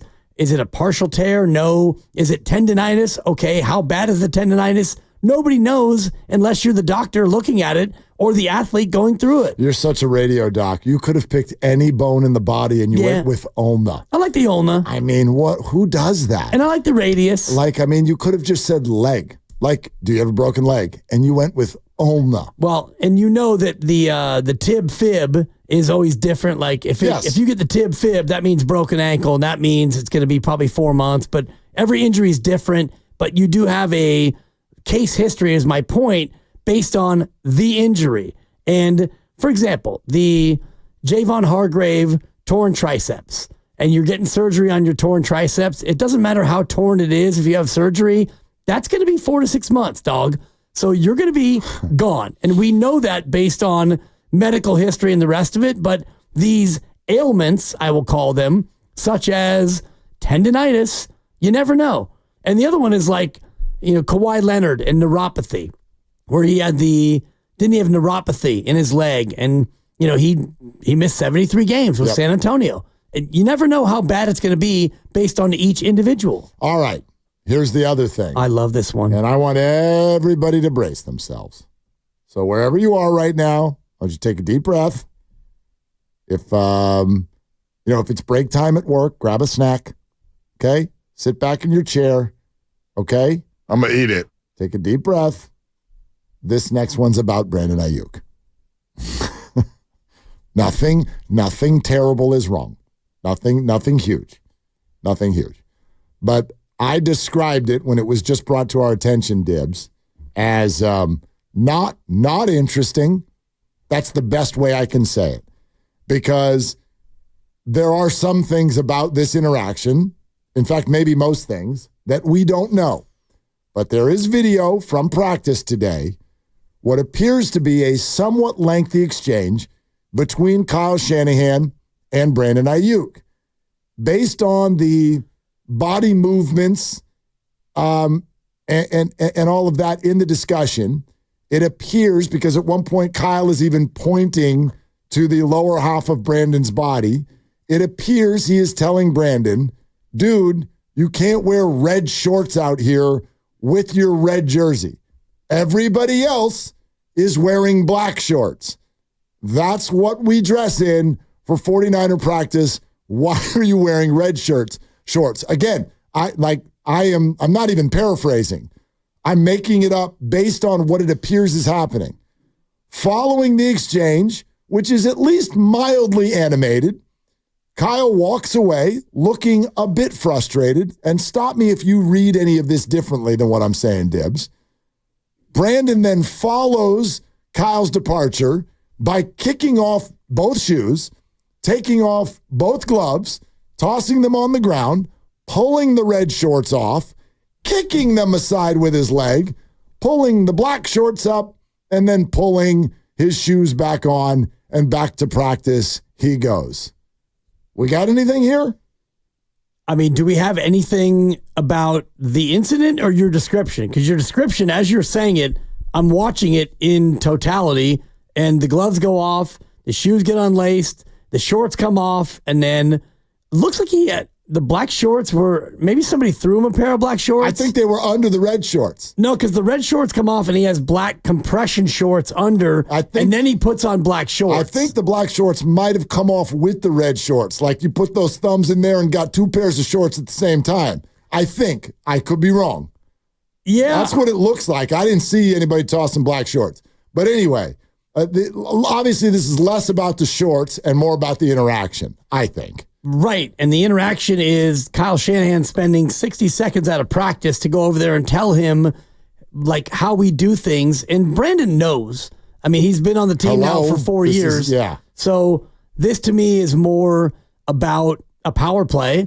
And I was, joking earlier about my 2-year-old daughter, and that's what we get into, where, you give her breakfast and she wants to throw it because, not that she's not hungry, but it's a power play. And so if you're Kyle Shanahan, much like me as a parent of a 2-year-old, you have to decide what battle you want to fight. And in this case, when you have one player wearing red shorts, and I'm looking as this is going on, Mark, and you see everyone else in the background in black shorts, this is not going to be allowed. And so Kyle Shanahan has to take time out of his practice to go over there and do a wardrobe check for Brandon Aiyuk. This to me is it's a deeper issue. It's a bigger issue than just shorts. Okay. Tell me about that. Well, what do we have? Why would Brandon Aiyuk come out in red shorts? I don't know. Either he wanted to wear red shorts. Right. But if everyone else is in black shorts and he knows that there is a certain protocol as far as practice goes, you would know going in that you have to wear black shorts. And I don't have practice footage of every other practice that he's ever partaken in, but I would bet that he was in the proper attire. I've never seen a 49er wear red shorts. I've never seen footage of a coach going over to a player and saying, you need to wear what everyone else is wearing. How many practices have we been to the last few years? Like 10. A handful. Yep. You ever seen somebody wearing red shorts at 49ers practice? No, and you've never seen anyone wearing any other color other than if you are, a medical guy and you're in a blue, or if you're the quarterback and you're in a black jersey, or, whatever the designations are for quarterbacks and injured players. And yet he comes out today in red shorts. I can't imagine he didn't know what the protocol was. This feels to me like I'm going to do what I want to do moment. Oh, gosh. I mean, can the Brandon Aiyuk thing get any more annoying? Honestly. Can it get any stupider than this? Now we're talking about shorts. And I think you can... There's three things going on here. One, we're watching video. I can't hear what they're saying. I don't know exactly what went on. I'm beyond shocked that Kyle Shanahan, this video gets taken. It's circulating to hundreds of thousands of impressions all over social media. Kyle Shanahan talks after practice and no one asked. What in the sweet hell? No one asked? The video gets taken, the captions get written, and no one asked him what was going on there? That's wild to me. Okay, so that's number one. But number two is, I think fair-minded, you'll get people on both sides of this, where people are like, why you care what color shorts you wear? And then there will be people that are like, dude, we wear black shorts. Don't wear red shorts. Why are you doing that? And that discussion may be what comes up next. God, I kind of hope not, because again, this is the kind of thing that we have spent way too much time on for the last 2 months, which is exactly and precisely not what the 49ers want the world talking about and thinking about. We've got holdouts, we've got hold-ins, we've got trade demands that weren't actually demands. We've got IVs at halftime because you're out of shape, and now we're wearing the wrong colored shorts, and now we're not getting enough targets because somebody who's not getting paid is getting targets.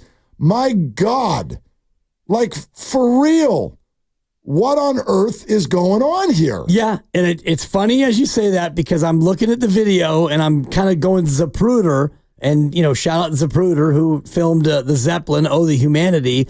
Kyle Shanahan goes over to Brandon in an almost casual way, and you could see him saying something to the effect of, yo, BA, we don't wear red shorts here. And Kyle immediately walks away, and he gets about 8 steps away, and clearly Brandon says something because Kyle stops in his tracks and circles back, and that's when he goes back and gives Brandon a more thorough explanation about what is done or not done. And Brandon's standing there, and Kyle is, palms up, a little bit of Iguodala, and he's going on and on about, what he's wearing and what we do and, why he even has to go over there and explain this. And at the end of the second visit, which is about 45 seconds in total, and it's interesting, Mark, as Kyle goes over there the second time, the other receivers who are near there, they flee.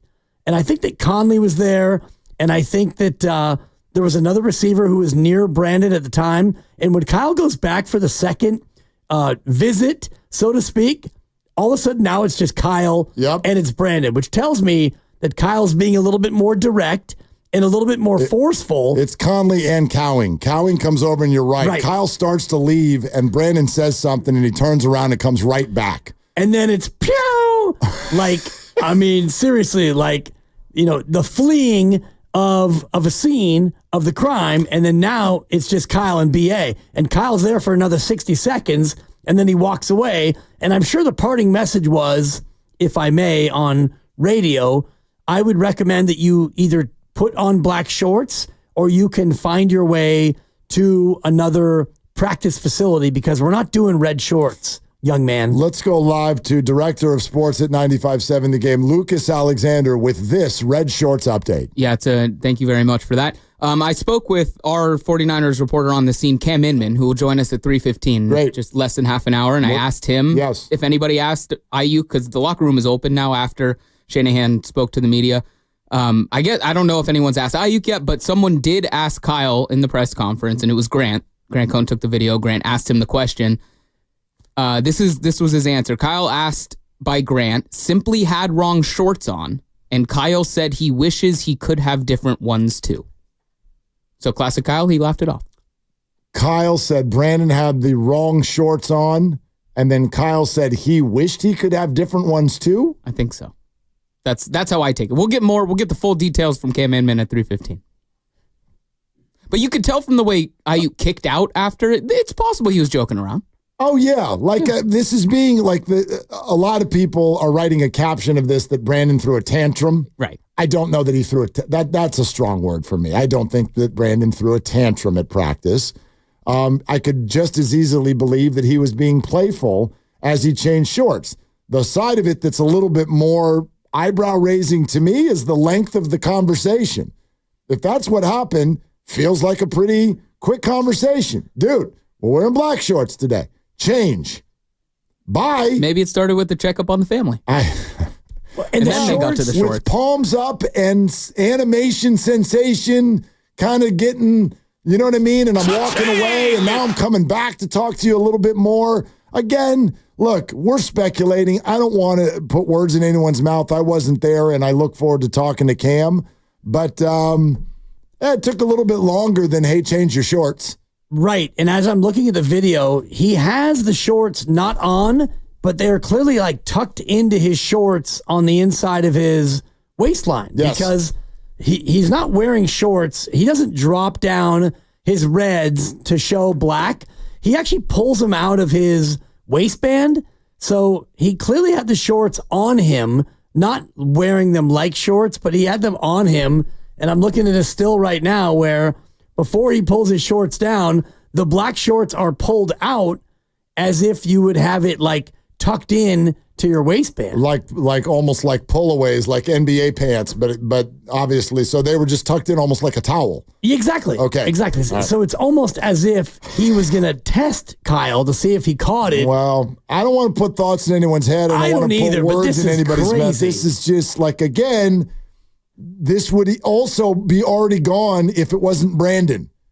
If it wasn't Brandon and we weren't thinking all the things we're thinking and we weren't experiencing all the things everyone's experiencing and you hadn't gone through a 6-month journey of back, forth, this, that, the other, the Steelers, the Patriots, the Browns, the Niners, the agent, the TikTok, the Jaden Daniels, the sorry, I was a pain in the rear, the dropped balls, all of these things lead to this moment, and they make this a much bigger, like I feel ridiculous right now. Is this what it felt like when I was in Hawaii and you guys spent 2 days talking about how Brandon and Kyle shook hands on the field? Kind of. Like this is the next thing. And so again, if you're just joining us, Willard and Dibbs, and we are looking at video that is all over Twitter. All you got to do is search Brandon Aiyuk, and you will see what is about a 90-second interaction between Kyle Shanahan and Brandon Aiyuk, with Aiyuk wearing the wrong colored shorts at practice.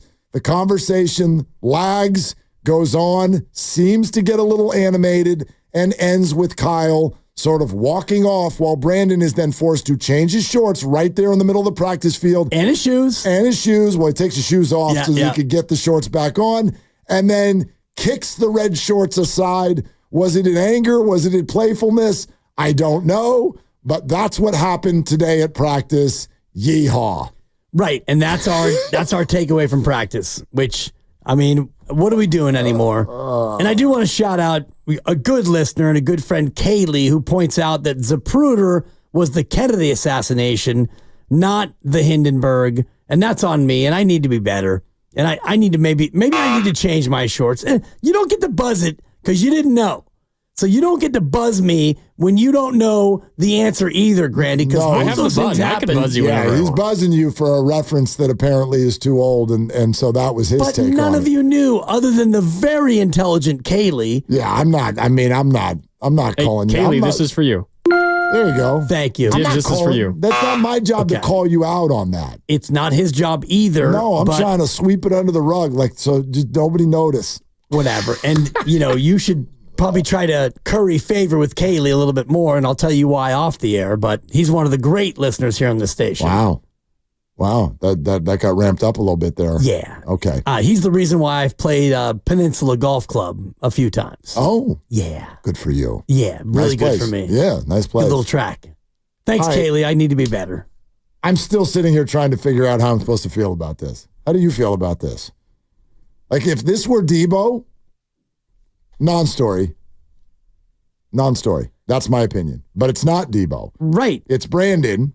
And I'm going to go right back to what I've said all 3 weeks since the 49ers started playing football.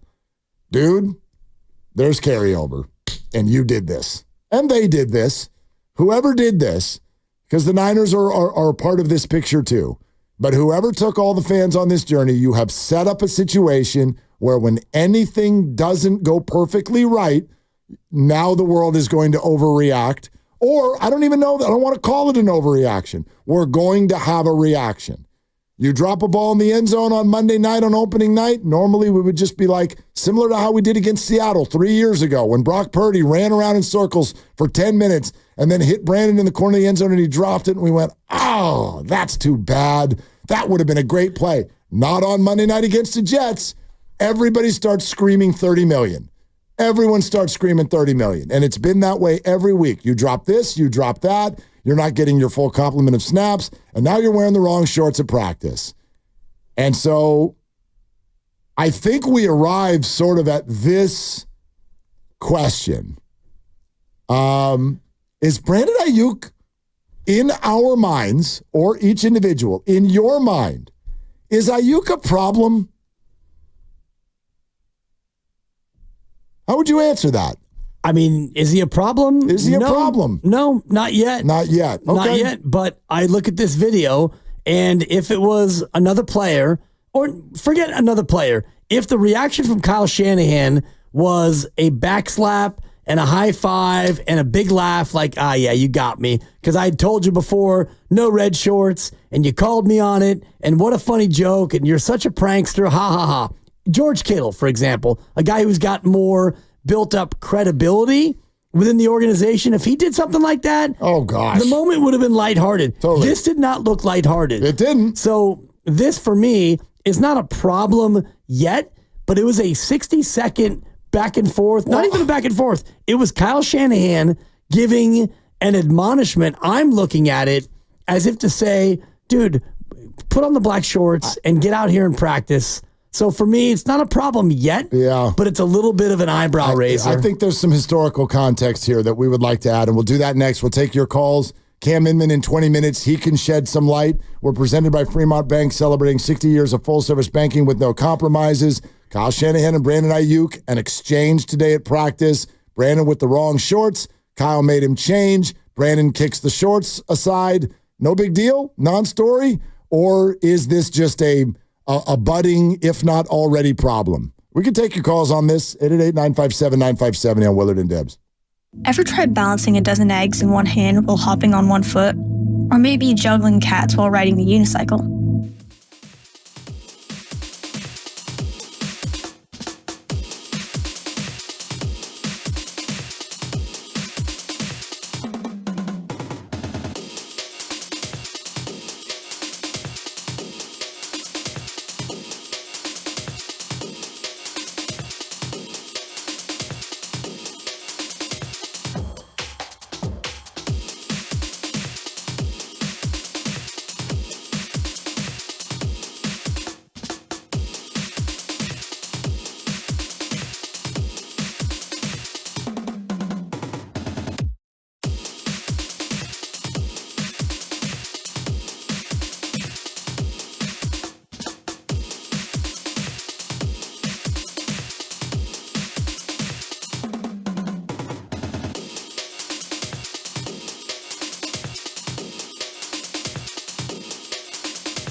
with video of Aiyuk, and he noticed it right away.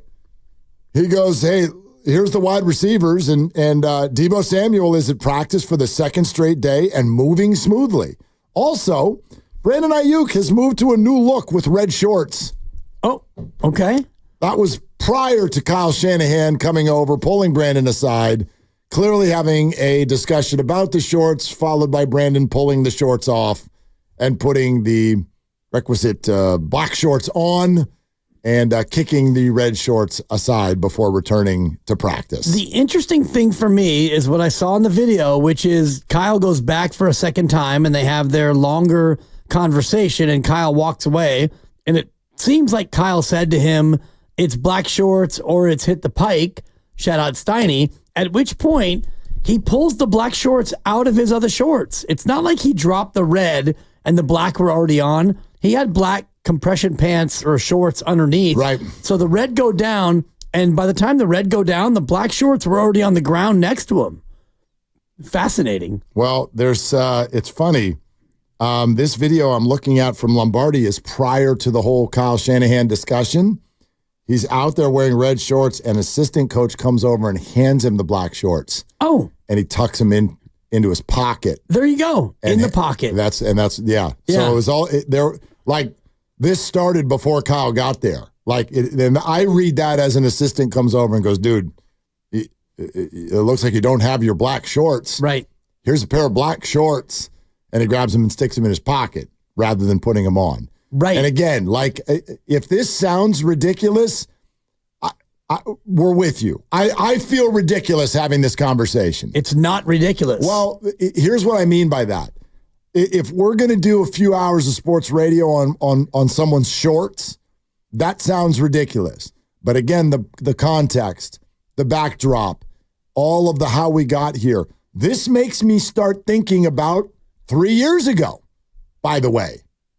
And that story's never even really been told. Why did Brandon Aiyuk end up in Kyle Shanahan's doghouse coming off an impressive rookie campaign? Why? We still don't know. Here's what we do know. It happened. We also know, and this is sourced reporting from multiple spots, that Brandon Aiyuk's behavior throughout the offseason damn near drove Kyle nuts. And the fact that he held in made it worse and was in Kyle's face. And so he can say whatever he wants to a press conference. He can dap him up out on the field. He can blow this one off. Well, look, yeah, wrong colored shorts. Whoopsie daisy. You can do all that. And that's what a leader would do in this situation, to try to like put water on the fire. But I don't know, man. We're getting to, this is a pretty long list now. This is a pretty long list to me of evidence that Brandon, and I think specifically just Kyle, I don't want to say the whole organization, I don't know what everybody thinks, but this is becoming what feels like almost a Steve Kerr, Draymond Green type relationship, where like, dude, we're going to pay you. We've got your back. We're going to acknowledge you're really good. But my gosh, you drive us nuts a lot. This is what this is starting to feel like to me. And I'll answer my own question. I do think this is a problem. Well, it depends on how big of a problem. And I think that this is a budding problem for the organization, especially since that contract has already been signed. Right. The ink is dried and he's getting paid. And his money's only going up next year and up and up and up. And so I wonder what the player, in this case, Brandon Aiyuk, what his motivation is, other than maybe a love of red over a love of black. Because one thing about football is, in terms of sports, it's the closest thing to the military. And I'm not saying that the football is the military, because it's clearly not. They're playing a game with a piece of leather as opposed to going out there and putting their lives on the line. I'm not saying that it's exactly the same, but in terms of sports, there's 53 guys. There are 46 on game day. There are rules. It's uniformity. And everything is, we're a team. We've got 50 plus. And during practice, there's even more. You got the practice squad guys out there as well. And there are rules. And we're all here pulling on the same rope, for the same goal, and that's kind of the idea. And in baseball, it's a little bit different because it's a little bit more like casual and, towel snapping. Well, the pitchers do what the pitchers do. The hitters do what the hitters do. And, based on every team, it's a little bit of a different vibe. The NBA, you got 15 guys, and so that's a much more controlled environment. But in football, it's all about uniformity. And even the league, right? You get fined for uniform violations in games. And so when you get to practice, it's like on day one of training camp, this is what we wear at practice. Black shorts and your uniform and this and that and gloves, cleats, whatever you want to do, socks and all the rest of it. You don't wear red shorts. And he intentionally set about to wear red shorts at practice today? I mean, first of all, I agree with you, but secondarily, I'd answer it this way. Whether it's baseball, basketball, football, or whatever, it's what the boss says. You know what I mean? And I'm not trying to be a company person with that, but like a parent or a boss is able to set a foundation for how we go about doing things. At least they will be if they're able to do their job well. Set a foundation for how we're doing things. And yes, kids and employees and everyone, they will push to see how far the boundaries move. And once you get that information on how far the boundaries move, stop trying to move the boundaries. Just, you know what I mean? Like, I know some people are like, it's just shorts. And I would argue back the other direction. Right, it's just shorts. So stop. Stop bucking the damn system and just do what you're asked to do. I got a transcript, boys. Yes, you want to hear it? Yeah, please. It's going to be me playing the part of both reporter and Kyle Shanahan. I'm not going to do accents or anything. Reporter, did wide receiver Brandon Aiyuk come out to practice today wearing the wrong shorts? Shanahan, yeah, he did. Good question. Next question, is that punishable? Is that a punishable offense? Shanahan, no. I wish I could wear different shorts. End scene. Oh, there's more questions that needed to be asked there. How did you feel about that, Kyle? What happened in that interaction that we watched? Really? And I don't know. Kyle might have been like, right. He might have Belichicked him. Well, I'm going to keep that between us and stuff. And, We're on to New England. Totally. We're on to Cincinnati. But, like, I don't know. Try. Like, okay, yeah, we got it. He did. He came out with the wrong shorts. And what'd you say to him? Okay, fine. It's not punishable. But did it bother you? Because it looked, Kyle, like it might have bothered you a little bit. And you obviously told him to change. And maybe Kyle would have been like, I did. I told him to change, and he did. Onward. But it's still like, again, dude, you've been here for 5 years. It's interesting to me that he had already been handed black shorts by an assistant coach who had seen it and said, yo, you need to wear these. And he put them in his pocket. And then Shanahan went over there as if to say, you disrespected the assistant coach who already told you this. Why do I have to come over now? It's like, dad says something and then you blow it off and then mom comes in with the heavy hand and now you're going to do it? What does that make dad feel like? And maybe I'm being a little too personal here. Yeah, maybe. I mean, my mind is just like, what are we talking about here on a football Friday? We're talking about garments. Honestly. Garments. Brandon Aiyuk has mastered the ability to just perform death by paper cuts with everybody. And that's why we still sit here today and go, oh, come on. How big? Oh, he dapped him up. And he held in. And he did the TikTok and the poop emojis and the red shorts and sure. Any one of them individually, no big deal. Put them all together and a $30 million per year contract and now dropping balls. And dropping trowel.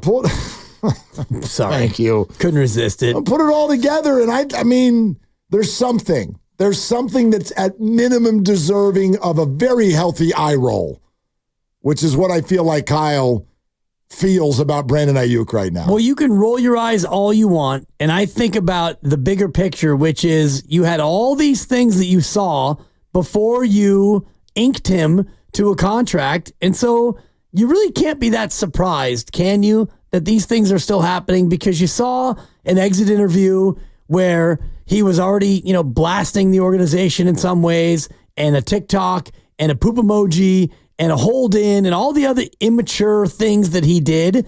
And now when you see him come out in red shorts, and it's no accident that he put on red shorts, he probably felt like wearing red today. Sure. And so he did it knowing full well that the black shorts is what you're required to wear, but in an immature fashion, you did it anyway. Yeah.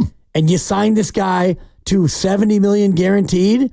That's as much on the organization for not seeing this coming as it is on him. I agree. There was absolutely, and you know this, there was a time in August where I certainly arrived at, get him out of here. Yep. I'm out of here.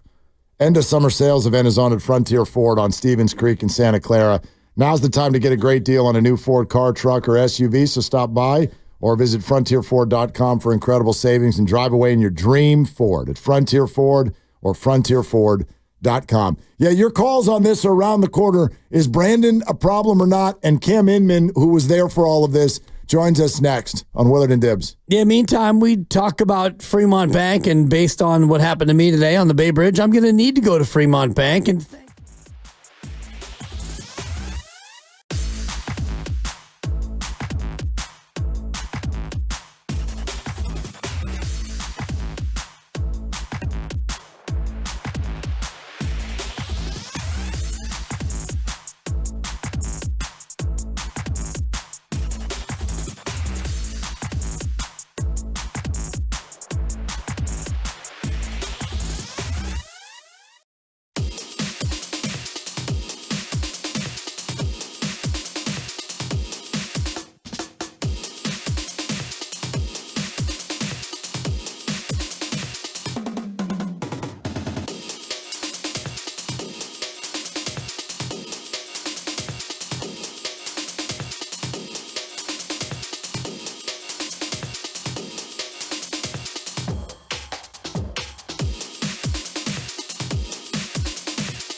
cannot play with them, cannot win with them, cannot coach with them. Can't do it.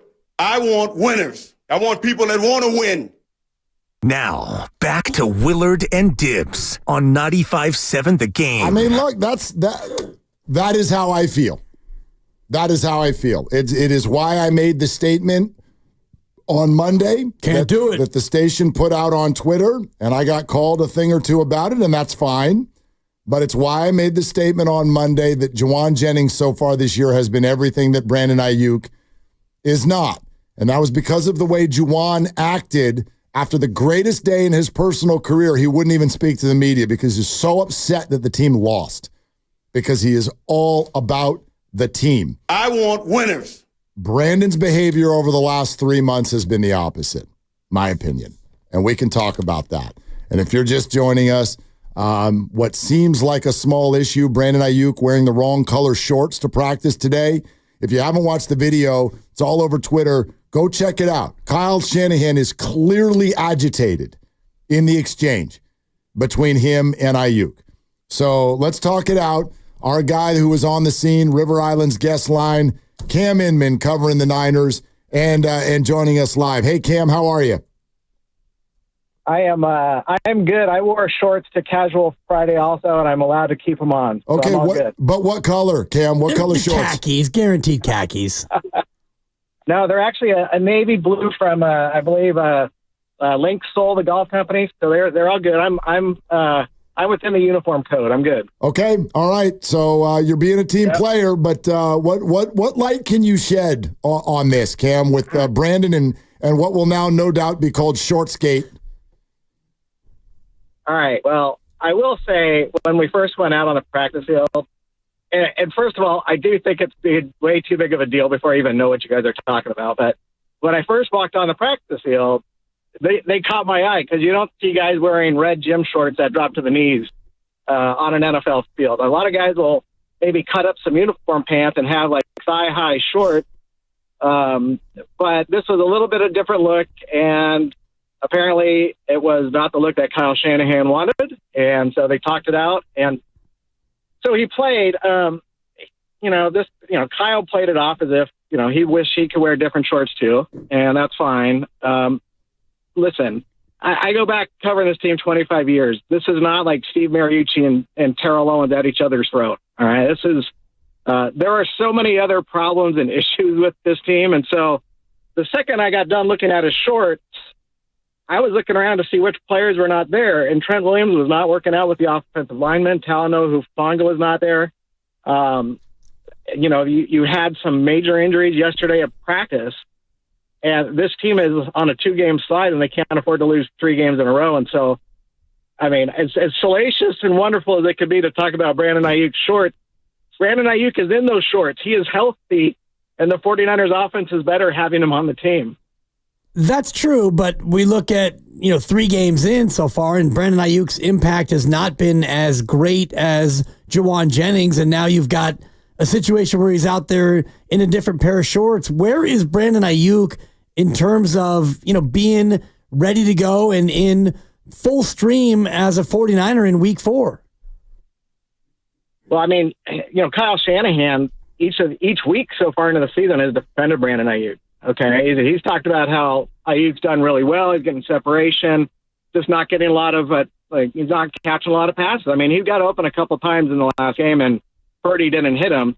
One, because Brock was a little confused because the defense stunk so bad. He has not put up the big numbers, but you also got to look at and understand that Juwan Jennings is getting some action because Aiyuk is drawing some attention. So it's not like he's bombing. It's not like he's a disgruntled guy. It's just the nature of football. And the good thing is Juwan Jennings benefited from it really well the other day. Am I concerned with Brandon Aiyuk? No. I think this is the same Brandon Aiyuk we've seen for the last few years. I know there's a lot of attention that's come on him that he's brought on himself the last few months, which is out of character, I would say. But Brandon's usually kind of a low-key guy, and it is a little strange that it's been a little bit more attention, but I don't think he was trying to draw attention wearing different shorts today. Maybe it is in the mid-'80s. Maybe he just wanted to have a different look. at a practice. I can't really speak for him because he wasn't in the locker room to speak to us. Cam Inman with us on Willard and Dibs. Cam, you said this is not Steve Mariucci and Terrell Owens at each other's throats. How would you describe the relationship that you know between Kyle Shanahan and Brandon Aiyuk? I think Kyle wants him as a number one wide receiver. They've paid him accordingly to be one. It's just a matter of he needs Brandon and everybody else on that offense to start clicking better because they are not off to a great start. And obviously they are missing Christian McCaffrey tremendously. Is it on Brandon Aiyuk to fill that role? It's on everybody. And Brock Purdy, I think, went above and beyond last game trying to pick up the slack on that offense. Juwan Jennings did too. Brandon Aiyuk needs to also. He knows that. I think everybody knows it. So I don't think Kyle is angry at him about his production. I think he just wants everybody to maximize what they can do. And when you look at the offense right now, where is the breakdown beyond, not having Debo and Christian McCaffrey and Kittle was out in the Week 3 game against the Rams? But where do you see the systemic breakdown right now in the offense, Cam? Go and pick whatever spot, and you're probably right. You can pick on the offensive line and look at the right side with Colton McKivitz and Dominic Cooney, and they've really struggled the last couple of games, which are losses on the road. Kittle missed last game. That affects them. He should play on Sunday, so that's going to help. Debo missed last game, and as much as Debo doesn't really put up the big numbers he did in 2021, that presence, just the defense has to account for it. And so that's why it's like you can pick on anything you want, but like with this offense, it really is a cumulative effect. And I think Brock Purdy is doing remarkably well considering the circumstances he's put in, week out, without McCaffrey, with the right side of the line that struggled. And now you got Trent Williams with a toe injury. And Kyle described it as a sore toe today, but anytime a lineman got a toe issue or a foot issue, it's concerning, especially a guy with Trent where they ask him to move around a lot on that big body. Yeah, Cam, I wonder if you could give everybody a little quick idea on what you think the chances are of the questionable players playing. And that goes for Debo, that's Trent Williams, that's now Hufanga as well. Let's go back to the last time they had a home game, right? It was a season opener, and there was a guy that was questionable. His name was Christian McCaffrey. And next thing you know, he goes on injured reserve, and everybody's wondering if he'll play. And so you got to really take this with a grain of salt. Questionable means 50-50 they play. Talking to Debo Samuel and seeing him out there running today, it looks like he's playing. Now, sometimes when they shut a guy down for a week, they want to slowly integrate him into practice, right? So he didn't practice Wednesday, but he came in Thursday and Friday. So it's kind of like, well, maybe they are just kind of bringing him along, but I got to think he's playing. D. Winters is a guy that's questionable, but he's kind of come in the last couple of games. I think they want him in there in case Devondre Campbell's stinking again, to put him in place because you also lost Curtis Robinson. So my guess, D. Winters does. Jordan Elliott is a guy who rolled an ankle at the end of practice yesterday. It's called a foot injury. Talking to him at his locker today, he's excited to play a Patriots team that has power rushers because of an interior lineman. In his words, you don't want to get juked out of your cleats going after these quick guys going on the outside. He'd rather take on a power back. So I think Jordan Elliott's playing, which brings us to Talanoa Hufanga and Trent Williams. And I can't speak on either because I don't know how serious Hufanga's injury was, but he just got back into action, so I'm glad it was not a knee issue. And then Trent Williams, he was out on the practice field, just not participating in drills, and he had his jersey on. So I would think Trent plays. Does that did we hit all the questionables? I think so. Yeah, that's about right. Yeah. Hufanga, did we get a Hufanga in there? Yeah, I think so. Yeah, we did. It's only week 4. Come back to me in week 18. I'll have like about 35 guys on questionable. Okay, great. And looking the forward full to list. it. And I guess the big one is going forward is Christian McCaffrey. And are you getting any more of a better feeling having heard Kyle Shanahan talk about an aggressive rehab as opposed to all the speculation we had earlier in the week? Well, the speculation wasn't directly from Kyle or McCaffrey. So from what I understand is And what Kyle said, they hope to get him started on his rehab on Monday, which is a great sign. That doesn't mean they're shelving him for another couple of weeks to keep it calm. If he doesn't practice the next couple of weeks, then you understand that. Well, you don't really know what's going on there, because it's a pain issue and it's a very serious ailment that could impact the guy's career. So they're going to give him time if there's any issue with it. But I think I was a little bit more encouraged just hearing Kyle talk about that, and John Lynch talked about it today also, that they're going to start easing him into a program. So that, to me, that's good news. Cam Inman is with us on the Niner Beat, Willard and Dibbs, 95.7 The Game. Cam, I'm sorry. I got to circle back to Brandon here, and I'm not vibing with this idea that, like, oh no, everything's cool, and Brandon's low key. Like, hold on. Can we not go through the timeline all the way back to year 2? He goes to Kyle's doghouse. All off season, we get sourced reports that Kyle is being driven nuts by Brandon's behavior, and then the hold in and the dap up, and now it's the shorts, and there's Brandon admitting that he was a pain in the rear and a trade demand that wasn't actually I mean, come on. This is like, I don't understand how this cannot be considered a growing problem. What are you going to do about it? You just signed him to a 4-year deal paying him $30 million a year. You're committed to him. He's committed to you. And you know what you're getting by now, right? This isn't anything new.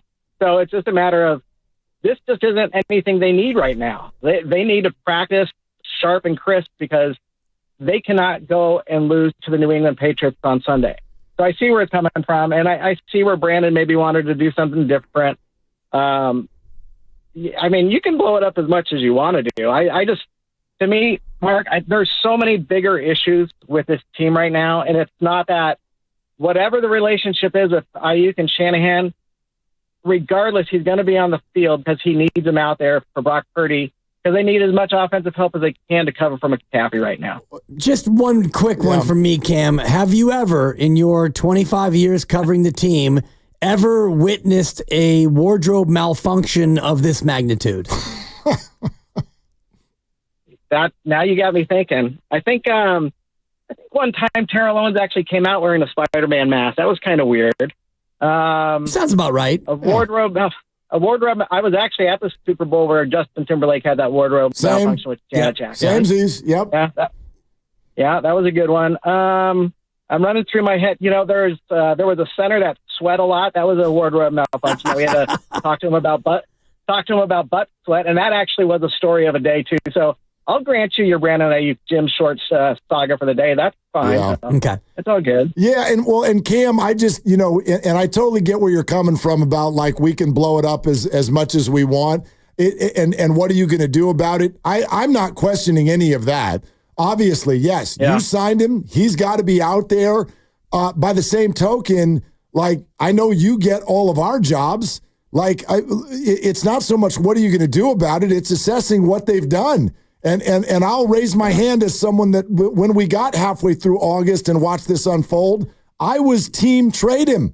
Like, that's where I was. So that's kind of where my head still is, which is, you can call it blowing it up. I'm more calling it out. I see that the Niners they've hitched their wagon to someone who is going to, at minimum, continually, like, get under their skin. He did not leave the practice field, right? He did not. He changed out of his shorts. No.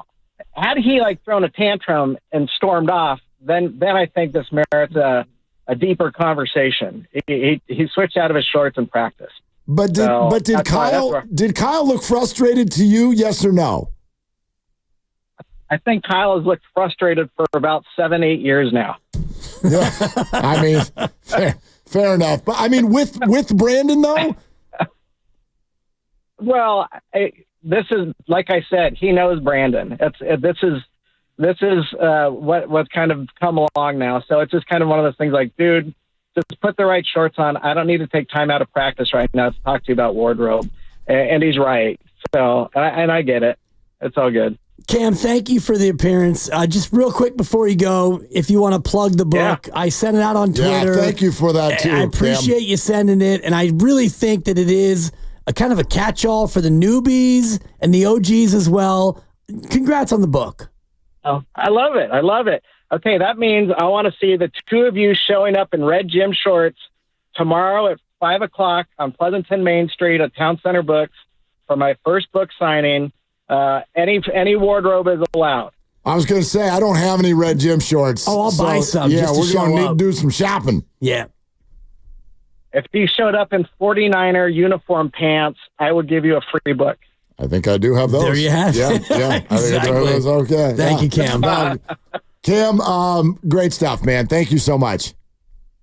All right, boys. Thanks for having me. Have a good weekend, everybody. Yep, you too. Cam Inman, our friend on the 49ers. And I get where he's coming from, and that's why I said to you, I feel ridiculous talking about this. Right. So therefore, maybe we should adjust kind of the way we're talking about it. It's not about the shorts. It's about the fact that Kyle seemingly is repeatedly minimum over the last 3 to 4 months, if not, if you want to go back 3 years from now, he is frustrated with Brandon Aiyuk. And look, you're not going to remove the contract journey from this story. It's not possible. Right. Like, I'm sorry. These things are not mutually exclusive at this point. For me, it's not about the contract. It's about the player-coach relationship and talk of a doghouse in his rookie year and the contract and now the shorts. And I wonder how much extra energy Kyle Shanahan has had to expend dealing with Brandon Aiyuk. And, it's been more than just this incident. Like you said, the hold in, and he had to answer all those questions in the offseason. And I'm sure that Kyle, and as Cam said, Kyle's been frustrated for 7 or 8 years. And it's kind of a funny line because Kyle is, all these head coaches are predisposed to being annoyed unless you win every single game, which none of them do. But how much has Brandon Aiyuk drawn Kyle's attention away from things he should be doing? Well, I mean, I also look at it a little bit of a different way. Is this just the color of shorts that you wear? Okay. Is that a big deal on its own? Okay. How about this? The Niners gave him $30 million a year. So they hitched their wagon, right? All right, what responsibility comes with that? Why aren't we asking that? What responsibility goes to Brandon Aiyuk when now you are the second highest paid player on this football team? I would argue in year 5 with that salary, hey, dude, we got a couple of rookie wide receivers on the team. I don't know. What do you think about maybe being an example? It'd be nice. What do you think? Does it ever cross your mind for $30 million a year? I think about Jordan Poole, and when he got paid, and the money that he was going to be paid wasn't actually paid until he became a Washington Wizards.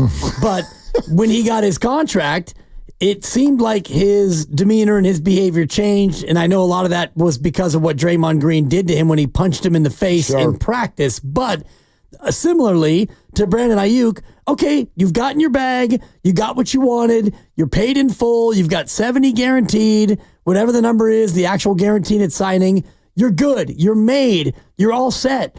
Can we not expect you to come to practice in the correct attire? Am I asking too much? That is where I would be if I was Kyle Shanahan after practice or behind closed doors or John Lynch or whatever the process is.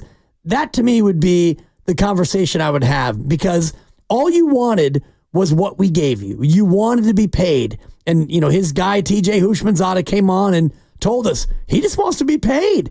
Okay, now you're paid. Can you just wear the proper gear to practice? Am I asking too much? No. Right. And no, you're not. And I don't mean to sound like a parent. You've got 3, I've got 3, and my 2-year-old, I can't really have these conversations yet because, she's in a spot where she can't really, in a mature way. Like, you have back and forth with your children, I know, and sometimes it's like, can you just ... Well, am I asking too much? No, and this is classically where I know this conversation is going to go, where people are like, wait a minute, you guys keep talking about parental analogies. Brandon's not a kid. And my response would be like, exactly. So stop acting like one. Exactly. Stop acting like one. And then these analogies won't get made. But again, it's going to be super easy for half of you to blow this off because Individually, each Brandon act is like no big deal.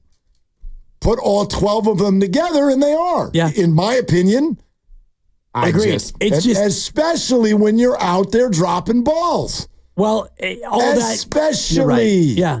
It's funny you say that because, if you have a kid who's a 4.0 student and he's constantly late for curfew, it's like, okay. You get a little movement. Yeah, yes. Can you show it's midnight curfew and you keep getting home at 12:40 and it's bugging me, but I'm going to give you a pass because you got into Princeton. I'm going to give you a pass. Yeah. You're a 2.1 GPA and you're showing up at 12:40 every night and you're blowing curfew. Now I'm taking your car away. A lot of people want to weigh in on this, so let's do it. Come on in, folks. Yeah, 888-957-9570. If you're just joining us, I feel like an absolute moron. I'll do it if you don't want to do it. Brandon Aiyuk wore the wrong shorts today in Santa Clara. If you just joined us. 888-957-9570. I can't. And there was an interaction. Kyle was clearly frustrated. Palms up. Iguodala. 90-second conversation. Brandon changes shorts, kicks them across the practice field. Tried to. He missed it like Jake Moody. Swing and a miss. Yep. It was a Moody kick. And then he returned to practice with his required black shorts. 888 957 9570. Niners got a problem on their hands or not? We're presented by Fremont Bank, celebrating 60 years of full-service banking with no compromises. We look forward to talking this out with you. 888-957-9570. Willard and Dibs. This is the day of the big sale at your gift shop.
But if you think this is about shorts, allow me to attempt to make this into something that actually matters. For the better part of at least 3 months, Brandon Aiyuk, in my opinion, has not acted as a team player. That's what this is about. That's what this is about. And his personal coach was on our show again earlier this week and struck a tone of, you paid him $30 million, so therefore it is now on you to feed him the ball constantly, which resonated to me again as that's not team thinking. I'm not forcing the ball to someone because of their contract. I'm going to throw it to wide open Juwan Jennings, actually, for 3 touchdowns, 179 yards, and a dude who's so ticked off after a loss that he won't even speak, despite the fact that he had a career day. That's a team player. That's a team player. That's why I think this is a problem. Well, the word that keeps resonating with me is distraction. And you want to talk about what was a distraction. And again, I'm going to use the parallel in the Warriors season. And the Draymond Green, Jordan Poole incident was a distraction. And it was a distraction the entire year. And it was a distraction because of what happened, the way it was handled, the way that they interacted on the court, and everything else. And Brandon Aiyuk has been a distraction going all the way back into March and pre-draft April, where everyone was talking about would they trade him or not. And I actually said back in April, yeah, trade him. Go ahead and trade him and draft his replacement and the rest of it and keep Debo. And all the way through May and June and July, he's a hold in August. I'm still holding in. And then he signs and all the rest of it. And you've detailed everything so perfectly about poop emojis, and they say they don't want me, and TikToks and all the rest of it. He's been a distraction. So then he signs his deal, and then he comes in, and it's like, okay, even you, a guy who said, I'm out on Brandon Aiyuk, when he signed, you said, you know what? I'm out on him, but he's a Niner. Therefore, I'm back in on him to the extent that I love this team. Yeah, I'm not rooting against him. He's on this team. I want him to do well. Week 1, couple of drops, one in the end zone. Okay, he's getting back into shape. They won the game. Week 2, not a big impact. Well, you lost to Minnesota. Okay, this is becoming a thing. Week 3, 10 targets, 5 catches in another loss, and now he is intentionally wearing the wrong shorts. And again, he's a distraction. This is a bigger problem than, it's not a bigger problem than being 1-2, but this is a problem. And there's a big difference also, by the way, between wearing the wrong shorts and when the coach comes over and says, change your shorts, you change your shorts. There's a big difference between that and what happened, which is I'm wearing the wrong shorts and I'm going to have the coach come tell me to change the shorts and then not change the shorts and have the coach walk away and have the coach then turn around and come back and get into an interaction where my palms are up and his palms are up. And then we talk for a minute and a half and then the coach walks away looking very frustrated and I take my shorts off and I kick my shorts. Those are 2 totally different things. Yeah. Evan Giddings, Jason Dumas, kickoff show Sunday, 2 hours before the start of the game. Hilton Santa Clara is the spot. Join us. Great food, delicious, great drinks, best pregame show in the Bay, as you know. Presented by Habas Law. You've been wronged. Habas Law will fight to make it right. Call 1-800-INJURED or visit habaslaw.com. All right, let's go to the phones. Jeff in Rhode Island on Willard and Dibs. Hi, Jeff. Thanks for calling. Hey, guys. How's it going? I can't believe we're talking shorts on a Friday for football. But I agree with you, both of you guys, and I completely disagree with that writer. This is a huge distraction because it's once again, it's another example of Brandon's behavior. And my problem with him is this team has bigger problems at 1-2.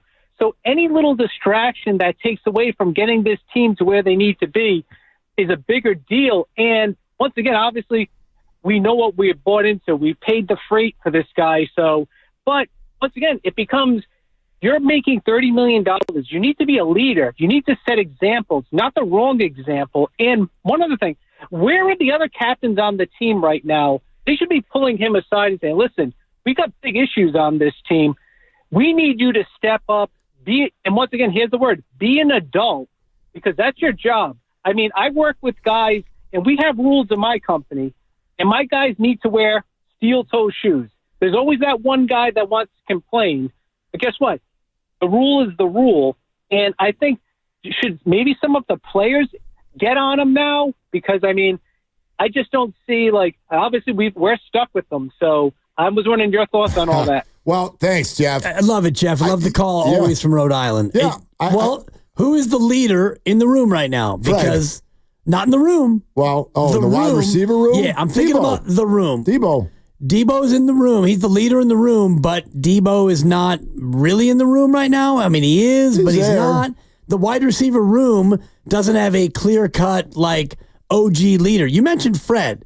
I can't imagine that any of the linebackers or anybody on the defense would do that when you have a clear-cut leader. And offensively, you've got a baby-faced QB on a rookie deal. Yep. You've got your star running back in Germany.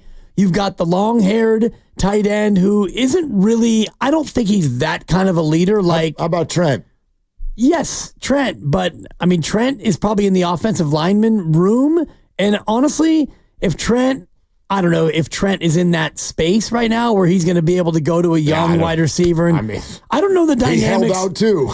Exactly. So what are we looking at in terms of the leadership? I do know that in some teams, if you had a more established presence in that room, maybe it wouldn't happen. But I also do think that Brandon Aiyuk, what he's shown you is that he's doing things his own way. And immaturity is the first thing I think about when I think about Brandon Aiyuk. Well, and you're right about the dynamics. I don't know how the other players feel about this. I know that a lot of people look at this and go, yeah, see, this is the way the players feel about Kyle. I don't buy it. I don't see that from any other player.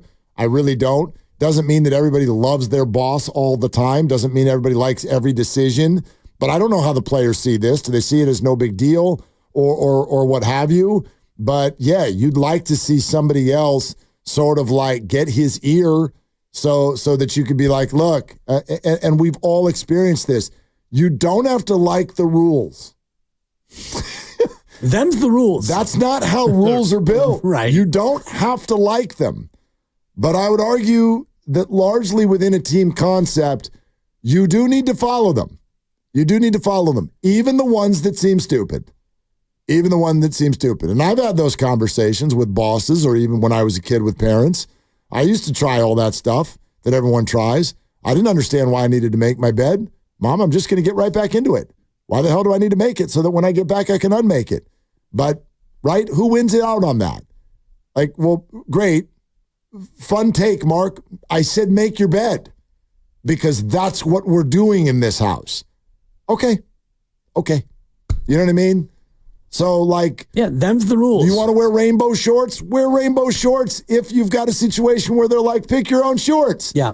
Apparently, this is not that. It's not pick your own shorts day? My thing with my parents was, put your napkin in your lap. Why? When I'm just going to wipe my mouth, wouldn't it be easier if I had it on the table?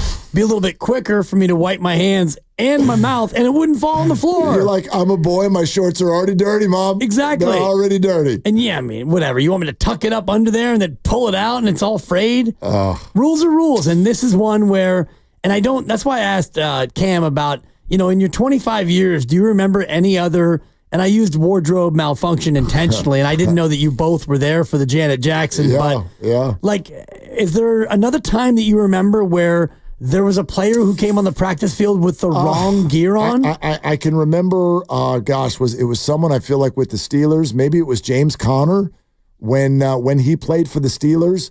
I believe he did something to pay homage to his mother one time and got fined for it. And I remember criticizing the league because it's like, wait a minute. You change their uniforms when it's, Breast Cancer Awareness Day. Salute to Service Week. Salute to Service Week. And you just unilaterally do that. And by the way, you don't do that because you're nice. You don't do that to raise awareness. You do that because you're paid to do that. Yep. And so then it's okay to change your uniform, but you can't let these players who are putting their bodies on their line write their mom's name on the cleats or something like that. But yeah, the NFL's like, correct, we don't. Yeah. And there are rules, and he's fined.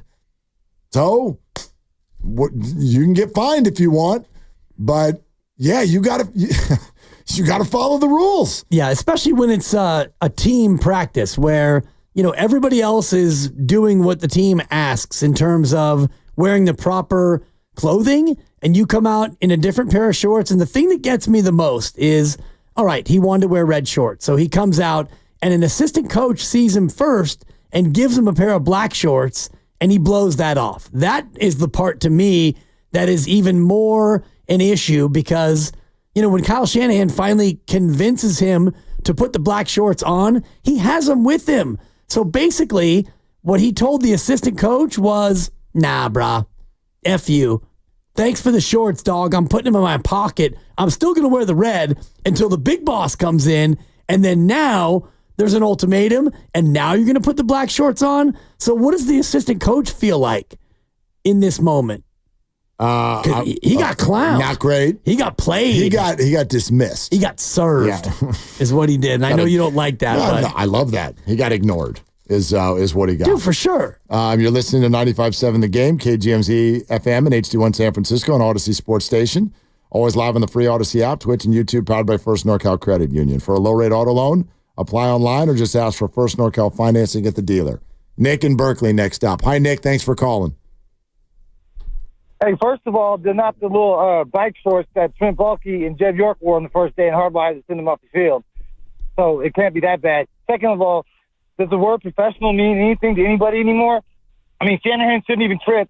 Oversee the team, bro. Why don't you stop messing with the receivers and tripping on them? They're doing a great job. Obviously, the coaches are doing a great job. Go to the special teams and straighten out the blocking, man. Get on Purdy for missing Aiyuk down the seam late in the game, wide open, man, twice. I mean, E. Williams, as a matter of fact, he was holding out, didn't even show up to camp, but now he shows up and he's got a hurt toe, and no one says nothing about him. It's dude, it's ridiculous. Everyone, stop your boo-hoo-hooing and win the game. We should be blue the last game. It was ridiculous. Hey, Nick. I mean, it's ridiculous. You guys, Nick, if you're going to sit here and spend all this time pointing out perceived shortcomings on the field of all the other players, why won't you do it for Brandon, who's dropped multiple balls, including a touchdown? He had a bad day, and it's like Phil Jackson said about Dennis Rodman. He who walks backwards, man. You know what I'm saying? He's just a different cat. So, Ben with the personalities a little bit, you paid him all that money, do like Phil Jackson did with Robin. It doesn't mean you got to let him go to Vegas for 4 days. Okay. But I'm just saying. So if Brandon, Nick, let me make sure I got it straight. If Brandon has a bad day, well, he walks a different direction, got to deal with it, brush it off. But if Trent Williams gets hurt, that's his fault. If Brock Purdy doesn't see an open receiver, that's his fault. If the special teams miss a fake punt, that's their fault. Do you see why I'm questioning you? No. I see exactly why. Brandon had a bad game. He needs to suck it up. Brandon's had a bad 4 months, Nick. Literally, I don't know one good thing that's happened. Well, he needs to do something. Go seek help, or I don't know what to tell him. Eat some better food or something, because he seems a little agitated. He needs to stop his whine. Let me tell you this. Maybe E. Williams told Aiyuk, "Hey, man, look, I won't sign until you do, because if I sign before you, then Aiyuk would have no leverage, right?" So Williams said, "Just Aiyuk, hold on, and wait till I sign, and then you can sign your contract." How about that?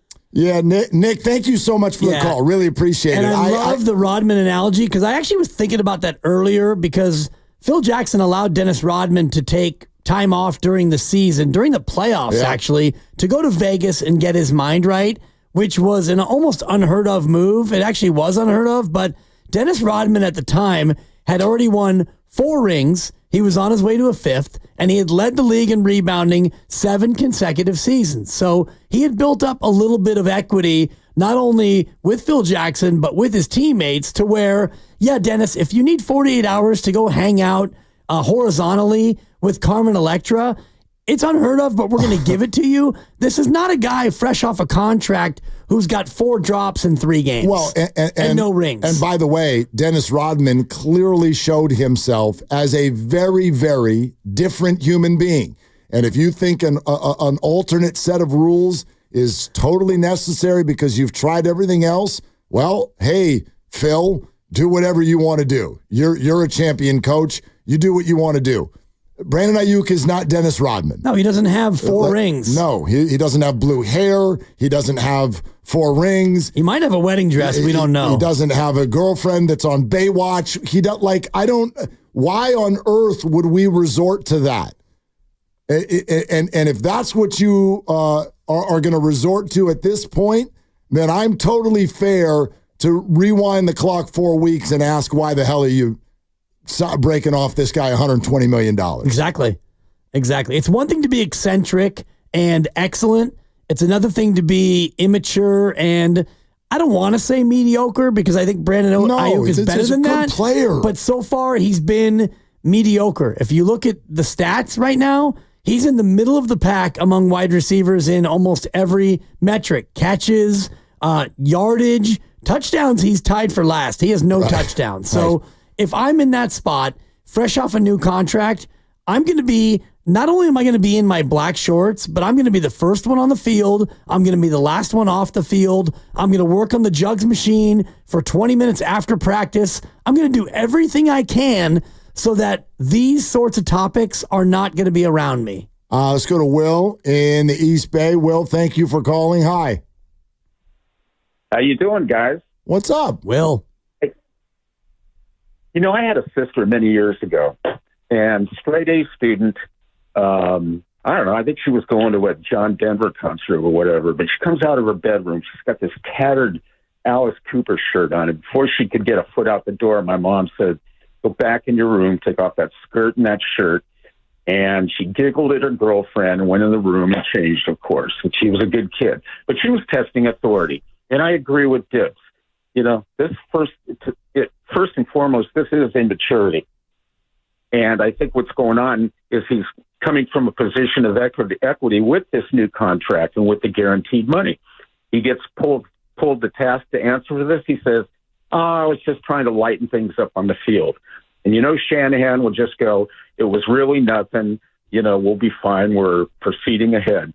But we all know that he knew what he was doing, and he was testing authority. And the bottom line is, that kind of equity empowerment that he has, he's not going anywhere. Well, we know what happens with coaches that don't win games and have bad years. They're within a year or two. Ask coaches who've won Super Bowls who've gotten fired within a couple of years. So if his patience is worn thin, I understand, that Kyle, he's got a lot on his plate, Shanahan. Anyway, that's my take on it. Yeah, Will, thanks. I mean, again, I think it's really important to remind people of something that's largely been swept under the rug. But all you got to do is go to Google. You find all the articles from about 6 to 7 weeks ago that talk about how reportedly Kyle is very frustrated with the way Brandon's behaving. So now think about it like any of your personal relationships. If somebody does something that's like not that big a deal, okay, here, the best stupid example I can come up with, and if you're a dude, maybe you'll relate to this on some level. You got a relationship at home where there's some tension. There's some tension, okay? And you're asked to go to the grocery store and get a green pepper.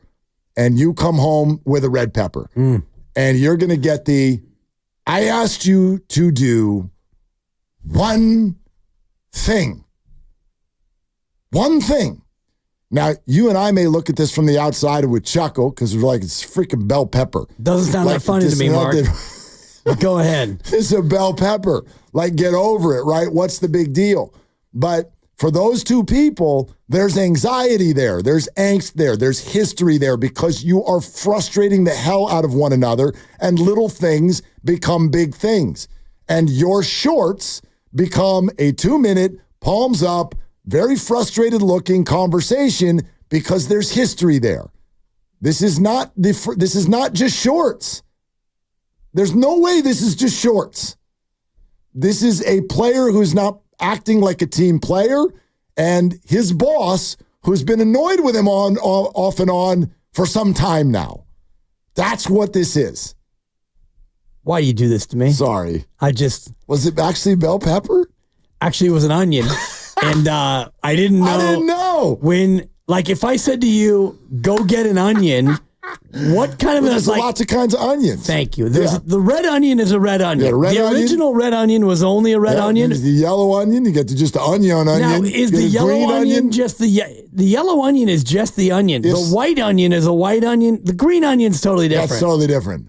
If I told you to go get an onion, you'd have to think about it now. I'll probably get yellow or white. Exactly. So it's 50-50. But what are we doing with the onion? We going to grill it? We're going to sautee those things? Well, you know what you're doing with the onion? What? Is you're going back to the aisles, and I'll see you in the aisles because I got the wrong onion. Cheers. Yeah. Let's go to the phone before I start crying. Actually, sounds like a story from The Onion. Dude. 888-957-9570. How about a little Nick in the city? Hi, Nick. You're on with Willard and Dibs. What's up? Gentlemen, good to hear you chatting about this. I have my own story to tell with my high school experience of coming to practice in the wrong color. And I do have to say, I was super embarrassed. My coach just put me in the doghouse, and I learned a lesson. You know, I think it's kind of sad that Aiyuk would turn down the assistant coaches, looking out for him. And really what I learned, it's about the team. It's about the team. That's all I have to say. Yeah. And Nick, I fully agree. So like for me, and if this helps people make the story sound less ridiculous, Brandon wear red shorts. Really? You all going to talk about this for 4 hours? No. I'd like to talk about the fact that in my opinion, for a number of months now, Brandon Aiyuk is not behaving as a team player. I think he did last year. I think as soon as the contract started to bother him, he started to think much more about himself than the rest of the team. And I think he's having a real hard time getting himself out of that box, which is where he spent the entire summer. And the fact that he was given black shorts prior to the interaction with Kyle Shanahan, that to me is the most alarming part about this. Whatever, you want to wear red shorts, maybe you feel like you're in a red shorts mood, even though you know that everyone else is wearing black shorts, fine. That still does not excuse it, but to have black shorts handed to you and to blow that off and to still go out there in red shorts and to have Kyle Shanahan have to circle back to you and reiterate his point, and then, and only then, do you change into the requisite black shorts, that to me shows a blowing off of an assistant, an intentional disregard for the rules, and a disrespect to the head coach. These are all things that are alarming to me.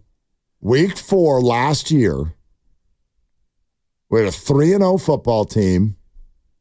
People were blowing on the backs of their fingernails. We were peacocking. We were a week and a half away from Sunday Night Football at Levi's Stadium, which the 49ers would win by 4.5 touchdowns. Wow. This year, we got to hold out. We got to hold in. We got a PRP in Germany. And now we've got Shortsgate. After Dap-Up Gate. Right. That's after a blown 10-point lead. And they're 1-2 at Levi's South. And they're 1-2. Right. In a game where, well, at least Brandon Aiyuk went off and he had 175 yards receiving and 3 touchdowns. Oh, wait. That was the other guy. Man. We'll keep going with your calls. All right. GPD and Pat and Mike. And the rest of you get on in here. Niners got a problem with Brandon Aiyuk or not? 888-957-9570. All guests on 95.7 The Game up here on the River Islands guest line. Isn't it time for you to discover the islands, River Islands, and Lathrop? This is Willard and Dibs. Xfinity here. How can we help? Hi. My daughter invited her entire...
more targets than BA.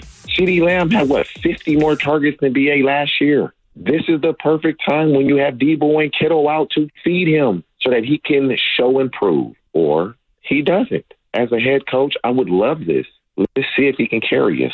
Let's see if he can do what we paid him to do. And it was against the Rams, a divisional opponent who you know very well, who's also injured, who also has their best player. That's just me. The plays matter, but the players get it done. Now, back to Will and Dibby on 95.7 The Game. Well, that's TJ Hushmanzada on our show earlier this week.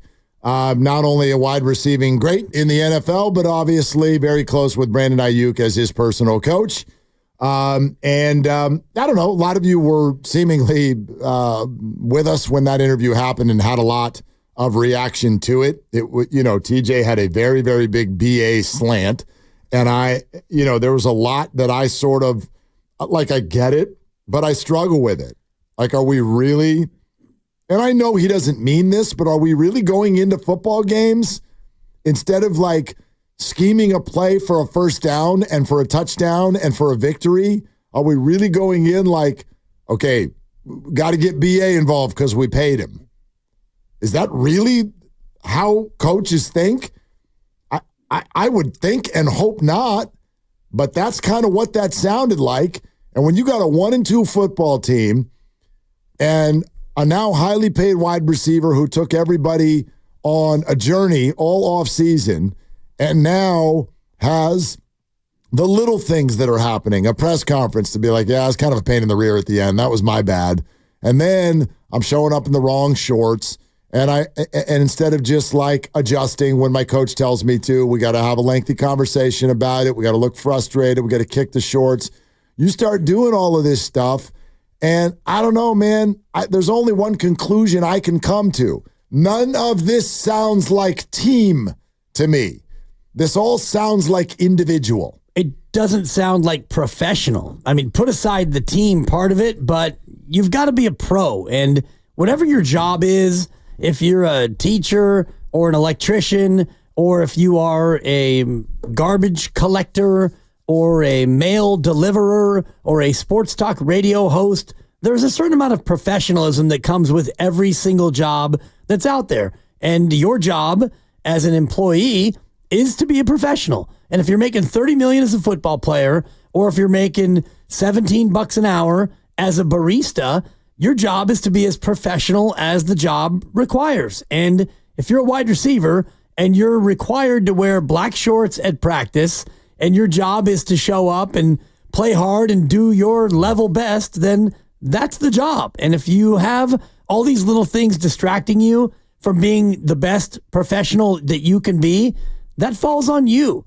And especially when you're in a spot like Brandon Aiyuk is, where nobody knows what I wear or if I wear clothes at all. If it wasn't for the YouTube audience, if they only knew what was happening in this studio right now. On the lower half, sure. Yeah. I could be rocking a diaper like my 2-year-old daughter. There are news people who do that, by the way. For those of you who for sure. Yeah, those of us, if you've been to a TV station, I did know a sports reporter who used to do that. Diaper? Tie. Oh, yeah. Suit jacket, collared shirt, hair, boom, all set. And I mean underwear. Yeah. And underwear and flip-flops exactly. Under that desk. I knew a guy who did the same thing. And it was, it doesn't matter because the professionalism is not about the lower half in your attire. But when you're Brandon Aiyuk, you need to understand that every single thing you do from the moment you leave your house is possibly going to be recorded and scrutinized. Of course. I mean, gosh, how could he not know that by now? Well, there's one thing to know it, and there's another thing to respect it and adhere to it, because clearly what he did today on the practice field, forget the red shorts, black shorts part of it, when he then takes off his shoes to change his shorts and he pulls his shorts down and he tries to kick them away angrily and he swings and misses and then he takes his gloves off and the rest of it, it does kind of reek of a tantrum. And I live with a 2-year-old. I know what a tantrum looks like. And I give her Milky and she wants to drink her Milky out of the new cup. And I told her today, the new cup's not washed. And so she takes the old cup and now we throw the old cup because have it new cup, have it Mila's cup. And it's like, honey, I'm going to say it again. The cup is not clean. You're going to have milk in this cup or you're not going to have milk. Have it, new cup. That's kind of what this is. And I don't have the audio on Brandon Aiyuk, but every time I watch it, Mark, it reminds me of my 25-month-old, not my 25-year-old receiver, my 25-month-old daughter. I mean, it's a tantrum. For me, tantrum's a little bit of a strong word without knowing exactly what it all sounded like, but I will at minimum meet you halfway, which is that if you were in a mood to just comply with what your boss asked you to do, it wouldn't look like that. That at minimum is some sort of moodiness that is expressed when you finally comply with the request to change your shorts. Right. And Kyle, of course, walked away very frustrated, very animated. And the fact that in the press conference afterwards, he kind of did the shrug, no big deal thing is exactly the way professional sports teams handle situations like this. And if you haven't seen the video, he goes over once and there's a quick exchange and Shanahan walks away 8 steps. And when he gets 8 steps away, clearly Brandon Aiyuk said something to the effect of, nah, I'm going to keep wearing the red. And Kyle actually stops in his tracks and swivels.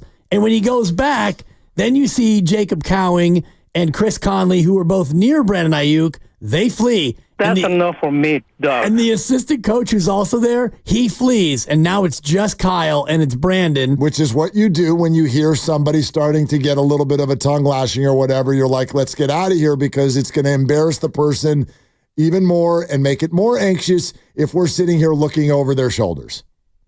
Yeah. Yeah. I'm flashing on a number of these where I'm trying to remember where it was, but somebody said something to me in a management position. And I responded with something to the effect of, what if I don't? And then oh God, the boss was like, it was one of those like, you won't.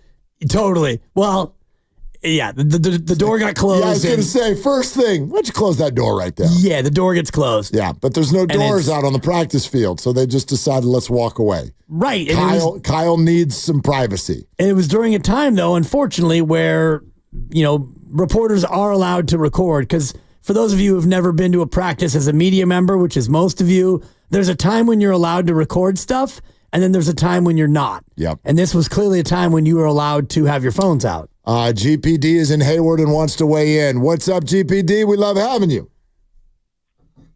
Hello, sir. How are you doing today? We're fantastic, buddy.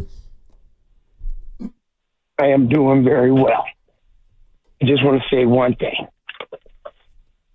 Whoever his father is, and I'm not trying to denigrate anybody's parents or anything. I have a 5-year-old. I tell a 5-year-old, you need to do this, and you need to do it like that. They conform. This is a grown man getting a big bag. It's real simple. You have a J-O-B. You know what that is? Yes, we all do. Brother, please. You come to work, they tell you to wear steel-toe boots like I do on my construction site. You wear that. You wear a fluorescent green shirt because that's the uniform, and we're working on the side of the freeway or whatever. You do that. You're getting paid. I'm not paying people $30 million, bro. I'm paying you $50 an hour, $40 an hour. You're getting paid so much money. There's no reason for you to be acting like a child. And I'm going to tell this, I hate, I'm not putting nobody on Front Street, but Brandon, your daddy need to step up and tell you, boy, you need to do your JOB, get with the program. Please, you're acting like a child. I dropped the mic, and I love you guys. GPD, thank you very much. I don't know about pointing the finger toward his father when he is 25 years old. And it's, if my son who is 23 does something, I don't have jurisdiction over his decisions. Now I can inform him the way that I think that he should comport himself. But ultimately, when you get into your 20s, and forget being 18, now you're an adult. Well, I think when you get to be at this point, he's been a professional football player now for 5 years. This is year 5, playing for Shanahan for all 5 years. I would imagine he understands and knows the expectations and the rules. So I don't point the finger at his father. I don't even know what his relationship is with his father. Well, I'm actually looking at our buddy Jason Dumas did an interview with Brandon Aiyuk's parents as they got ready for the Super Bowl. Their names are Pete and Martha. Okay. And they look incredibly sweet. Nice. On Instagram. They look like a wonderful couple and a wonderful family. As I sit here and just judge a book by its cover. And Brandon, by all measurements, is a good person. He's not somebody who has gotten into any trouble off the field. He hasn't gotten in any trouble on the field. This isn't personal. This is 49er football. For me, this isn't personal. This is about the team, and that's what I see. I see someone who right now has fallen into the trap, and I get it. I do. I really get where this started, is fallen into the trap of being eligible for a contract extension. It really, really got to his emotions. He has admitted that. I get that too. It's got to be, frustrating at times when you think you're worth X and someone else tells you you're worth Y, especially when you've performed at a high level and gone to a Super Bowl and all the things that Brandon achieved last year and been wide open in the end zone on what would have won the game. All of that stuff. I get it. I really do. But it led to what feels like 5 months of habitual behavior that when it finally ended, way too late, you're having a hard time kind of stepping out of that bucket, which is me. Like it's time to get back into team mode. It was back the first week of August when they offered you what you were asking for and you didn't sign it. In my opinion, you made a me decision that day and every subsequent day where you didn't show up to be at camp. And you did it again today, whether it's big, small, or otherwise. He's 26 and a half. So I want to make sure that I'm accurate on his relative age. I said he was 25, 26 and a half. So closer to 30 than he is to 20, and certainly old enough to make his own decisions independent of any parents. And, the old, they say they don't want me. They say they don't want me wearing red is, I think, what he was really saying. They did. They did say that. Yeah. Mike in Lemoore is next up here on Willard and Dibs. Hi, Mike. Thank you for the call. No worries. I love your guys' show. Thanks. There is no room for error or no room for distractions in this quote-unquote last dance season.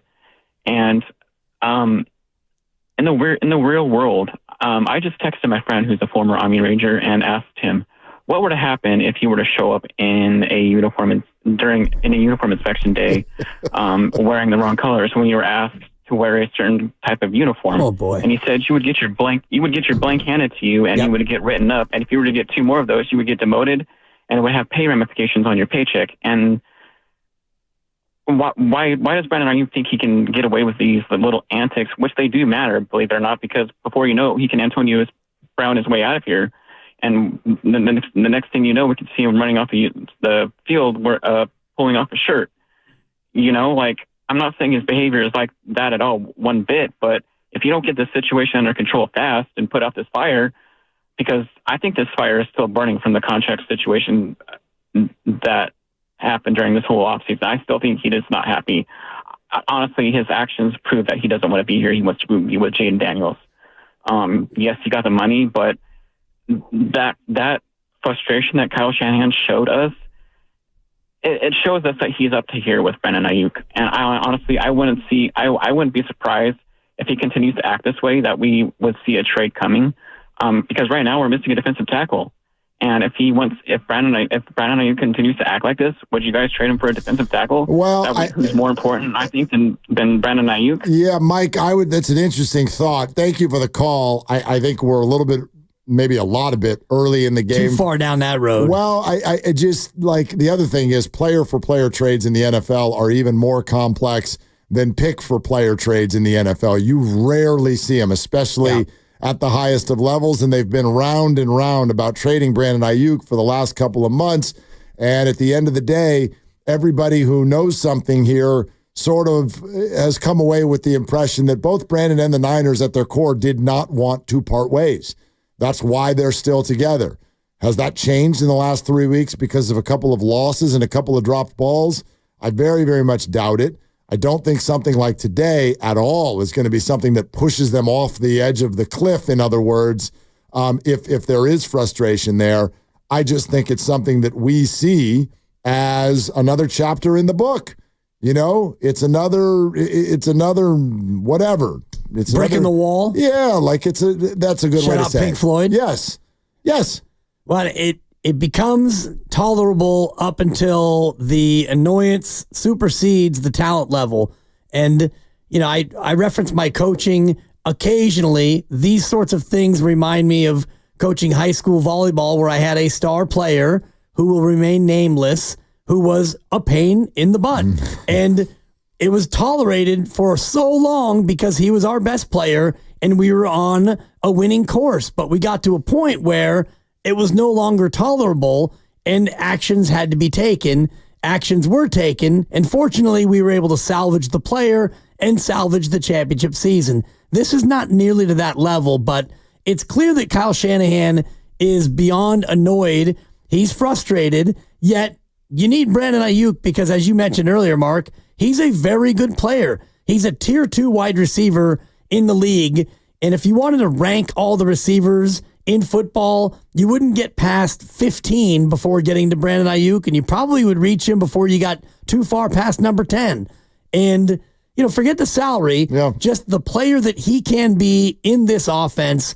He can be a very important player on a championship team. Well, it's funny. We're so week to week with our thoughts, especially on football, that the comment you just made, I feel like 3 weeks ago, there's not a human being on earth that wouldn't have agreed with you.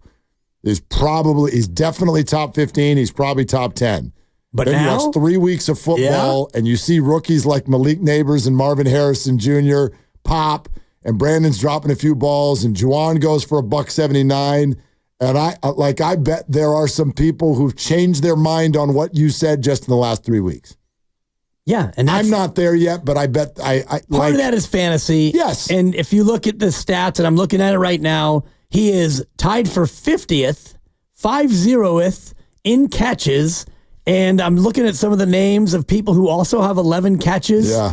Greg Dortch. I had to go to Dorchy first. Alan Lazard, who had a monster week 1 and not much since. Elijah Moore. Recently paid Michael Pittman Jr. only has 11 catches. We're not hearing about that. Well, because his quarterback cannot throw a football accurately. Fair point. Yep. There's Trey Tucker. There's Jameson Williams. Michael Wilson on my bench. Brian Thomas. You get the point. He's tied for 50th with 11 catches. He has 0 touchdowns. So, yeah, I'm not going to sit here and die on the hill of him being top 10, but he is still important to this team. Yes, agreed. Let's go to Pat in South San Jose. Hi, Pat. Thanks for the call. Absolutely. I had a little funny story. Actually, 2 kind of funny stories. One, maybe for like the casual listener, might sound like a little foolish, like the shorts thing, but a funny story. I was actually a JUCO transfer, and when I went up to 4-year, I was a late recruit, so I didn't really know like the whole protocol. But we had to wear black shorts to practice too, because usually you practice in shells, as you guys know. So I'm like, all right. I go to the field in my junior college shorts, but they're black, but they say San Jose City, and like out of nowhere, they just stop the whole practice. Everyone gets on the line and just starts running. It's like, I don't know. They take it serious, even though it's something so simple. It's like there's like an unspoken unity about, everyone in the same attire, same gear, this and that. So I had to learn the hard way, and everyone was pretty pissed at me, like I made us all run. But I don't know if maybe like every listener kind of understands, like, especially if you played, like that bond or like that little, there's like unspoken unity, and one little thing can kind of mess up the feng shui. So I get it, why it's kind of a bigger deal than it sounds. It was just a funny story. It reminded me of that. Well, yeah, Pat, I'd say this, and thank you for the call. It's a big enough deal that Kyle Shanahan went over there to deal with it. Like, if it wasn't a big deal to him, he wouldn't have dealt with it. And he sent someone to deal with it, and that didn't work. And then he had to deal with it, and then that didn't work. So then he had to deal with it, like really deal with it. Right. And so in the last 2 calls, we've compared this to college football and the military. And I'd argue it's neither of those things. In the NFL, you are given more leeway than you are in college, and it's clearly not the military, but your points are well taken, which is to say it's a team. There is a unity aspect of this. There is an aspect of this is how we do things around here. And I would argue that by and large, the most successful teams follow that a little bit harder than the less successful teams. Ask Bill Belichick. Right. How he would have felt about, go do your own thing. Go do your own thing. I mean, he fined a player for making a funny in a press conference about Rex Ryan. Like, do your job. We're not straying from the deal. Think about your buddy Rich Ornberger, who was running late to a practice, and so he faked a car accident, or he actually intentionally got into a car accident. I forgot. Thank you for bringing this up. So Rich Ornberger was going to be late to practice, and correct me if I'm wrong, and so instead of being late and feeling the wrath, he got into a car accident on purpose. So that he could say, hey, I got in a car accident, I'm going to be late. Yep, that's correct. And the story never gets old, and I can't wait to talk to him on the show again because it's funny, but it also speaks to this where you would rather crash your car than violate a rule and feel the wrath of a head coach. If Rich Ornberger had shown up with red shorts on Black Shorts Day, and by the way, all days are Black Shorts Days. Exactly. With the San Francisco 49ers, but if he had done that, I feel like he would have found a Sharpie before he went out to the field and drawn his red shorts black. You follow the rules. Or you might have been cut. Yeah. And I know Brandon's in a little bit of a different sphere. Yeah, not for $30 million. Exactly. But still, just the idea of, you toeing the line or else. And it just, I don't know, the fact that he was given black shorts and he put them in his pocket as opposed to, oh man, thanks, assistant coach, for hipping me to the fact that I forgot that I'm in these reds. Let me hurry and put these black shorts on because I don't want to get in trouble. Instead, it was, thanks, dog. Thanks. I'm going to go ahead and put these, thanks. I'm going to go ahead and put these in my pocket. Dave in Hayward. Hi, Dave. Thanks for calling. Thanks. Hey, fellas. So I have a little bit of an opposite view. I'm excluding today because that's just stupid. But go all the way back to the contract negotiations. I don't care what he did. This is a proven pattern. Every athlete does all the same stuff. Debo did it. Then he got threatened with his life. These are athletes. And now Brandon Aiyuk, well, his hands are off, right? His hands are off. His timing's off. That's because he missed camp. And I'm mad at him because that offer was on the table for 2 weeks before he accepted. So that's on him.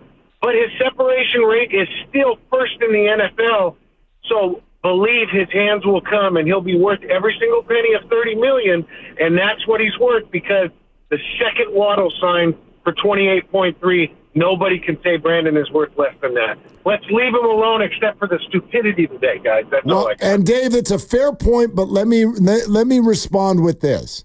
I know that some of you look at it that way. I take a little bit of a different view. When we say, for example, Jalen Waddle makes 28, so Brandon makes 30. You're not wrong. I will not call you wrong. That is the quote going rate. However, I'm allowed to believe that it shouldn't be the going rate. I don't think Jalen Waddle should make 28.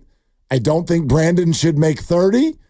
I don't think any of these things. I don't think that Devontae Smith should make 25. That percentage of the cap is not commensurate with how much wide receivers contribute to winning, in my opinion. Based on the team. Amon-Ra deserves to make 30. And Justin Jefferson, you could argue, deserves to make 35. I'll agree to a point, but those numbers, in my opinion, should still be a little bit less. We're all okay with Christian McCaffrey making less than 20. Those players are not more important to that team. And he is grossly overpaid. McCaffrey? What's he done this year?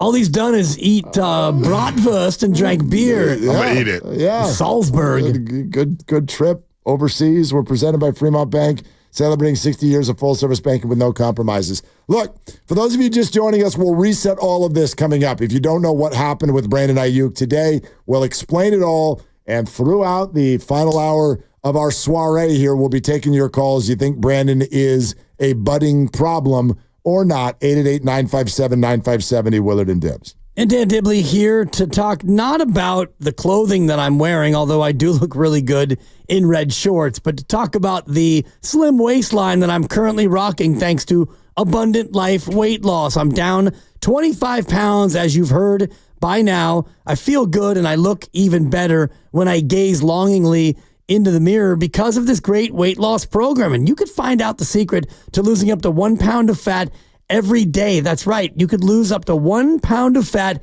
every day with Abundant Life weight loss. And the cool part about this program is there's no injection, there's no surgery, there's no hormones, there's no prepackaged meals, there's no counting points or calories, just a good, solid weight loss program that is supported and recommended by doctors. You get an app, you follow along with the program, and you get all the feedback that you need. Many people lose between 20 and 30 pounds in the first couple of months, and you can too. Call for a free consultation, 925-854-5140, or go to AbundantLifeWeightLoss.com. This is the day of the big sale at your gift shop. Welcome in. So this isn't just a big day for your business. It's a big day for the network keeping it all connected. That is, if it can handle the pressure. Next in line, please.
Simple, affordable, reliable.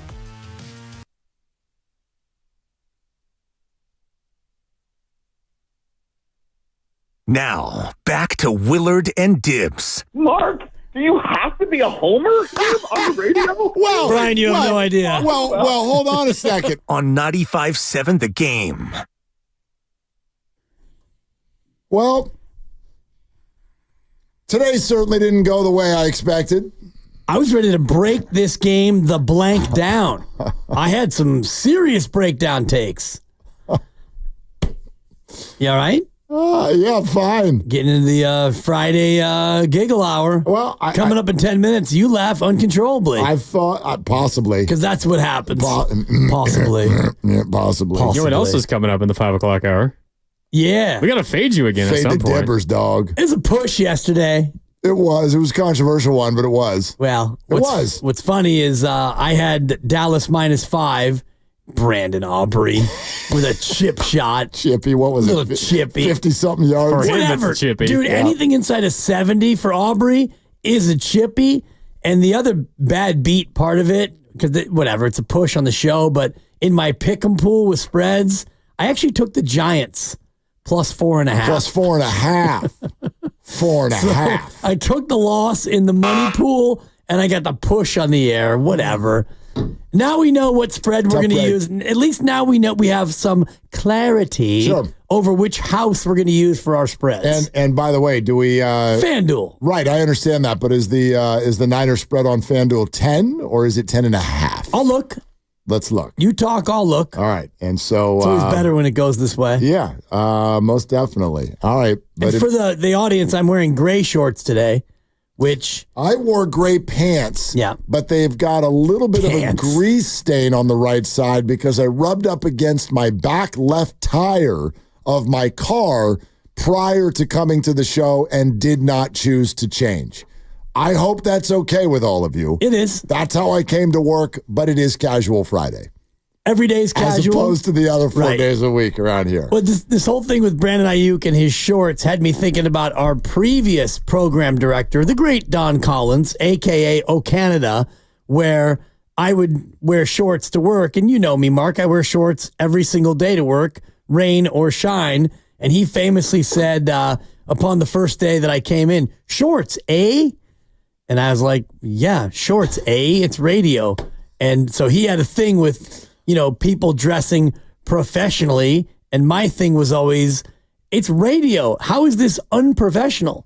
Now, it's unprofessional if I use bad grammar, if I swear on the air, but what I wear has nothing to do with how I perform. Wow, so you're super hypocritical. You answered him the exact same way Brandon Aiyuk answered Kyle Shanahan. What does it matter that if I wear red shorts? All I got to do is catch the ball. He did not have, unlike Kyle Shanahan, O Canada did not have a policy in place. Uh-huh. And so I was able to wear shorts. You don't know what policies Kyle Shanahan has in place. It seems like black shorts are what is the dress code. And he was actually asked today at his presser, did Brandon Aiyuk commit a dress code violation? Yep. And he said, yeah, he did. Good question. Yeah. We have that sound, and we also have this from Mark Randy. Did you want to say something? You look like you want to say something. Oh, I was just going to say, the line that we will be going with for Fade the Dibbers is officially 10.5. 10.5. Yes. Oh, well, that changes everything. Niners That's gonna coming up, I don't know. Niners going to have to win by 11 in order to cover. Yeah. In order to cover, okay. And we do have the sound. Let's see. Which one is it here? Oh, right here. About Kyle Shanahan about Brandon's shorts. Did Brandon come out to practice today wearing the wrong shorts? Yeah, he did. Good question. Vince? No. I wish I could wear different shorts. Okay. So, by the way, is he being sarcastic when he says good question, or is he being genuine? He's being sarcastic. You sure? Yes. Are you sure?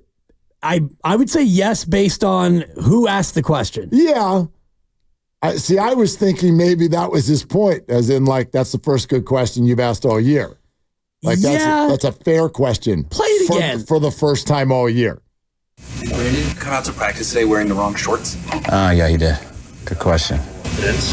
No. I wish I could wear different shorts. Yeah. The second follow-up was something about, like, is it a punishable offense? No. I wish I could wear different shorts. but you can't. So you won't. And it is a punishable offense to the extent that you could just decide to not play him because you're mad at him. You could put him in the doghouse if you wanted. So that would be a punishment. But I guess it's not a punishable offense to the extent where you can fine him. I don't know. The whole thing is so foolish. Well, and for those just joining us, here is a quick synopsis of what has taken place today. I'm looking forward to this. Here's how it went the best we know. So practice started, and Brandon Aiyuk, unlike every other player on the team who's ever practiced for the 49ers ever in the history of ever, Brandon Aiyuk is wearing red shorts. 49ers wear red jerseys and black shorts at practice. That's what they wear. So everyone else is in black shorts. Brandon is wearing red shorts. At one point, he is approached by an assistant coach. He is handed a pair of black shorts. We don't have the captions or the audio, but I would imagine it went something along the lines of, you're wearing red shorts. You need to be wearing black shorts. Here's a pair of black shorts. Put those on. Brandon grabs them and stuffs them in the pocket of the red shorts. Moves on about his day, continues to practice with red shorts. Then Kyle Shanahan comes over, says something to Brandon very briefly, and appears to start to walk away. Whatever Brandon said to Kyle in that moment stopped Kyle in his tracks, turned around and walked back to Brandon to have a further conversation. As that conversation unfolded, others in the area started to walk away from the two, which suggests to me that it was getting a little bit hot under the collar in some degree. Kyle's palms are up at one point, pointing to the shorts. And that conversation goes on for a little bit over a minute. In the end, Kyle walks away, looking a little frustrated, and Brandon takes the black shorts out of his pocket, puts them on the ground, takes the red shorts off, takes his shoes off, takes the red shorts off, throws them on the ground, pulls the black shorts back up, puts the shoes back on, and then takes a swipe at kicking the red shorts away, but swings and misses. End of video. And that's the end of the video. Right. And so here we are talking about shorts, but not really talking about shorts. Because in my opinion, what we have is a growing redundance of Brandon Aiyuk acting outside of a team concept. And I find it to be at least a medium level concern. Yes. I mean, medium level, it's fair. And, you get to Sunday and Brandon Aiyuk will be starting. And I don't envision Kyle Shanahan drawing up plays intentionally to not include Brandon Aiyuk. So I don't think that this is much of an issue as it comes to a Sunday game against New England. I do think it's something that you file under A for annoying, and under A for Aiyuk, coincidentally enough. But it to me goes in the annoyance file, and it's like you have kids who are teenagers, and I have a baby, so it's different. But when I had teenagers, and you tell your teenager a certain thing, and it's for me, my big one was if I'm going to pick you up at 3:15, and you get out of school at 3. And you have 15 minutes to do what you need to do, I need you at the pickup spot at 3:15. I'll be there at 3:15. Don't show up at 3:20. Don't show up at 3:25. So they're late, and you talk to them. They're late. You talk to them. They're late, and you talk to them. And that third time you say, you know what?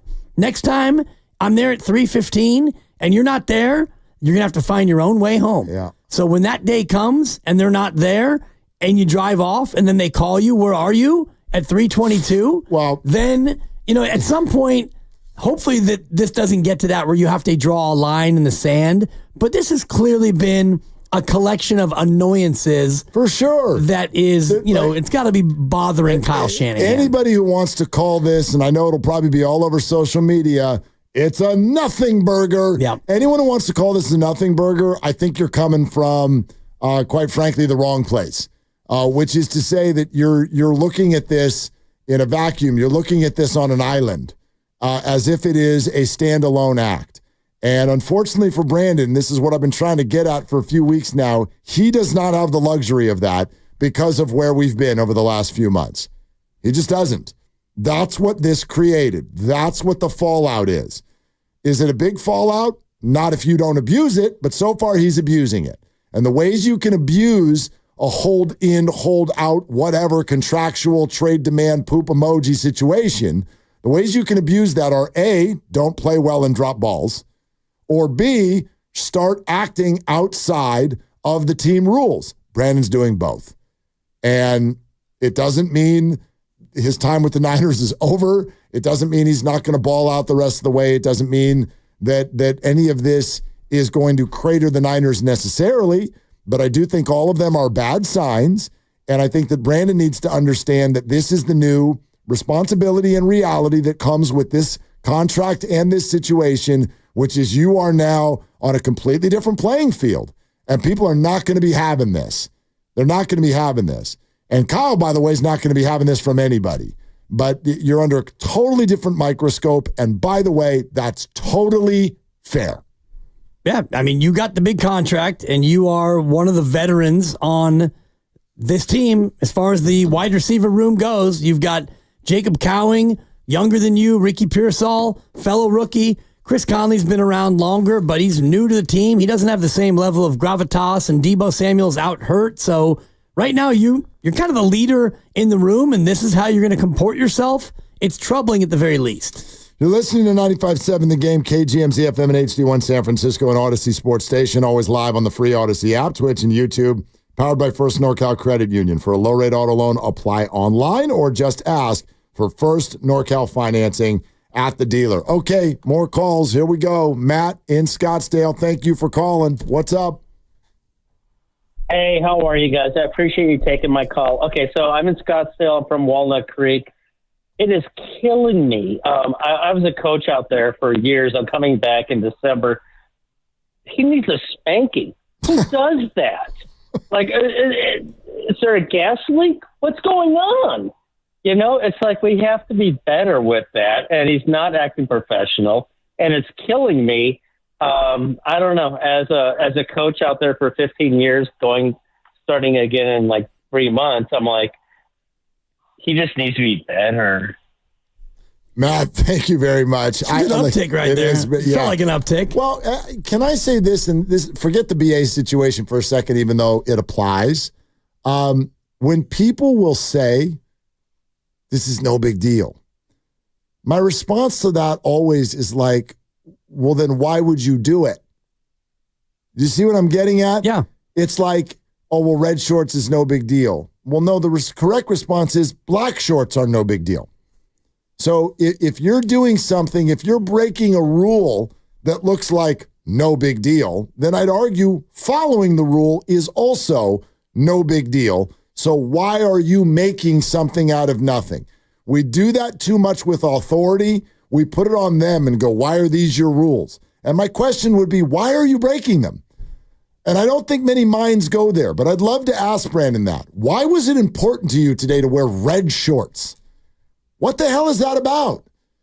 Is it a big deal? I don't know. You just made it one. Like, why? It's not a hard rule to follow.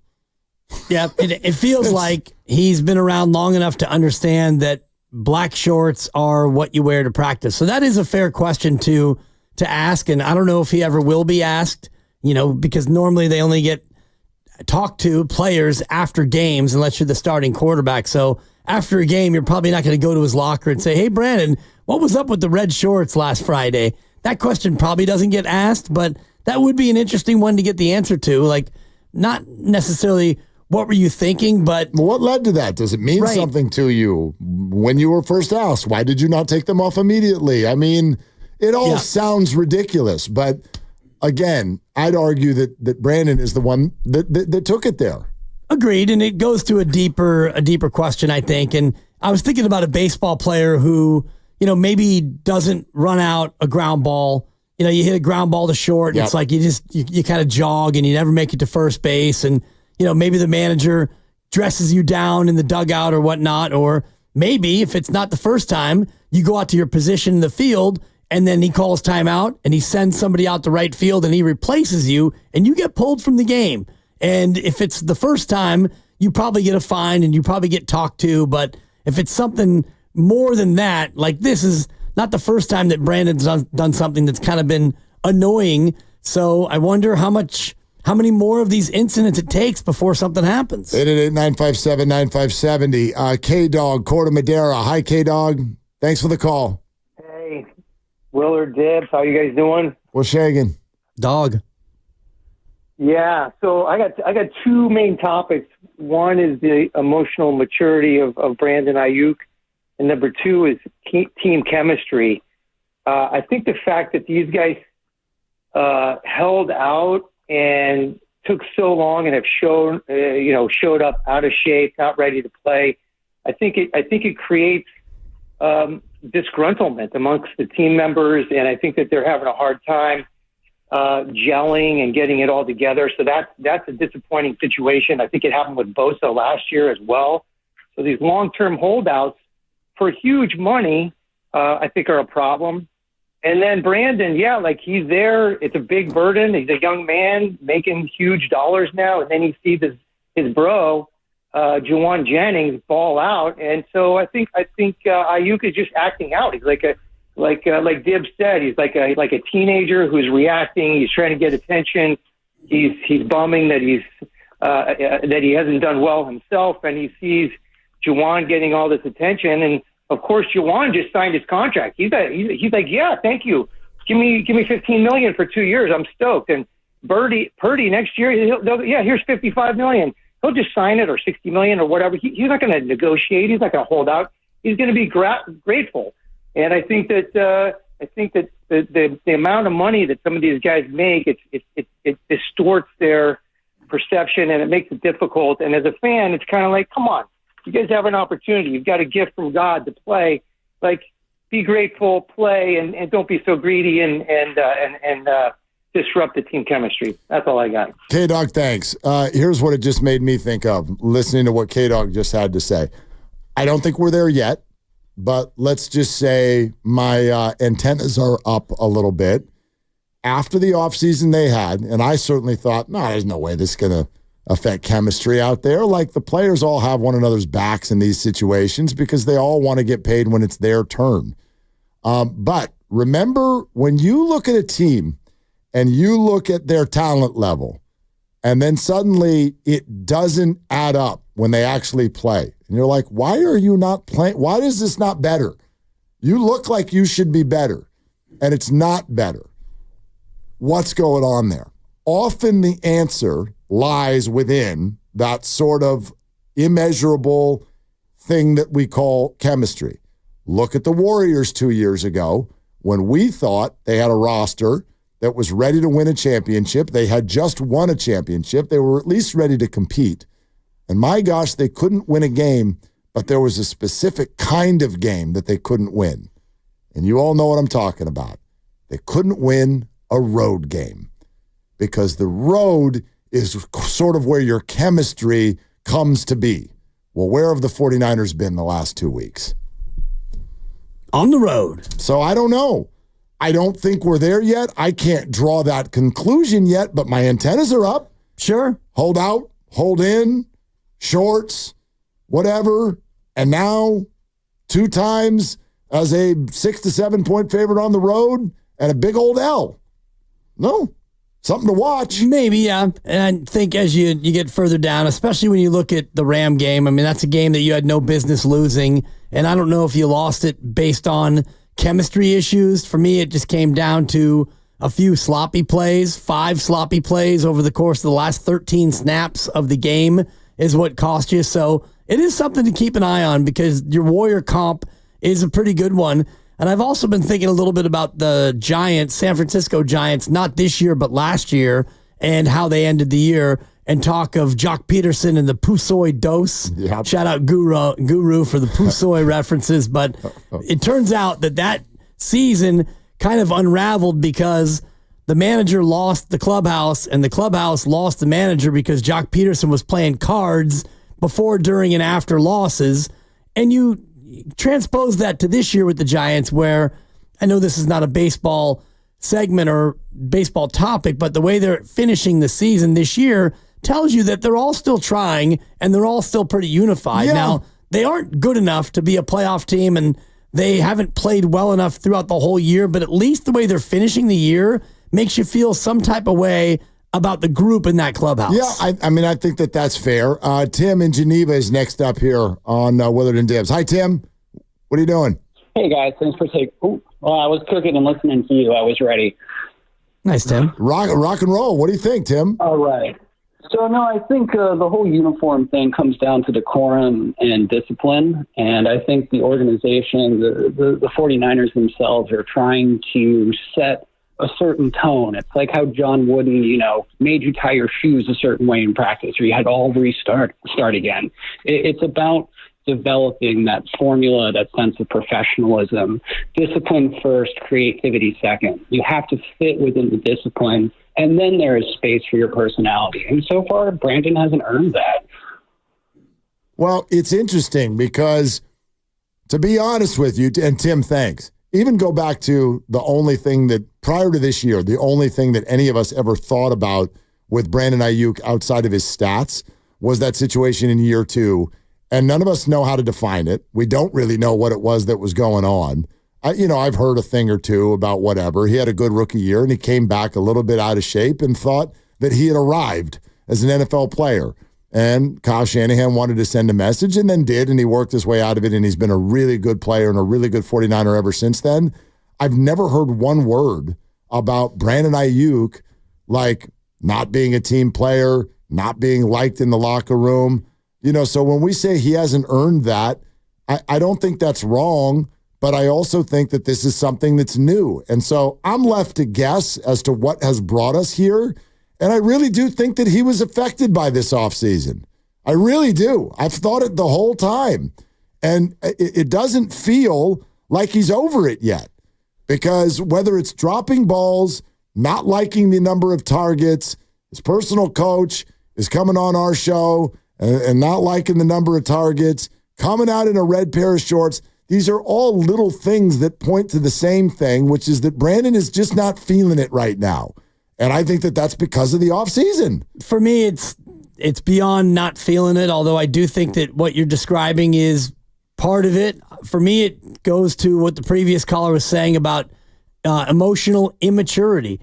And he doesn't have that maturity that you would expect from a 26-year-old fifth-year pro, because put aside all the contract stuff, and you've had contract battles and I've had the same, and whatever happens and you get through it and you realize, okay, the contract either went your way or it didn't go your way, but you're signed and you're working. Okay, now you have to set about to do the job. And that ultimately is what you have to do no matter what. And he actually won the contract. He got $30 million a year, and he got a huge guaranteed number, and he got a signing bonus. And so everything that he was holding in for went his way. And whether or not you're getting the targets, and he is actually getting the targets. He had 12 targets in the game, 10 official, 2 more plays that were negated by penalty were actually targets for him. And so for me, emotionally, those count as targets because Brock and Kyle Shanahan designed plays and executed plays that were going his way. So if you want to talk about emotional targets, which is kind of a made-up stat, but he had 12 intended targets in that game. And is that not enough? And yeah, you lost, and you're feeling some type of way because Juwan Jennings had 175 yards and 3 tuds, and you didn't have either of those. And so the way you're going to express your frustration is by putting on red shorts. And I'm taking many leaps here to put myself in his mind, but I don't understand why you would go in week 4 and intentionally set about to make this a thing. That's the thing. This is just a weird maneuver. Right. Like it's not a big deal on its own, but there's just a big, huge why here because, like, look around. No one does this ever. What an odd thing. In week 4. In week any. Well, if this was like, OTAs, or if this was like day 3 of camp and you wanted to come out in like a pink tank top and polka dotted shorts, okay, you're a jokester, you're a prankster, ha ha ha. How funny is that? It's July, it's towel snapping season. This is week 4 and you're 1-2, and you're going to come out intentionally in the wrong shorts and then put your position coach, you're going to give him the Heisman as he tries to help you out. Well, not just week 4. This is year 5. Right. You've been a 49er for a long time. But you're 1-2 also. Yeah. Like if you're 11-1 and you want to come out in red shorts and you're leading the league in touchdowns and you're leading the league in catches. Oh, okay. Dude. Bro, yeah. You wear your helmet on your feet for all I care. Thank you. But Dude, you're 50th in football in catches and your team is 1-2. Kurt in Hayward Hills. Hi, Kurt. What's going on? It went all downhill. Kurt, how you doing? I'm doing great. How you doing, fellas? Thanks for taking my call. Yeah, Kurt. Hello. Yeah, is it windy up there, Kurt, at Stonebray? You know what I'm going to tell you? I'm going to tell you a couple of things. First of all, Brandon Aiyuk, this guy is stupid, and he's a baby to pull a stunt like that because we're in game 4 now. We're down to 1-2. If we go to 1-3, it's going to be a bad, bad day. New England should not beat us at all. Brandon Aiyuk should be at his top performance and not acting like a big baby. Sorry about last week, fellas. I had the Rams losing by 10, but didn't happen, and you saw what happened. After the fake punt, it went all downhill. That's what I saw. Well, as far as this weekend, it's a must-win. A must-win. We do not want to go to 1-3. We got Seattle in front of us at 3-0, and they're playing a team this weekend that they beat 6 times in a row. So if they go to 4-0 and we drop to 1-3, it's not curtains yet, but we'll be in trouble. Well, and that's the bottom line. Yeah, Kurt, neither of those things are happening. Thanks so much. It's not curtains, but it's a must-win. Well, come on, Kurt. Give Kurt a little slack. You get what he's saying. I get what he's saying. This would be really bad to lose. Yes. This would be really bad. You're 10.5-point favorites. Yeah. The Niners, at home. The Niners are going to win. The Lions are going to win on Monday night. Don't worry about all of that. I firmly believe both of those things. But, I'll say this. I wonder if Brandon understands. Like you hear Kurt say, and you've said this. You said it last week. You said it again this week. We hear a lot of callers say this. Brandon, you better ball out this weekend. You know what's crazy? Brandon, you play in California. It didn't need to be this way. Like, this is easy. Totally. Even after the holdout, nobody was like, ultimatum time. Dude, you better. Nobody was doing that. You were going to get all the slack in the world. Niners went to the Super Bowl. You had 1,300 yards. People love you. Everything was going to be forgiven. And then the two things have happened, which is dropping balls and acting a fool. Once you do that, you're setting up something that you don't need. Like, let me say this on your behalf right now. You don't need this. Right, you don't need the extra smoke. Forget Kyle or anyone else. You don't need this pressure. You are setting yourself up for a situation where everyone's going to be looking at you every week and expecting 100 yards or else.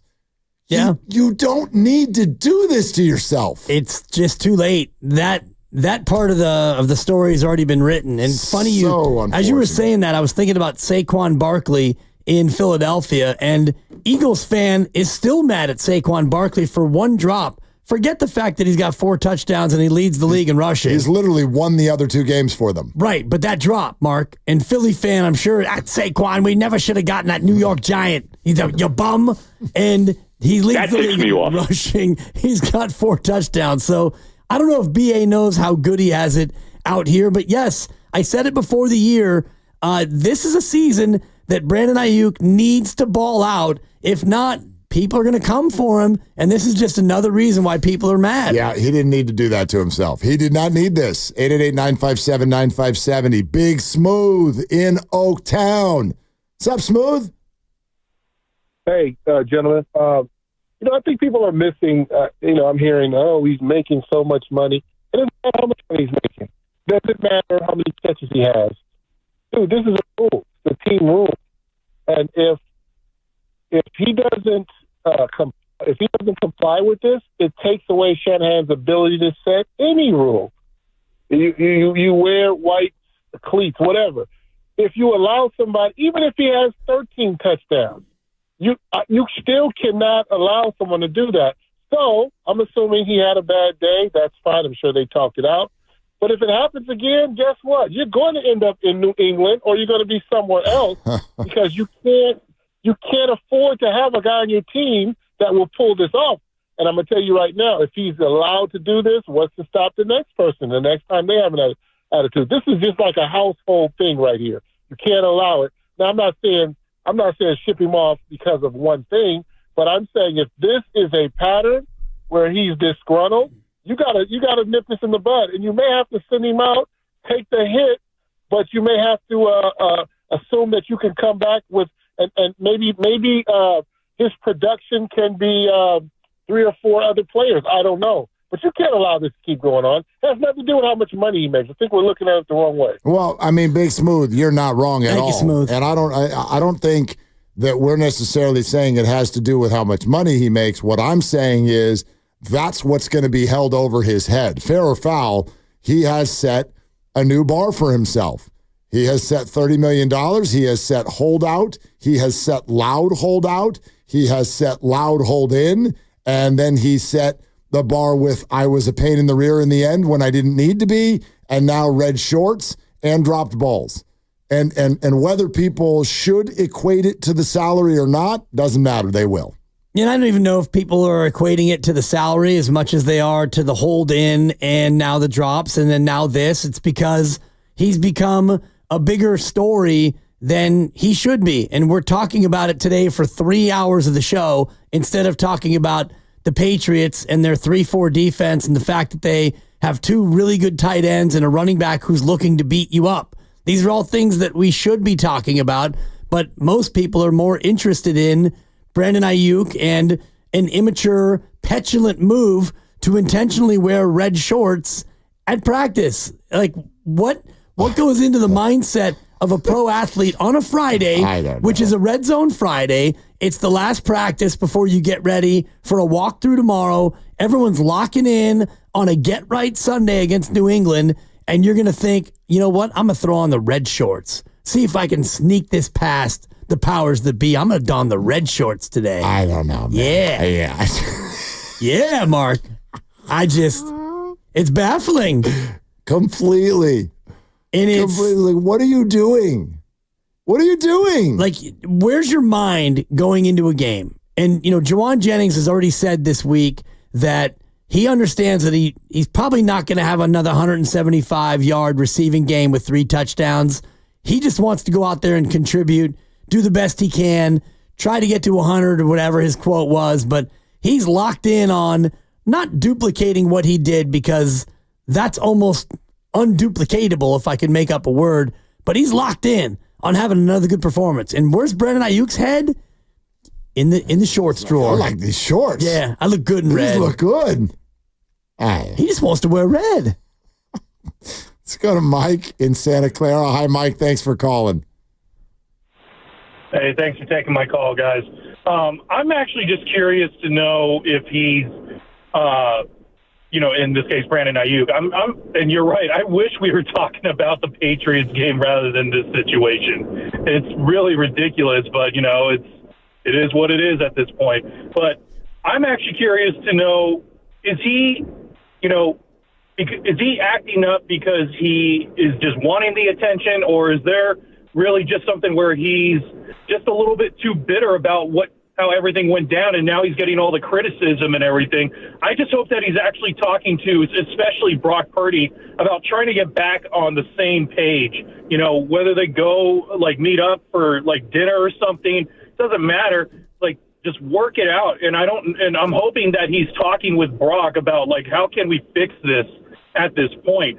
And the other thing I wanted to make mention of, especially with the way he's acting up and everything, this is the time, and I'm not actually making smoke or a joke about this, if he's actually talking to someone on a one-on-one basis in regards to mental health and everything. I see a therapist, and I hope that he's doing something about it where he's actually able to get all his frustration and everything like that out, talking to someone like that, whether it's a team therapist or his individual therapist or something like that, of actually just getting back on, just getting a more clearer head and just getting, back to, what's important. And that's being on the field and just being just being the player that we know he can be.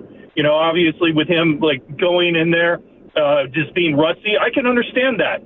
But, you know, we're going into week 4 now. He needs to get back to the way that we know the Brandon Aiyuk was.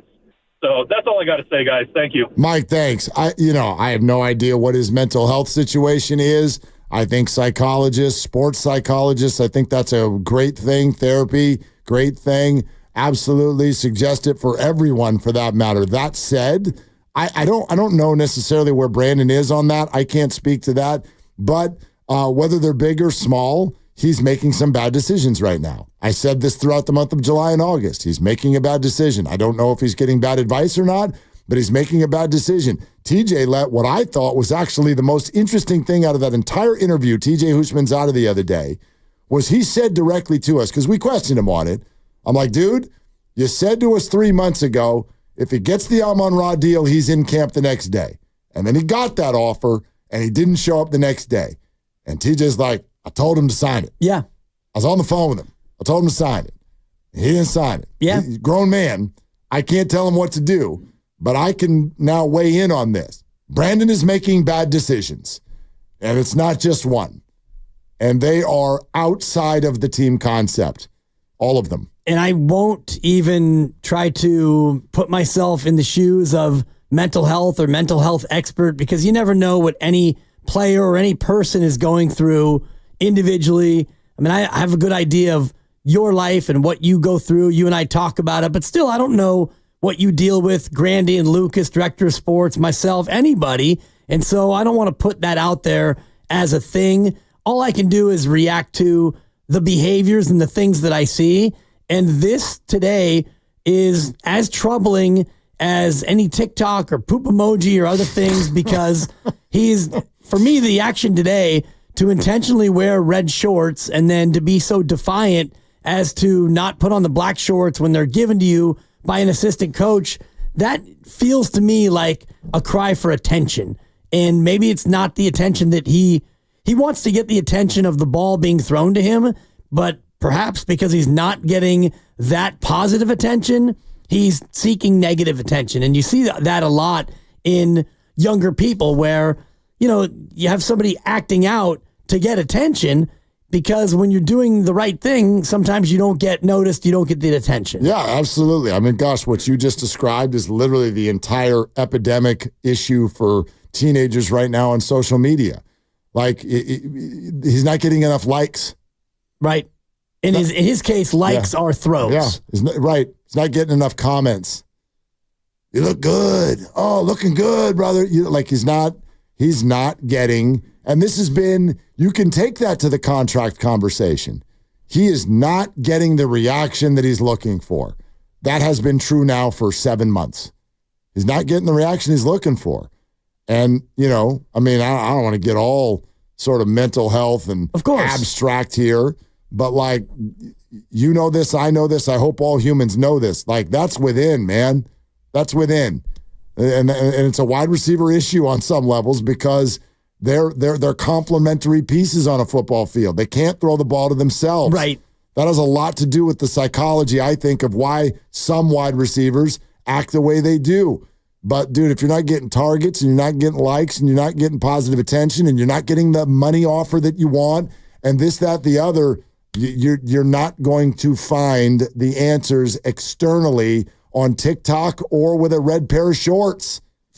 It ain't it. It's tough, though, because that is the easy way to go about it, to get attention. And this is something we see in younger people where, you know, it's easier to get attention when you do something negative, because then you're going to draw the attention of the powers that be. And that's, to me, what this feels like. Jose in Oakland is next. Hi, Jose. Thank you for calling.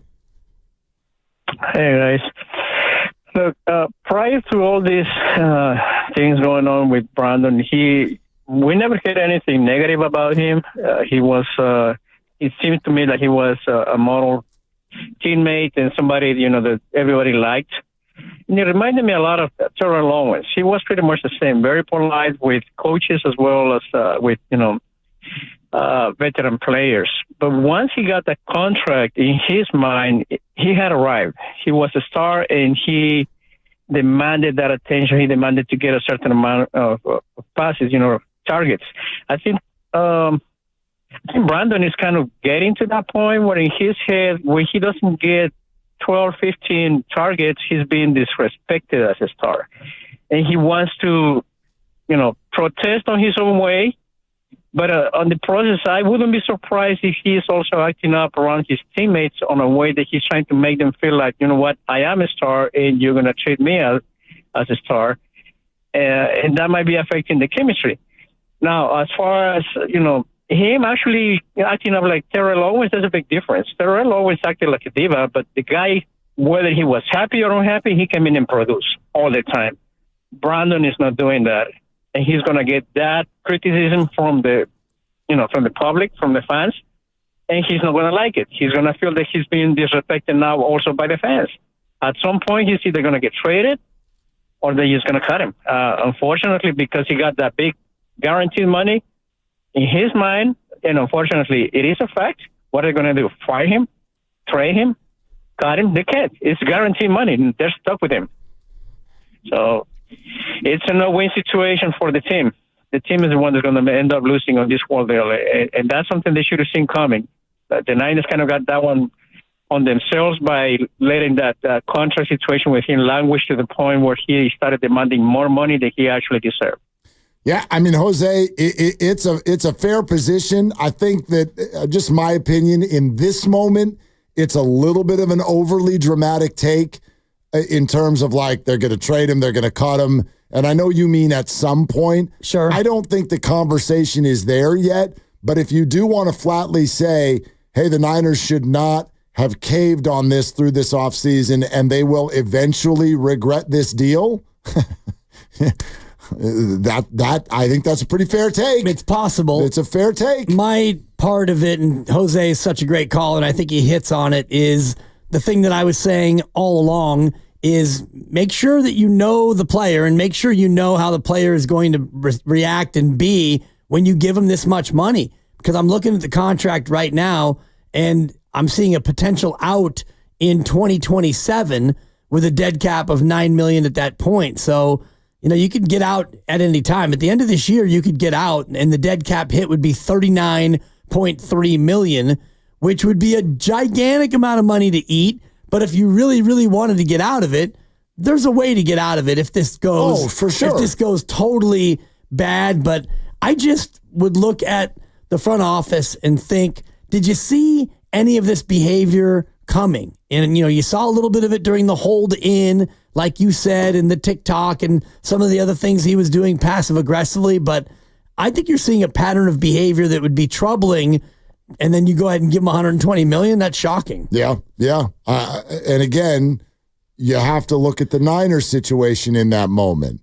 And everybody wanted the Niners to be absolutely desperate to win a Super Bowl. And I think they are. And Brandon Aiyuk makes them a better football team. Or that certainly was the position throughout the offseason. You said they're not even a Super Bowl contender without him. And so, and now they're probably not a Super Bowl contender with him. I mean, not in this moment. Sure. Super Bowl contender has not. Yeah. I don't know who is and who is not yet. I'm pretty sure that the New York Giants aren't. Yeah. I'm pretty sure that the Panthers aren't. In 2027, his base is 27.2, and then the next year his base is 29.2. So those years already feel like they're probably not going to ever come into fruition, but that still leaves this year and 2 more years where Brandon Aiyuk almost certainly will be a 49er unless you trade him. This extension hasn't even started yet. It hasn't even started. I know he got a signing bonus, but he is still now on a $14.1 million base contract because this is not that. The 4-year extension starts next year. Right. So anyway, let's go to Coach Johnson. Hey, Coach, thanks for calling. Hi, guys. Hi, Dibs. Hey, love your show, guys. Dibs, I've been listening to you ever since you were with Uncle Gary years ago. You always make me laugh. Thank you. What's in the box? Totally. What's in the box?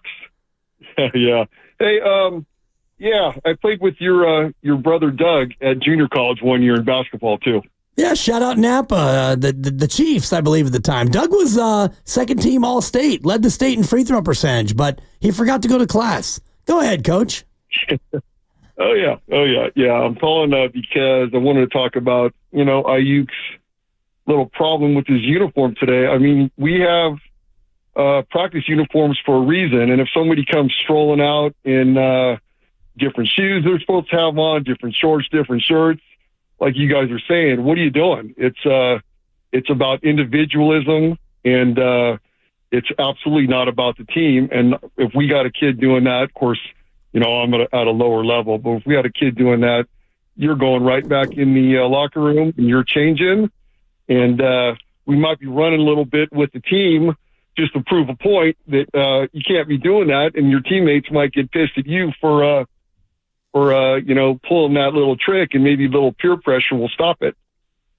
Well, Coach, that's kind of an issue. We talked about it a little bit. Thank you for calling a little bit earlier in terms of, where do the actual players stand on this, and to what level does one of them need to be the one to say something? My bet is the players, at least if you spoke to them, they're like, he was wearing what? Yeah, I didn't even notice. Red shorts and a contract holdout, whatever. But, somewhere in there, I do look at it this way. Whether you like Kyle Shanahan or not, he's in charge. And if this bothers him, then that's a thing. And I also don't take this on its own. I don't see how this can't all be attached. I'm not saying he's doing it because of the holdout situation directly, but all of this leads to the same thing and comes from the same place. Brandon not feeling wanted, not feeling loved, feeling frustration with the way things are going, drop balls, lack of targets, lack of the offer he wanted, whatever. Now too much attention, too much negative attention. All comes from the same place, I think. Yes, and I do think that you get a sense of being emboldened when you get a contract like that, because Brandon Aiyuk knows that for the next 3 years until you get to 2027, he's going to be paid, and he's almost certainly going to be a 49er. And this has all made me get a little bit of Zach Littell vibes, Mark. And you remember I was thinking about that Zach earlier Littell, too. Yep. I guess it was last year or the year before, and Kapler comes to take him out, and he kind of forcefully slams the ball into Kapler's hand, and Kapler follows him and right into the tunnel. And we don't see the dressing down that he received, but we do know that the next day, Zach Littell was no longer a San Francisco Giant. Yeah. Well, Brandon Aiyuk is in a spot where even if this was a dramatic fight between the two, he knows that he's not going to get the Zach Littell treatment.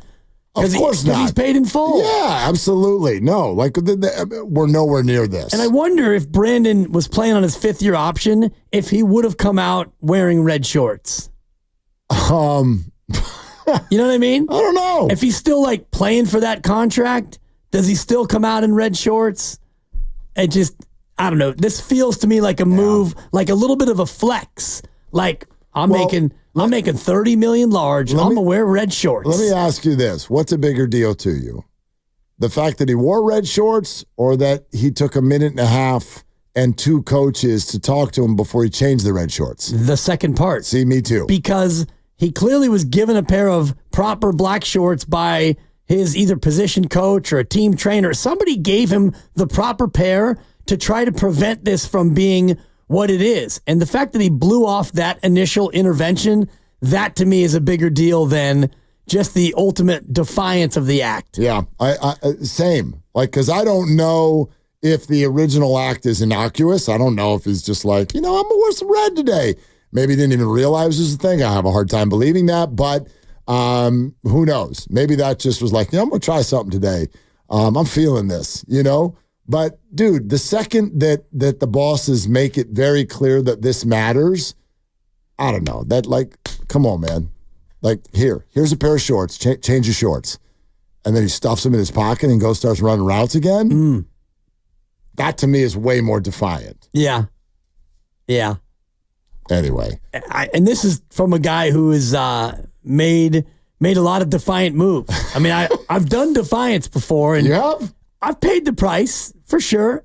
And I'm trying to remember who I said that to when I said, what if I don't? And I'm trying to remember. It was in a professional environment, and it didn't go well for me. I do know that. How about Vince in the city? Hi, Vince. Thanks for calling. Hey, thanks, guys. If I might have bad connection. I'm going across the Richmond Bridge, but just to start, I feel like BA's been bitter ever since the Super Bowl. If you can go back to that interview in the locker room after they lost, he didn't really have much to say. You know, he was in his field, and I get it. You just lost the biggest game of your career again. But, you know, they asked him about the next season. He was like, I don't know. He was very shut off. And then all offseason, you even mentioned he got that Amon Ra deal, but then he still said no, and TJ said you should have signed it.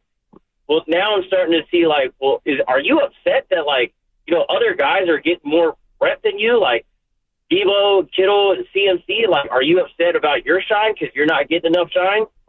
You know, and he's just throwing out total diva vibes. And kind of like what Jose was saying, he's coming off with that T.O. persona, but he ain't playing like T.O. He's playing like a number 3 wide receiver, possibly a number 4. So I don't know where this attitude came from. I feel like he's just entitled. And, I mean, I get it. You work your whole life to get to this point to make this money for your family. It's generational wealth. But at the same time, you also have other guys on the roster who are relying on you to hold up your end of the bargain, and you haven't so far.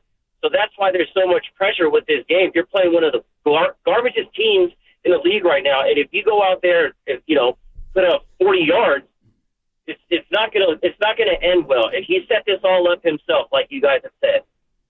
Vince, thanks. I mean, I think about it this way. Again, this is just me, a little bit of a speculative guess, but what was the entire offseason about for Brandon Aiyuk? He wants to get paid. Okay. So habits get formed. This is a team that was in the Super Bowl, had a frustrating loss, and you've had a number of players admit that it was hard for a period of weeks to get sleep, to feel okay. Nick Bosa has said it. Trent Williams has said it. Like, this was a very frustrating offseason. Now, Brandon, 48 hours after the loss, is already on Instagram. Might be the last time we're here at Levi Stadium. His entire focus left the team and went to him. I'm not saying that that's wrong, because that's life in the big city and in the NFL. Yep. You got to go get what's there for you when you can. It's too physical to not. So I have no issue with that. What I have issue with is once that's done, now you got to step back out of it. And Brandon spent such an extended period of time in that space. Based on what I'm hearing and what I'm seeing from him now, he's having a hard time stepping back out of the individualism of the offseason and getting back into the team mode. Well, who or whom would be the one to step in and help shake his tree? Because we talked to TJ Houshmandzadeh, his personal coach, who all but said to you and said to us that, yeah, he tried to give him advice and he's a grown man. Yep. So is there somebody in his life who can pull him aside and say, hey, BA, it's time to run routes and catch footballs and wear black shorts to practice? Right? I hope. We don't know who that person is. Debo, Dad, Trent, TJ. I don't know. The Dimmer. He's welcome on the show. Absolutely welcome. They said they don't want me. No, we would love to talk to him. He ain't better than me. I won't change the tone, but he's welcome.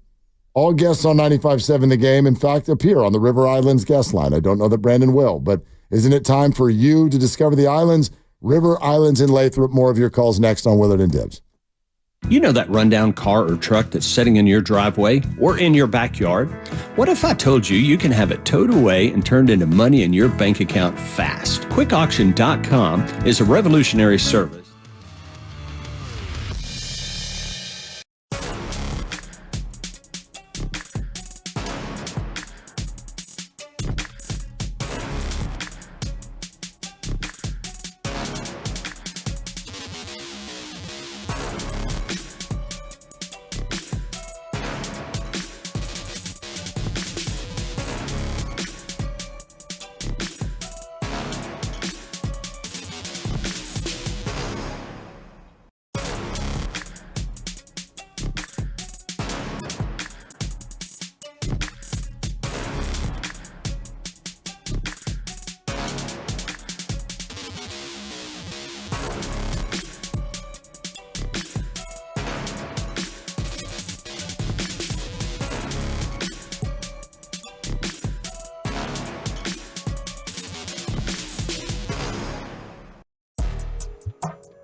Subject to credit approval. Terms apply.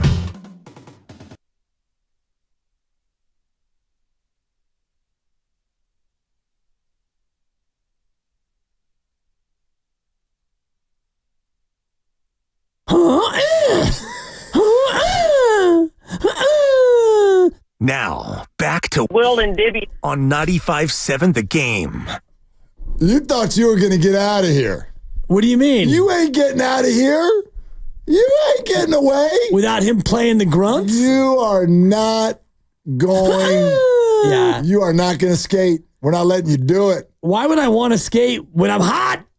I'm 2-0-1 in my last 3. That not hot. You remember the definition of hot. It's got to be 3 in a row. That's not 3 in a row. 3 straight undefeated. Well, that doesn't do anything for anybody. Those are facts. Nobody won any money last night. This isn't soccer. You did not pick up a point last night. That's fair. We can 2-0-1. It's a holdover. So if you get the next one, you can claim hot, but you got to get the next one, and the next one's a big one. Oh, it's huge. Because we're heading into the weekend. It is almost Friday night. Ladies and gentlemen. And there are like 8 minutes left. And we have yet to fade the dibber. It's time for Fade the Dibbers. Please explain. Nostradamus gives out his pick. You bet against it, you make money. Cash me out one time. It's that simple. Hey, Dibs, your picks stink. Dibs, what's the lock of the day? 49ers and Patriots, and the number is not small. At Levi's Stadium on Sunday at 105, the Niners will lay 10.5 points. Dibs? Mark, the pick is in. And, man, there's not been a game yet this year where I've gone back and forth and back. Shout out Cameo and the great 80s song. But I've settled on a position, and I just want to say this to you and Grandy and Lucas and everyone out there. In the land of the 49er faithful, you're welcome. Yeah. I'm taking New England in the 10.5. Yes. Let's go. Yes. Fade. Get right, Niners, Niners by 30. Fade. 27-3. Fade. I need to give you the rationale. Fade. It's going to be 25-15. Fade. Not a scoregami. Fade. Okay, I get it. You're fading the differ. New England is 5th in the league in run defense. Brandon Aiyuk can't even wear the correct shorts to practice. I see this as a very low-scoring game. What the Rams did last Sunday is they exposed the Niners, running 12 personnel. What do the Patriots run on offense? 12 personnel. And the final piece, Mark, is something I've told you about ever since we started doing the show together. Everybody's dancing. Fade. Rest advantage. The Patriots have a 3-day rest advantage, slightly offset by the travel. I like the hook. I'm not saying the Patriots will win the game, but I'm taking the 10. What'd they do in that last game before the rest advantage? They didn't have a rest advantage against the Jets. Oh, no, that game. Which game, Lucas? The Jets game. I forgot. We picked that one. Right. Neither team had a rest advantage. It was the opener. Yeah, you picked the Patriots plus 6.5. They lost by 21 in that Admittedly, that was a bad pick. And that was a 1-day rest advantage. I told you it was a bad pick the second you made it. You all did. And I laid an egg on that one, but not this one. And Willard, this pick is? He can't stop clapping. A really bad one. What? A really bad one. It's a lot of points now. Patriots aren't getting to 10. Teams that have 5.5 point underdog status or greater are 13-2 against the spread this year. Oh, data. Those are facts. That has nothing to do with this. What's your girl got to do with me? I got a man. What's your girl got to do with me? I got a man. Yeah, I know it's man. Anyway. 10.5. I'm taking the 10.5. It's too big to resist. I'm not saying they win the game. Fade! I get it. Clap, clap, clap. Fade. I'm 6-4, you chumps. Go ahead and keep fading me. We're due, baby. Keep losing. Yeah, you're due. I've never seen the other room start dancing. They started dancing. The last time your pick has failed was the last Niner game you picked. So. We're going with the trend here. Mm-hmm. Oh, because that New England game was on a Thursday? Take that That was data. week 3 Thursday night. Your week 3 Niner pick from Sunday was Niners minus 6.5. Niners of course minus I've written all yes, these of down. I'm course. logging them. Why don't you tell me what my last 3 picks were then, Brainiac? Buffalo minus 4. They won by 37. Thank you. Good pick. Yep. Washington plus 7. They straight up won. Win. Great. Yes. Dallas minus 5. Thank last you. night. Push. And both of those Monday night wins, Cackle over here, Cackleosaurus Rex was, I'm going against both of them. Yeah, because I've learned that you make money when you fade the dibbers. Nobody gets all of them right. I'm 6-4. If you faded me every time, you'd be what? Week 4, 4 and 6, Week dog. 4. I'm hot. Trust the process. I also know that the second, what are you in Niner games this year? I'm 1 and 2, just like them. Yeah. Just and like them. I know the second you pick the Rams, I don't know how many people listen to the end of the show. I fell into straight depression. Oh, get over last yourself. Friday at this exact. I fell into depression when you picked the Niners. And I put the mortgage on that one. Good. You rent. You're a renter. You're 23 years old and you rent. Fade! I get it. Can we take this last call Sure. before we dip into the weekend? Jeff in San Jose, first of all, welcome to the show. And second of all, from me to you, fade the dibbers. Jeff, are you there? Hey guys, hopefully you're going to have a nice weekend. You too. I am now because I'm going to fade the dibbers. Don't laugh at that. So I just wanted to comment on Brandon Aiyuk, of course, been the hot topic. I'm just hoping that he doesn't turn into a Michael Thomas, from New Orleans Saints. It's a good call. Once It's an he got interesting that big call. Contract, once he got that big contract, it's all downhill from there. And I was always on the side of I didn't think Brandon Aiyuk was a marquee player, and he didn't really deserve that contract. That's why when you pay a Justin Jefferson, you get production. And when you pay some of these players who think that they're marquee, it just doesn't turn good. So hopefully I'm wrong. Well, I agreed, Jeff. Hopefully, Jeff, have a good weekend. Hopefully you're wrong. But by the same token, it's scary. He's allowed to do that, to use your parlance. Yes, he is. He's allowed to go into full shutdown mode. He's allowed to go. I mean, look at some of the contracts that have been signed in this city recently, and the teams tried to get out of them as quickly as possible. Jordan Poole, Jorge Soler. I'm not saying we're anywhere near that with Brandon Aiyuk. We're not. Of course. But it happens. Life comes at you fast in pro sports, and you see a lot of players that look one way in February, and they come back in September, and they're not the same, and they might not ever be the same again. And we both said before the draft that it didn't seem likely that they'd have a highly paid Aiyuk and a highly paid Debo both on the team come next year. Yeah. So that is always in the back Chris Berman of my mind, because if this continues like this, wearing the wrong shorts and having the dropsies, and Debo is injured, and you've got 2 rookies in the wings, I don't know, Mark. It feels like they're not just going to run it back next year. Grandy, what are you doing in 4 minutes? Well, we're going to set up this whole Brandon Aiyuk fiasco once again. We'll hear from Cam Inman, you guys reacting to it. Fiasco. That's what's coming up next. Yeah. Okay. All right. So a little bit more on the BA situation, which broke during our show, I guess. I mean, what are we doing? From dropping passes to dropping trowel. Today's show. What is our job? I mean, honestly.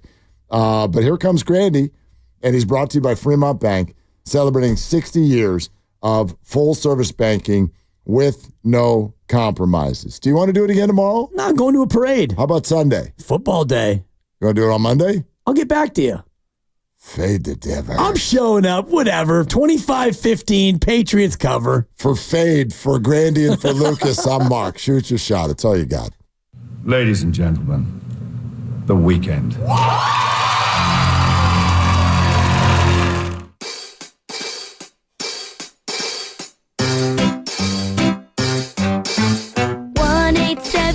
Cars for kids.